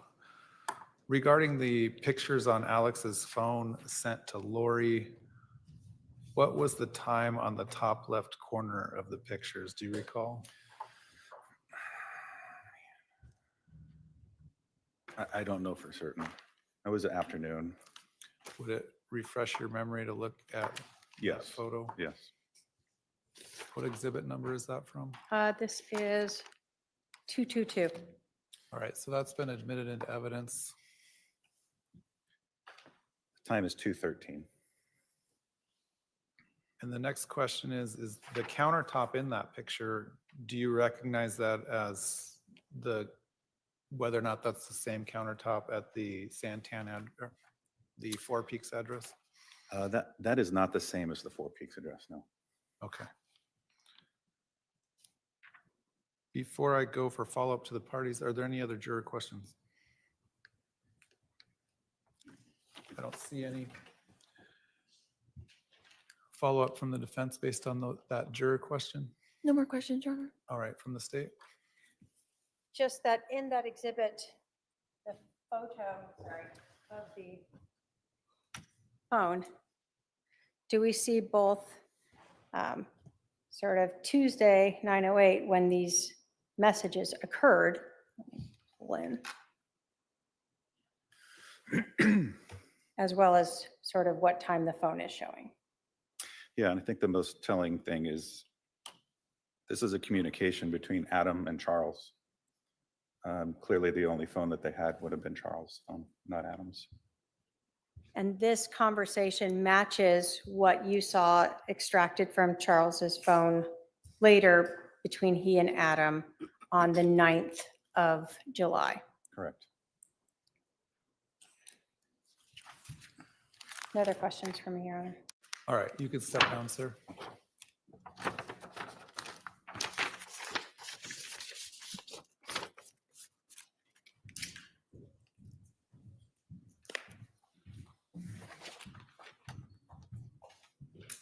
Your Honor, at this time, the state has no further witnesses. The state will rest.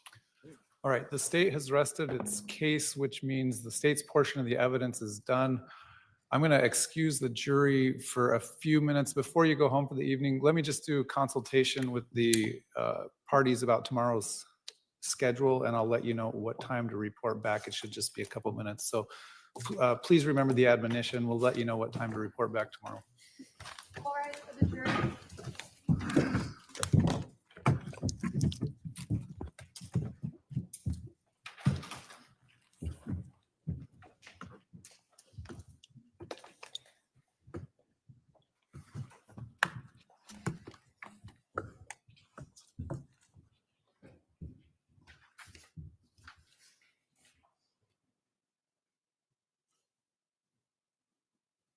All right, please be seated.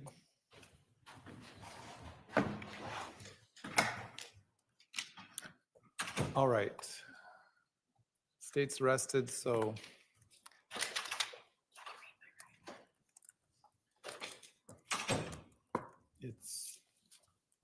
do you plan on presenting evidence? Can I confer with my Yeah, go team ahead. for a minute?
Your Honor, I'd like to address a Rule 20 motion first. Go ahead. Okay. The state has failed to show substantial evidence for count 1, conspiracy to commit first-degree premeditated murder. The state has provided no evidence that I agreed with another person that any one of us would engage in certain conduct that I intended to promote or assist in this premeditated murder. Crime premeditated murder requires the state to establish a person caused the death of another with premeditation. The lack of evidence to show any evidence of a conspiracy to commit murder. There was no plan to murder Charles. No evidence has showed that, in fact, evidence suggested self-defense on the part of Alex. So I would like to put that on the record. All right. State want to put a response on the record? Yes, Your Honor. Looking at the evidence in the light most favorable to the state, there's sufficient evidence based upon everything from the iCloud messages from between Alex, the defendant, and others leading up to July 11th of 2019, that Alex Cox was invited over by this defendant, knowing that they were going to be having an intervention and knowing when Charles would be there and bringing a handgun over with him.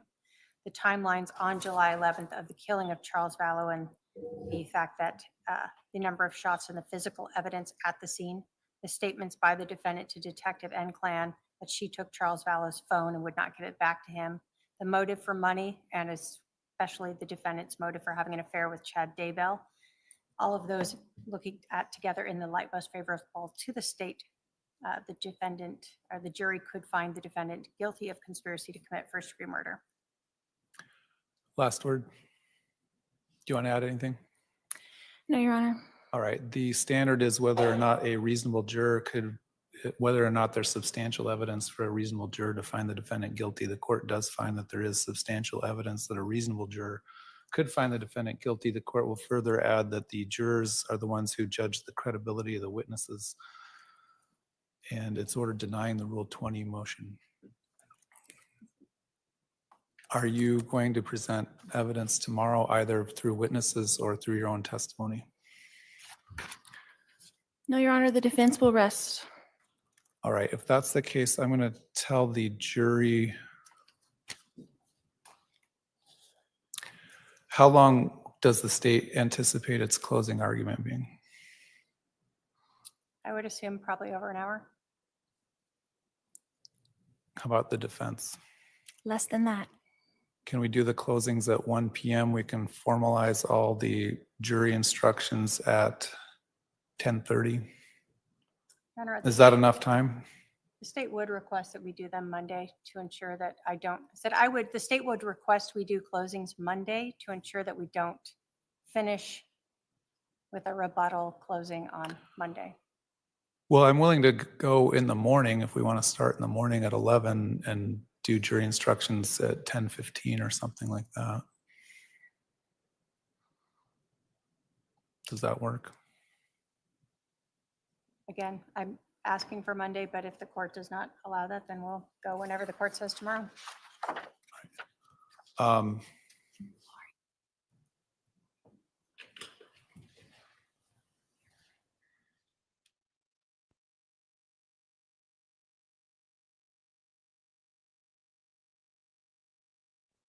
you want to weigh in?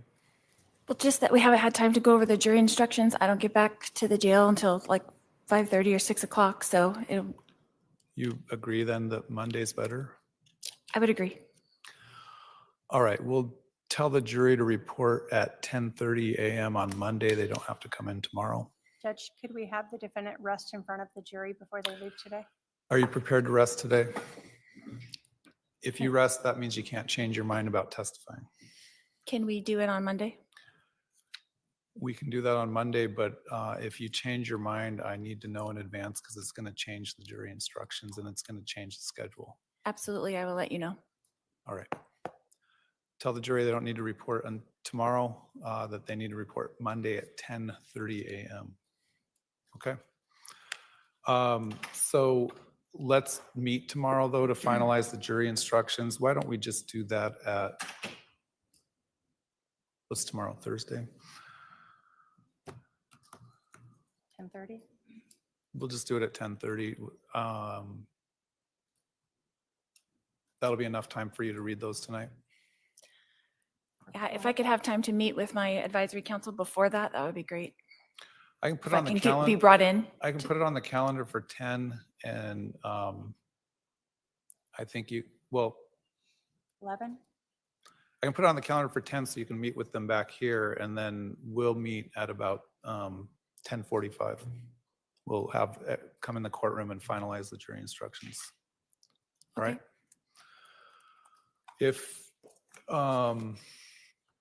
I did give a copy to your advisory councils as well, or at least one copy there. So if the advisory councils and or the state review that tonight and see something additional or correction that needs to be made, go ahead and give me a heads up so I can be prepared to talk about it tomorrow as well. So, all right, we'll see everyone in court at 10:45, but we'll put it on the calendar for 10 a.m. so that the defendant can meet with her advisory councils at 10 a.m. All right, thank you.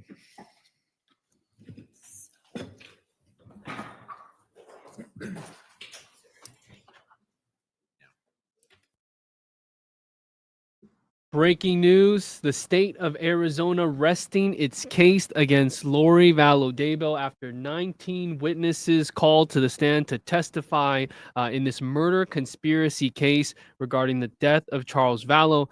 Lori Vallow DAYBELL, I think we were shocked no matter what she was going to do. We're on pins and needles, but she decides that the defense will rest, but she did not do that in front of the jury. Closing arguments now set for Monday morning, but tomorrow jury instructions will be reviewed, and there is a chance that Lori Vallow DAYBELL can decide to present evidence or testify on her own behalf, but there are no witnesses expected to be called by her, and she tried to get this basically acquitted. I mean, that turn of events there was just so interesting and shocking to see and surprising that, you know, after that we have talked about overwhelming evidence this whole trial in 7 days. And she says there is not sufficient evidence at all to show that there's a conspiracy. I mean, you could argue the state, their best witness was just on the stand. Yeah. Spent the whole day presenting evidence that would certainly point in that direction. But again, the jury needs to make that decision. Hold on, I'm just hearing this. Again, another last ditch effort. I'm somewhat surprised. You got to do that. I get it. Yes. I'm somewhat surprised that she doesn't want to testify. Although again, the door, as we said, is barely open. You could change her mind tonight or tomorrow morning. Yeah. I mean, you can go to a number of different ways. Clearly, the only witness she has is herself. Mm-hmm. And to follow up what Duncan just presented and what the state just presented with Duncan, that's a tough act to follow. All day testimony. Yeah. Man, that was draining. If you're Duncan, he was under the weather, but then he's answering yes, correct. You know, he really opened up and started answering questions in cross-exam.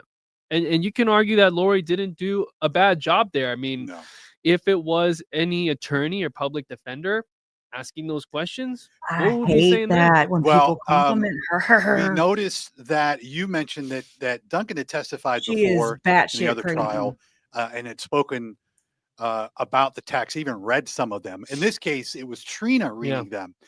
I would imagine that was on purpose. Yeah, it was wild. Either to keep the flow going, or maybe hearing Trina say it resonates more so with the jury than saying having maybe a little more animated. Yeah. And be in control of it all. Yeah. I do think, to your point of the cross. So crazy. I thought it was interesting and good strategy on Lori's part to maybe go after Duncan and get him to interpret what a lot of those messages, the religious tone of those messages meant. Does he understand? Did he ever ask the others in those texts what they meant by it? She's smirky and jerky. The Alex being a comedian thing, I guess you want to get that on the record, maybe get the jury to hear that.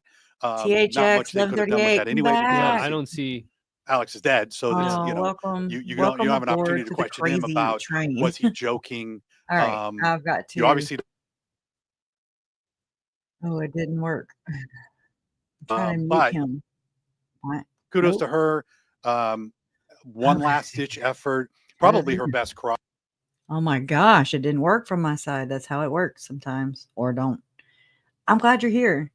This is our third trial with Lori was my aunt. So Charles was my uncle, which is even better because she was my aunt by marriage. And then she wanted to be like Nephi, and then all hell broke loose ever since. No, I'm sorry. I don't even know what happened today. It's just crazy. And yeah. And she does this though too. She sucks the freaking air out of the room, out of from across from the fiber optic lines. Okay, she is a drainer of energy and a destroyer of families for sure. I don't know how she even had the gall to get up after they spanked her ass in that courtroom today. She knew it was there too. What do you think Summy and Mummy and Baby Bit, Mini-Me, Melanie's, what do you think they're doing? Do you even think that they feel fear? I really don't know. And I'm just like, holy shit, Brandon's trial just got really effing interesting. Okay.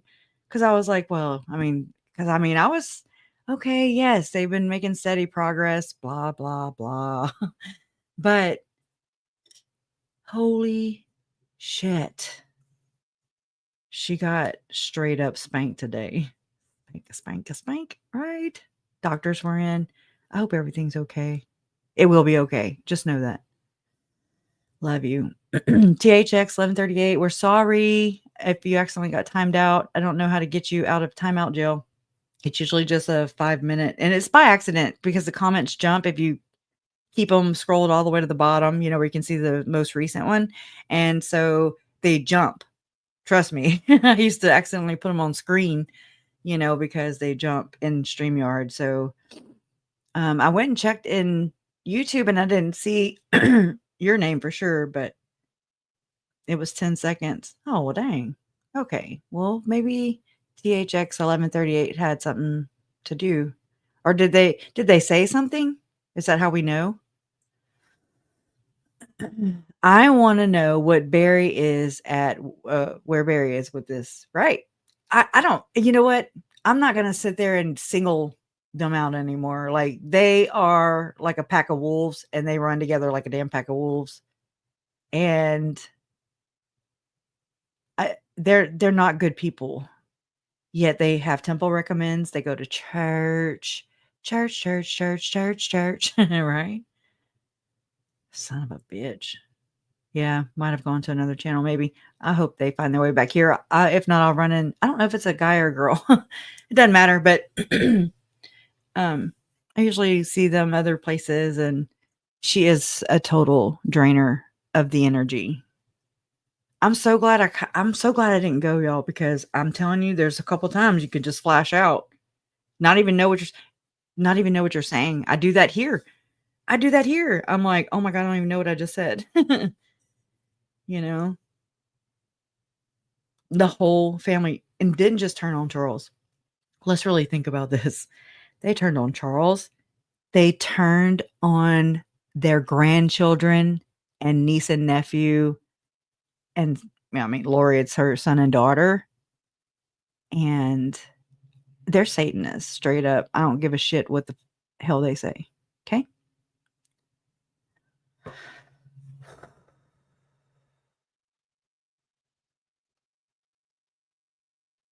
Crush, I'm positive that, like a real trusted and true LDS family, they are not even watching the trial, burying heads in the sand, pure avoidance. Yes, they're doing a social media cleanse right now. But I remember Adam saying that nobody on his side of the family is for, look at me. I look like a chicken head. Nobody on their side of his side of the family or whatever is for Lori. And I'm thinking, now I'm like, that's a really interesting comment. I mean, a little late is all I'm saying. Best go on somewhere. You ain't got to go home, but you can't stay here, boo. No, I mean, and I don't even know. Again, I'm sitting here laughing and stuff, but I know it's vile. Kathy, she's a rock star. She's done this all by herself. She's been steady and confident. I just love her. Kathy. Who's Kathy? Kathy Ottawa or whatever. She is right. It is a family tragedy. Sarcasm this time. Man, you can't create the tragedies and then play victim. And that's exactly what they've done. Ooh, Megan, I hope you feel so vindicated. And I'm so sorry because I know this isn't what you're here for. You know, that's not what we're here for. We want to be wrong. I mean, that's what I want to be. I want to be wrong. Please, you know. Crazy. Yeah, I mean, it's just been a wild day, right? Wild. Yeah. Glad it revealed that Summer is a co-conspirator today. Hey, I cannot hear you. That doesn't mean it. Wow. Can you believe all that happened in like 15 minutes? Boom, boom, boom, boom, boom. It was longer than that, girl. It was ever since lunch. And I was like, whoa. Well, that too, but I'm talking about, I didn't have any idea that they would rest today. I'm kind of glad. Jason told me the other day, he said they can rest anytime they feel like they have sufficient evidence and, you know, that they could prove their case. Then she went and hemmed it up. She went and just sowed her oats even more. It was crazy. She is crazy. And I feel bad for my uncle, y'all. I feel bad for the kids. Colby. I mean, just Zach. The jury. That's who I'm gonna feel sorry for. I just, girl, you go. Thank you. Love always wins. Another shrimp on the bobby. All right, don't. Anyways, I'm sorry. I don't know anything else to say in Australian. My daughter's good at it.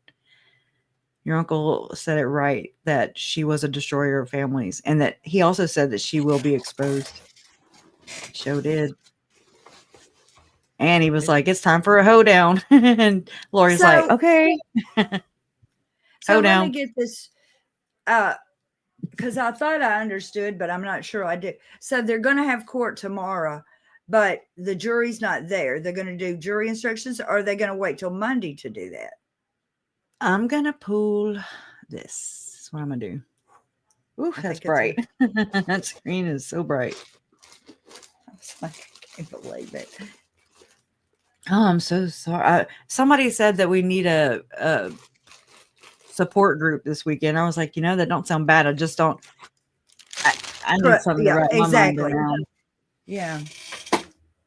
I couldn't find a grief group whenever I needed one. I'll tell you that. So and I don't trust anybody. If they were like offering me a bunch of help, I would think, oh my God. Yeah, but look, I trust strangers, I do. I trust strangers more than people I know. I mean, I didn't come here, I didn't come here to create a community. I came here to try and humanize JJ, Tylee, and Charles, really. Because the things that were being said, like the way Lori was even talking about her own son and her daughter. But I mean, I didn't know that. I didn't know the stuff about Tylee just yet, right? We didn't really I didn't realize it till really with Colby's interview with her. And I'm like, she's blaming her daughter, Tylee, and that's how she was framing it with this too. She was blaming Charles and Tylee, the two assholes in her life, right? And JJ, he was just getting too big and too strong, like she said. Drug baby. Damn drug babies. I'm gonna kick her ass. All right, I'm trying. Okay, I keep going to YouTube and I want to not do that. All right. Are you here? I'm here. Say here. I'm here. Oh my gosh. It's thinking. It's bubbling over there. Oh my Just wait. gosh. I just really, I don't know what the other two witnesses were gonna. We're I don't know not. if they We're were- done. I know, but that's what I'm saying. I don't know what they were gonna say, but Well, it was Moffat and it was Doug Hart, FBI. You know, but I mean, that was weird. It was different. I didn't expect Trina K to be reading all those text messages. She was just going to town. She didn't even ask for anything. She was just like boom, boom, boom. It was just too much. All right, let me go here. I open up one more window, maybe two. One more. One more. and so Trina says that Lori has to rest in front of the jury. So the jury does not know that she said that. So they're still thinking, oh my God, we've got days more of this shit. Oh, and it's isn't it Easter weekend or something? Yeah. I thought it already passed. That's Lori how is a much. bitch. I'm just going to say she has screwed up the Lord's weekend. I'm just She saying. screwed up a All lot of those things of the people. Lord's. Well, I know that, but I'm just these particular people. That girl on is this particular backwards. weekend. She is backwards. That girl doesn't know front, back, front, side to side. Anyways, She said holy hell. they asked Trina how long her statement would be, and she said over an hour. And they asked Lori, and she said less than that. Yeah, I did hear that. Okay, hold on. I'm copying this and I'm putting it into a format so it'll read it. It'll rearrange it to where it is. I really don't need to do that right now. I mean, where do y'all want to go? Because I got to kind of catch up on this too. Okay. Like where did I get lost? I got lost for sure at the lunch hour. Okay. Y'all want to go through Because this? the Like, reason point by why point? is because he was talking about boring stuff, boring stuff, boring stuff, boring. And all of a sudden, it was like, oh my God, what else It he was like, talking hold about? your- yeah. Yeah, it was wild. She didn't object. Nothing. She's just like, whatever. I think, and you know, there's also the symbology of the sacrificial lamb. So just know that, you know, there's a reason for things happening. Anyways, I'm gonna start here. Good. Trace says she'll be there. So is it tomorrow, Trace, that y'all are going I mean, again, or I is it can't get there Monday? that fast. I said I was going to try and go for the verdict, but I can't get there that fast at all. I don't want to apply. I don't want to even. I need to update my license, my ID. Okay, it's out of date. Well, not Can't even do only nothing. that, I'm just telling you, a lot of airplanes have crashed lately. I don't know. I didn't know that, but now I do. Sorry. I believe you. I'm already freaked out about airplanes, but then all this happened, and I was like, "All right, Crash, you can do this. Just get over yourself." Well, and here we are. It's wonderful Okay, that so we have the technology, so we're able to see it, you know, without actually being there. So, I'm going to start with 11. Let's see. As Charles was at 11:11 a.m. We'll start at 11:11, right? Okay. As Charles was arriving at the house on July 11th, he was texting with Adam. Adam testified about these messages last week. The Cellbrite report shows texts Adam was sending to Charles in the morning were read almost immediately, but then the messages were no longer being read. Dun, dun, dun. The final message sent from Adam were not read until 12:13 p.m., hours after Charles was dead. Quote, so someone else was reading those, unquote, Trina says. Correct, Duncan says. 11:12. The Cellbrite report shows texts Adam was sending to Charles in the morning were read almost immediately, but then the messages were no longer being read. The final message sent from Adam were not read until, did I just say this? Yeah, I did. Sure did. On 11:14. Duncan found evidence that Lori and Alex went through Charles's phone on July 11, 2019. That was interesting. That exchange on the stand. I was like, whoa. I'm guessing they could tell because Alex and Lori had the phone that those messages that Adam was sending were being delivered and read by Lori and Alex instead of Charles. That's the reason they were He's received. dead. Yeah, that's very damning, right? Okay, 11. Okay.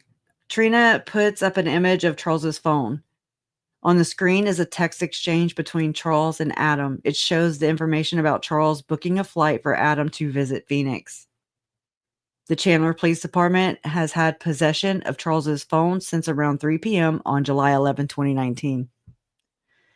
And Duncan talks about how he got the search warrants for Lori's iCloud accounts and how they knew it was Lori's accounts. Trina moves to admit evidence. Trina publishes the first exhibit for the jury. It's a document showing the extraction report from the iCloud. Alex Cox sent Lori the flight plans for Adam's trip on July 13th, 2 days after Charles died. Okay. It was sent to Lori prior to Adam's trip concluding. Adam or Lori got the information from Charles's phone, likely after he died. What? Oh my God. They are some conniving. From 7:49 a.m. until 8:36 a.m., 47 minutes passed, Duncan says.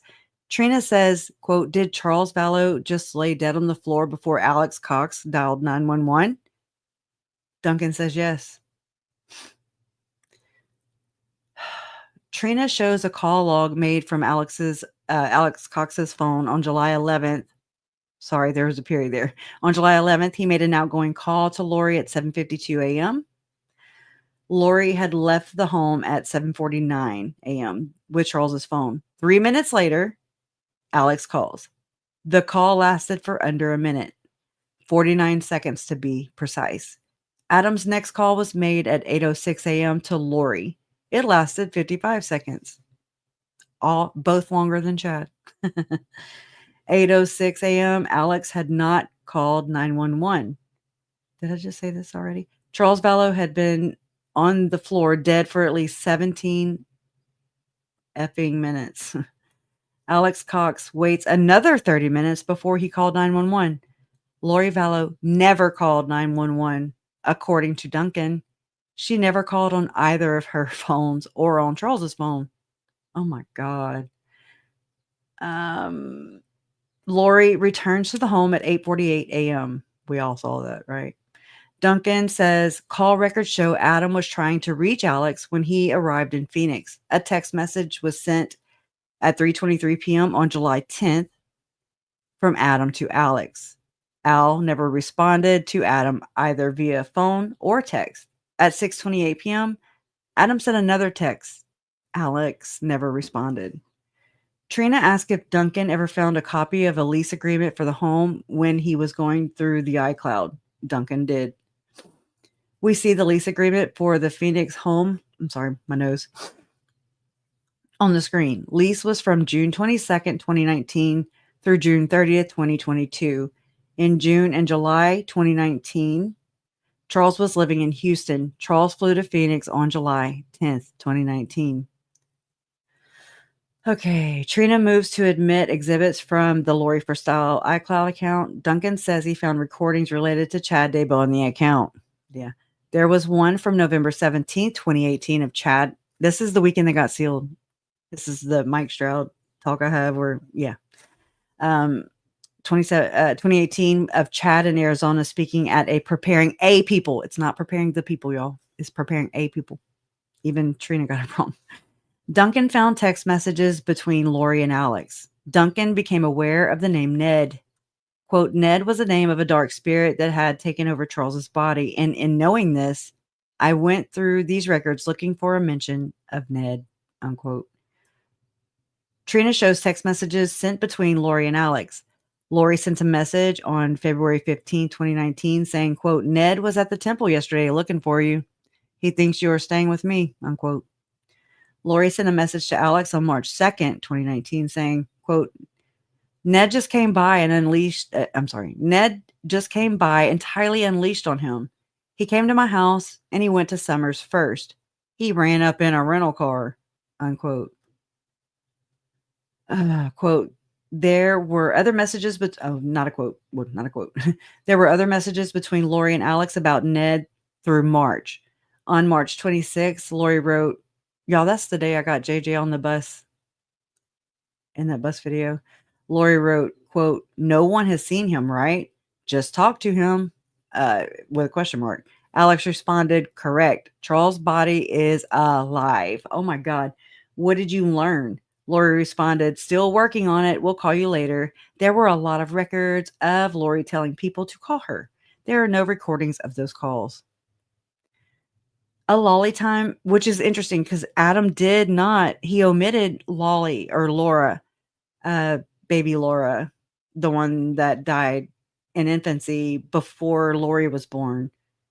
And so I find that interesting. And I mean, whatever, I'm not blaming whatever. I'm just noting it that Lolly is what Lori and her siblings called baby Laura, Lolly. And that is what Lori named Lolly time after. So I just think that's kind of significant. Okay.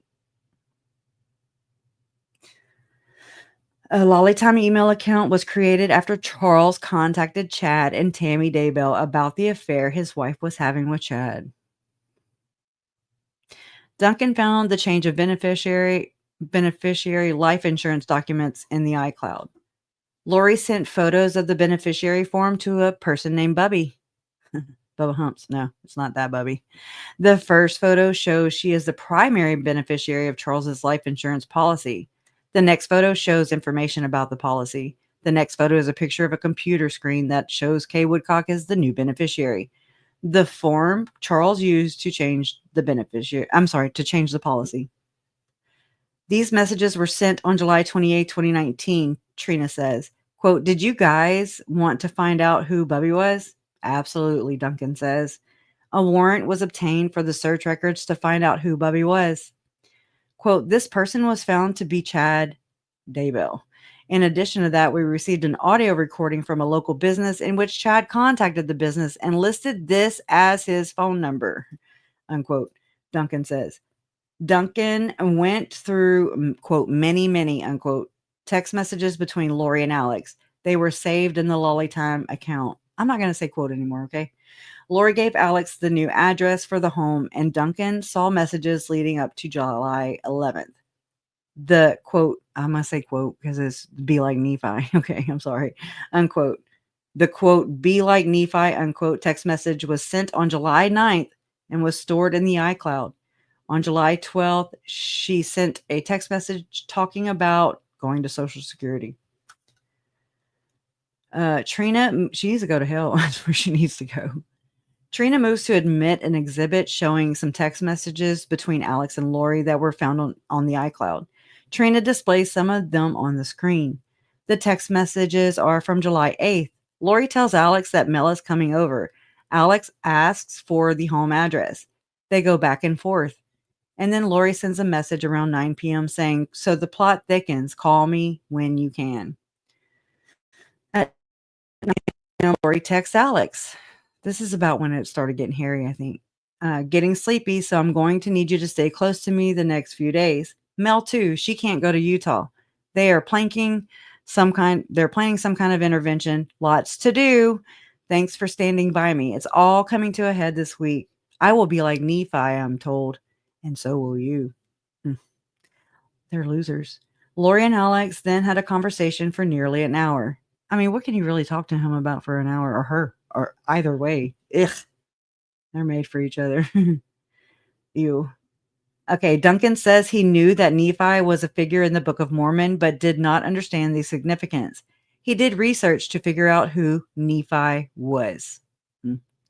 Janelle, she was like, boom. I think she said First Nephi, something. Going through the iCloud took a lot of time and a lot of search warrants, Duncan says. He was aware that Adam and Charles were talking about an intervention. The same day Adam and Charles were talking. Lori was the same day Adam and Charles were talking, Lori was telling Alex about the fact that they are planning an intervention. Time for recess. back at 1:30. Okay, back in the courtroom. Judge, it's about to get crazy, huh? Judge Bareski is on the bench. Lori's at the table. Trina K is at the prosecutor's table. Judge says she has a draft of potential jury instructions for the parties to review tonight. Trina says she was kind of hitting onto this. Didn't know. Jurors are being brought back in. 1:31 p.m. Detective Nathan Duncan is back on the witness stand. There are some technical problems, so judge temporarily excuses the jury. They're working on all right. A smart looking man in a blue shirt just walked in, and the judge says, "We can't get the projector on." Really, Nate? He pushes a few buttons and voila, it works now. I knew he was smart. Oh my god. That's funny. Jury is now back in the courtroom. Trina K continues questioning. Trina reminds the jury, we were talking about the text messages from July 9th about Nephi. She shows a new page of the report with messages from July 10th. There are messages between Alex and Lori about meeting up for lunch with Mel, referring to Melanie Pulowski. Lori invites Alex over to her house. There are no text messages between Lori and Alex on July 11. On July 13th, Lori texted Alex, "Need you. Adam is freaking out." Hold on. Lori texted Alex, "Need you. Adam is freaking out." Adam found out Charles was dead on that date. On August 12th, okay, I guess. On August 12th, that's a whole month later. On August 12th, Lori texted Alex at Social Security. These are not all the texts sent between the two of them during this period, so there's more. Just the ones relevant to the case, Trina says. On September 3rd, Lori texted Alex, "Bad news on our brother." Alex responds, "What's that?" Lori replies, "Z." Damn, Z. Alex responds, "Really? When was that?" Lori responds, "As of early Jan." Alex, "That explains his interest in Charles." Lori, "Ned recruited him shortly after. This is why." Another text says, "He's part of the 24. Y'all don't think that somebody's assigning them these missions? Y'all better watch out." Alex responds, "That makes sense. Wow." Okay. I guess it flew over my damn head. Lori continues to speak of more Z's. Duncan testifies. Lori says, "More sad news. Guess who the final Z of the 24? Alex says, "Pops or Brandon?" Lori says, "Zach." Then she said, "Zach, then nope. Think of Judas, who loved me completely, then turned against me." Alex asked Lori when this happened. I remember these. About the time he turned. Makes sense, is what Lori said. And she's still saying, he being dedicated to Brandon and Ned. Alex says, "So February?" Lori, "Yep." Alex says, "How did Zach die, or was he forced out?" Lori says, "It's crazy, I know, but it's sad and true. Now we know all 24. Okay, well, there's only not 24, is what I'm saying. Okay, is it up to her psychopath family to do this? The rest of just like LeBaron. Okay, man was in prison and then died. Murders were still getting carried out. Don't think I was not nervous for my mom, my family. Laura replies to Alex's question, quote unquote, "Forced out, I think, Alex, with his anxiety, he wasn't strong enough to fight back." Lori,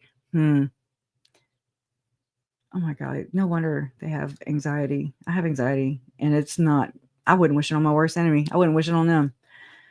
Z or zombies and others who helped Charles were equally dark, Duncan says. The jurors seem focused on these messages. Some are taking notes. Prosecutor moves to admit, oh God, here we go. To admit text messages between Summer Shitlet, Lori's sister, and Lori on July 10th. A reminder, Zach is Adam's son. Summer, or Sum, is who Nate Eaton invited to CrimeCon and gave her a stage. Okay, I'm just going to put that out there.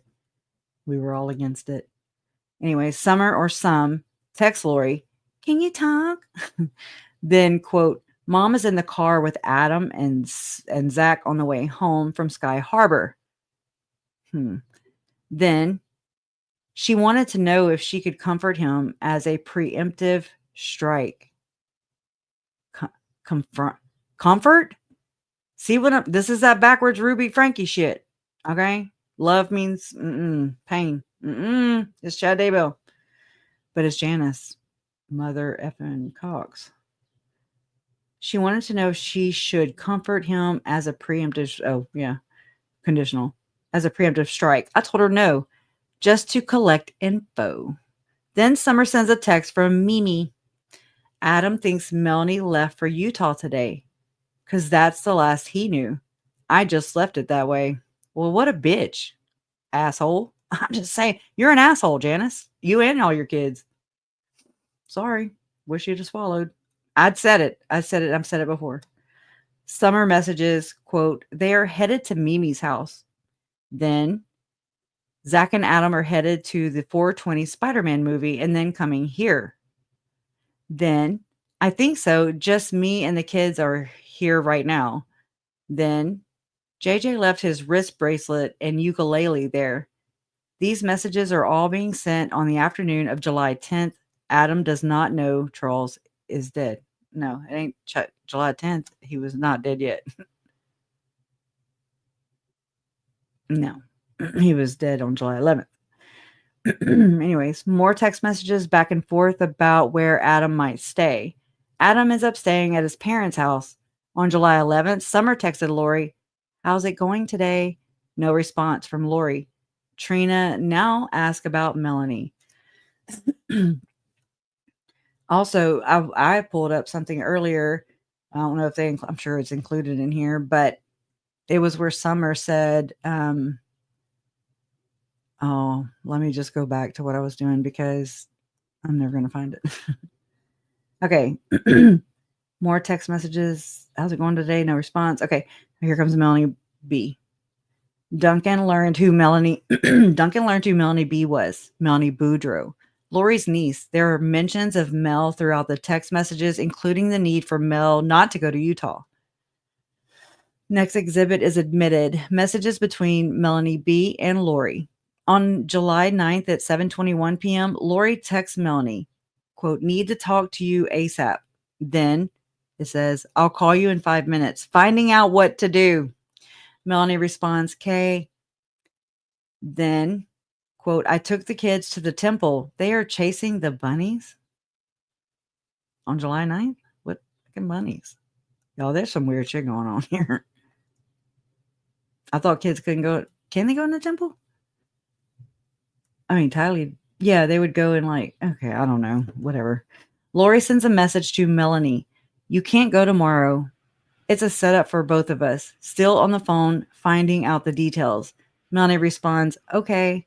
Lori replies, they have an elaborate plan. I'll call you soon. Melanie says she can take all the kids and defend herself, right? Lori tells her she cannot go. Lori says it's coming to a head. This week will change everything. Melanie says, probably why I felt sick about going. No, it's probably because y'all are doing some evil shit. Okay. Just saying. That's the evil coming out. Okay. Then it says these messages are being sent to Melanie as Lori is also texting Alex. The messages referenced below. Back to the Melanie messages. She says she can pretend to be sick, but will go to the gym, temple, and lunch. But we'll go to the gym, temple, and lunch. On July 10th, Melanie asked about Adam and Charles visiting. Melanie asked about Adam and Charles visiting. Who did she ask that to? Alex? All right. Lori responds that they are both coming tonight. Melanie, so today doesn't really... Okay. Melanie says, so today doesn't really matter. I have the kids. I should probably be sick again. Come in. Oh, okay. What's that? I'm live, baby. I'm sorry. Let me see. I finished my book. He finished his book. Am I still? Yeah. Oh, jump in. Nah. Nah, ain't nervous. Yeah. And I'm proud of you. this. Yay. Yeah. Well, good job, buddy. I'm gonna be out here soon, okay? I'm tired of these people. Not y'all. I'm tired of these people. The ones we're reading about. These hookers. Good boy. Shy Good boy baby. getting that book Yeah. ready. Shy baby. Oh, he usually I'm always talks about coming on, and I'm always leery about it. Anyways, he wants to have a YouTube channel one day. So I'm trying to break him in right. Not doing this, but being safe about it. Oh my God, I'll kill somebody. Self-defense or protecting. When is that ever right? Okay, it's just a figurative speech. Okay, Melanie and Lori continue to text back and forth. Melanie is pretending to be sick for Lori as a distraction for Brandon. Melanie responds that she is packing, I'll bet, no, for the move, and asks Lori, "Will you clear me?" Lori says, "Sure, I'll work on you now. Do you want to come over for a blessing?" Melanie, "Sure, I can, but is Charles coming? Is Al there?" Lori says Alex is there and Charles will come over in the morning. They know about it. Lori then that was the plan. Charles was supposed to go there and pick up his son. Anyways, Melanie tells Lori she will head over. This is Melanie Boudreaux. On July 11th, Melanie tells Lori that Zach is here. He just acted like he was coming over to get his mail. Or maybe he was just going to get his mail. Y'all are some paranoid freaks, okay? That's all I'm saying. He told Brandon, "Oh, hey, Adam is in town." Brandon acted like he didn't know. I asked if he was moving in with Adam, and he said he doesn't know yet. Brandon acted like he didn't know. Who's moving in with Brandon? He just acted like he was coming to get his mail. Talking about Zach? Oh, Melanie, hold on. I don't get it. Melanie tells Lori she will head over. So, hey, Lori, I'm coming over. All right. On July 11th, Melanie tells Lori, "Hey, girl. Hey, Aunt Lori. Zach's here. He just acted like he was coming over to get his mail." Okay, so that's weird. He told Brandon, "Oh, hey, Adam is in town." Brandon acted like he didn't know. I asked if he was moving in with Adam, and he said he doesn't know yet. Melanie sends another message, quote, "I can fly out at 9 p.m. tonight and back Saturday afternoon." These texts were sent after Charles was shot. I'm so confused. As Duncan was looking through the text messages, he was having to figure out who some of these people were, right? Duncan says he learned Bubba was Chad Daybell. Trina asked if every text message saves in the iCloud. He says no, they do not. He also had to look at phone records to see if there were missing records. And just imagine all the burner phones they had too. There were text messages between Chad's phone and Lori's phone on July 11th and the surrounding dates. The iCloud did not save the content of those messages, so we don't know what was said. It was probably something really stupid and offensive, I'll tell you that, and probably incriminating. But we do know they were texting. Ugh. After Lori was interviewed by the police and brought back to the residence, there was a call between Lori and Chad. After Lori was interviewed. Okay. Yeah, I'm sorry. I don't comprehend very well. Always been like that. There was another call a bit later that lasted a little over 8 minutes. This was around the time Detective Yinklin called Lori and asked her to come back to the scene. At 5:42 p.m., there was a call between Chad and Lori that lasted over 30 minutes. I guess they get tired of their portals. At 7 p.m., there was another call that lasted approximately 11 minutes. There was another call at 7:54 p.m. between Lori and Chad that was over 13 minutes. Duncan noticed a romantic relationship between Chad and Lori in their text messages. There were obvious romantic messages. Quote, "In these text messages, did Chad, they put write a romantic story about Lori and himself that he texted and emailed to her?" Duncan, he did. Trina asked if they had other names. Trina asked if they had other names for them.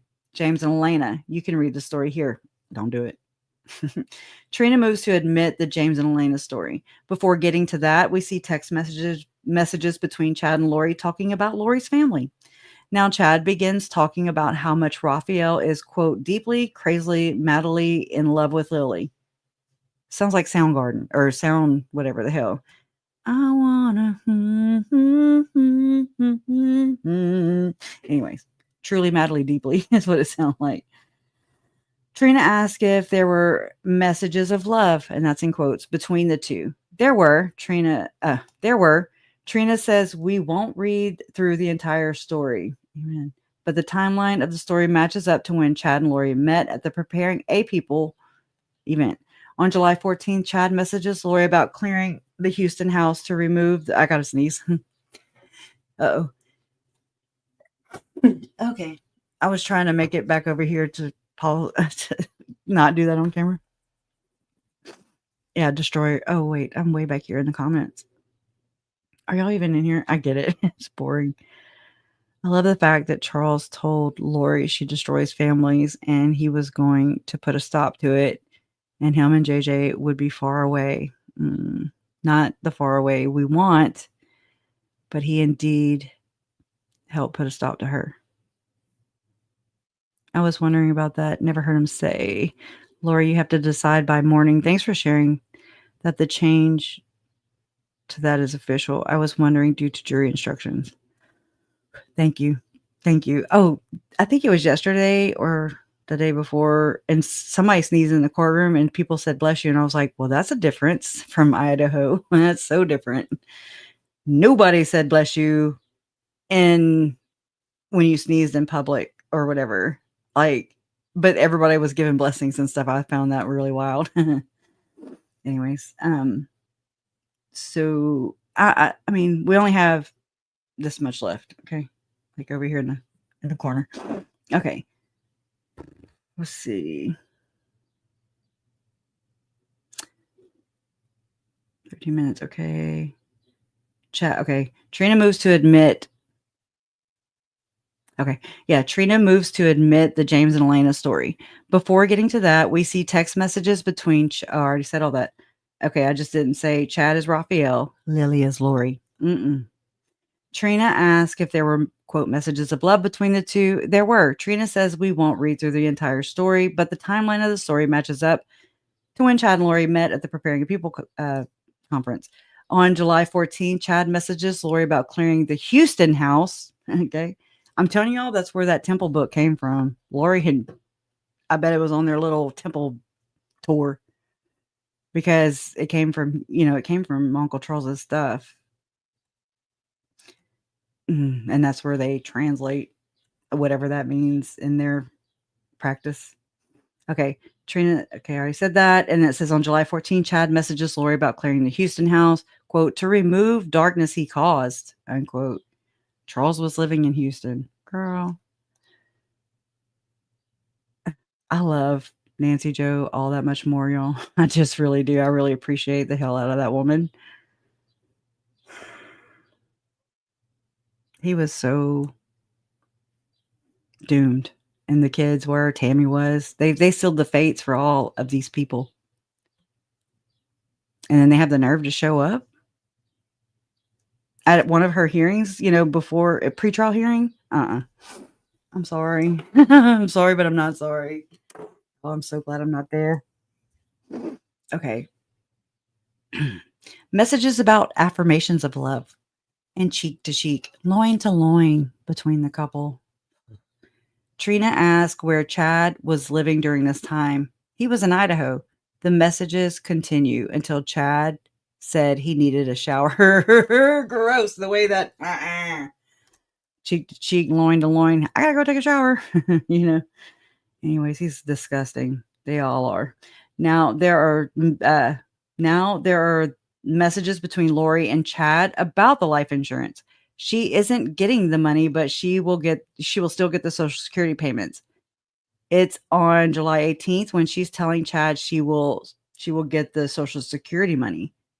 July 18th. My uncle. No, whatever.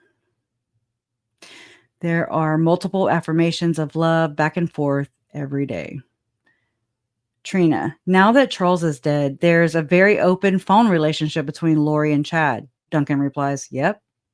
or yes. Duncan found a Melanie 2 in the contacts. The number, oh, wasn't this like, I thought this was Emma at one point. I'm sorry. Duncan found a Melanie 2 in the contacts. The number linked in the contact of Melanie 2 in Lori's iCloud was linked to Chad Daybell. The photo on Melanie 2 was Chad's. Lori and Melanie 2, just let's say Chad, sent multiple messages back and forth. There was a conversation between the two of them about life insurance. Trina moves to admit an exhibit. On July 17, 2018, Melanie 2 sent a message to Lori. Oh, my stomach. Okay, that said, quote, I took a photo with Alan Osman for Mark Daybell, I guess. Y'all, and that's too close to Tim Ballard and Mitt Romney and all that gang, huh? I don't trust none of these motherfuckers. We see the photo of Chad with Alan Osman. Okay. MK Ultra much. On July 18th, Chad and Lori text back and forth about the beneficiary. Lori says, quote, it's a spear, which is interesting. Spear fun. They all talk about the damn spear, tip of the spear. I think it's just different parts of a conspiracy, but we're not talking about that right now. It's a spear through my heart. Why do you think he changed it? Who do you think he changed it to, Brandon or Kay? Chad asked why wouldn't they think his sons or something? Like, that's just wild to me. There are some paranoid freaks, for real. Brandon or Kay. Chad asked if she can tell who gets the money. Don't he have a pendulum that he needs to swing? Lori says she might be able to check when she gets Charles's computer on Sunday. Or they can swing the pendulum like they do everything else. He's a seer, prophet, revelator, right? Chad suggests that maybe the name on the beneficiary was forged because this is what the hell they do, okay? You should have a good paper trail to prove it. Chad says, I love you. This is terrible. It's probably another step in bringing down the Gadiantons, especially Brandon. Trina asked Duncan who Gadiantons are. She didn't even say Gadiantons. She was like, who is this? She pointed at it. He is not sure. No, he wouldn't. He did not say he is not sure. I was watching it in real time. He said, that's the Gadiantons. Chad suggests that maybe the name on the, I already said that. Chad says, it will be interesting. This pisses me off. It pisses me off every time I hear it. It will be interesting if it got changed after he got 2 bullets in his chest. Lori, I don't think it could have. Well, no shit, Sherlock. You couldn't change it after the death date. Wow. They would review that. They would review that if Charles changed it before he died. After he died. Right?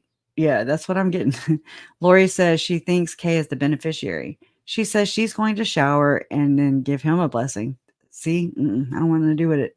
Trina asked Duncan if Lori was married to Charles Vallow on July 11th. He says yes. Trina asked if there is evidence of when Lori became Lori Daybell. He says he found evidence on the iCloud that Chad and Lori got married in Hawaii, specifically wedding photos. 666, according to Justin Lum. That's so wild. I don't believe in coincidences. We see an exhibit showing the wedding ceremony contract between Chad Daybell and Lori Ryan. This photo was found on the iCloud. The date of the wedding was November 5th, 2019, which is another a ritualistic holiday or whatever the hell you call them. So 4 months after Charles Vallow was shot and killed inside the defendant's home, she has remarried. She has remarried to Chad Daybell.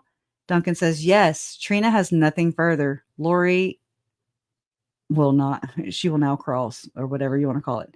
Lori gathers. Yeah, she thinks she does. She scatters, in my opinion. She deletes.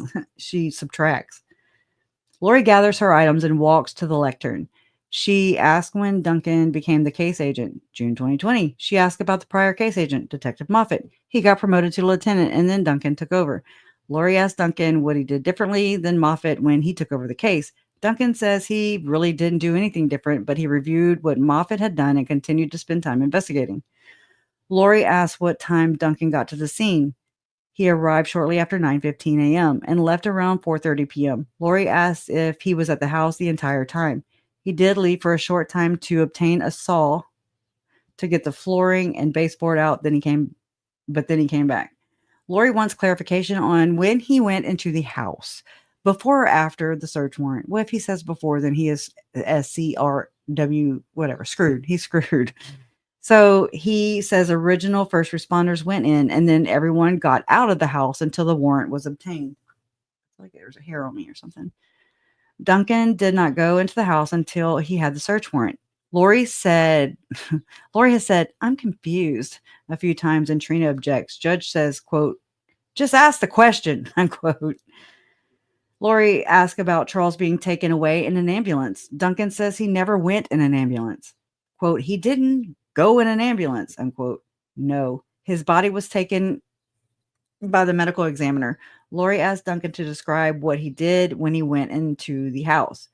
Lori asked if he went and saged it. Okay. I hope he did. Lori asked if everyone left the scene at 4:30 p.m. Duncan says yes. Some may have stayed behind and typed notes in their car. Oh my God, my nose. But the search warrant was complete around 4:30 to 4:45 p.m. Oh, I'm never going to get finished. Lori asked about a walkthrough with Alex. Duncan was present. So was Moffat, Werther, Coons, and crime scene technician Jordan. Lori asked if a body camera was worn. Detective Werther was wearing a body camera, but Duncan says it malfunctioned and did not record. Like y'all's podcast, Lori.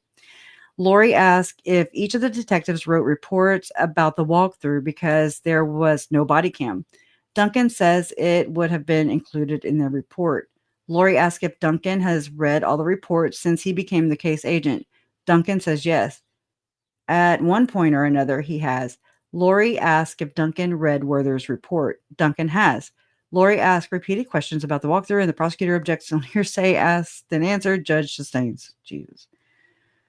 Lori asked if Duncan knew who was interviewed and tested in the case. He is aware. Lori asked about the bat being tested for fingerprints. Y'all, she is telling on herself. Results were inconclusive. Correct. Lori asked about the bat being swabbed for DNA and sent to the lab. They do have they swab for it, but they have not sent it off, according to the report. That are here in the FOIA. But I mean, they're old now. Now they're old. So they have since then. Sure they would have presented it, allegedly. Lori asked why not. Duncan says the bat was owned by Tylee in a house owned by Lori in a house where Alex was staying. Plus Charles could have had access to the bat. So if someone touched the bat at some point, DNA could be on it. So a DNA test wouldn't have proven much, Duncan says. Lori asked if a DNA test would have found blood on the bat. Duncan says blood would be visible on the bat, and they didn't see any blood on the bat. Lori says, when you're doing an investigation are you not trying to figure out what happened? Duncan says yes. Lori asks whose responsibility it is to get the bat tested for DNA. Duncan says it would be him as a new case agent, or Detective Moffat when he was the case agent. Lori says if the bat has been tested for DNA and Charles' DNA was on there, it would have backed up Tylee's interview that Charles grabbed it. Prosecutor objects, judge sustains, and tells jury not to consider what was just said. Lori asks about the firearm being tested and the process that happens to get it tested. Lori asks if Duncan decided to test the gun after the investigator asked why it hadn't been tested. Duncan says he has never spoken with our investigator. Oh, this is a shit show for show. Lori asks why Charles's shirt.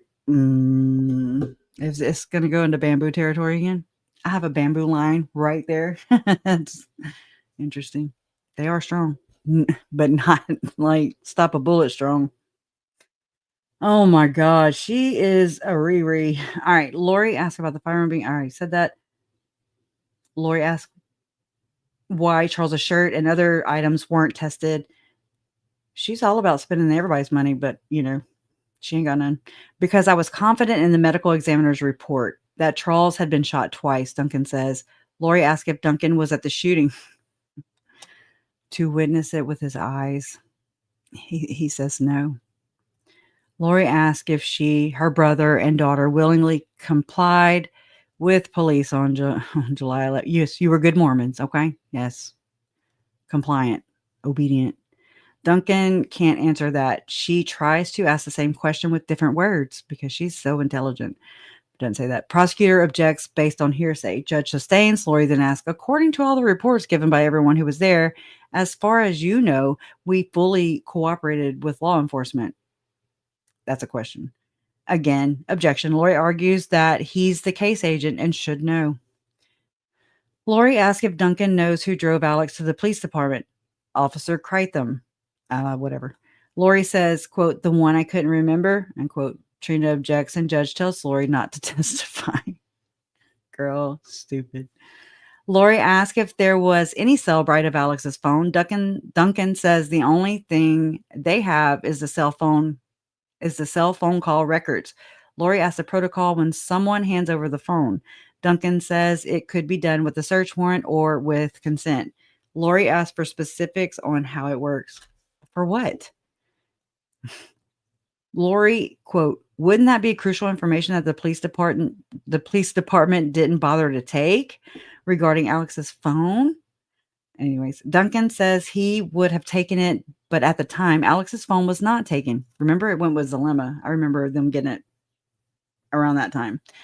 In lieu of that, what did you do to try and obtain that information? Duncan says they got his call detail from the cell phone company. Lori asks if not taking Alex's phone was an oversight. Trina objects. Judge sustains. Lori asks if Alex's phone was just given back to him that day. Duncan isn't sure of the process and he wants to beat his head on the table. Moffat was the case agent that day, and murder was the case that they gave Lori. It's an old rap song. Lori asks for details on the walkthrough at the house. Trina objects, says the questions have already been asked. Judge sustains. Judge says, we are taking afternoon break. Be back in 15 minutes. And we're like, oh my God. All right. We are back in the courtroom. Judge tells, oh my gosh, Lori that she can't ask the officer to testify about what other officers wrote or said in their reports. He can only testify about his own personal knowledge. Jurors are being brought in. Lori continues her cross-examination, if you want to call it that. She asked Duncan if Janice Cox was interviewed. Quote, did you read or watch her interview? What, with the news reporter? I have not. Duncan did not interview Summer.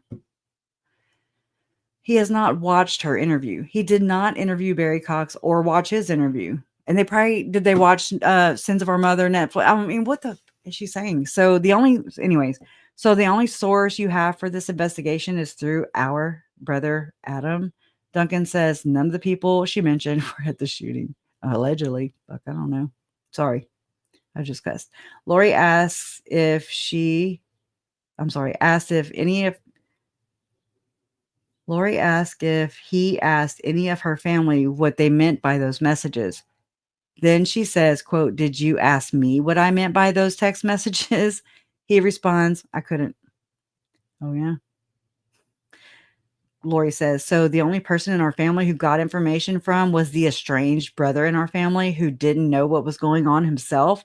Prosecutor objects. Judge sustains. Hopefully Adam's going to find him a new freaking identity somewhere. Just saying. Watch for Edgar, boy. I'm just saying, watch out for Edgar. He don't ever miss. Lori re-asks the question. Another objection. Lori rephrases, quote, is this your normal protocol to just talk to one witness and not the others? Duncan says no. Lori asks Duncan how many interviews Summer has had with the police department. Duncan doesn't know. Lori, more than one or two? Duncan, I don't know. Lori, but you didn't ask her any of the questions about the text messages that were on the screen. Duncan, I said no. Lori asks if he forms a conclusion and sticks to it and only investigates things that led to it. Duncan says no. Lori asks about the story of Nephi and asks Duncan what research he did. I thought we were about to go into a whole nother script battle. I really did. Duncan says he Googled who was Nephi and what did Nephi stand for. He says he has also asked members of the LDS Church to tell them about Nephi, and they all tell him about the story of killing Laban. Lori asked Duncan if he was aware there are many stories of Nephi in multiple books in the Book of Mormon. Duncan is not aware. Lori asked Duncan if he read the Book of Mormon. Duncan says no. You just ask people about Nephi? Duncan says he did an internet search and spoke with church members. Lori asked Duncan how long he did his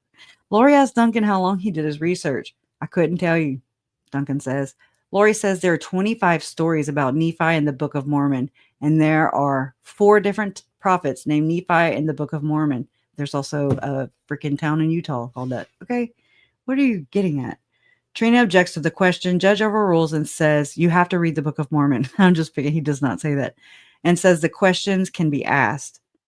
Duncan asks Lori to repeat the question. She doesn't remember the question because who freaking would at this point?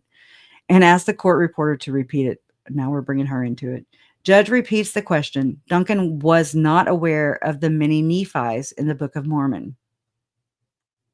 Lori says Duncan, if he has knowledge, I hate the way they frame questions sometimes. If he has knowledge that Lori's text messages about Nephi was similar to an order to kill.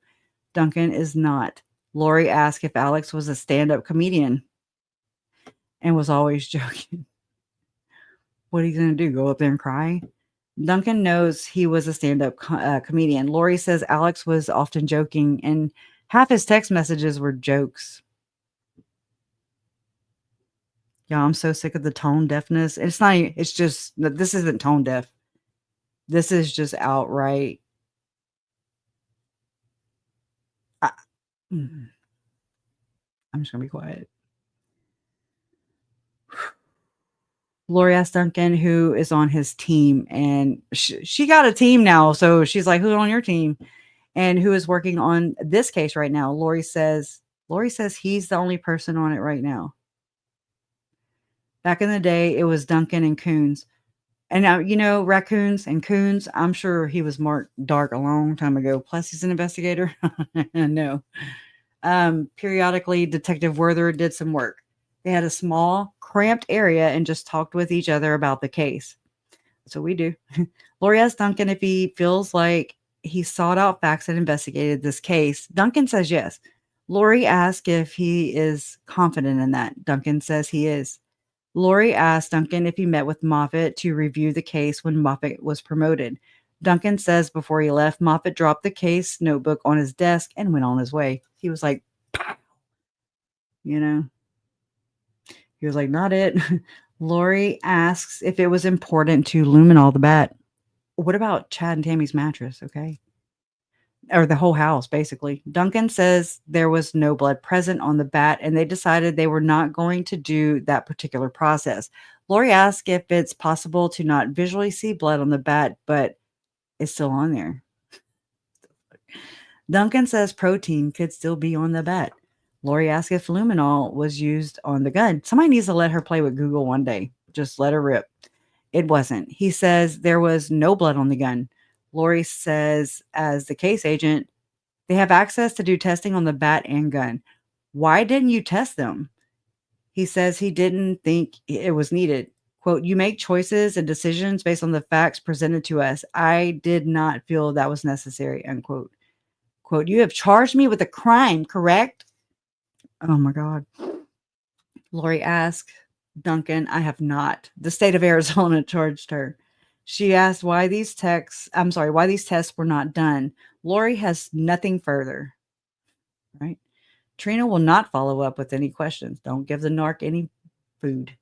Trina begins. Oh, she does. She will not. Oh, will now follow up. My bad. Trina begins by asking about luminol. This is generally used after a scene is cleaned up and there is no visible blood, Duncan says. They were under the impression the homicide occurred 5 minutes before the police arrived, and they were not expecting a cleaned up scene. They were looking for visible blood, hairs on the bat, etc. They did not see any of that. After Duncan began learning more about the case, they realized how extensive the timeline was, and what they were originally told didn't match. Trina asked about the iCloud accounts. Duncan says each iCloud account has terabytes of data. It's tedious because you can only look at one particular iCloud at a time. Go through that and make notes. You then have to close out and go into another iCloud, back and forth to compare. What we have seen in the court is just a grain of what he has gone through on the iCloud accounts. That's what Donna was sharing with us. That's crazy. Okay. Trina asked about Duncan not knowing the background of all of the individuals in the case at the beginning of the case. As Duncan learned more about all the people, he obtained all the information, phone records, iCloud, etc. He needed probable cause in order to get the information.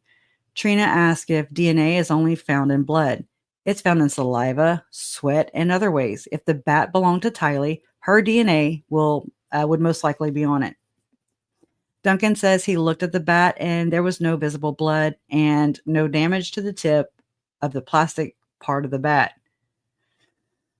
Duncan asked if the doctor who performs the autopsies goes to the scenes. He does not. The autopsy is done at the medical examiner's office. Duncan saw the bullet in line with the shoulder and defect in the floor. How about that? Duncan never had information that Janice or Barry or Summer were at the scene. Summer was actually headed out of town. Did you see her? Were you there? I'm asking. No, I'm being serious. Did you watch her? Did you vet that out? Might want to do that before you go doubling down. When Duncan began investigating the stuff in the iCloud, he didn't understand the talk about Ned. He had to consult with others like Serena Sharp for details about what is meant. Trina talking about Nephi. Duncan says he spoke with LDS church members and they spoke about Nephi the same way Adam did, that he was commanded to kill a wicked man. Trina asked if the physical scene itself was consistent with what was originally told to police. Yes. Did it require additional research into all different iClouds, cell phone records, etc.? He said yes. Duncan spent months going through the iCloud data. Trina has no further questions. There is at least one question from the jury. Judge now discussing the question with the prosecutor and defense attorney as white noise is played in the courtroom. Judge asked the question regarding the pictures on Alex's phone sent to Lori. What time was on the phone? 2:13 p.m. This is the photo of Charles and Adam messaging about his flight info. No further questions for this witness. Wow. State has no further witnesses and rests. Judge asks Lori if she plans on presenting evidence. She consults with her attorneys. Two people on the state's original witness list, Detective Nathan. Okay, so where did the Doug Hart go? You know what I'm saying? All right. Detective Nathan Moffat and Jason Hunsaker did not testify. Lori says the state did not present evidence. This is exactly what her defense team did in Idaho. Lori says the state did not present evidence that she conspired to commit a premeditated murder. Just say foreknowledge then. Anyway, she wants that on the record. Trina responds that there was sufficient evidence that the defendant and Alex Cox conspired to commit the murder. And you might want to write up those other warrants and go arrest those other people. Okay? Cox family. Sucks. Okay. Yeah, it hadn't even sunk in all the way yet. All right, so it says Trina suggests that closing. Lori has nothing to add after Trina says there was sufficient evidence. Judge finds there is substantial evidence that a jury could find the defendant guilty. Judge denies Lori's motion. He asks if evidence will be presented tomorrow. Defense rests. Trina suggests that closing arguments should be on Monday. Lori agrees. Jury will report at 10:30 a.m. on Monday. Judge asks if Lori is prepared to rest today. That means she could not testify or change her mind. 4:08 p.m. Court will meet tomorrow. So tomorrow we'll be here at 10:45 a.m. That's Pacific Arizona time. So 12:45 Central, 1:45 I think Eastern. And yeah. We are adjourned. So much to talk about tonight at 8 p.m. on Courtroom Insider. So court will meet tomorrow. At 10:45 a.m. Arizona time to finalize jury instructions. Okay. Yay. I'm so sorry. I did not, but I committed. Okay. So I set out to do it and we damn did it. All right. So I just put that in the chat. I have some nonchalant stuff. I don't know. It's not that great, but come on, Pewter. Here we go. Oh, okay. I got to refresh it. I need a cigarette. Come on. It's like a window goes to sleep or something.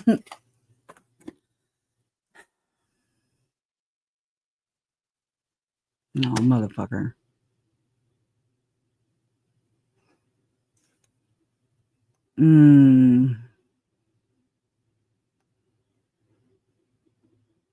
Hold on. I'm gonna stop sharing for a second. If it'll let me. We might have to go because it's saying all kinds of things. It's like page unresponsive. I need to defrag this thing. It's been a long time.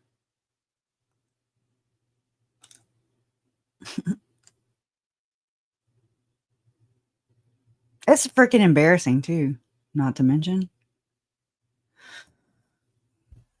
Y'all, it's been a long damn day. And I just want to thank y'all for being here and just, overlooking my bad, bad words, all the things. It was really, and I got to go and listen to all this stuff again and try and understand it and wrap my mind around it in the timeline and where it fits in, how this fits in, who all I need to fight for the lynch mob. I'm kidding, not a lynch mob, but integrity, right? They used my uncle. They really did. They use everybody though. So don't be a victim of the Cox family. And don't let them manipulate you because you watch their daughter do it here every damn day. She's good at it. She's been doing this for a hot freaking minute. And it's really gross, It is really gross. So I was listening to KJ last night about the hold on, let me grab it. I found out why I have dry skin right here. I have a vitamin deficiency of B6 complex, B1, B2, B3, zinc, and omega-3 fatty omega-3s. Okay, I gotta try it. So the nonchalant narcissist insights from Lori Vallow Daybell trial. I made some of these too. I survived the Lori Vallow Daybell 2025 Arizona conspiracy trial. That's, just some things like that. And then I got to put that on stuff right now or today. Don't flatter yourself, Nancy Joe, the nonchalant narcissist.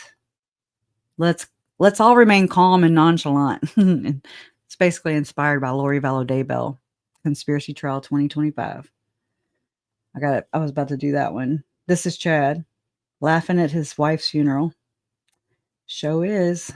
Aren't they just a peach? They're just so sweet. Okay, hold on. These aren't that great. I survived the Lori Vallow Daybell 2025 conspiracy trial. There's another one. Whatever. Difficult research. Be like Nephi. I'm just saying. Be like Nephi. Okay, so some of these I was just messing with. I remember Lamisa saying something about this, but I don't remember what she said over it or under it or something. There's Uncle Charles. I'm so sorry. I'm so sorry, Uncle Charles. She was a hooker. She still is a hooker. I hate seeing them upset. My August 17, 1956, July 11th, 20. Oh, that messed up. 19 is supposed to say. My uncle, Charles Vallow, embodied kindness and strength, leaving behind a legacy of love that endures despite the shadows of his untimely departure. So sorry. Anyways, I don't know. I was just kind of jacking around with all this stuff. Don't flatter yourself. Let's remain nonchalant, calm and nonchalant, right? And then this book, it's her turn. Y'all know it is. We need like a pinata, you know? Yeah, I made some things. All right. Okay, yeah, I'm sorry. I'm keeping y'all way too long. I'm tired too. I have that one looking over and she's looking at her Aunt Lori, you know. Oh. Narcissist, outrageous, self-entitlement. If you find yourself caught between a narcissist and her ambitions, whether as her spouse or child, be ready for her to trample over you to achieve what she believes she deserves. A narcissist tends to look down on others and has a history of exploiting people throughout her life. For many narcissists, life revolves around the pursuit of money and power. Her motto often revolves around acquiring more while giving less. So it's your lesson, our lesson for the day. And yours should be like Nephi. And this was, yeah, okay. This, don't flatter yourself. Don't flatter yourself. Let's all remain calm. Most evil couple, I do declare. Okay. I don't know. I just was messing around with some things. Ugh, watch this. I showed you all that before. Let's all remain nonchalant. And here. Oh. And this is where it began. Well, it began with Uncle Charles, and then we always never could understand why why JJ's picture was always so orange compared to Tylee's. It's weird.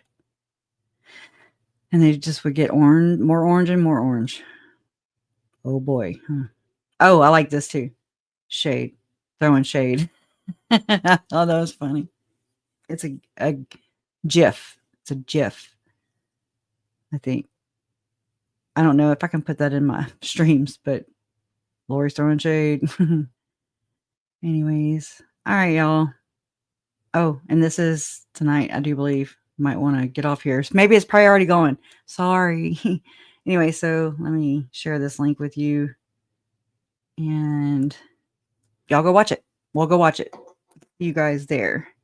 All right. Thank you, Donna.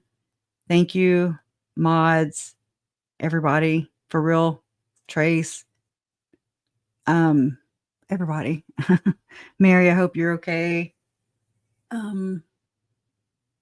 I don't know. I can't think anymore. But I love you guys. We'll meet back here mañana, okay? And thank you. No, that was good. Pretty good. There you go. Thank you, Donna. I really appreciate you too, girl. Y'all, let's go get a good night's sleep too.